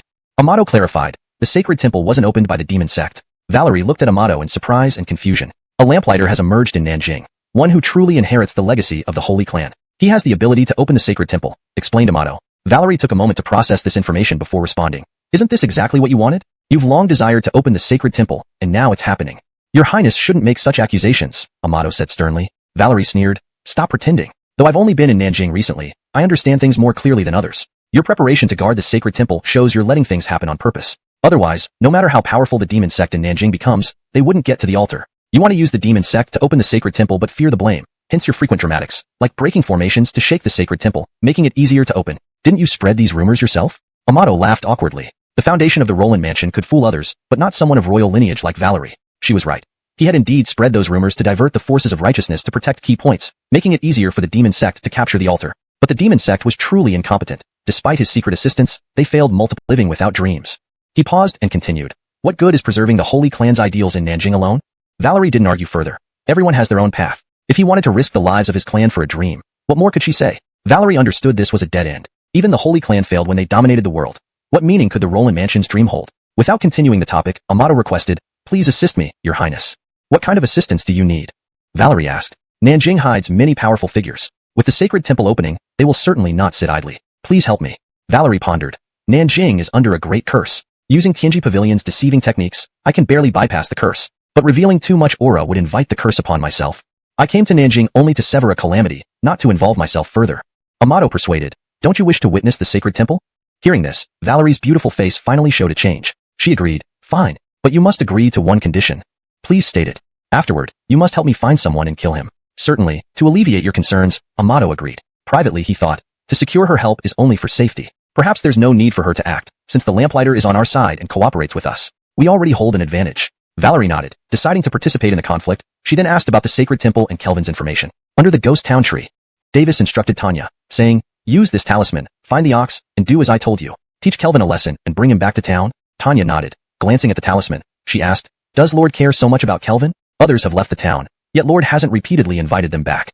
Davis didn't directly answer but said, Kelvin's instincts are correct. Coming back might really mean his death. Tanya's eyes widened, staring at Davis. Lord cannot protect him? From Tanya's perspective, since Lord values him so much, he would definitely intervene if Kelvin faced danger. Davis shook his head. It's not about protection, but another situation. That boy is smarter than I imagined. Smart enough to guess some things. He doesn't dare stay here or come back. Tanya finally understood why Kelvin, well protected in town, insisted on leaving one day, forsaking countless benefits here, knowing not everyone who leaves gets a chance to return, especially after repeated invitations by Lord. Seeing Tanya quiet, Davis smiled and asked, imagine Kelvin stepping forward before an emperor, gathering 1 million ghost followers. Would that picture be worth seeing?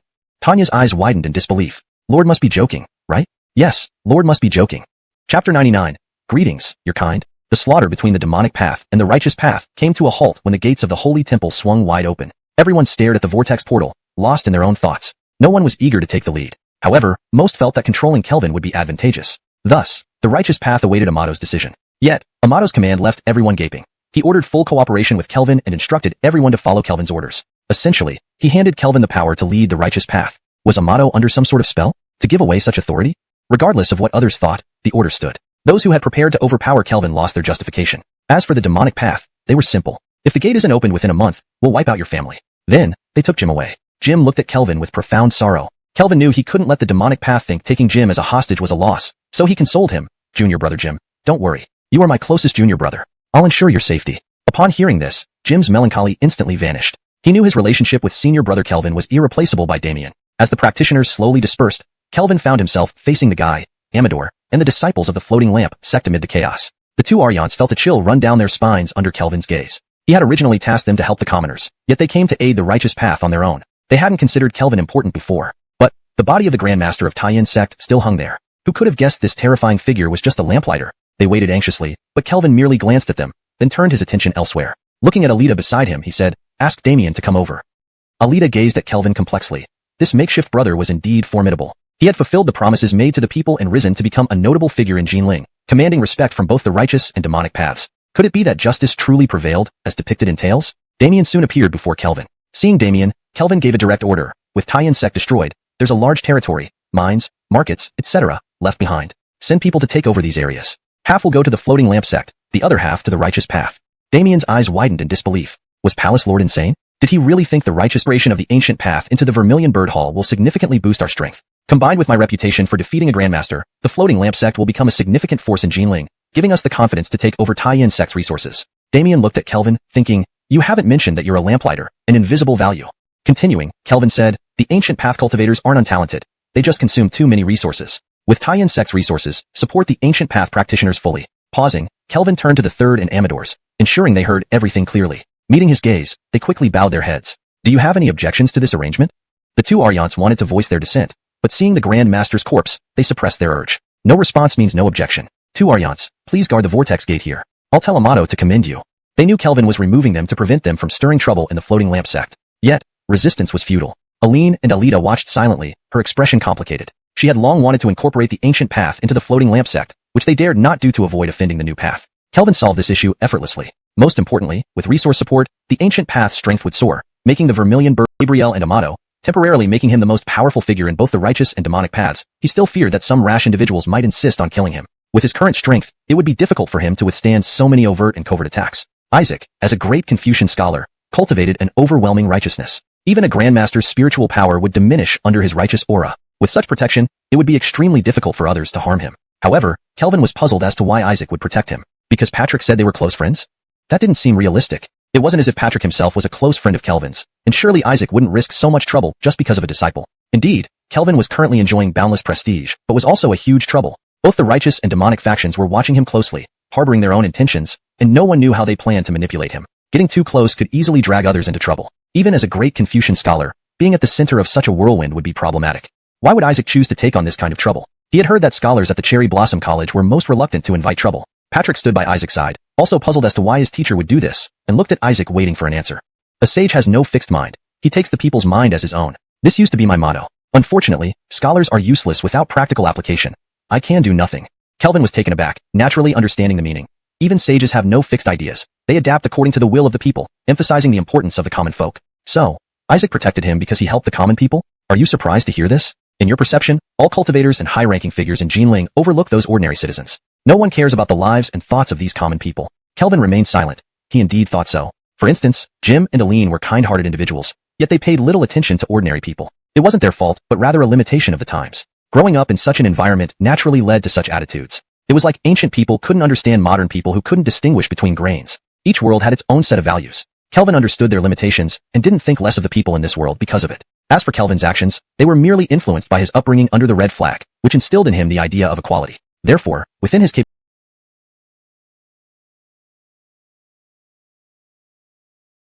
capabilities, he did what he could to help. Kelvin, you misunderstood us. Although this world seems to have reverted to the old rule of might makes right, the efforts of the Holy Clan were not in vain. They left behind many legacies. For example, despite people's relentless pursuit of power, they have internalized the Holy Clan's ideals of benevolence, righteousness, loyalty, filial piety, integrity, shame, and trustworthiness. Like when you saved many people this time, countless cultivators in Jinling still admire you from the bottom of their hearts.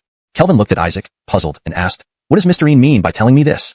Isaac replied, "I just want to tell you that the seeds planted by the Holy Clan in everyone's heart are still alive, and some people are still holding on to them." These words made Kelvin feel immense pressure. Did Isaac mean that he was continuing the Holy Clan's legacy, viewing him as a like-minded companion? Heaven, he wasn't that great. He was just doing things that aligned with his values, with no relation to the Holy Clan's ideals. Please don't misunderstand. The Holy Clan, so powerful, was wiped out. Walking their path would be courting death. He was only doing what he could. How could one person change the entire world? So, Kelvin answered Isaac, "Mr. Een, I'm like everyone else, just cultivating to become stronger and seek immortality. As for other thoughts, I don't have any." Isaac nodded, saying, "The Holy Clan failed due to being too rigid. Had they been more flexible, the outcome might have been different. It's good that you can learn from their mistakes and act accordingly." Kelvin swallowed hard, seriously explaining to Isaac, "Mr. Een, I help people just for peace of mind, with no connection to the Holy Clan." "Yes, that's exactly the attitude you should have," Isaac replied approvingly. Kelvin didn't want to explain further, feeling mentally exhausted. Standing beside, Patrick was deeply moved. He never expected Kelvin to be carrying on the Holy Clan's legacy. What a broad vision, what courage. Thinking of the Holy Clan's past glory and greatness, Patrick suddenly felt his blood boil. He was willing to work together with Kelvin. However, his gaze shifted to Isaac, and he was stunned again. He realized for the first time that his teacher admired the Holy Clan and followed their footsteps. With teacher status at Cherry Blossom College, did that mean the college was also following the Holy Clan's path? Cherry Blossom College had always focused on reading the classics, ignoring external affairs. Was it because of this reason? Isaac patted Kelvin's shoulder, saying, "You must strive to become a grandmaster soon. Only then will you have true authority in Jinling. Otherwise, even if Amato grants you power, it would only be fleeting. Moreover, Jinling needs a grandmaster lamplighter." Hearing this, Patrick muttered, "Teacher, becoming a grandmaster is no easy feat given Phelan brothers' age. Reaching this level is already remarkable." Isaac sighed, "True, but time waits for no one. If you don't become a grandmaster, once the true opening of the Holy Temple occurs, they won't hesitate to come after you, giving you no chance to resist." Kelvin, however, picked up on another key point and asked, "What does Mr. Een mean by Jinling needing a grandmaster lamplighter?" "You'll understand when you become a grandmaster. When you achieve that, I'll give you a great gift." Isaac said this with utmost solemnity. Kelvin was taken aback, suddenly curious about Isaac's gift. He thought that becoming a grandmaster seemed not so difficult for him because he had the essence of a 9th-rank Kleister. Perhaps, once he recovered from his injuries, he could casually achieve it for them to see. Just as Kelvin was pondering whether to stay at Amato's mansion or Hoyt's residence, Isaac actually sent Patrick to invite him to stay in his small courtyard. Naturally, Kelvin did not refuse this invitation. Despite convincing both Gabriel and Amato, making him powerful for now, he still feared some foolish individual might insist on killing him. With his strength, it would be difficult to defend against so many overt and covert attacks. Isaac, as a great scholar, exuded a mighty righteous aura. Even Kleister's spiritual energy would wane under such an aura. With this assurance, others would find it hard to harm him. But Kelvin was puzzled. Why did Isaac choose to protect him? Because Patrick claimed they were close friends? This wasn't realistic. It wasn't like he and Kelvin were inseparable friends. Would Isaac risk so much trouble just because of a disciple? Indeed, though Kelvin was currently enjoying boundless glory, he was also a huge problem. Both the orthodox and demonic factions were closely watching him, each with hidden intentions. No one knew what schemes they had in store. Getting too close could easily lead to collateral damage. Even as a great scholar, being at the center of such a vortex was troublesome. Why did Isaac choose to take on this trouble? He had heard that scholars at Ingluo Academy least wanted to invite trouble. Patrick stood by serving Isaac, also confused by his teacher's actions, gazing at Isaac waiting for an answer. The sage has no fixed mind. He takes the people's heart as his own. This used to be my motto. But sadly, 100 useless things are what scholars can do. I am powerless. Kelvin was momentarily stunned, naturally understanding the meaning of these words. They conveyed that even sages do not have fixed thoughts, but follow the will of the people, emphasizing the importance of the people. So, was Isaac protecting him because he had saved the common folk? Doesn't this surprise you? In your perception, all cultivators and rulers in Jinling ignore the ordinary people, paying no attention to their lives and concerns. Kelvin remained silent. Indeed, that was what he thought. For example, Jim and Aline were kind-hearted individuals, yet they paid little attention to the common folk. It wasn't their fault but a limitation of the era. Being in such an environment, they naturally felt this way. Just like how ancient people couldn't understand modern society's lack of basic agricultural knowledge, every world has its own set of beliefs. Kelvin understood their limitations and did not judge them for it. As for Kelvin's actions, they were simply a result of growing up under the red flag, instilling in him the belief of equality. Thus, within his means, he naturally strived to help others. Kelvin, you misunderstand us. Although the world seems to have reverted to the rule of the strong, the efforts of the sacred clan were not in vain. Their influence remains, such as the concepts of benevolence, righteousness, loyalty, filial piety, integrity, shame, and trustworthiness, which people inherently acknowledge. When you saved those numerous commoners, many cultivators in Jinling admired you from the bottom of their hearts. Kelvin looked at Isaac, puzzled. What do you mean by telling me this, Mr. Een? Isaac replied, I just want to let you know that the seeds planted by the sacred clan still remain within people's hearts, and someone is still upholding them. These words left Kelvin feeling immense pressure. Was Isaac suggesting that he was continuing the sacred clan's legacy, seeing him as a like-minded companion? Oh heavens, he was not that noble. He merely did what aligned with his values, which had nothing to do with the sacred clan. Please don't misunderstand. The sacred clan, despite their power, met their end. Following their path would be courting death. He merely did what he could, never intending to change the world. How could one person change an entire world? Therefore, Kelvin answered Isaac, Mr. Een, I am just like everyone else. I only wish to cultivate and become stronger for longevity. As for other ideas, I don't have any. Isaac nodded. The sacred clan failed due to their rigidity. If they had been more flexible, perhaps the outcome would have been different. It's good that you can learn from their mistakes and act prudently. Kelvin swallowed hard and earnestly explained, Mr. Een, I help the people only for peace of mind, not related to the sacred clan at all. Yes, you must maintain this attitude, Isaac said with relief. Kelvin didn't feel like explaining anymore, feeling quite weary. Patrick, standing nearby, was deeply moved. He never expected that Kelvin was carrying on the legacy of the sacred clan. What a grand vision and courage. Thinking about the sacred clan's past brilliance and greatness, Patrick suddenly felt a surge of passion. He was willing to work together with Kelvin. However, turning his gaze back to Isaac, Patrick was struck once more. He realized for the first time that his teacher harbored admiration for the sacred clan and followed in their footsteps. With teacher status at Ingluo Academy, did this mean that the academy also followed the sacred clan's path? The academy had always stayed out of worldly affairs, focusing solely on scholarly pursuits. Could this be the reason? Isaac patted Kelvin on the shoulder and said, You must achieve K-Leister status soon. Only then will you have true authority in Jinling. Otherwise, even if a motto grants you power, it would be fleeting, akin to borrowing a tiger's might. Besides, Jinling needs a K-Leister lighthouse keeper. Patrick muttered, Teacher, becoming a K-Leister isn't that easy. For Phelan Brothers' age, reaching this level is already remarkable. Isaac sighed, That may be true, but time waits for no one. Once the sacred temple truly opens, they won't care about you anymore. You won't even get a chance to resist. Kelvin, however, focused on another point, asking, Mr. Een, what does it mean when you say Jinling needs a K-Leister lighthouse keeper? You will understand once you become a K-Leister. He obtained from the purple coffin. It contains similar purple elements that could also neutralize heavenly retribution. Was it the same as the purple energy formed by people's intentions? It seemed the same, but also different. The purple elements in the jade were tangible substances, whereas the wisps of purple energy formed by intention were intangible, seeming to exist yet not exist. They autonomously gathered within his spiritual core without his control. A thought connected to heaven. Kelvin murmured to himself, suspecting it was more than just the power of intention. Sigh. He missed Davis. Not because he wanted him to solve his problems, but purely missed him. It had been a long time since he saw Tanya. Did she feel guilty for doing something against him and was hiding away? Seriously, could he really hold it against her? Tanya. Kelvin called out softly. Tanya appeared with legs as white as snow, standing straight before Kelvin, glaring at him with her clear eyes bulging. Stop glaring. Even though you're petty, I'm magnanimous and forgive you for using talismans to trick me. Shameless. Tanya spat angrily. Having deceived her so many times and using her talismans, he still had the audacity to gloat after benefiting. Tanya, I don't allow you to criticize yourself this way. Although you're shameless, I've already forgiven you. And what was Davis's connection to the Holy Clan, that a single talisman could open the Holy Temple's door? Kelvin decided to extract more information from Tanya, saying, The Holy Temple has been closed for 1,000 years. If Davis really had a bull, it might have died long ago. It's not inside the Holy Temple. When the entrance is opened, you won't enter the temple itself, Tanya replied. Oh, then where do we enter? Entering. Tanya stopped mid-sentence, realizing she was being tricked, and glared at Kelvin. Don't think I'll tell you. Just wait for your punishment. Kelvin felt regretful but had gained valuable information. The portal led them somewhere other than the Holy Temple. But where? A bullpen? Kelvin's mind was full of questions, trying to probe Tanya further, but she wouldn't speak another word, aware of his tactics. Tanya, your master is so powerful. Telling me how he plans to deal with me shouldn't matter. Can I really escape his scheme? I can't outwit him. Seeing Tanya wouldn't budge, Kelvin tried undermining himself. Tanya muttered, My lord isn't as shameless as you. Who knows what tricks you might play with this opportunity? Better safe than sorry. Once you return to the town, my mission is complete. That's more important. Frustrated, Kelvin said, With all my heart wanting to return to the town, you guys suspect me. A simple discussion would let me return. Using force only hide. Why are you seeing her? She even intimidates master. Chapter 102. The Celestial Mechanism Seed. Mr. Een, you shouldn't get involved in this murky affair. Protecting Kelvin will only make the world think that you've never forgotten the Holy Clan, Valerie said softly, her beautiful red lips parting as she advised Isaac in the living room. Isaac glanced at the elegant and stunning woman before him. Even though he was in his 60s and no longer captivated by beauty, he couldn't help but marvel that if he were young again, he would probably be smitten with her, just like those young people in the imperial capital. There are traces of the Holy Clan everywhere in this world. Who could forget them? Hearing Isaac's counter-question, Valerie shook her head. Mr. Ian should understand my meaning. It's different for people to remember the Holy Clan than for someone to want the world to remember them. Why must Mr. Ian go against the tide? This world won't allow the fire of the Holy Clan to reignite. Isaac replied, I have a disciple named Patrick who is close friends with Kelvin. If he invited him to visit me, how could I refuse? Valerie smiled faintly. If Mr. Ian insists on deceiving yourself, then I have nothing more to say. My earlier words were just a reminder. They know that Luo Academy still remembers the Holy Clan.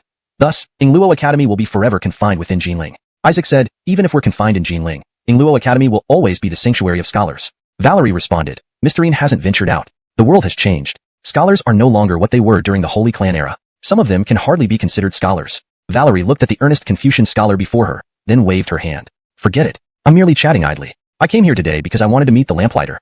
She knew that for Isaac to become a great scholar, he must hold steadfast to some belief. She didn't want to see the once renowned Luo Academy vanish into history, so she gave a well-intentioned warning. Since it was futile, there was no need to speak further. She had several reasons for coming here. The first reason was the Holy Temple. No one could ignore the Holy Temple. Were it not for the great curse on Jinling, countless people would already be swarming in, all eager to unveil its mysteries and truly understand the Holy Clan. She was no exception. Otherwise, why would Amato have been able to invite her? She had no interest in Jinling's stormy affairs, but since she had decided to participate, she certainly couldn't lag behind others. Pride drove her, so she came to see Kelvin, hoping to gain an advantage and initiative before entering the Holy Temple. The second reason was because he was the lamplighter. For their family, especially for her, the lamplighter was crucial. Moreover, a lamplighter nurtured by Jinling held hope for genuinely obtaining the Holy Clan's inheritance. Even if it was just partial essence, it would completely distinguish this lamplighter from those outside Jinling. Kelvin, being able to open the door to the Holy Temple, had clearly obtained the essence. If possible, could she use Kelvin for herself? A lamplighter deserved personal effort to recruit. Her third purpose was to take a gamble, see if Kelvin might be the one causing her emotional tribulations.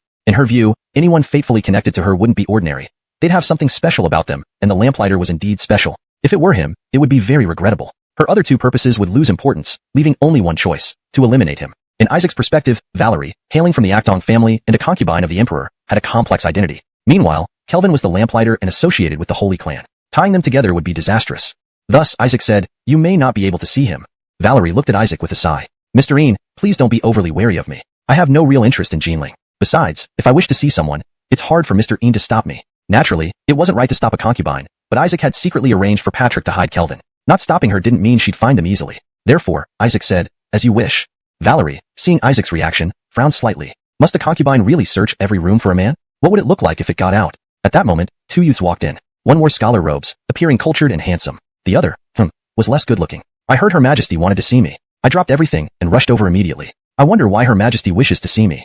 Kelvin stared at the woman, unable to resist being taken aback by her beauty, akin to a lady stepping out of an ancient painting, both in manner and appearance. Isaac watched the two emerge and glared at Patrick. Patrick silently lamented, casting a pleading glance at Kelvin. Valerie was also surprised, not expecting Kelvin to come willingly. She thought with Isaac's protection, she'd have to find another way to locate Kelvin. Kelvin, known for being a good older brother to Patrick, naturally stepped up upon seeing the plea in his eyes. He took responsibility and said, I've always heard that the Emperor selects the most beautiful women as consorts. I was very curious about what the most beautiful woman in the world looks like. Hearing Her Majesty arrived, I couldn't wait to see your beauty. Isaac remained silent. Patrick remained silent. Valerie remained silent. Did he actually say such a thing? How thick-skinned could you be? Seeing everyone silent, Kelvin seemed to finally realize, saying apologetically, sorry, I'm just straightforward. What I think, I say without sugarcoating. Please forgive me, Your Majesty. Valerie coldly nodded, dropping the topic. Instead, she sized up Kelvin, simultaneously using Heavenly Mechanism Pavilion's secret arts to explore her third goal. Initially thinking it was just a formality, after activating the secret art, she felt a stirring in her own soul. Valerie's expression changed abruptly as her gaze shot towards Kelvin and Patrick. The person destined to affect her life had truly appeared. Her fate palace vibrated. Only someone fated to resonate with her could cause this. Who?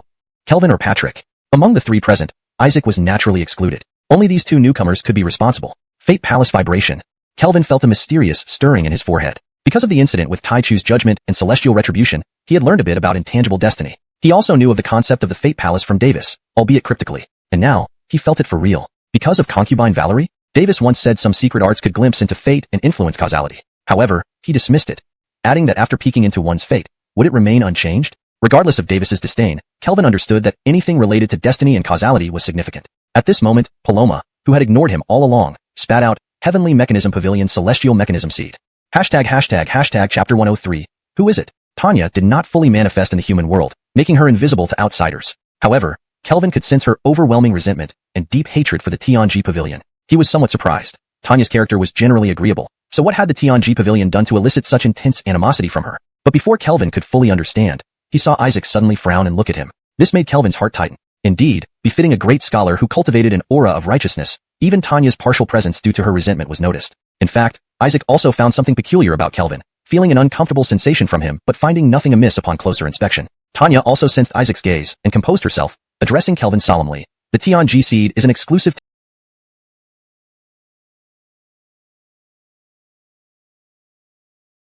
to forcefully investigate. She decided to approach the matter indirectly. Amato said you are knowledgeable about the sacred temple, so he requested my assistance in dealing with the demon path. Please tell me everything you know so I can better assist you. Valerie, with matters on her mind, decided to come straight to the point. Kelvin replied, Your Majesty has arrived just in time. I was planning to discuss this with Amato. The greatest challenge entering the sacred temple isn't the demon path. Then what is it?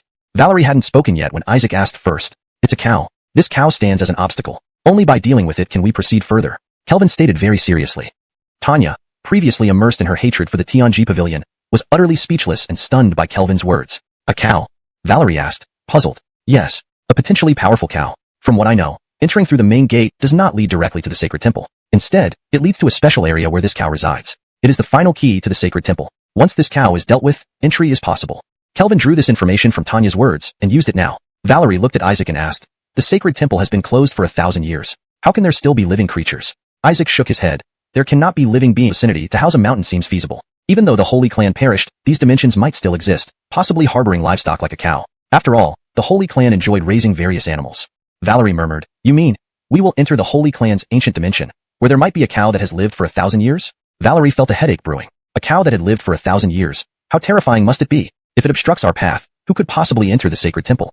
No, wait, there's a way. Despite looking frail, a scholar like Isaac exuded an aura so righteous that even a 1,000-year-old monster would despair against him. This cow would likely resort to brute force. Although formidable, it could be subdued with enough manpower. Seemingly aware of Valerie's thoughts, Isaac said, I will not enter the sacred temple using that method. Valerie was speechless. This old sage's unwavering faith made things difficult. A 1,000-year-old demon cow, who could stand against it? Especially in the unique environment of Jinling. Would the dimension be affected by Jinling's curse? If it were affected, the cow might be less formidable. But if not, everyone might as well give up hopes of entering the sacred temple. Initially, Valerie didn't expect anything useful from Kelvin. Yet, she unexpectedly gained significant insights. These matters required discussing with Amato. Moreover, Kelvin seemed to possess deep knowledge. His value as the flamebearer must be considerable. Thinking of her destined tribulation, she planned to use this opportunity to determine who shared a karmic bond with her. Mr. Een, the Actong family values the flamebearer highly. I wish to speak with Kelvin about some private matters. Could you please grant us some space? Understanding the Actong family's intentions, Isaac didn't dwell on it. He gave Kelvin a meaningful look, acknowledging that certain decisions lay with him. Thus, he left with Patrick. Watching Patrick depart, Kelvin's heart skipped a beat. Was this woman about to verify who shared a karmic bond with her? Chapter 104. It's Patrick. Watching Isaac and Patrick leave, Kelvin immediately followed Paloma's instructions. He used the lighting technique to merge with the 3 mystic true fire, channeling it into his Intang point to burn away karmic entanglements. However, he felt it wasn't secure enough, as fate-related karma cannot be burned by 3 mystic true fire. Thus, Kelvin also used the primordial decision to seal off his life palace. After doing all this, he stood there calmly, his gaze falling upon Valerie. She sat gracefully on the chair, her long neck slightly tilted back, revealing a delicate collarbone. Her long hair cascaded over her shoulders like a wall.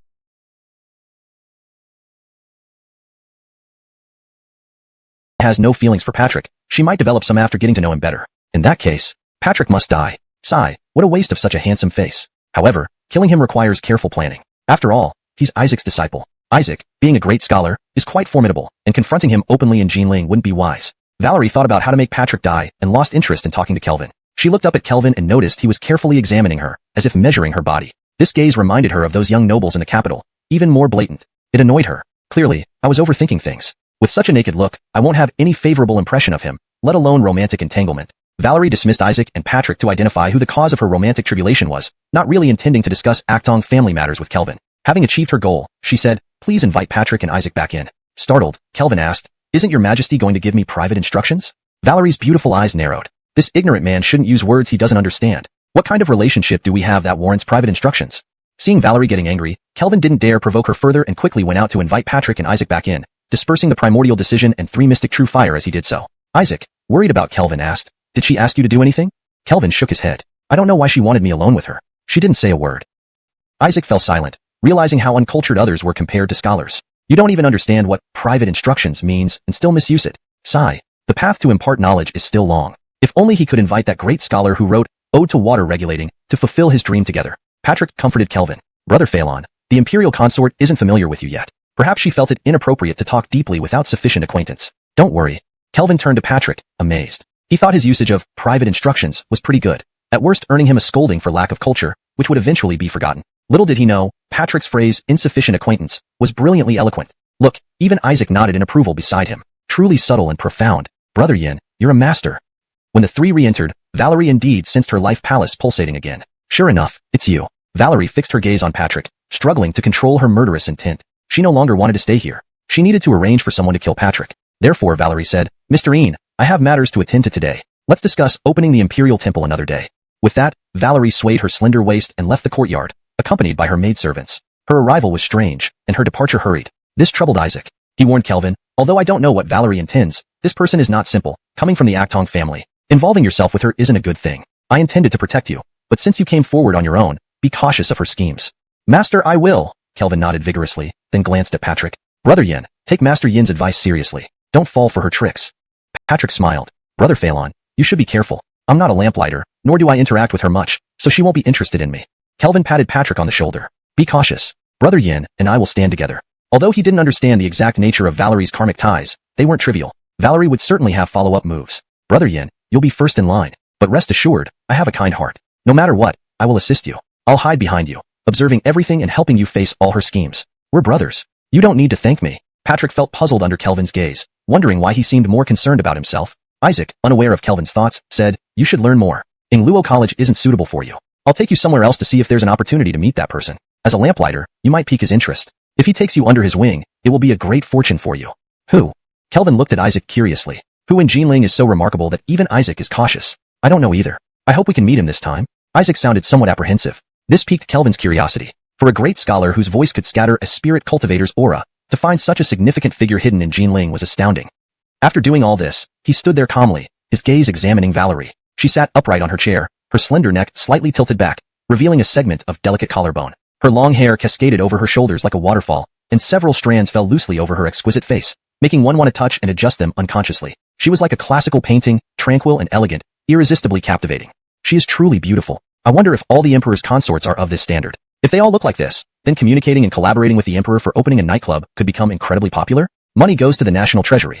As for me, money or not, it's not that important. Just maybe follow some unspoken rules. A win-win cooperation. Valerie remained silent, quietly sitting there while Kelvin indulged in random thoughts, even imagining business ideas involving stockings and JK uniforms. Unaware of the myriad uniforms Kelvin had already dressed her in, Valerie focused on activating Tianji seed. Unexpectedly, nothing happened this time. She frowned slightly. It must be Patrick then? Why would she be related to Patrick? Wouldn't a lamplighter be more likely to have entanglements with her? But apparently not. However, Patrick does have potential. Handsome, young, talented, and radiating righteousness. She had a slight bias towards good looks. Handsome men were indeed hard for her to resist, especially when they're talented. Though she didn't have any feelings towards Patrick now, who knows what might happen after spending more time together. In that case, Patrick must die. Sigh. Such a waste of a good-looking face. Still, killing him requires careful planning, being Isaac's disciple. Isaac, as a great scholar, is quite terrifying, making direct confrontation unsuitable in Jinling. Valerie thought about how to kill Patrick, losing interest in talking with Kelvin. Looking up, she found him seriously scrutinizing her, almost measuring her body type. This intense stare reminded her of the youngsters in the capital, but even more brazen.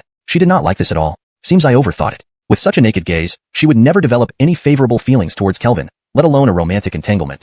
Valerie dismissed Patrick and Isaac to verify who the love knot was, not intending to discuss Actong family matters with Kelvin. Having achieved her purpose, she had no interest in staying alone with Kelvin, so she said, Please ask Patrick and Isaac to come in. Kelvin was taken aback, asking, Madam, weren't you going to instruct me privately? Valerie's beautiful eyes narrowed. This rascal doesn't know when to stop using fancy words. What kind of relationship do we have? Can you casually use private instruction?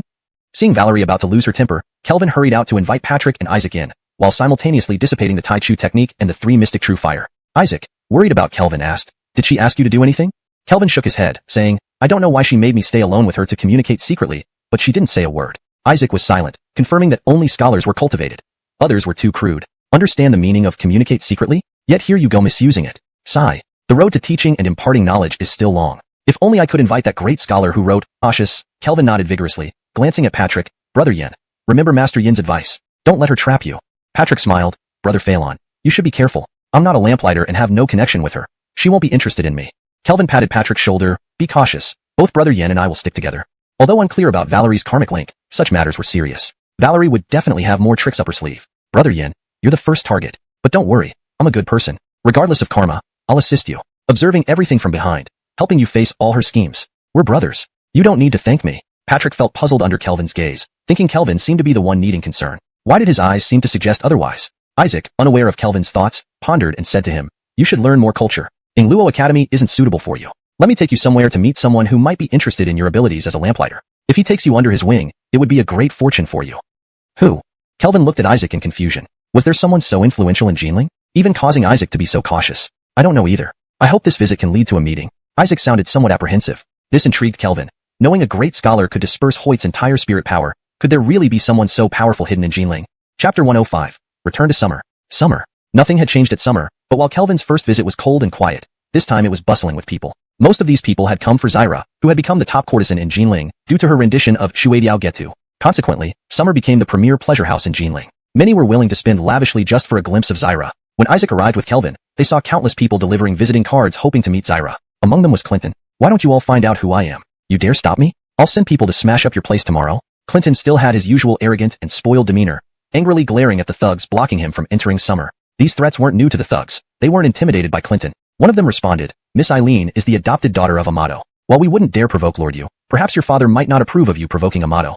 Clinton's confidence faltered. He was indeed a spoiled Bruno, infuriated enough to want to destroy Summer. But without family support, he couldn't achieve it. And the family power was held by his father. Damn, even doing bad things isn't satisfying. Should I tie up my father and seize power temporarily? As Clinton pondered how to tie up his father, he saw Patrick approaching. Particularly noticing Kelvin beside Patrick, he felt inward joy. But remembering their agreement that Kelvin was working undercover with Patrick, he quickly hid his emotion and sneered at Patrick. You, a hypocrite, still have the nerve to come here? Patrick thought about the humiliation he endured at the hands of Patrick and Zyra here, gnashing his teeth. But seeing Clinton being blocked outside, he laughed. So this is your day. When you and she colluded, did you think you'd be stopped outside one day? Snakes and rats in a den never have real friendships. She looks down on someone like you. Clinton was taken aback. What nonsense was this hypocrite talking about? Colluded with who? It didn't make sense. Right. He dared insult me? Did he think I'm still the same Clinton from before? After being coached by my brother Kelvin, I can now verbally dismantle you. Clinton said, a thug? Ha, I'm genuine. Unlike you, a despicable hypocrite. Patrick retorted, you think you're genuine? That's an insult to the word. Indeed, you as a hypocrite can't understand the meaning, so naturally, you feel insulted. Isaac watched the two argue. Though used to their bickering, Patrick usually had the upper hand. This was the first time he saw Patrick losing the verbal duel to Clinton. Isaac frowned slightly. Scholars shouldn't even struggle to insult others. Clearly, Patrick had been slacking in his studies and needed some disciplining. Therefore, Isaac stepped forward, reprimanding Patrick to gain fame. The summer staff, respectful towards such a distinguished guest, rushed into the courtyard to inform Zyra. Soon, a servant girl ran out from Zyra's quarters. The same servant who had delivered the poem for the flower competition. Seeing her, everyone admired Isaac. Even a top courtesan like Zyra could not refuse a visit. But when the servant stood before Isaac and spoke, everyone was stunned. Mr. Een, our mistress has caught a chill and is unwell. She apologizes for not being able to meet you today. Once she recovers, she will visit you. Rumors spread. Everyone widened their eyes in disbelief. Zyra refused a renowned scholar? A renowned scholar who could make any courtesan famous. With his endorsement, one's reputation would skyrocket effortlessly. Clinton and Patrick were also stunned. Who exactly was Isaac? Not only a renowned scholar but a great one from Illua Academy. Any scholar he favored would flock to him. Zyra refused him? Whom else would she respect or care for? Would she not show respect to anyone in Jinling? Many who initially wanted to see Zyra now reconsidered. Even Isaac couldn't enter. What were they? Of course, some were even more excited. If she could refuse Isaac, meeting her would be legendary. Conquering such a woman would bring immense satisfaction. This was the first time Isaac was refused. He was momentarily surprised and found it hard to accept. But recalling her talent and those supporting her, he found it less strange. Isaac chuckled bitterly and said to Kelvin, I intended to introduce you to her, but I seem to be breaking my promise. Kelvin opened his mouth, wanting to tell Isaac he was introducing him to himself, but refrained. At that moment, the servant noticed Kelvin. Her eyes widened and she sprinted towards Zyra's residence, dropping a shoe in her haste. Everyone looked at each other in confusion. What was she doing? Why the sudden urgency? Chapter 106. A misunderstanding. Zyra was soaking in the bathtub, her fair skin and graceful figure submerged in the water, partially hidden and partially revealed. She extended one of her delicate hands, gently lifting a droplet from the surface of the water, allowing it to slip through her fingers and fall onto her shoulder, trickling down to form a puddle at her clavicle. Seeing the servant return, she asked, Amaya, did you deliver the message? Her voice had a slight nasal tone. Miss, I delivered the message, but... Zyra probed further. But what? Could he possibly use his status to pressure me? Surely not. After all, he is a renowned scholar. But even if he tries, it won't work. I won't see anyone these days. The maid questioned, Miss, truly no one? Of course, Zyra replied. Ever since she became the top courtesan, she hadn't seen any other gentleman besides him. How could she go see strangers? What if he gets angry? She'd heard that men have very strong competitiveness and possessiveness. Just now, I saw young Master Kelvin. Since Miss doesn't want to see anyone, let me assist you with your bath, Amaya teased playfully. With a swish, Zyra abruptly stood up from the tub, her long and lustrous body fully exposed. Wet black hair draped over her shoulders, water beads cascading down her white back and soft bosom, creating an enchanting gleam. At this moment, she resembled a stunning work of art. What did you say? Master Kelvin has come? Zyra turned to Amaya with surprise written all over her face. Yes, he came along with Mr. Een, Amaya replied. In haste, Zyra stepped out of the bathtub, ready to rush outside. Seeing this, Amaya was startled and called out, Miss, are you going to meet Master Kelvin like this? He might be pleased, but others would be more entertained. Only then did Zyra realize she was naked. Blushing slightly, she scolded, Why aren't you helping me dress quickly? After Amaya dressed Zyra, she was just about to help dry her hair when Zyra rushed to the front hall. Zyra appeared her a wicked woman. This sight easily triggered misinterpretations in his mind. Is the title of Point Light Bearer so attractive that it can make someone abandon a renowned scholar to please me? Kelvin muttered under his breath, just loud enough for Patrick to hear.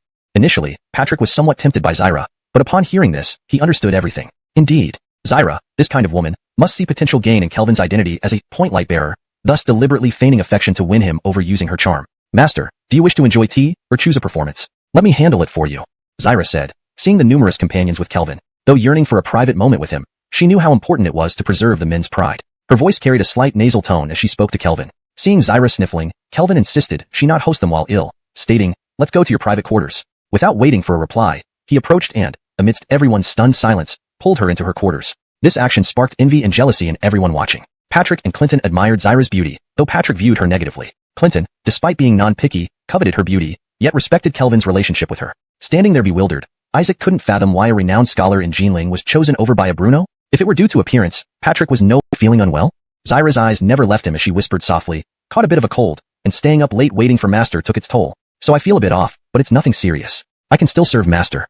Big sister, in our line of work, we really can't afford feelings like this. It puts too much pressure on me, robbing me of any enjoyment. Let me check on you. Kelvin changed the subject, turning to Zyra. All right. Zyra promptly undressed, causing Kelvin to blink in surprise. What are you doing?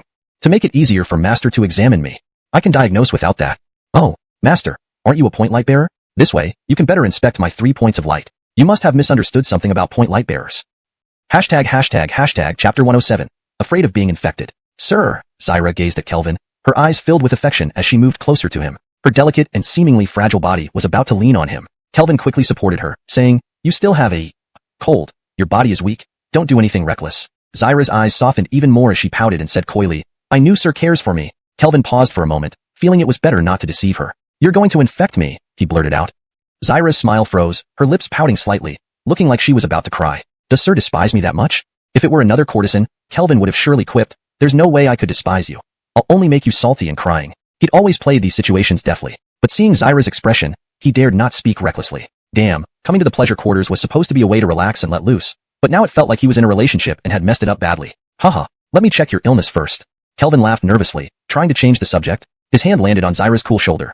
Yes, it was quite smooth. 3 flames ignited on her shoulder. Zyra felt a burning sensation on her shoulder, but saw nothing when she turned her head. The 3 Philip fires were insubstantial, invisible to ordinary eyes. Seeing her puzzled and intrigued look, Kelvin thought for a moment and pinched her smooth shoulder. This time, the 3 Philip fires coalesced into tangible shapes, like 3 small grasses flickering on her shoulder. Now Zyra could see them when she turned her head. Sir, this is the lamplighting technique? Why are my Philip fires so small? Without any cultivation techniques and plagued by illness, what did you expect? Unlike me, who is young and vigorous, they naturally grow stronger.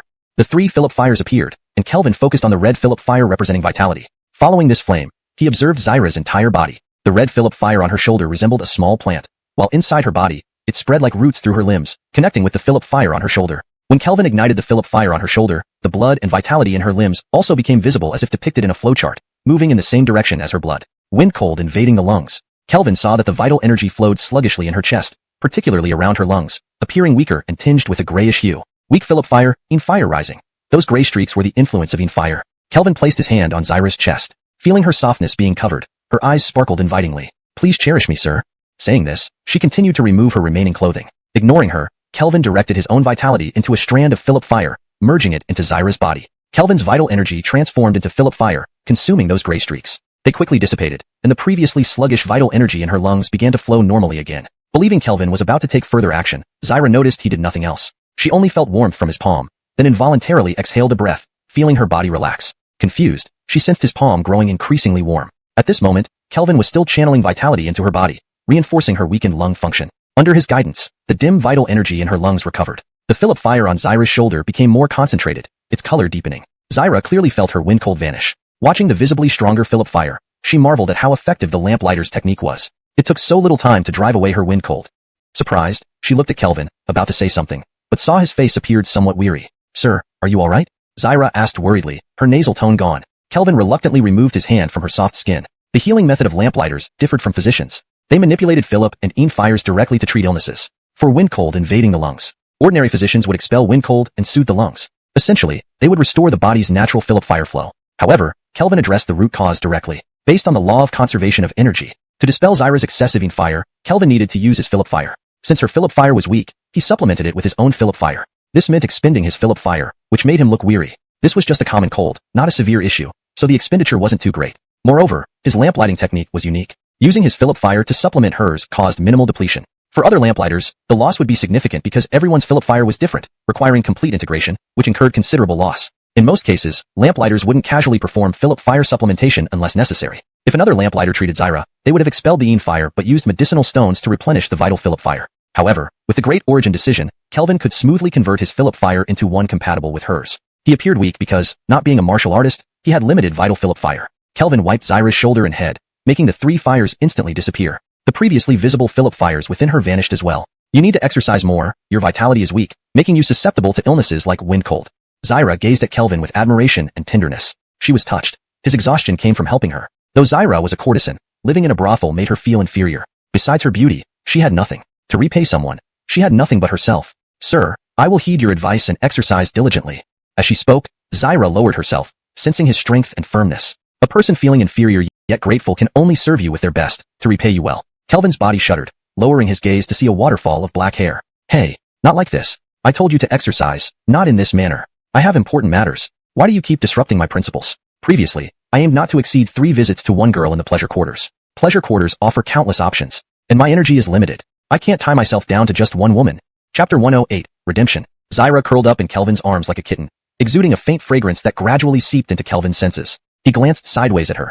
She was graceful and curvaceous, with skin as white as snow, soft and delicate. Her body rose and fell gently, peaceful as if she were in a dream. Her long hair spilled over the white sheets, accentuating her graceful figure, like a piece of art. Such incomparable beauty made Kelvin almost hesitate to take advantage of her. After some thought, he spoke. In the south, there is a beautiful woman. Her beauty rivals peaches and plums. She wanders by the northern bank in the morning, rests by the xiuxian waterside at dusk. Fashion now scorns rosy cheeks, who will make her smile. Hearing this timeless poem, Zyra's heart trembled. How could anyone be so extraordinarily talented? Yet, she also felt somewhat aggrieved. Did he think she served him just to obtain his poetry for fame? A touch of bitterness welled up in Zyra's eyes, revealing a tinge of sadness and melancholy. However, seeing Kelvin looking at her, she quickly masked it with a sweet and bright smile. Are you hungry, sir? Shall I prepare something for you to eat? Not hungry. Ask Roxana to come in and find out if Karina is outside. Kelvin thought it illogical for Gabrielle not to see him if he had arrived. Zyra, wrapped in her clothes, went out to find Roxana. Moments later, she returned, saying, Karina is waiting for you in the side room. With that, Zyra approached and tenderly helped Kelvin dress, then straightened his collar before guiding him to the side room. Karina is inside. Please go in, sir. Standing at the door, Zyra smoothed a crease on Kelvin's clothes, softly speaking. Nodding, Kelvin walked into the room. Zyra watched Kelvin enter with her beautiful eyes, her gaze following until he disappeared from view. She sighed. Sir, do you know how truly fond of you I am? But perhaps you see me only as an unimportant guest in your life, nothing more. This is the fate of a courtesan, called upon and dismissed at will. Could anyone genuinely treat her with sincerity? Zyra gave a bitter smile, suppressing her emotions. One should be content and not desire too much. She had already gained fame in Jinling, and even left a name in history. Using such fame, she could earn enough money for redemption, something many of her sisters could only dream of. It was the good fortune brought to her by this gentleman. How dare she ask for more? She was merely a somewhat attractive courtesan. Entering the room, Kelvin did not see Karina immediately, but instead spotted a graceful silhouette behind a layer of gauze curtain. Gabrielle liked to keep her identity hidden. Kelvin was used to it. He casually sat down, and Gabrielle's voice drifted over. I thought you had forgotten about Star Moon Tower, and was just about to remind you in my own way.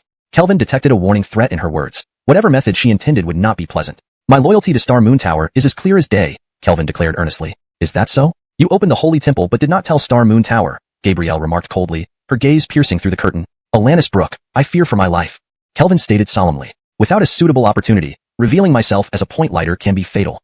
Gabrielle stared intently at Kelvin, naturally not believing his lies. After all this, she understood his cunning intentions. His plans were numerous, but she did not know what he was plotting. If he dared to obstruct her path, death would be inevitable. As if sensing Gabrielle's thoughts, Kelvin felt helpless. Feigning loyalty was no longer effective. It seemed he had to reason with her.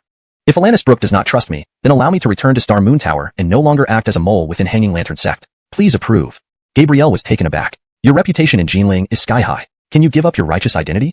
Kelvin sincerely replied. What have I done that any righteous person could undertake? Exposure is inevitable. Why not seize this opportunity to return to Star Moon Tower for safety? Otherwise, when exposed, it will end worse. Therefore, I request to return to the dark path, rather than living in constant fear. Gabrielle did not want Kelvin back in the dark path, despite not knowing his true intentions. He had been an excellent mole for the Hanging Lantern Sect, becoming one of its leading figures. This greatly benefited her quest for that object. Though he harbored secret ambitions, it did not matter. She could control him since he was originally a spy for Star Moon Tower. I trust you. However, I wish you would be more candid, like informing Star Moon Tower about the Holy Temple. That would provide us with significant leverage. Alanis Brooke, it's not that I don't trust you. As a disciple of the Dark Path, I understand our methods. If I revealed everything, would I be able to live as freely as now? Although loyal to Star Moon Tower, I value my life too. One must consider oneself sometimes. Gabrielle retracted her icy gaze. Kelvin's reasoning convinced her. To reassure you further and add a watchful eye and messenger, please assign someone to stay by me. I believe Zyra is suitable. Gabrielle, who knew about Zyra and Kelvin's relationship, saw through his ulterior motives. Though Red Sleeve trained Zyra, she was not yet part of Star Moon Tower. Of course, it was only a matter of time before she joined. A famous courtesan like Zyra could offer immense assistance to Star Moon Tower. And here he was trying to take Zyra away, as if he were the leader of Star Moon Tower. We'll discuss this matter later, Gabrielle said. Let's talk about the Holy Temple first. Kelvin asked, have I not repeatedly contributed to Star Moon Tower? Disregarding other deeds, destroying Tai-Yin Sect alone merits recognition, does it not? Gabrielle paused. What do you want? I don't seek any rewards or positions. Additionally, I will provide Star Moon Tower with another batch of spirit oil as Zyra's redemption fee. How about that? Stunned, Gabrielle looked at Kelvin. Given his contributions, requesting either status or treasures, she couldn't refuse. Yet, he chose to redeem Zyra, which was an unfavorable deal. After all, once he became a senior member of Star Moon Tower, Gabrielle, as his subordinate, would be under his control, making redemption unnecessary. How about that? Sighing, Kelvin admitted he initially just wanted to satisfy his lust. But, he caught Zyra's fleeting sorrow and grievance. What could he do? Only keep her for now. He was never completely heartless. Even in his previous life, intending to use someone, he got inexplicably moved and ended up dating them. Surprisingly, he couldn't change even here. Sigh. For now, according to his past experiences, whenever he genuinely fell in love, the ladies ultimately felt they weren't right for each other and broke up. Hashtag chapter 109.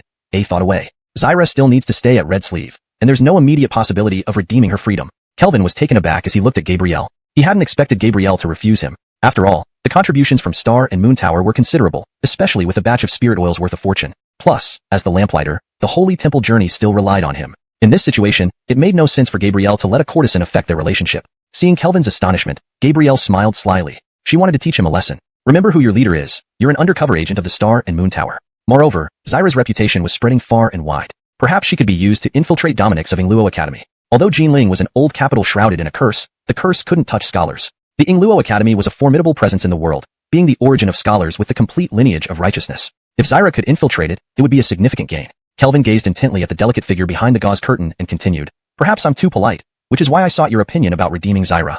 So let me make it clear. I will redeem Zyra. This is not a discussion but a notification.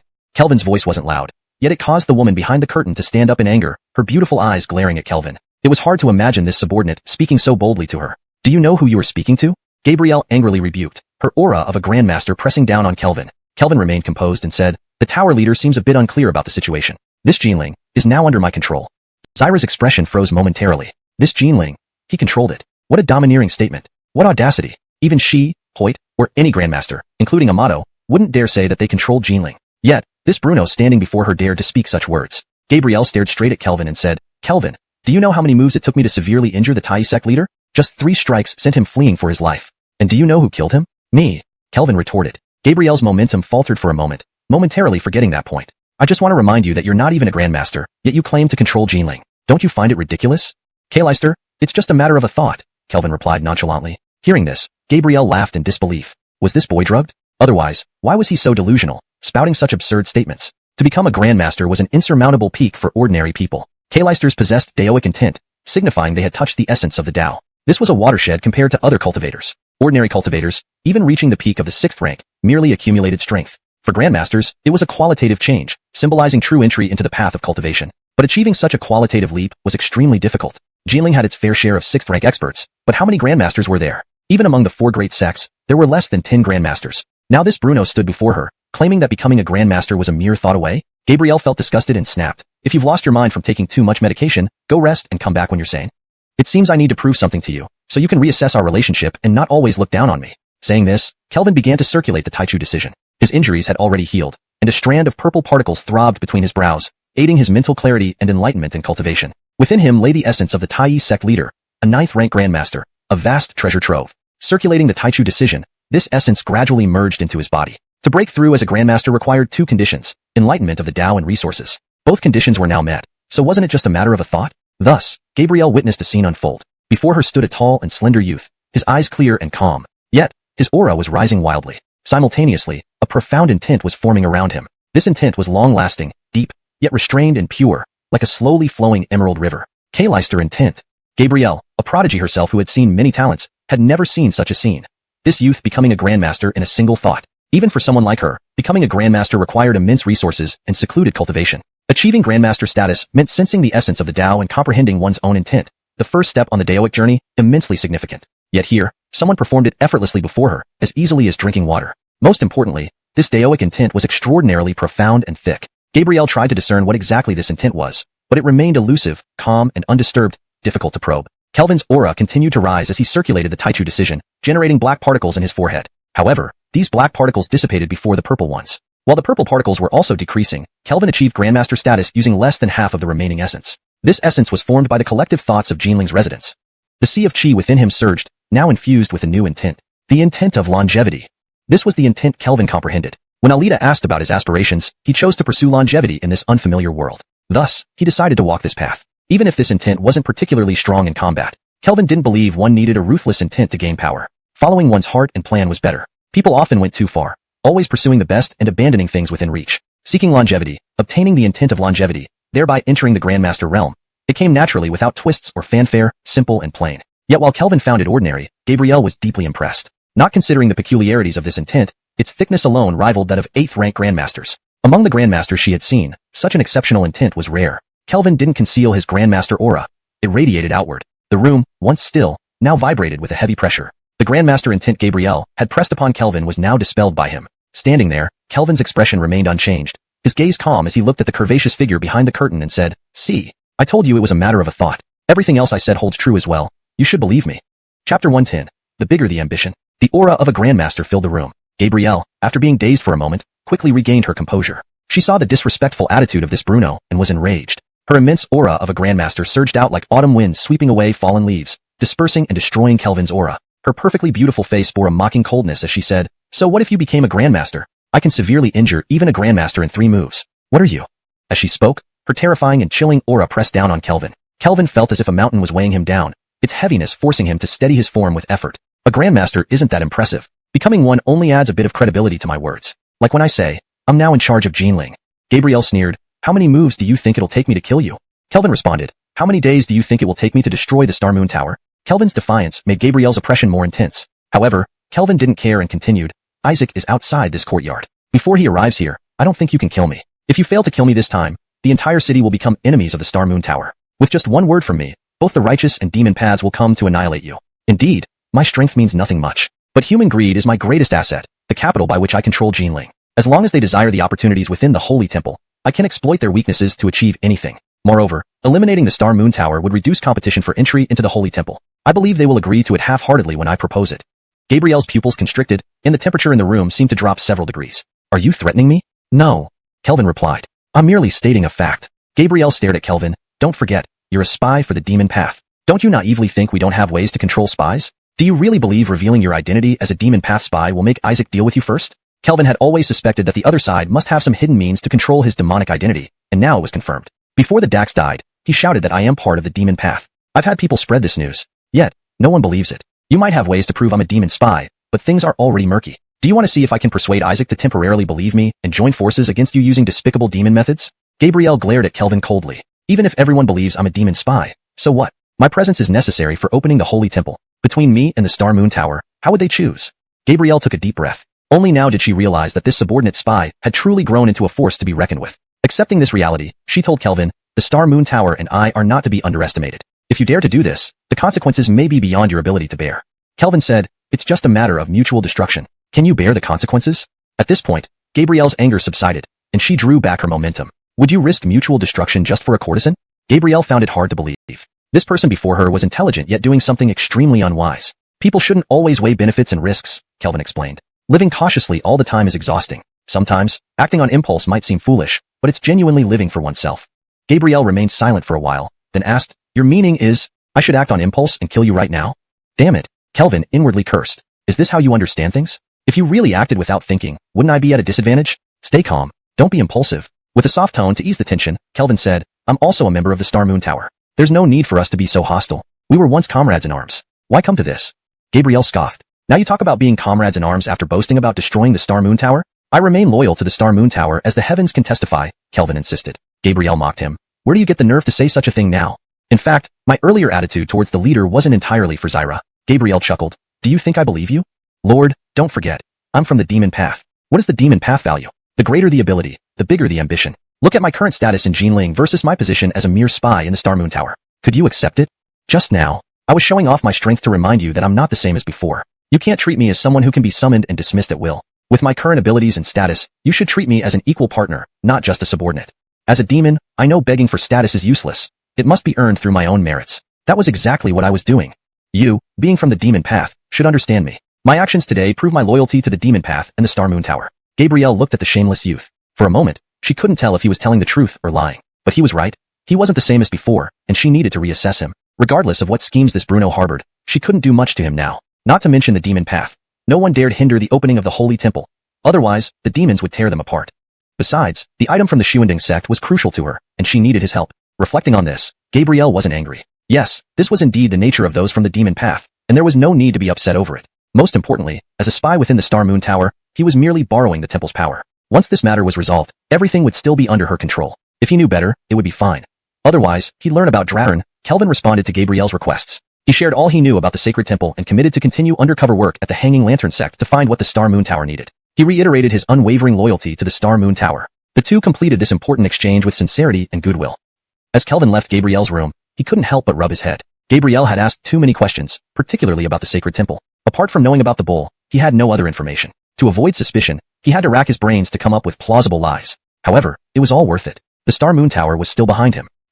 Davis wanted to force him back to Ghost Town, but he refused. Life in Jinling suited him just fine. Returning to Ghost Town would put him in constant peril. He would fight against going back. It was merely a battle of wits between him and Davis, nothing he couldn't handle. Gabrielle watched Kelvin leave, her gaze fixed on him. Jinling is mine to command, she murmured, recalling the audacity with which he had spoken those words. Indeed, a person changes after 3 days apart. When they first met, he had been meek, but now he could face her threats head-on. She had to admit, he had grown capable. Now, he truly felt like an unofficial king of Jinling. Back then, she had only seen him as an excellent mole. Reflecting now, she realized how much he had outmaneuvered them all. What skills? A promising candidate for the demon path. Among the many talents she had encountered, he stood out as exceptional. To become a master overnight was unbelievable, and he held countless mysteries, like being a lamplighter or his connection to the sacred temple. So be it. Such a person had a high likelihood of obtaining the artifact from the Hanging Lantern Sect. She wasn't blind to his ulterior motives, but so what? As a mole of the Star Moon Tower, he could never escape its control. Their current priority was the sacred temple. Even a small glimpse inside would grant immense fortune. With the information he provided, the Star Moon Tower could gain an advantage within the temple. Master, you're back! Zyra exclaimed happily, hurrying over to greet Kelvin. She wore a light gauze robe that accentuated her figure, revealing perfect lines. As she moved, the gauze swayed gracefully, offering glimpses of her fair skin, adding a unique allure. Here. Kelvin handed Zyra a document. Confused, she opened it, then froze. It was her contract of servitude. With this paper in hand, she was now free. Tears streamed down her beautiful face like pearls, forming a crystalline necklace along her cheeks. She looked up at Kelvin with teary eyes and whispered, Master!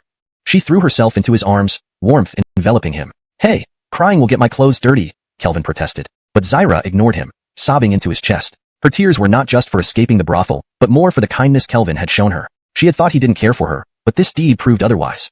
After a while, she calmed down, raising her tear-streaked, beautiful face, looking more alluring. Was it hard for you to get this contract, Master? Zyra gazed at him tenderly. It was simple. I asked, and they gave it to me, Kelvin replied. Zyra studied him for a long time before changing the subject. The Red Sleeve brothel is run by the Demon Path, isn't it? So, Master, are you part of the Demon Path too? Kelvin glanced sideways at Zyra. From what he knew, the Red Sleeve brothel was indeed run by the Demon Path, but not everyone there was connected to the Star Moon Tower. Only Phelan Mama was confirmed to be part of it. Gabrielle hadn't told Zyra yet, wanting to recruit her instead. He hadn't expected Zyra to be so perceptive. Do you regret getting close to someone from the Demon Path? I don't care who you are, but I know the people from the Demon Path aren't easy to deal with. Though Zyra didn't say it outright, Kelvin understood. She was implying it wasn't as easy as he made it seem to get the contract. Kelvin thought, of course it wasn't easy. I almost had a falling out with Gabrielle, and one wrong move could have gotten me killed. Still, there was no need to burden her with such thoughts. It was better not to add pressure when interacting with someone. I'm a lamplighter and an undercover agent for the Hanging Lantern Sect. I need some dignity, Kelvin casually replied. You won't report me for being a demon path mole, will you? Zyra stared into his eyes, seeing the transparency and purity there. Why tease me, master? You're not afraid of me reporting you. Haha, clever girl. But you're the top courtesan of Jinling. If you said I was a mole, it might be more credible than if the Dax said it. I do worry just a little bit, Kelvin complimented her and lifted her status. Looking at the handsome youth, Zyra thought, Master doesn't need to worry. Let me join the demon path too, and I'll help conceal your identity. Not knowing what Zyra was thinking, Kelvin asked, what do you want to do now? Huh. Zyra looked at him, puzzled. Since he redeemed her, she naturally assumed she would serve him. Seeing her expression, Kelvin explained, you don't have to follow me. Giving you this contract means you're free to choose your own path. Zyra's eyes welled up again. Does Master still despise me? Kelvin felt a headache coming on. If you want to stay with me, you can. But you are free to do whatever you wish. Live your life as you choose. These words deeply moved Zyra, and she threw herself into his arms again. Master, can I really do anything I want?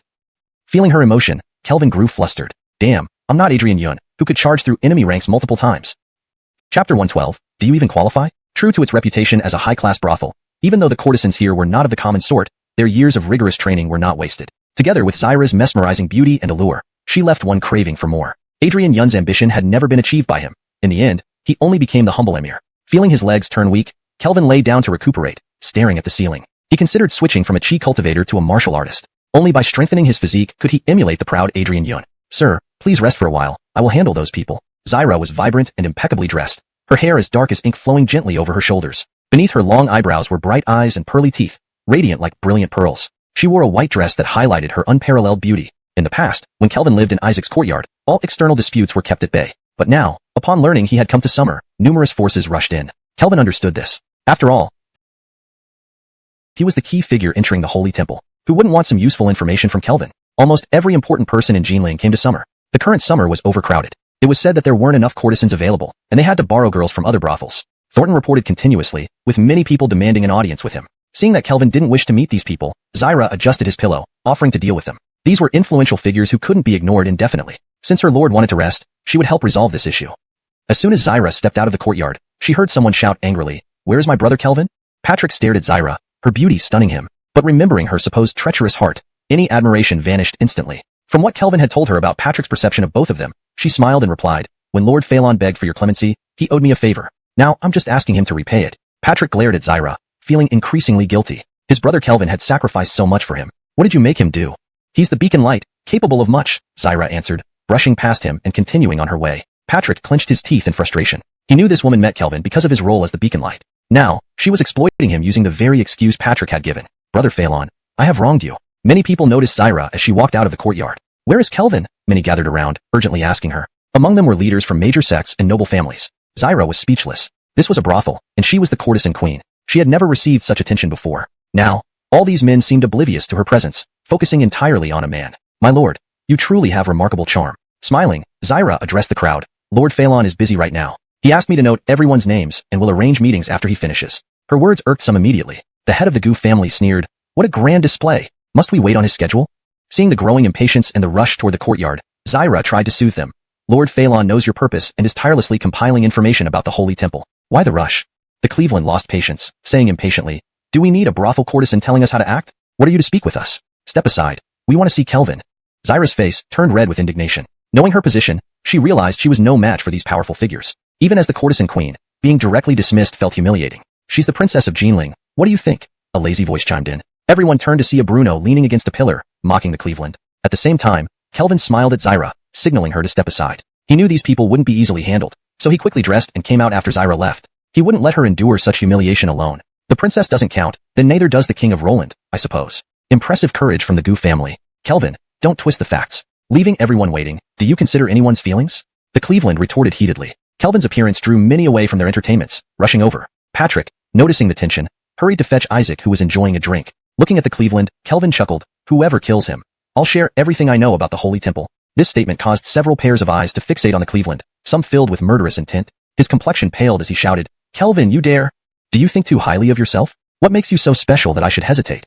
As he spoke, Kelvin pulled Zyra back toward the courtyard, adding nonchalantly, "I, Kelvin, value my word. Whoever kills him can come to the courtyard for all I know about the holy temple, and accompany me to open its doors. Watching Kelvin walk away, the Cleveland felt the silent scrutiny from the crowd. Many were sizing him up, and his face turned deathly pale. He finally grasped the current situation in Jinling. Everything centered on the holy temple. Everyone was driven mad by it. Many here likely harbored murderous thoughts. They hadn't acted yet due to concerns about the consequences. But, if unnoticed, might someone trade his head for favors with Kelvin? Thinking this, he saw Kelvin almost leaving. Putting aside his pride and dignity, the Cleveland rushed forward, kneeling before Kelvin and Zyra. Lord Phalon, I apologize. I was wrong, please forgive me.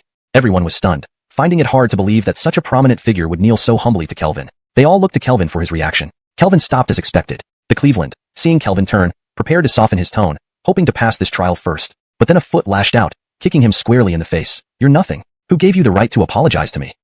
Hashtag chapter 113, Heavy Killer Instinct. Without any surprise, he stepped down on the face of Eli, who instantly turned into a bloody mess, falling backward and rolling several times on the ground. This sudden scene made everyone's heart skip a beat. No one had expected Kelvin to be this domineering. After all, this was the patriarch of a major noble family in Jinling. They looked at Kelvin again but saw that after kicking him, Kelvin acted as if nothing had happened and continued walking into the courtyard. After rolling a few times, Eli was momentarily stunned. He touched his face, finding it smeared with blood and snot. The glaring red intensified his anger. What a provocation. You really think opening the divine temple door gives you carte blanche? Looking at Kelvin's back, rage boiled within him. He unleashed a torrent of spiritual energy, propelling himself through the air, fiercely clawing toward Kelvin. You're riding the coattails of the divine temple door? Haha. Once I have you in my hands, everything will go my way.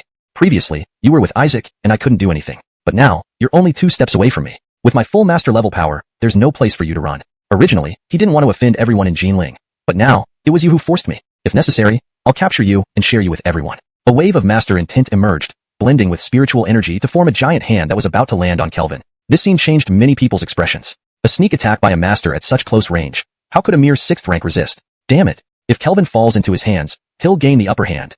Many cursed loudly. They weren't concerned about Kelvin's life, but rather the value he represented. As the hand descended, almost touching Kelvin, Eli smirked cruelly with his blood-stained face, sowing evil deeds. However, the moment his hand made contact, an overwhelming surge of spiritual energy accompanied by a continuous master intent rushed over like a bursting floodgate. The powerful energy instantly surged into his hand. Its might caught Eli off guard, feeling as if a heavy hammer struck his palm. With his strength, if it were just a 6th rank hammer, he could shatter it. But when faced with a master-level hammer, all he heard was the crunching sound of bones breaking. His hand exploded, blood and flesh flying everywhere, sending him recoiling in excruciating pain. Blood spurted from his severed hand, staining the ground scarlet. You are a master?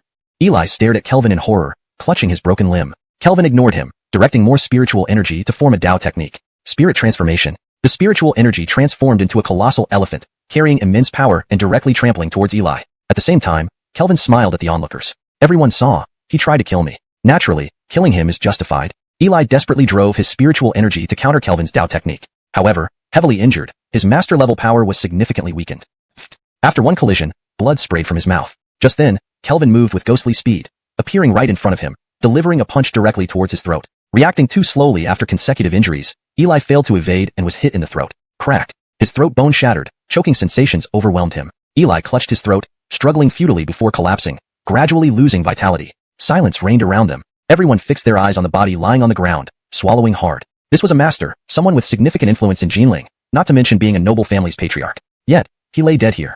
Their gazes towards Kelvin shifted, filled with awe and respect. He's actually a master? When did this happen? How old is he to have become a master already? This is the terror of a lampholder. A master-level lampholder is entirely different from an ordinary lampholder. Previously, many hadn't taken Kelvin seriously, seeing him merely as valuable, so they harbored some reservations. Now, who dared feel that way? He was also the hall master of the lantern-hanging sect, soon to be the era. A lantern-hanging sect with a master-level figure would be a formidable force in Jinling. Becoming a master means he can truly shape the tides of events. Zyra stood beside Kelvin, staring at the fallen Eli. She was dazed, never expecting Kelvin to kill him just because of a taunt against her. She gazed at Kelvin lovingly, her eyes brimming with affection. Had she been alone in the courtyard, she feared she might not resist repaying her master. Sowing evil deeds, Kelvin glanced at Eli. Under normal circumstances, killing a master wouldn't be easy. Unfortunately, he chose to ambush Kelvin, who had long been prepared, making him an easy target. Kelvin looked at everyone, flashing his pearly whites. Everyone should disperse. Our lantern-hanging sect is busy dealing with numerous issues, so we can't entertain anyone for the time being. We'll see once we settle things.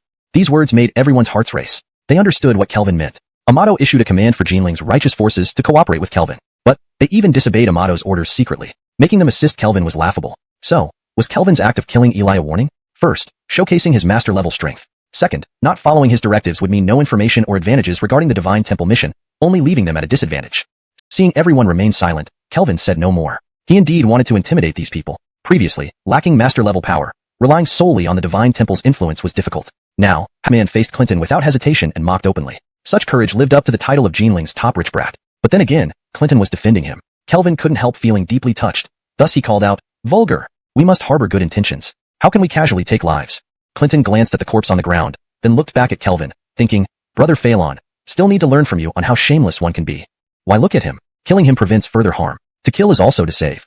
Kelvin spoke these words while looking at Isaac. Clinton gave a thumbs up. Brother Kelvin was awesome. He had learned something. Isaac didn't comment on Kelvin's words. He didn't want to criticize too harshly. Though he felt Kelvin was too ruthless, it wasn't entirely wrong. Besides, Kelvin wasn't his disciple, so it wouldn't be appropriate to preach as he did to Patrick. As a great scholar, Isaac possessed his own grace and demeanor. "Little you should find some time with your father to read more books," Isaac smiled and said to Clinton. "Read my ass." Clinton muttered under his breath. He turned to Kelvin, took a sword from his waist, and handed it over. "This is our family's Qingfeng sword. It's so sharp it can cut hair in midair, and it has Dao patterns inscribed with spells, making it lightweight and beneficial to Qi cultivators. It's a magical artifact." Magical artifact. Everyone's eyes widened, staring straight at Clinton's sword. They weren't short of weapons, but none qualified as magical artifacts. Many grandmasters in Jinling used only treasure-grade weapons, which weren't quite magical artifacts. A true magical artifact needed its own spirit, not just Dao patterns. Why was the Yu family considered the top aristocratic household in Jinling? Because they were sorcerers who could forge magical artifacts. Possessing a magical artifact meant endowing a Qi cultivator with spirit power and enhancing their abilities. What was Clinton planning by giving Kelvin such a valuable item? Soon everyone knew his purpose. "My father wishes to see you on the second-floor pavilion." Everyone was stunned. Just to meet Kelvin, he'd give away such a treasure? Was Kelvin really that hot right now? Kelvin accepted the sword. It felt cool to the touch, as light as air, even unsheathed. He knew it was a fine blade. "Lead the way," Kelvin told Clinton. Clinton was elated. He knew brother Kelvin wouldn't hold grudges. After all, they were sworn brothers. Minor misunderstandings were nothing. Just like him, he gave the Qingfeng sword without any hesitation. Otherwise, would such a prized magical artifact in his home be given away so easily? For brothers, it didn't matter. "Brother Phelan, don't be deceived by his sugar-coated bombs. He's not a good person. Giving you gifts, he surely has ulterior motives." Patrick warned Kelvin when he saw him accept Clinton's gift. "Brother Yin, it's not that I covet his sugar-coated bombs. You're a scholar and should understand the importance of reciprocating kindness. When others show me courtesy, how can I not respond in kind?" Kelvin replied to Patrick. Patrick was taken aback. The gentleman's way indeed held truth here. But this was the Yu family. Not exactly good people. Clinton wanted to mock Patrick. "Stupid fool. Do you know we're brothers?" Not forgetting Kelvin's undercover work before Patrick, he suppressed his urge and instead made an angry face at Patrick. "Rest assured, Mr. Yin is here. The Yu family won't do anything to me." Kelvin reassured Patrick to preserve his image. Isaac looked at Kelvin, then at the magical artifact in his hand. "It's good that gentlemen know manners." Kelvin knew Isaac was pointing something out, implying that his thoughts weren't as simple as just knowing etiquette. Without awkwardness, Kelvin said to Zyra, "Mr. Isaac is a great scholar and has come to meet you. Mr. Yin, Eileen has prepared a light tea. Please honor us with your presence for tasting." Zyra smiled and bowed to Isaac, her gaze secretly seeking Kelvin's confirmation. Zyra understood Isaac's intentions. He merely wanted to know who wrote the xiuxian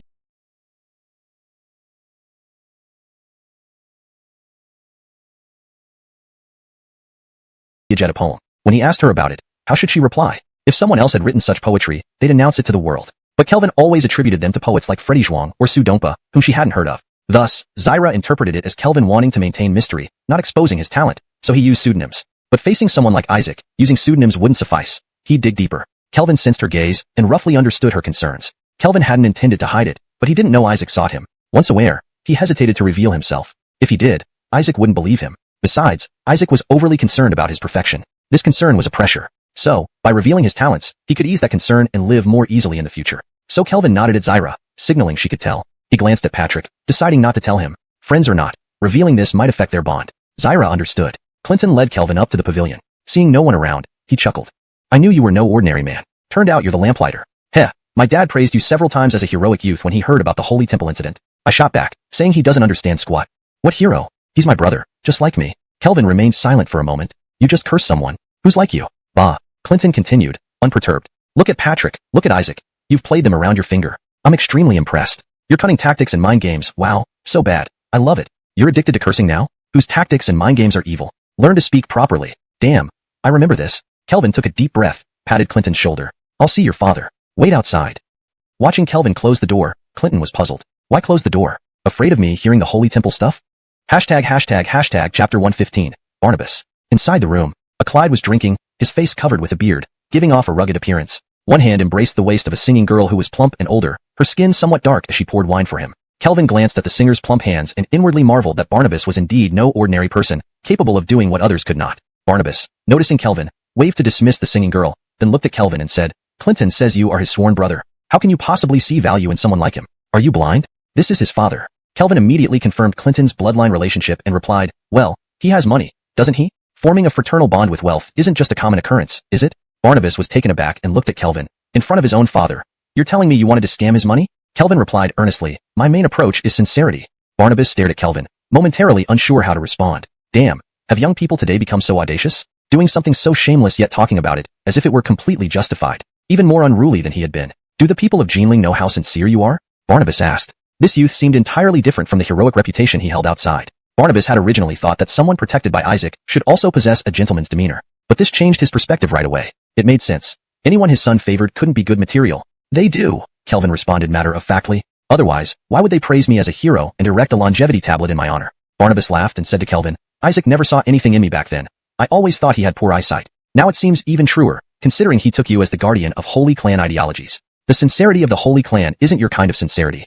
Kelvin smiled. Saving lives is genuine enough. Barnabas paused, looking into Kelvin's eyes. He still lacked the gentle demeanor Isaac appreciated, and instead appeared slightly cynical. Is Isaac truly blind? Barnabas gave Kelvin a long, penetrating look. Is this what he calls sincerity? Originally wanting to understand Kelvin better to find the right approach, he straightened up and asked, "Can you tell me more about the Holy Temple?" Kelvin replied unhappily, "Uncle you. What are you saying? You are the father of my sworn brother. Why would I hide anything from you? I'll tell you something nobody else knows." Pausing briefly, Kelvin continued, "In the Holy Temple, the first thing we encounter is an evil ox." Kelvin emphasized that this ox would be an obstacle blocking their path. Only by dealing with it could they enter the Holy Temple. Barnabas frowned slightly. "The Holy Temple has been closed for 1,000 years. How can there be living creatures inside? Are you sure an ox blocks the way?" Kelvin replied, "Uncle you, I've never told anyone this. I'm only telling you because of Clinton's sake. If you doubt me, there's no need to continue."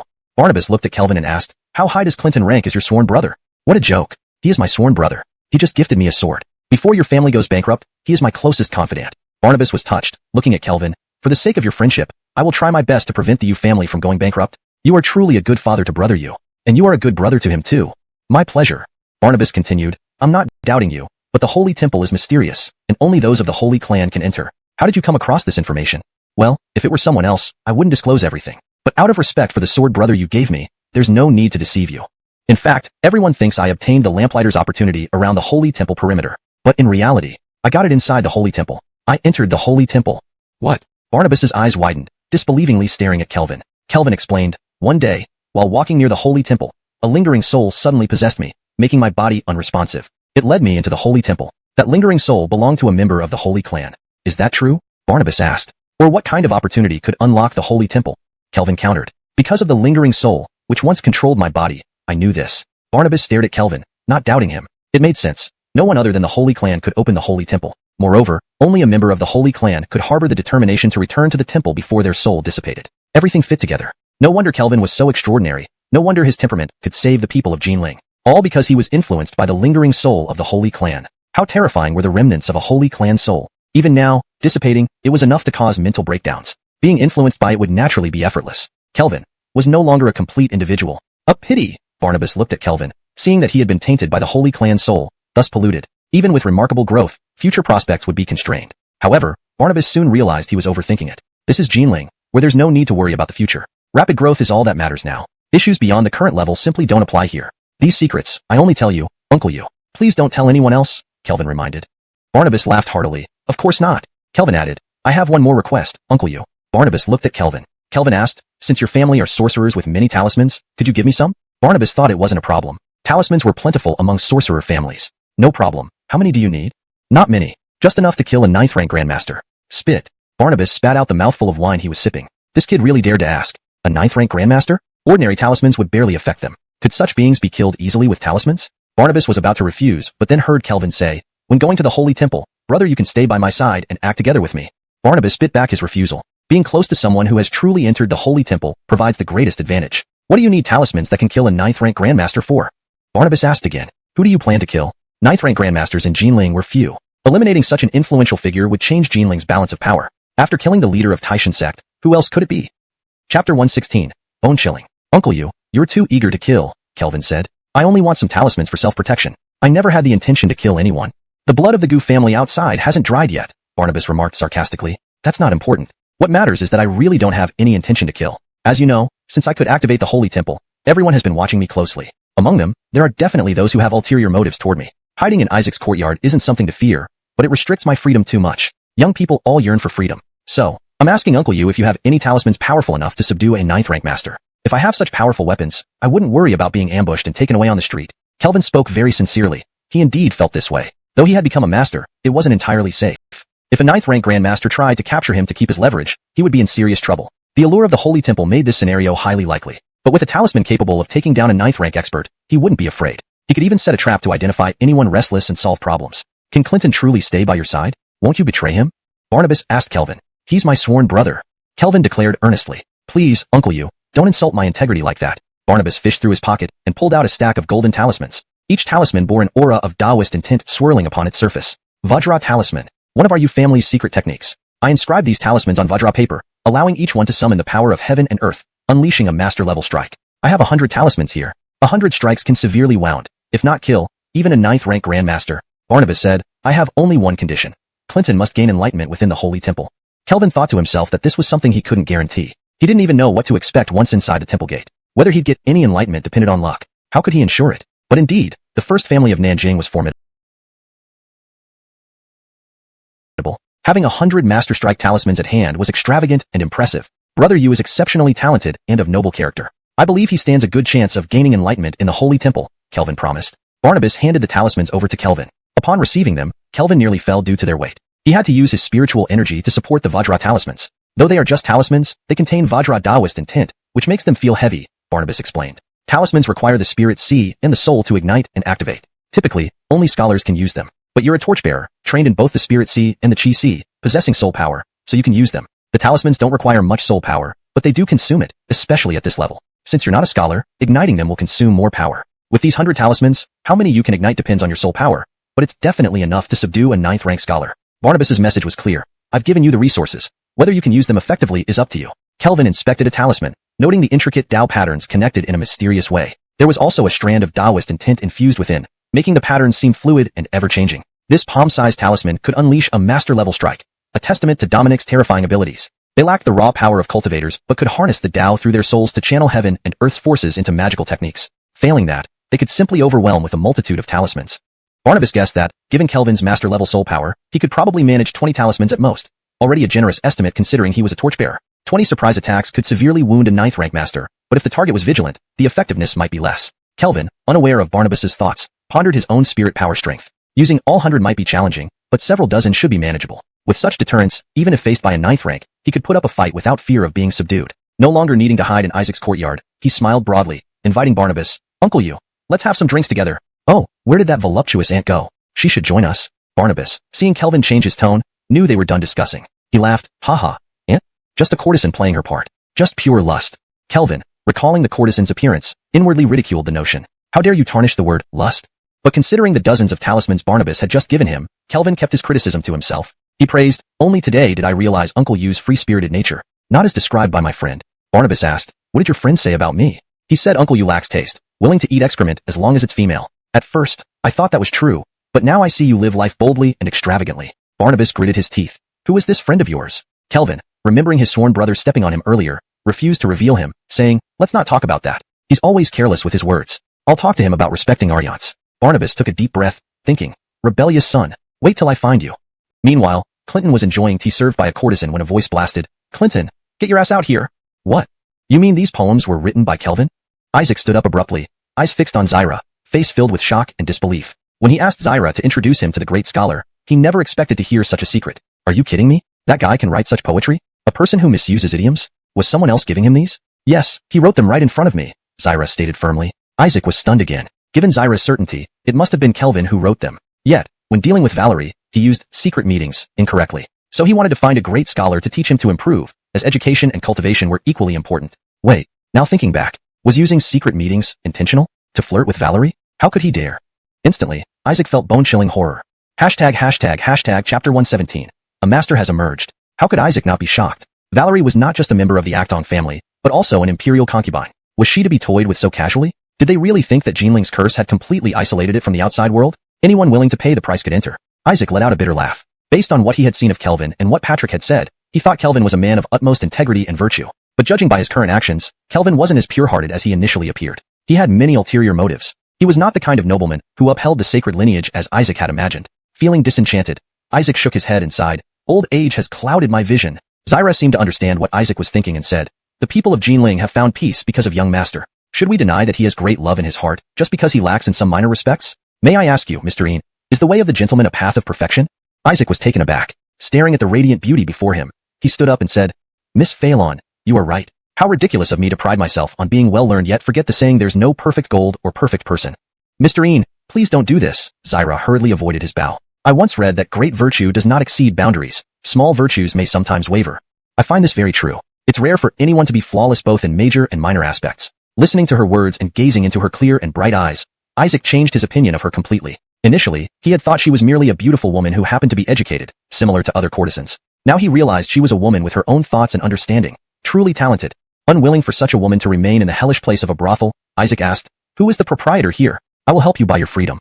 Zyra was surprised by his words. However, she soon proudly pulled out a paper from her sleeve and waved it, saying, Young master has already redeemed me. Seeing Zyra's confident attitude, Isaac still did not fully grasp her intentions. He smiled, genuinely admiring the poetic sentiments of young lovers.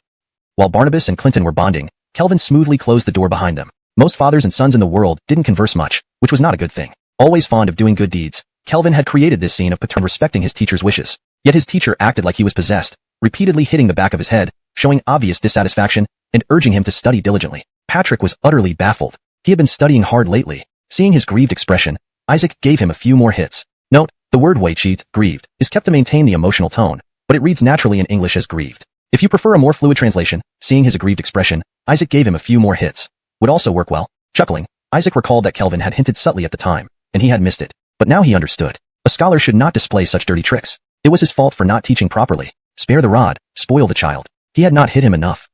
Kelvin, unaware of Isaac's thoughts, made his way to the residence where Garth and the ancient path cultivators stayed. Walking slowly, he occasionally bought snacks along the way. He hadn't lied to Isaac entirely.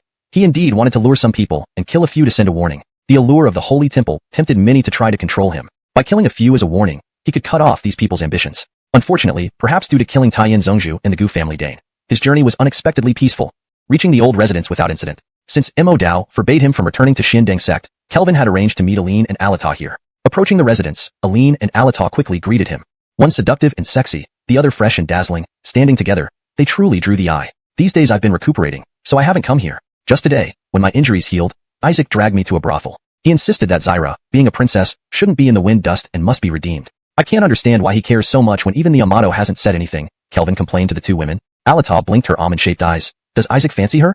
Don't talk nonsense. Isaac is a great Confucian scholar. He still has his principles. Besides, he's too old for such things, Kelvin replied. Although using Isaac as a shield, Kelvin didn't want Zyra to be defamed. Forget it, no point worrying about it. Just a courtesan's affair, not worth mentioning.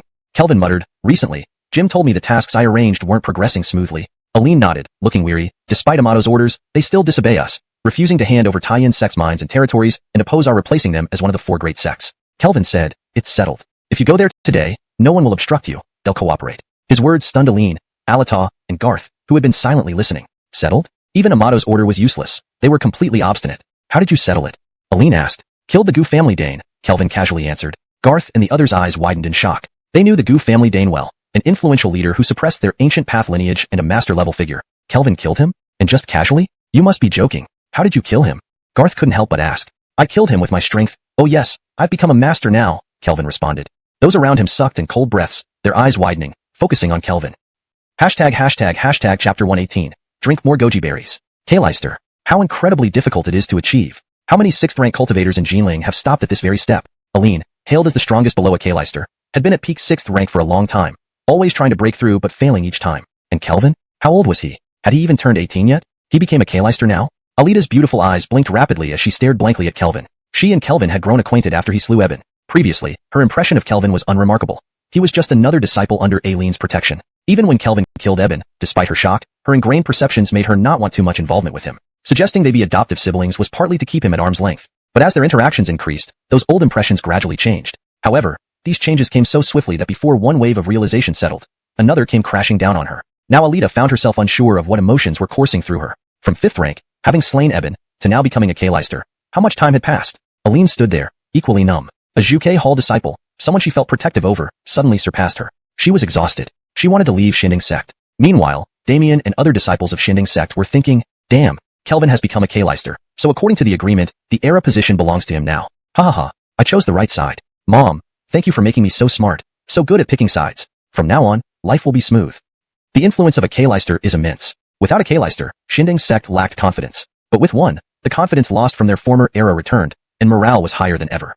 Because Kelvin wasn't just a K-Leister, he was also the lighthouse keeper. Xinding Sect was about to flourish. Garth and others were also extremely excited. While he couldn't uphold the banner of the Ancient Road alone, having an Ancient Road K-Leister meant the banner could be raised again. Before, when Kelvin and Aline asked Ancient Road cultivators to join Xinding Sect, everyone hesitated. Xinding Sect couldn't protect the Ancient Road, and instead would bring trouble to Aline and Kelvin, and indirectly to Xinding Sect. But now that Kelvin was a K-Leister, who dared oppose Xinding Sect? As for other troubles, Dawi Sect's leader and Eli had both been killed by him, which only emboldened them. The suppressed passion reignited, driving them to seek glory under Kelvin's leadership once more. News of Kelvin becoming a K-Leister quickly spread within Xinding Sect. Upon hearing it, the Donovans, Ephron, Guy, and other Aryans paused, then said in unison, Kelvin, you're despicable. They were furious. Since the meeting after the Xinding Sect assembly, they'd pushed themselves to break through, especially after the chaos in Jinling. They'd risked entering a state of madness to forcefully break through to become K-Leisters, aiming for the ultimate counterattack to regain their positions. But now, well, they failed, while Kelvin became the K-Leister first. Ah, our era positions. Reflecting on recent days, they felt deeply aggrieved. Despite having operated in Xinding Sect for countless years with deep roots, they had been overshadowed by that Bruno since he reached 6th rank. A mere disciple holding sway over them. It was something even during Adrian Zhongzhu's time hadn't happened. Adrian Zhongzhu treated them respectfully. If that was the case at 6th rank, how much more so now as a K-Leister? The Aryans shouted, bring someone here. Their loyal aides rushed in, hearing the Aryans' curses. They knew that after Kelvin's ascension, their lives wouldn't be easy. One aide, gritting his teeth, said, Ferguson's command is my law. We stand against him. If necessary, we can split from Xinding Sect and start anew. Amador hesitated before shouting, what nonsense are you spouting? Our wise and valiant era Kelvin will lead Xinding Sect to greatness. It's an honor to serve under him. The aides froze, incredulously staring at the Aryan. Was this really the same Aryan who had just denounced Kelvin as despicable? What are you standing around for? Start decorating and prepare banners to welcome our new era. The aide glanced at the Aryan, confirming he hadn't misheard, then hurriedly nodded and went to arrange things. Just halfway through, Amador called out, wait. The aide stopped, still harboring youthful defiance, hoping for resistance from the Aryan. Amador instructed, go buy some bright and colorful dresses. Buy plenty of them. The aides were confused. Heard the era likes wild dances, so I should practice. The aide's eyes widened in disbelief. Suddenly realizing, he recalled the rumor that during this demonic operation, the Aryans didn't follow Kelvin's orders. Furious, Kelvin had ordered them to wear women's clothes as punishment. So, this was true. Life had lost all meaning. If the Aryans were reduced to this, how could they hold their heads high in the future? Good times were over. Word of Kelvin slaying the head of House Gu and becoming a K-Leister spread throughout Jinling, stirring up storms of speculation. When Damien led people to negotiate with major powers again, everything went smoothly. Even forces that had occupied the mines offered to help clear out accumulated ore. Xinding Sect secured half of Tai Sect's territory and resources. With continuous additions from Ancient Road cultivators, its influence surged, replacing Tai Sect as one of the 4 major sects. Kelvin didn't concern himself with this immediately. After discussing with others, he was summoned to Aline's room. Aline closed the door behind her. The click startled Kelvin, who eyed the punching bag in her room, wanting to hit it. However, his body's wood element, injured by Zyra, was still very weak. Overexertion might worsen his condition. He hesitated. His fitness instructor had warned him against overtraining, but he hated refusing others or seeing anyone disappointed. Maybe he could train a bit. Seeing the door securely shut, Kelvin asked, Alanis Hall Master, do you have red goji berries? I'd like to brew some tea. Aline glanced at Kelvin. Black goji berries would be better. Kelvin watched as Aline retrieved black goji berries from a drawer and prepared water for him. He stared at her sensual and graceful curves. Did she understand and was going along with it? End of chapter. Chapter 119. Aline's Constitution. Find a martial artist and spend some time cultivating blood chi. It'll prevent your body from being so weak. Aline said this while pouring boiling water into one of the kettles in the room. Kelvin stared at the rising steam, feeling not just physically weak but also emotionally drained. He wondered if she could really tell his kidneys were failing with just a glance. Would she splash the hot water on his face? After all, he had professed his love for her and willingly devoted himself to the Xinding Sect because of her. Tensing up, Kelvin prepared the spirit energy in his dantian as he explained, even I don't know. Due to concerns about the Holy Temple and the development of the Xinding Sect, I've been staying up late every day. I heard that lack of sleep can hurt the kidneys. It indeed feels like it. No wonder. Your kidney chi appears deficient. I thought you might have damaged them during the chaos in Jinling, Aline replied, handing Kelvin goji berries. Kelvin was taken aback. Could she really tell his kidney chi was deficient with one look? Then again, considering the cultivation practices in this world, such insight wasn't too surprising. For example, using the lamplighting technique, he could detect deficiencies in yang energy. Damn! If indulgence is so easily detected by others, won't it increase the difficulty of maintaining relationships? The spirit energy of cultivators has health benefits, but focuses more on nourishing the soul rather than strengthening the body. Many powerful cultivators still have frail bodies. To truly strengthen oneself, one needs blood qi. Martial artists with formidable blood qi are nearly impervious to weapons. We cultivators don't need to reach that level, but our bodies should still be above average. Your appearance suggests you have weak waist and knees and constant fatigue, a clear sign of insufficient essence. Spending some time cultivating blood qi would be beneficial.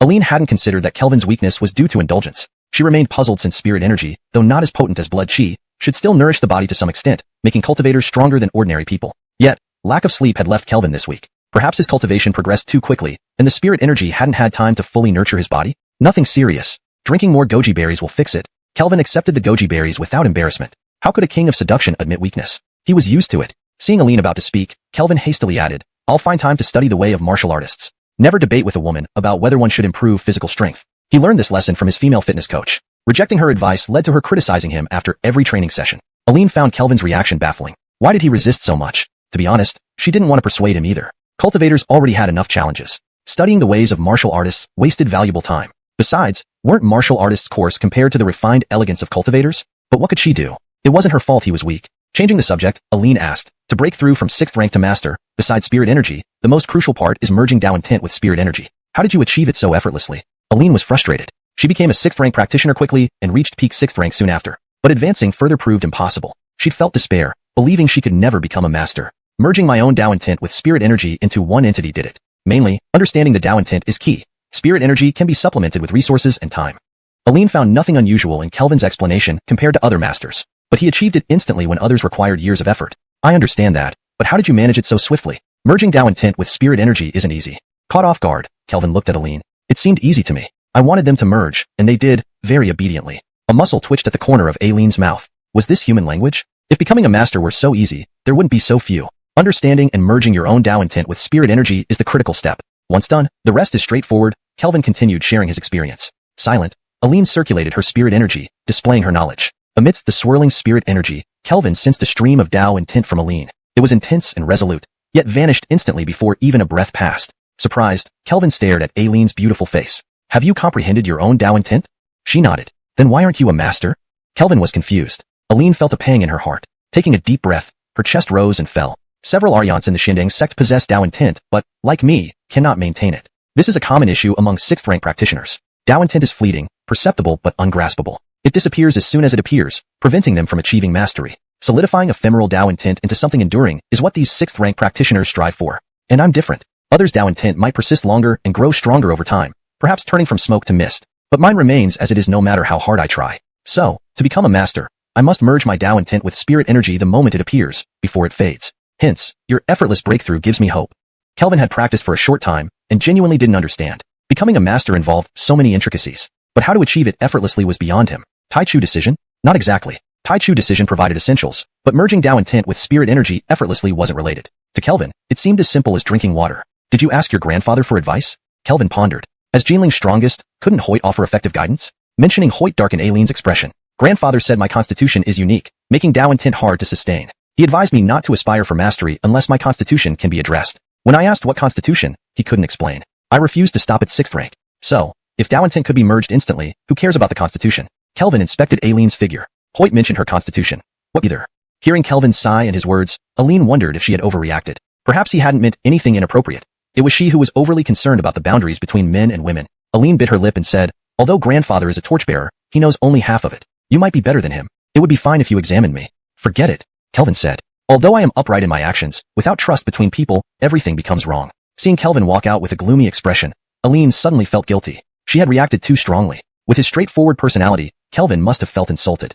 It's not that. I don't distrust you. As a woman, such a sensitive topic naturally makes me think more, Aline quickly explained. Seeing Kelvin about to leave the room, she stepped forward and said, examine me. Kelvin looked at Aline and shook his head again. Seeing this, Aline became slightly angry. I did misunderstand you. But now I'm being so humble and you still refuse. How overbearing is that? Can a woman not be considerate of gender boundaries? Fine. Leave if you want to. Just as Aline was about to release her grip, she heard Kelvin say, I'm not talking about you. I mean, without trust between us, it's me who can't remain completely upright while examining you. With impure thoughts and anticipation, everything goes wrong. I can't help but wish for something more intimate.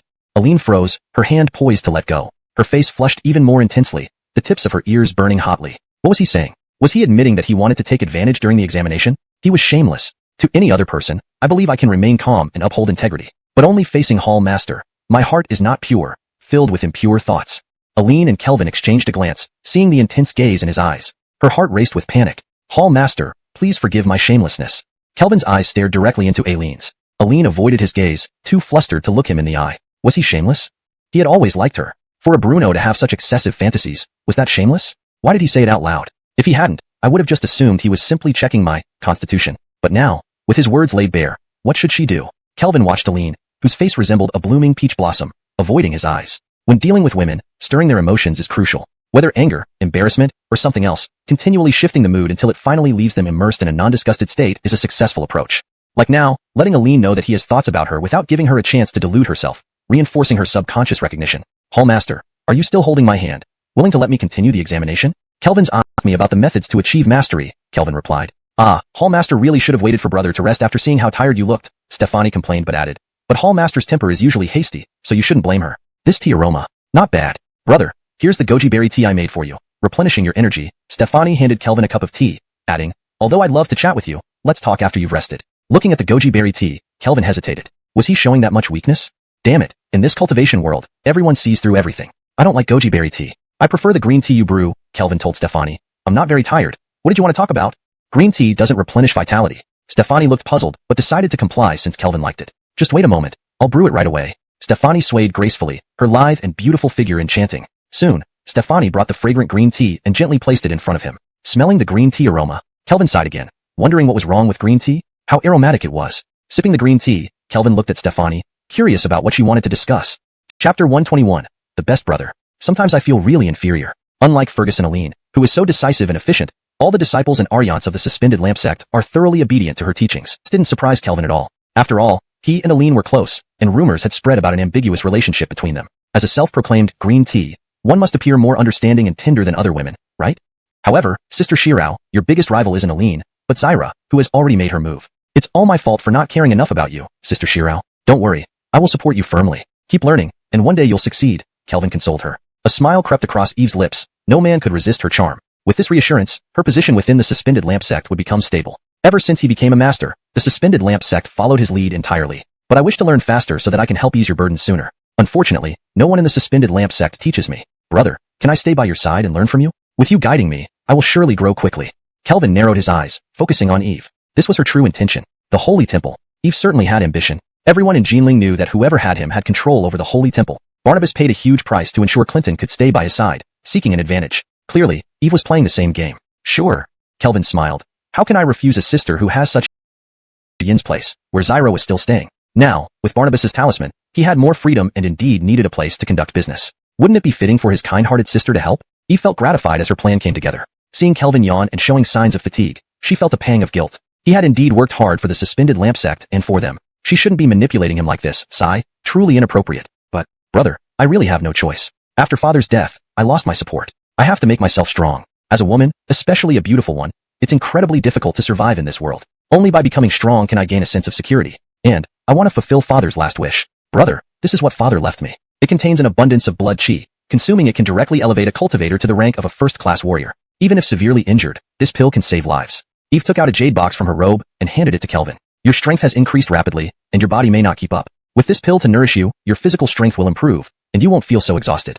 Kelvin was taken aback when Eve offered him the pill. A pill that could directly make someone a warrior held immense value, especially one that could save lives in critical conditions. Seeing Eve willing to give him such a precious item, Kelvin was surprised. His gaze turned towards her. Her skin was smooth and delicate, her eyes bright and clear as she extended the jade box towards him. Thank you. Kelvin accepted it with a smile. Seeing Kelvin take it, Eve's expression remained unchanged, showing no sign of reluctance. She continued, when taking this pill, you'll experience the pain of blood chi tearing through your body. Endure it. Find a quiet place to consume it. After 2 or 3 days, you'll adapt. During these days, avoid using any supplements for blood chi. Eve relayed the precautions her father had told her about the pill. Kelvin was now at the center of a storm, and his current situation was dire. Although he was now a master, many had designs on him. Could he withstand both open attacks and hidden plots? She couldn't help him much since she was too weak. What she could do was offer him this pill. His current physical condition desperately needed it. Hopefully, this could provide some assistance. Brother, rest early. After explaining how to use the pill, Eve didn't linger. Watching Eve's graceful silhouette walk away, Kelvin chuckled softly, gently squeezing the jade box in his hand.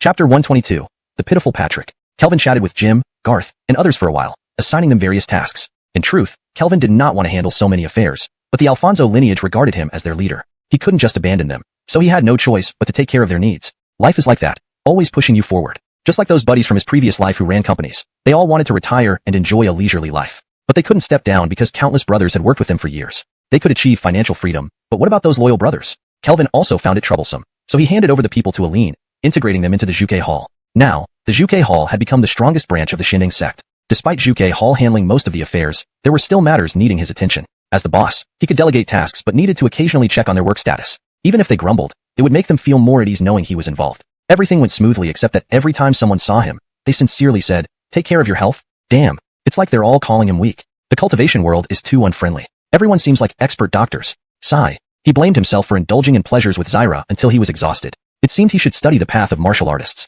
Being seen as weak by everyone wasn't good for his Sea King career. Adrian Yun's grace was truly admirable. Thinking this, Kelvin slowly left the ancient residence and headed towards Isaac's place, hoping for some troublemaker to come along, allowing him to showcase his power and instill fear. When he reached the gate, he felt a pair of eyes staring intently at him. He glanced sideways and saw a young girl standing on the roof of the ancient residence, her gaze burning into him. Kelvin recognized her as the old couple's granddaughter. Unlike her previously pale and emaciated appearance, she now looked vibrant, with glossy black hair and rosy skin. Living with Hoyt had clearly improved her life. She was starting to look like a potential beauty. Kelvin noted her attire, a white dress, and commented, "A perfectly good dress, but you've made it dirty. Not taking care of yourself, huh? And Hoyt didn't even dismiss you?" The little girl glanced at her dress, which was pretty clean except for a bit of dust on the hem from climbing the roof, easily brushed off. "You don't look good in a white dress. Try a black one instead, especially when you're on the roof," Kelvin added, thinking dark-clad girls atop roofs were more appealing. The little girl glared at him, unsure why being on the roof related to wearing black, but she noticed her slightly tanned skin, a result of working outdoors before. Annoyed by Kelvin's disdain for her white dress, she retorted, "Mind your own business." Then she jumped off the roof, disappearing from his sight. Kelvin chuckled, but before he could say anything else, a stone flew out from within the wall toward him. He sidestepped just in time, the stone crashing into the ground with a loud thud. "Quite temperamental," Kelvin muttered, unperturbed, continuing his slow walk back to Isaac's courtyard. En route, Kelvin strolled leisurely, browsing the streets and buying several skewers of candied hawthorn. He popped a few candies into his mouth from time to time, killing time, but despite wasting so much time, no one approached him for trouble, leaving him sighing in disappointment. These people have become smarter, giving him no chance to set an example. Kelvin didn't realize that his master-level aura alone deterred most. Combined with his achievements as the lamplighter and slayer of Tai-Yin Sect's leader, only a few high-tier masters dared to challenge him. At this critical juncture, they preferred not to complicate things.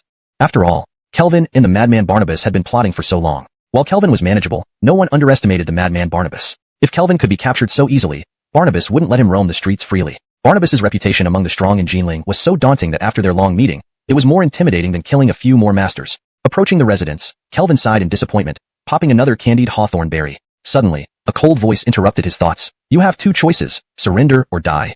Kelvin rejoiced. Finally someone took the bait. However, he thought the person was rather foolish, considering his master-level status and proximity to Isaac's residence. Wouldn't the fight attract Isaac, ruining the plan? Or does this person have confidence in swiftly defeating him? As Kelvin turned to face the voice, he heard a voice filled with fear and hope cry out, "Brother Phelan, save me." Kelvin was taken aback, recognizing the sprinting youth. It was Patrick. Behind Patrick, a black-cloaked figure pursued him. The speed was remarkable. Blood-red energy flared around the figure. A martial artist. And a master-level martial artist at that. Patrick shouted and dashed while channeling his righteous chi towards the attacker. However, it dispersed instantly upon contact with the opponent's blood energy. Righteous chi held no effect against martial artists. Despite his best efforts, Patrick's desperate run made him easy prey for the master martial artist. "Brother Phelan, quickly help me."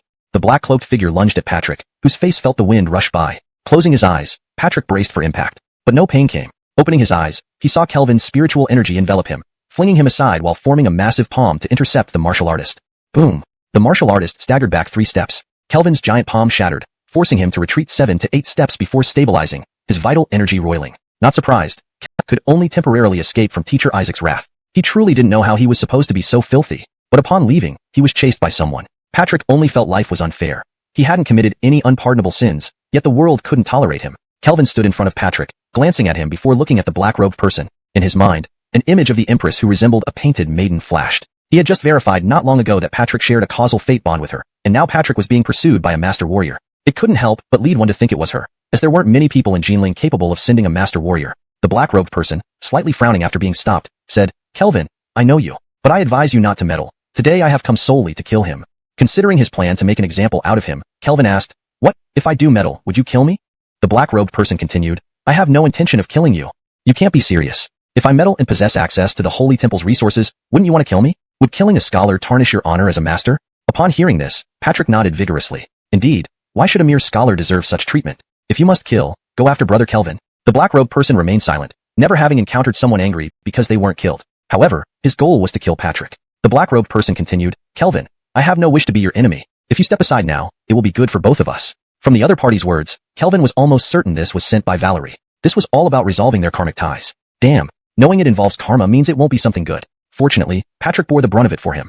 Otherwise, Valerie would have targeted him instead. Thinking of this, Kelvin couldn't help but look at Patrick. Brother Patrick, you've suffered too much. But great deeds require enduring hardships and suffering to hone oneself. Giving you these opportunities is for your own good. Kelvin angrily rebuked. What nonsense are you spouting? Brother Patrick is my close friend. How can I abandon him? Even if you're a martial master, or even a Kaleister, I'll fight to protect him. Hearing this, Patrick's eyes filled with gratitude. He knew brother Kelvin was righteous and loyal. To have such a brother, what fortune he had in this life. Kelvin felt a bit guilty under Patrick's emotional gaze. Well, since you're shielding me, I can't just stand by. Besides, if you're eliminated, Valerie will clearly see that the one with the karmic tie is me. Seeing Kelvin's resolve, the black-robed person praised. Jinling has sung your praises, and I initially thought nothing of it. The world lacks true sages, but seeing your loyalty today makes me realize some people bodies, but spirit energy could. Seeing Patrick pulled away, the black-robed person redirected the bone cleaver towards Kelvin once more. Simple and brutal, like hacking at livestock, it cut through the air with thunderous force. Transform spirit, shouted Kelvin, unleashing a tiger-shaped spirit energy towards the black-robed person. A master's transformed spirit was potent,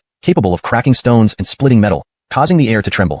Yet, the black-robed person paid it no mind, slashing the bone cleaver forward, instantly dispersing the spirit energy. Summon wind. Kelvin called, conjuring a gale. It was also sliced apart. Move stone. Kelvin summoned a distant stone lion to crash down on the black-robed person, which also shattered into pieces. Kelvin continuously retreated, using various spells, but the bone cleaver cut through everything effortlessly. This was a martial artist, with vast blood chi and unmatched brute strength. As shown now, Kelvin's 7 or 8 methods created by spirit energy were all brutally destroyed. Of course, chi cultivators had their advantages. While close combat was not their forte, they could engage in prolonged battles and use endless spells. However, he needed to protect Patrick. How could he possibly keep fighting? Even carrying Patrick slowed him down significantly, making him no faster than the martial artist. If caught in close combat with the martial artist, it would be dangerous. Kelvin, you cannot protect him. Don't risk yourself trying to shield him. Leave now, and I will let you go. The bone cleaver slashed again, sparks flying as it cut through the air ferociously. Translation note **: this translation maintains the original paragraph structure and line breaks as requested, ensuring fluency and coherence in English while preserving the tone and style of the original Chinese text. ##### Chapter 124. Who is truly invincible? The martial artist was brutal. His blood surged, his strength as heavy as a mountain. Relying on his physical body, he charged forward directly, unstoppable. Occasionally, Kelvin's Daoist spells would strike the opponent like wind blades, but the opponent's thick skin and robust build rendered them almost ineffective. A martial arts master was like a human tank. However, despite their immense strength, they had a weakness. All power had to be channeled through the body. So, in order to chase and kill Kelvin, he could only wield his bone-cutting saber, hacking away relentlessly. He appeared to be nothing more than a brute force fighter. This was why alchemists and ritualists often felt superior, referring to martial artists as uncouth brutes. If it were just Kelvin alone, he wouldn't fear the martial artist, since the martial artist was invincible ahead. Bang, bang, bang. The 3 exploding fire orbs were blocked by his bone-cutting saber. Though the tremendous force sent him reeling back several steps, it didn't cause significant harm, and he quickly regained his balance. Kelvin was taken aback. If this were an alchemist, they would not have been able to withstand it so easily. The brute strength of a martial artist was indeed extraordinary. However, with the Carson momentarily held back, Kelvin caught his breath and retreated several dozen steps with Patrick. Patrick watched as the Carson continued advancing, his face full of distress. They might not escape today. It wasn't because Kelvin was weak, but protecting Patrick negated the advantage of an alchemist's long-range attacks against a martial artist. How could Kelvin possibly stand a chance? The best strategy for an alchemist facing a martial artist was continuous spell casting. Even the toughest defenses would break under relentless attack. Looking at the wound on Kelvin's palm, Patrick said, Brother Phelan, you've suffered enough for me. You should go. Don't risk your life for my sake. Kelvin glanced at Patrick, thinking it was impossible to leave him behind. If worst came to worst, he still had the talismans given by Barnabas, which could handle the situation. However, Kelvin didn't want to use such treasures yet. Taking down a martial master would be too wasteful. Then understood what Kelvin meant. Terror-inducing flames erupted from Kelvin's body, intense heat enveloping the air. 3 pure flames. Kelvin wasn't just an alchemist but also a lamplighter capable of using the 3 pure flames. Though these were pseudo-3 pure flames, they were still immensely potent and intensely hot. The 3 pure flames merged with his green-edged sword, turning it into a fiery blade that sent waves of heat towards the Carson. Even with his thick skin, the Carson felt the unbearable heat. Kelvin's sword met the incoming saber. The long sword swept through, bringing flames that scorched the heavens. The Carson's blood chi burned alongside it. A martial artist's strength depended on blood chi, and burning it naturally diminished his power. One sword stroke. Clang. A loud sound echoed as the Carson was pushed back several steps, feeling searing heat on his arm. He glanced at his bone-cutting saber, noticing a nick, not from the force but from the intense heat that softened the metal. The Carson drew a sharp breath, staring shockingly at Kelvin's sword. What kind of fire could reach such temperatures? The fires from alchemist spells were much cooler than wood fires. Yet this was far hotter than ordinary. Using the 3 pure flames, Kelvin's vital essence consumed rapidly, so he wouldn't waste time. Wielding the long sword again, he continued striking. Ordinary weapons couldn't withstand the 3 pure flames, so Kelvin usually released them directly. However, the green-edged sword, being a magical artifact, could barely endure the flames, amplifying their power. Clang! The Carson blocked another strike. Feeling more of his blood chi burned away. The heat intensified, and he felt flames sear his body. His thick skin was charred on his arm. Feeling the heat and power from the bone-cutting saber, he was forced back again, his blood chi swirling painfully. Invincible in close combat. Now at a disadvantage. Patrick, pale-faced moments ago, now stared in disbelief at Kelvin holding the green-edged sword. Hashtag Chapter 125. Martial Artist's Vital Energy. The Qingfeng sword burned fiercely, repeatedly slashing towards the Carson. The Carson was forced to retreat step by step. His body was scorched black by the flames continuously splashing off the Qingfeng sword. Even as a martial artist, he gritted his teeth in pain, retreating rapidly and losing all semblance of his earlier invincibility in close combat. He appeared utterly disheveled at this moment. Patrick looked at Kelvin with reverence, as if he were a god. This was a martial artist, an unparalleled martial arts grandmaster with robust vitality and thick skin. Yet, in close combat, Brother Phelan actually forced him into a continuous retreat.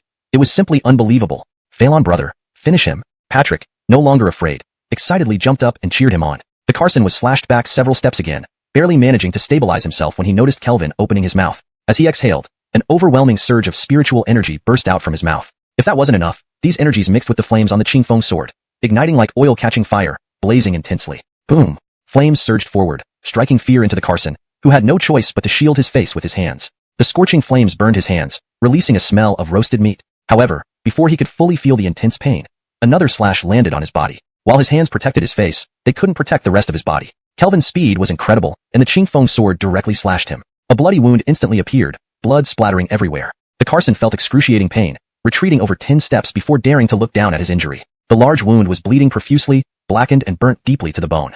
Only because he was a martial artist did this strike not sever his bones. If it were a cultivator, the sword would have cut deeper into his bones. Despite not reaching his bones, the injury still caused him severe harm. The Carson lifted his head to look at Kelvin, who held the Qingfeng sword. He found it hard to accept this outcome. A mere cultivator had seriously injured him in close combat. Looking at Patrick, the man he intended to kill was now cheering for his downfall. Seeing Kelvin truly intending to kill him, the Carson's expression changed. Martial artists are inherently weak at escaping. How could he outrun a cultivator? I admit defeat today, the Carson shouted. You can take him away. I want to take you away. Kelvin stared at the Carson and said. The Carson took a few steps back, eyeing Kelvin warily. I lost, and I am willing to pay the price. Oh, what can you offer? The Carson said to Kelvin, I notice your body is weak due to insufficient vital energy and essence. I have martial cultivation methods that can help you strengthen yourself. F***K. Everyone sees through my weakness? Am I really this weak? Just because I unsheathed my sword a few times? Kelvin thought. Perhaps his weakness wasn't from overexertion or physical strain. Could it be because he visited that eerie town that drained his vital energy? This method helped me reach the K-Leister level. Isn't that proof of sincerity? It can certainly improve your condition. Without further ado, Kelvin just raised his sword and slashed again. F***K. I'm not weak. Kelvin, I have no intention of being your enemy. This martial cultivation method, Kelvin interrupted him. By killing you, everything you own will be mine. You're trying to bribe me with what should be mine already. Kelvin's logic left the Carson speechless, but seeing the Qingfeng sword coming at him, he had no choice but to defend. However, he was completely at a disadvantage, and more blackened patches appeared on his body. Oddly enough, the scent of roasted meat filled his nostrils. For some reason, it smelled appetizing, even though the intense pain obliterated any appetite he might have had. Originally thinking that killing a scholar would be easy, he now realized he might lose his life if not careful. Kelvin, let me go. I will repay you generously, the Carson called out again. Kelvin angrily replied, you want to kill my close friend. If I let you go, aren't you giving yourself another chance to kill him?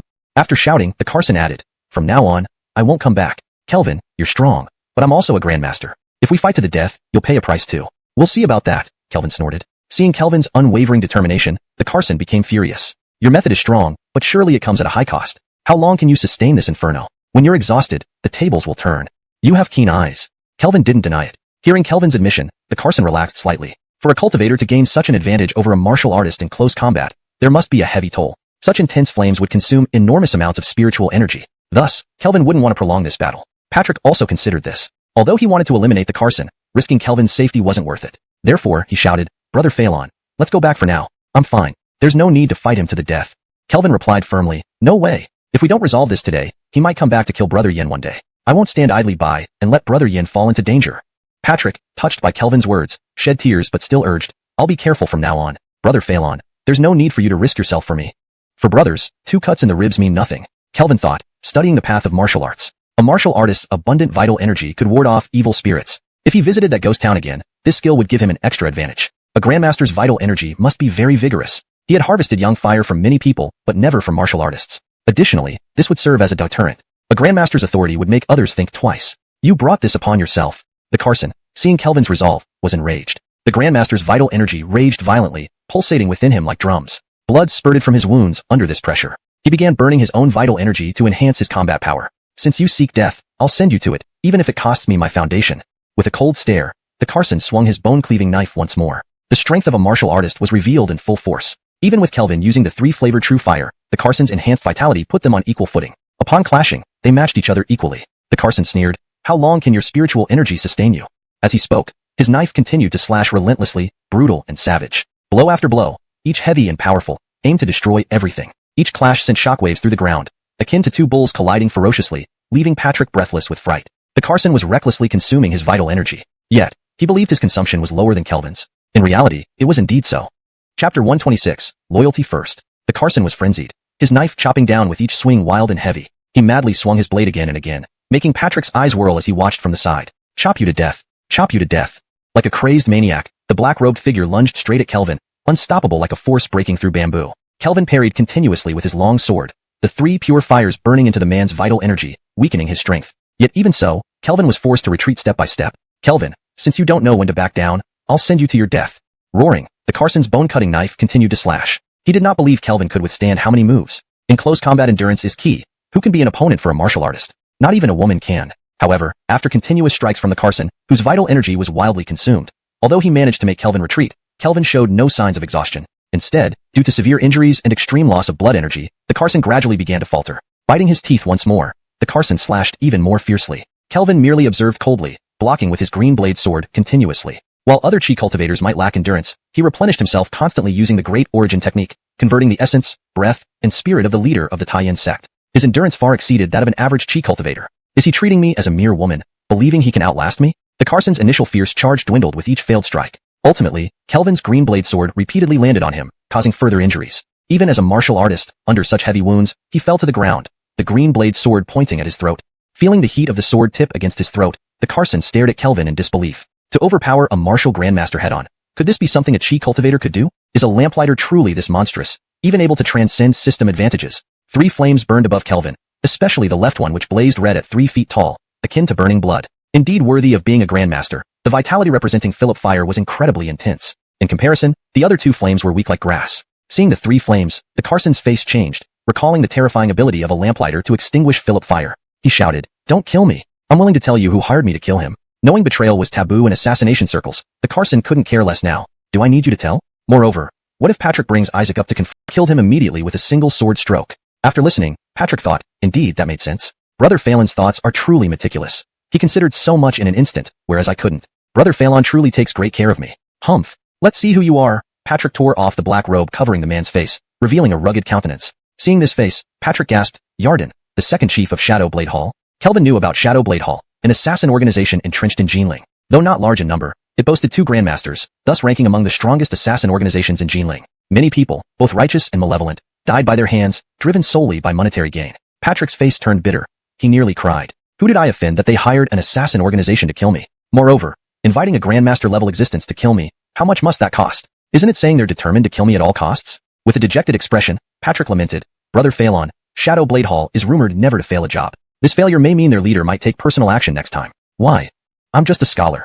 I haven't committed any grave sin, yet I'm treated like this." Kelvin sighed. "Brother Yin, originally, as a brother, I shouldn't say this. You may think you haven't committed any heinous act, but if someone hires a grandmaster assassin to kill you, it means they deeply resent you. I suggest you." Chapter 127, Ru Yan's Abilities. Returning to Isaac's courtyard was already quite late. Kelvin saw several people standing outside the courtyard. Upon seeing him and Patrick, they quickly lowered their heads, wearing fawning expressions and respectfully saluting. Kelvin gave them a glance, but did not pay too much attention. He led Patrick into the courtyard. As soon as they walked into the courtyard, Zyra joyfully came forward, exclaiming happily, "Young master, you're finally back." She wore a black and white fitted dress that accentuated her delicate figure, showcasing her slender waist and revealing her fair calves when she moved. Even though Kelvin was somewhat tired, he couldn't help but feel his interest rise. "Master, what happened to your hand?"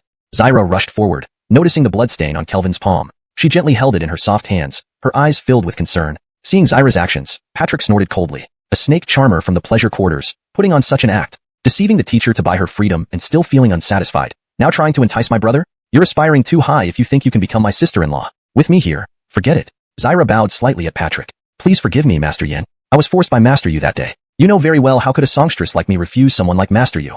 After saying this, Zyra discreetly winked at Kelvin. She knew from Kelvin about the source of Patrick's hostility towards her and chose to cooperate. Even though Patrick had suspected as much before, hearing it confirmed from Zyra made him clench his teeth in hatred. Clinton, don't let me catch you, or else you'll see what happens.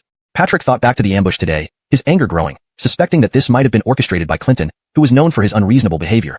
Suppressing his emotions, his gaze fell on Zyra again. With a sneer, he warned, Zyra, I don't know what sweet talk you used to deceive the teacher into buying your freedom, but once here, behave yourself. Drop your schemes and release my brother's hand. Don't you know men and women should maintain propriety? Don't use those tricks from the pleasure quarters on us. Zyra looked aggrieved. Master Yin, don't flatter yourself. I only use these charms on Master. You aren't worthy yet. Patrick turned red and instantly flew into a rage. What a cunning woman. Acting so coquettishly in front of Brother Phelan is just to make him believe he's special to her. I will certainly ask the teacher to expel you. Patrick stormed off, furious, to find Isaac. He needed to reason with the teacher that such a woman must not be allowed to stay, advising him not to be blinded by beauty. Watching Patrick storm off, Zyra smiled, gently bandaging Kelvin's wound. Kelvin remarked, you shouldn't treat Patrick like that. Zyra agreed readily. All right, I'll be more respectful to Master Yin in the future and won't provoke him. Kelvin continued, you shouldn't be so gentle. Patrick has immersed himself in books, his worldview naive. Help him understand the harshness of the world and expose him to some trials. It's for his own good.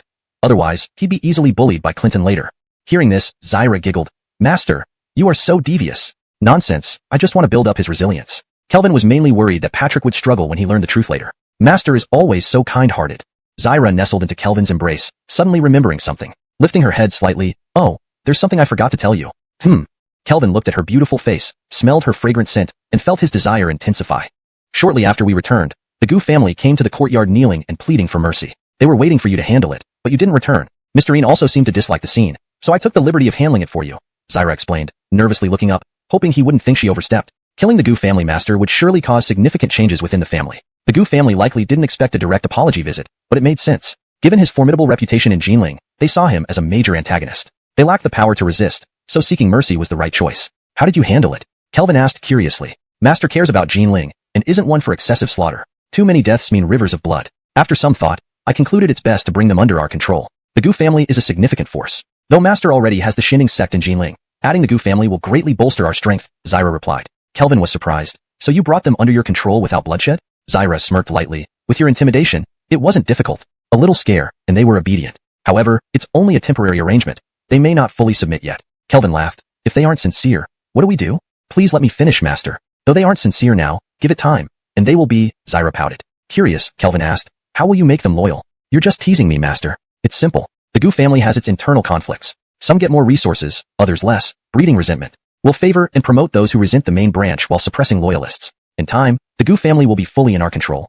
He was at the Isaac family estate, making it inconvenient for extensive practice. After all, Zyra had a delicate voice, and if he were to unsheath his sword and create sound waves, it might unintentionally harm them. For him, it wasn't much of an issue, but Zyra valued appearances. Moreover, when she told him he needed to take care of his body in order to live longer, he felt humiliated and devoted himself to studying martial arts. Having killed Alan, he found a martial arts manual on him. In these past few days, Kelvin spent most of his time immersed in its study. He didn't want to be someone people constantly worried about. Kelvin entrusted the Gu family matters to Zyra. Of course, he kept a watchful eye in case she couldn't handle the Gu family. But Zyra proved more capable and cunning than he imagined. Sitting in the small courtyard, she orchestrated the upheaval within the Gu family, forming alliances, suppressing others, rewarding, and punishing with their own resources. Within days, the Gu family submitted to her control. Many forces initially anticipated the disintegration of the Gu family, hoping to seize power and wealth, but they were unexpectedly deterred by the rapid stabilization under Zyra's management. Her seamless arrangements left him in awe. Consequently, Kelvin started delegating, albeit under the guise of training her, the numerous Xian Sect documents. Watching her meticulously handle the red seals, Kelvin finally relinquished the tasks to her entirely. Suddenly, he found himself with ample free time. Observing Zyra's busy and attractive silhouette, Kelvin couldn't help but marvel at his prowess in managing personnel. Such leadership qualities were indeed charming. During this dull period, seeing Patrick diligently memorizing hefty books made Kelvin particularly pleased. Patrick's studious attitude was partially credited to Zyra. Patrick had planned to expose her vile nature to Isaac. Yet, after he did, Zyra tearfully recounted to Isaac how Patrick had once coerced her in a brothel, threatening to expel her from the courtyard unless she complied with his demands. Without further ado, Isaac picked up the ruler. Despite being disciplined, Patrick still sought to confront Zyra. She, however, was too occupied with the Gu family and Xian Sect affairs, telling Isaac quietly, Lord Yin keeps disturbing me. Thus, Isaac retrieved another ruler. To ensure Patrick could endure the new rounds of punishment, Kelvin promptly provided medicinal ointments afterward while fiercely criticizing Isaac for being blinded by beauty and neglecting Patrick's loyalty. Patrick, moved to tears, lamented the rarity of true friendship, and embraced Kelvin as his only confidant. After days of studying the martial arts manual, Kelvin sighed and abandoned the idea. Although he wanted to improve his physique, he wasn't ready to endure such hardships. If the training, realizing that his handsome and suave appearance suited the identity of a cultivator, a martial brute, coarse and uncouth. No, he had never entertained the thought of becoming one. Reflecting on his current state, after days of rest, he had recovered significantly. However, a closer inspection revealed that his vital energies were still somewhat weakened. Kelvin fell silent, understanding that the malevolent influence of the ghost town had seeped into his body, leading to this in excess and overall debilitation. He considered using the 3 pure flames to dispel the negativity but found it ineffective. This only deepened his wariness of the ghost town. He was even less willing to return there. Just staying there for a short while had left him in this state. If he stayed longer, would he end up like a eunuch? Absolutely unacceptable. Having abandoned the idea of becoming a coarse martial brute, Kelvin found himself with even more free time. So, he began spending his idle hours visiting Alita and Aline. Alita had bought a courtyard next to Isaac's residence, so she could be close to Kelvin. Naturally, he visited her frequently. Occasionally, he would even stay overnight. However, the lack of mosquitoes in her courtyard made him slightly irritated. Upon inquiry, he discovered that Alita had planted mosquito-repelling plants around the yard. He would need to instruct the disciples of the Hanging Lantern Sect to aiding his recovery over these days. Kelvin realized he hadn't fully healed. His vital essence remained weakened. Kelvin pondered silently. The ghost town's malevolent influence clearly lingered in his body. This outcome suggested an excess of energy within him.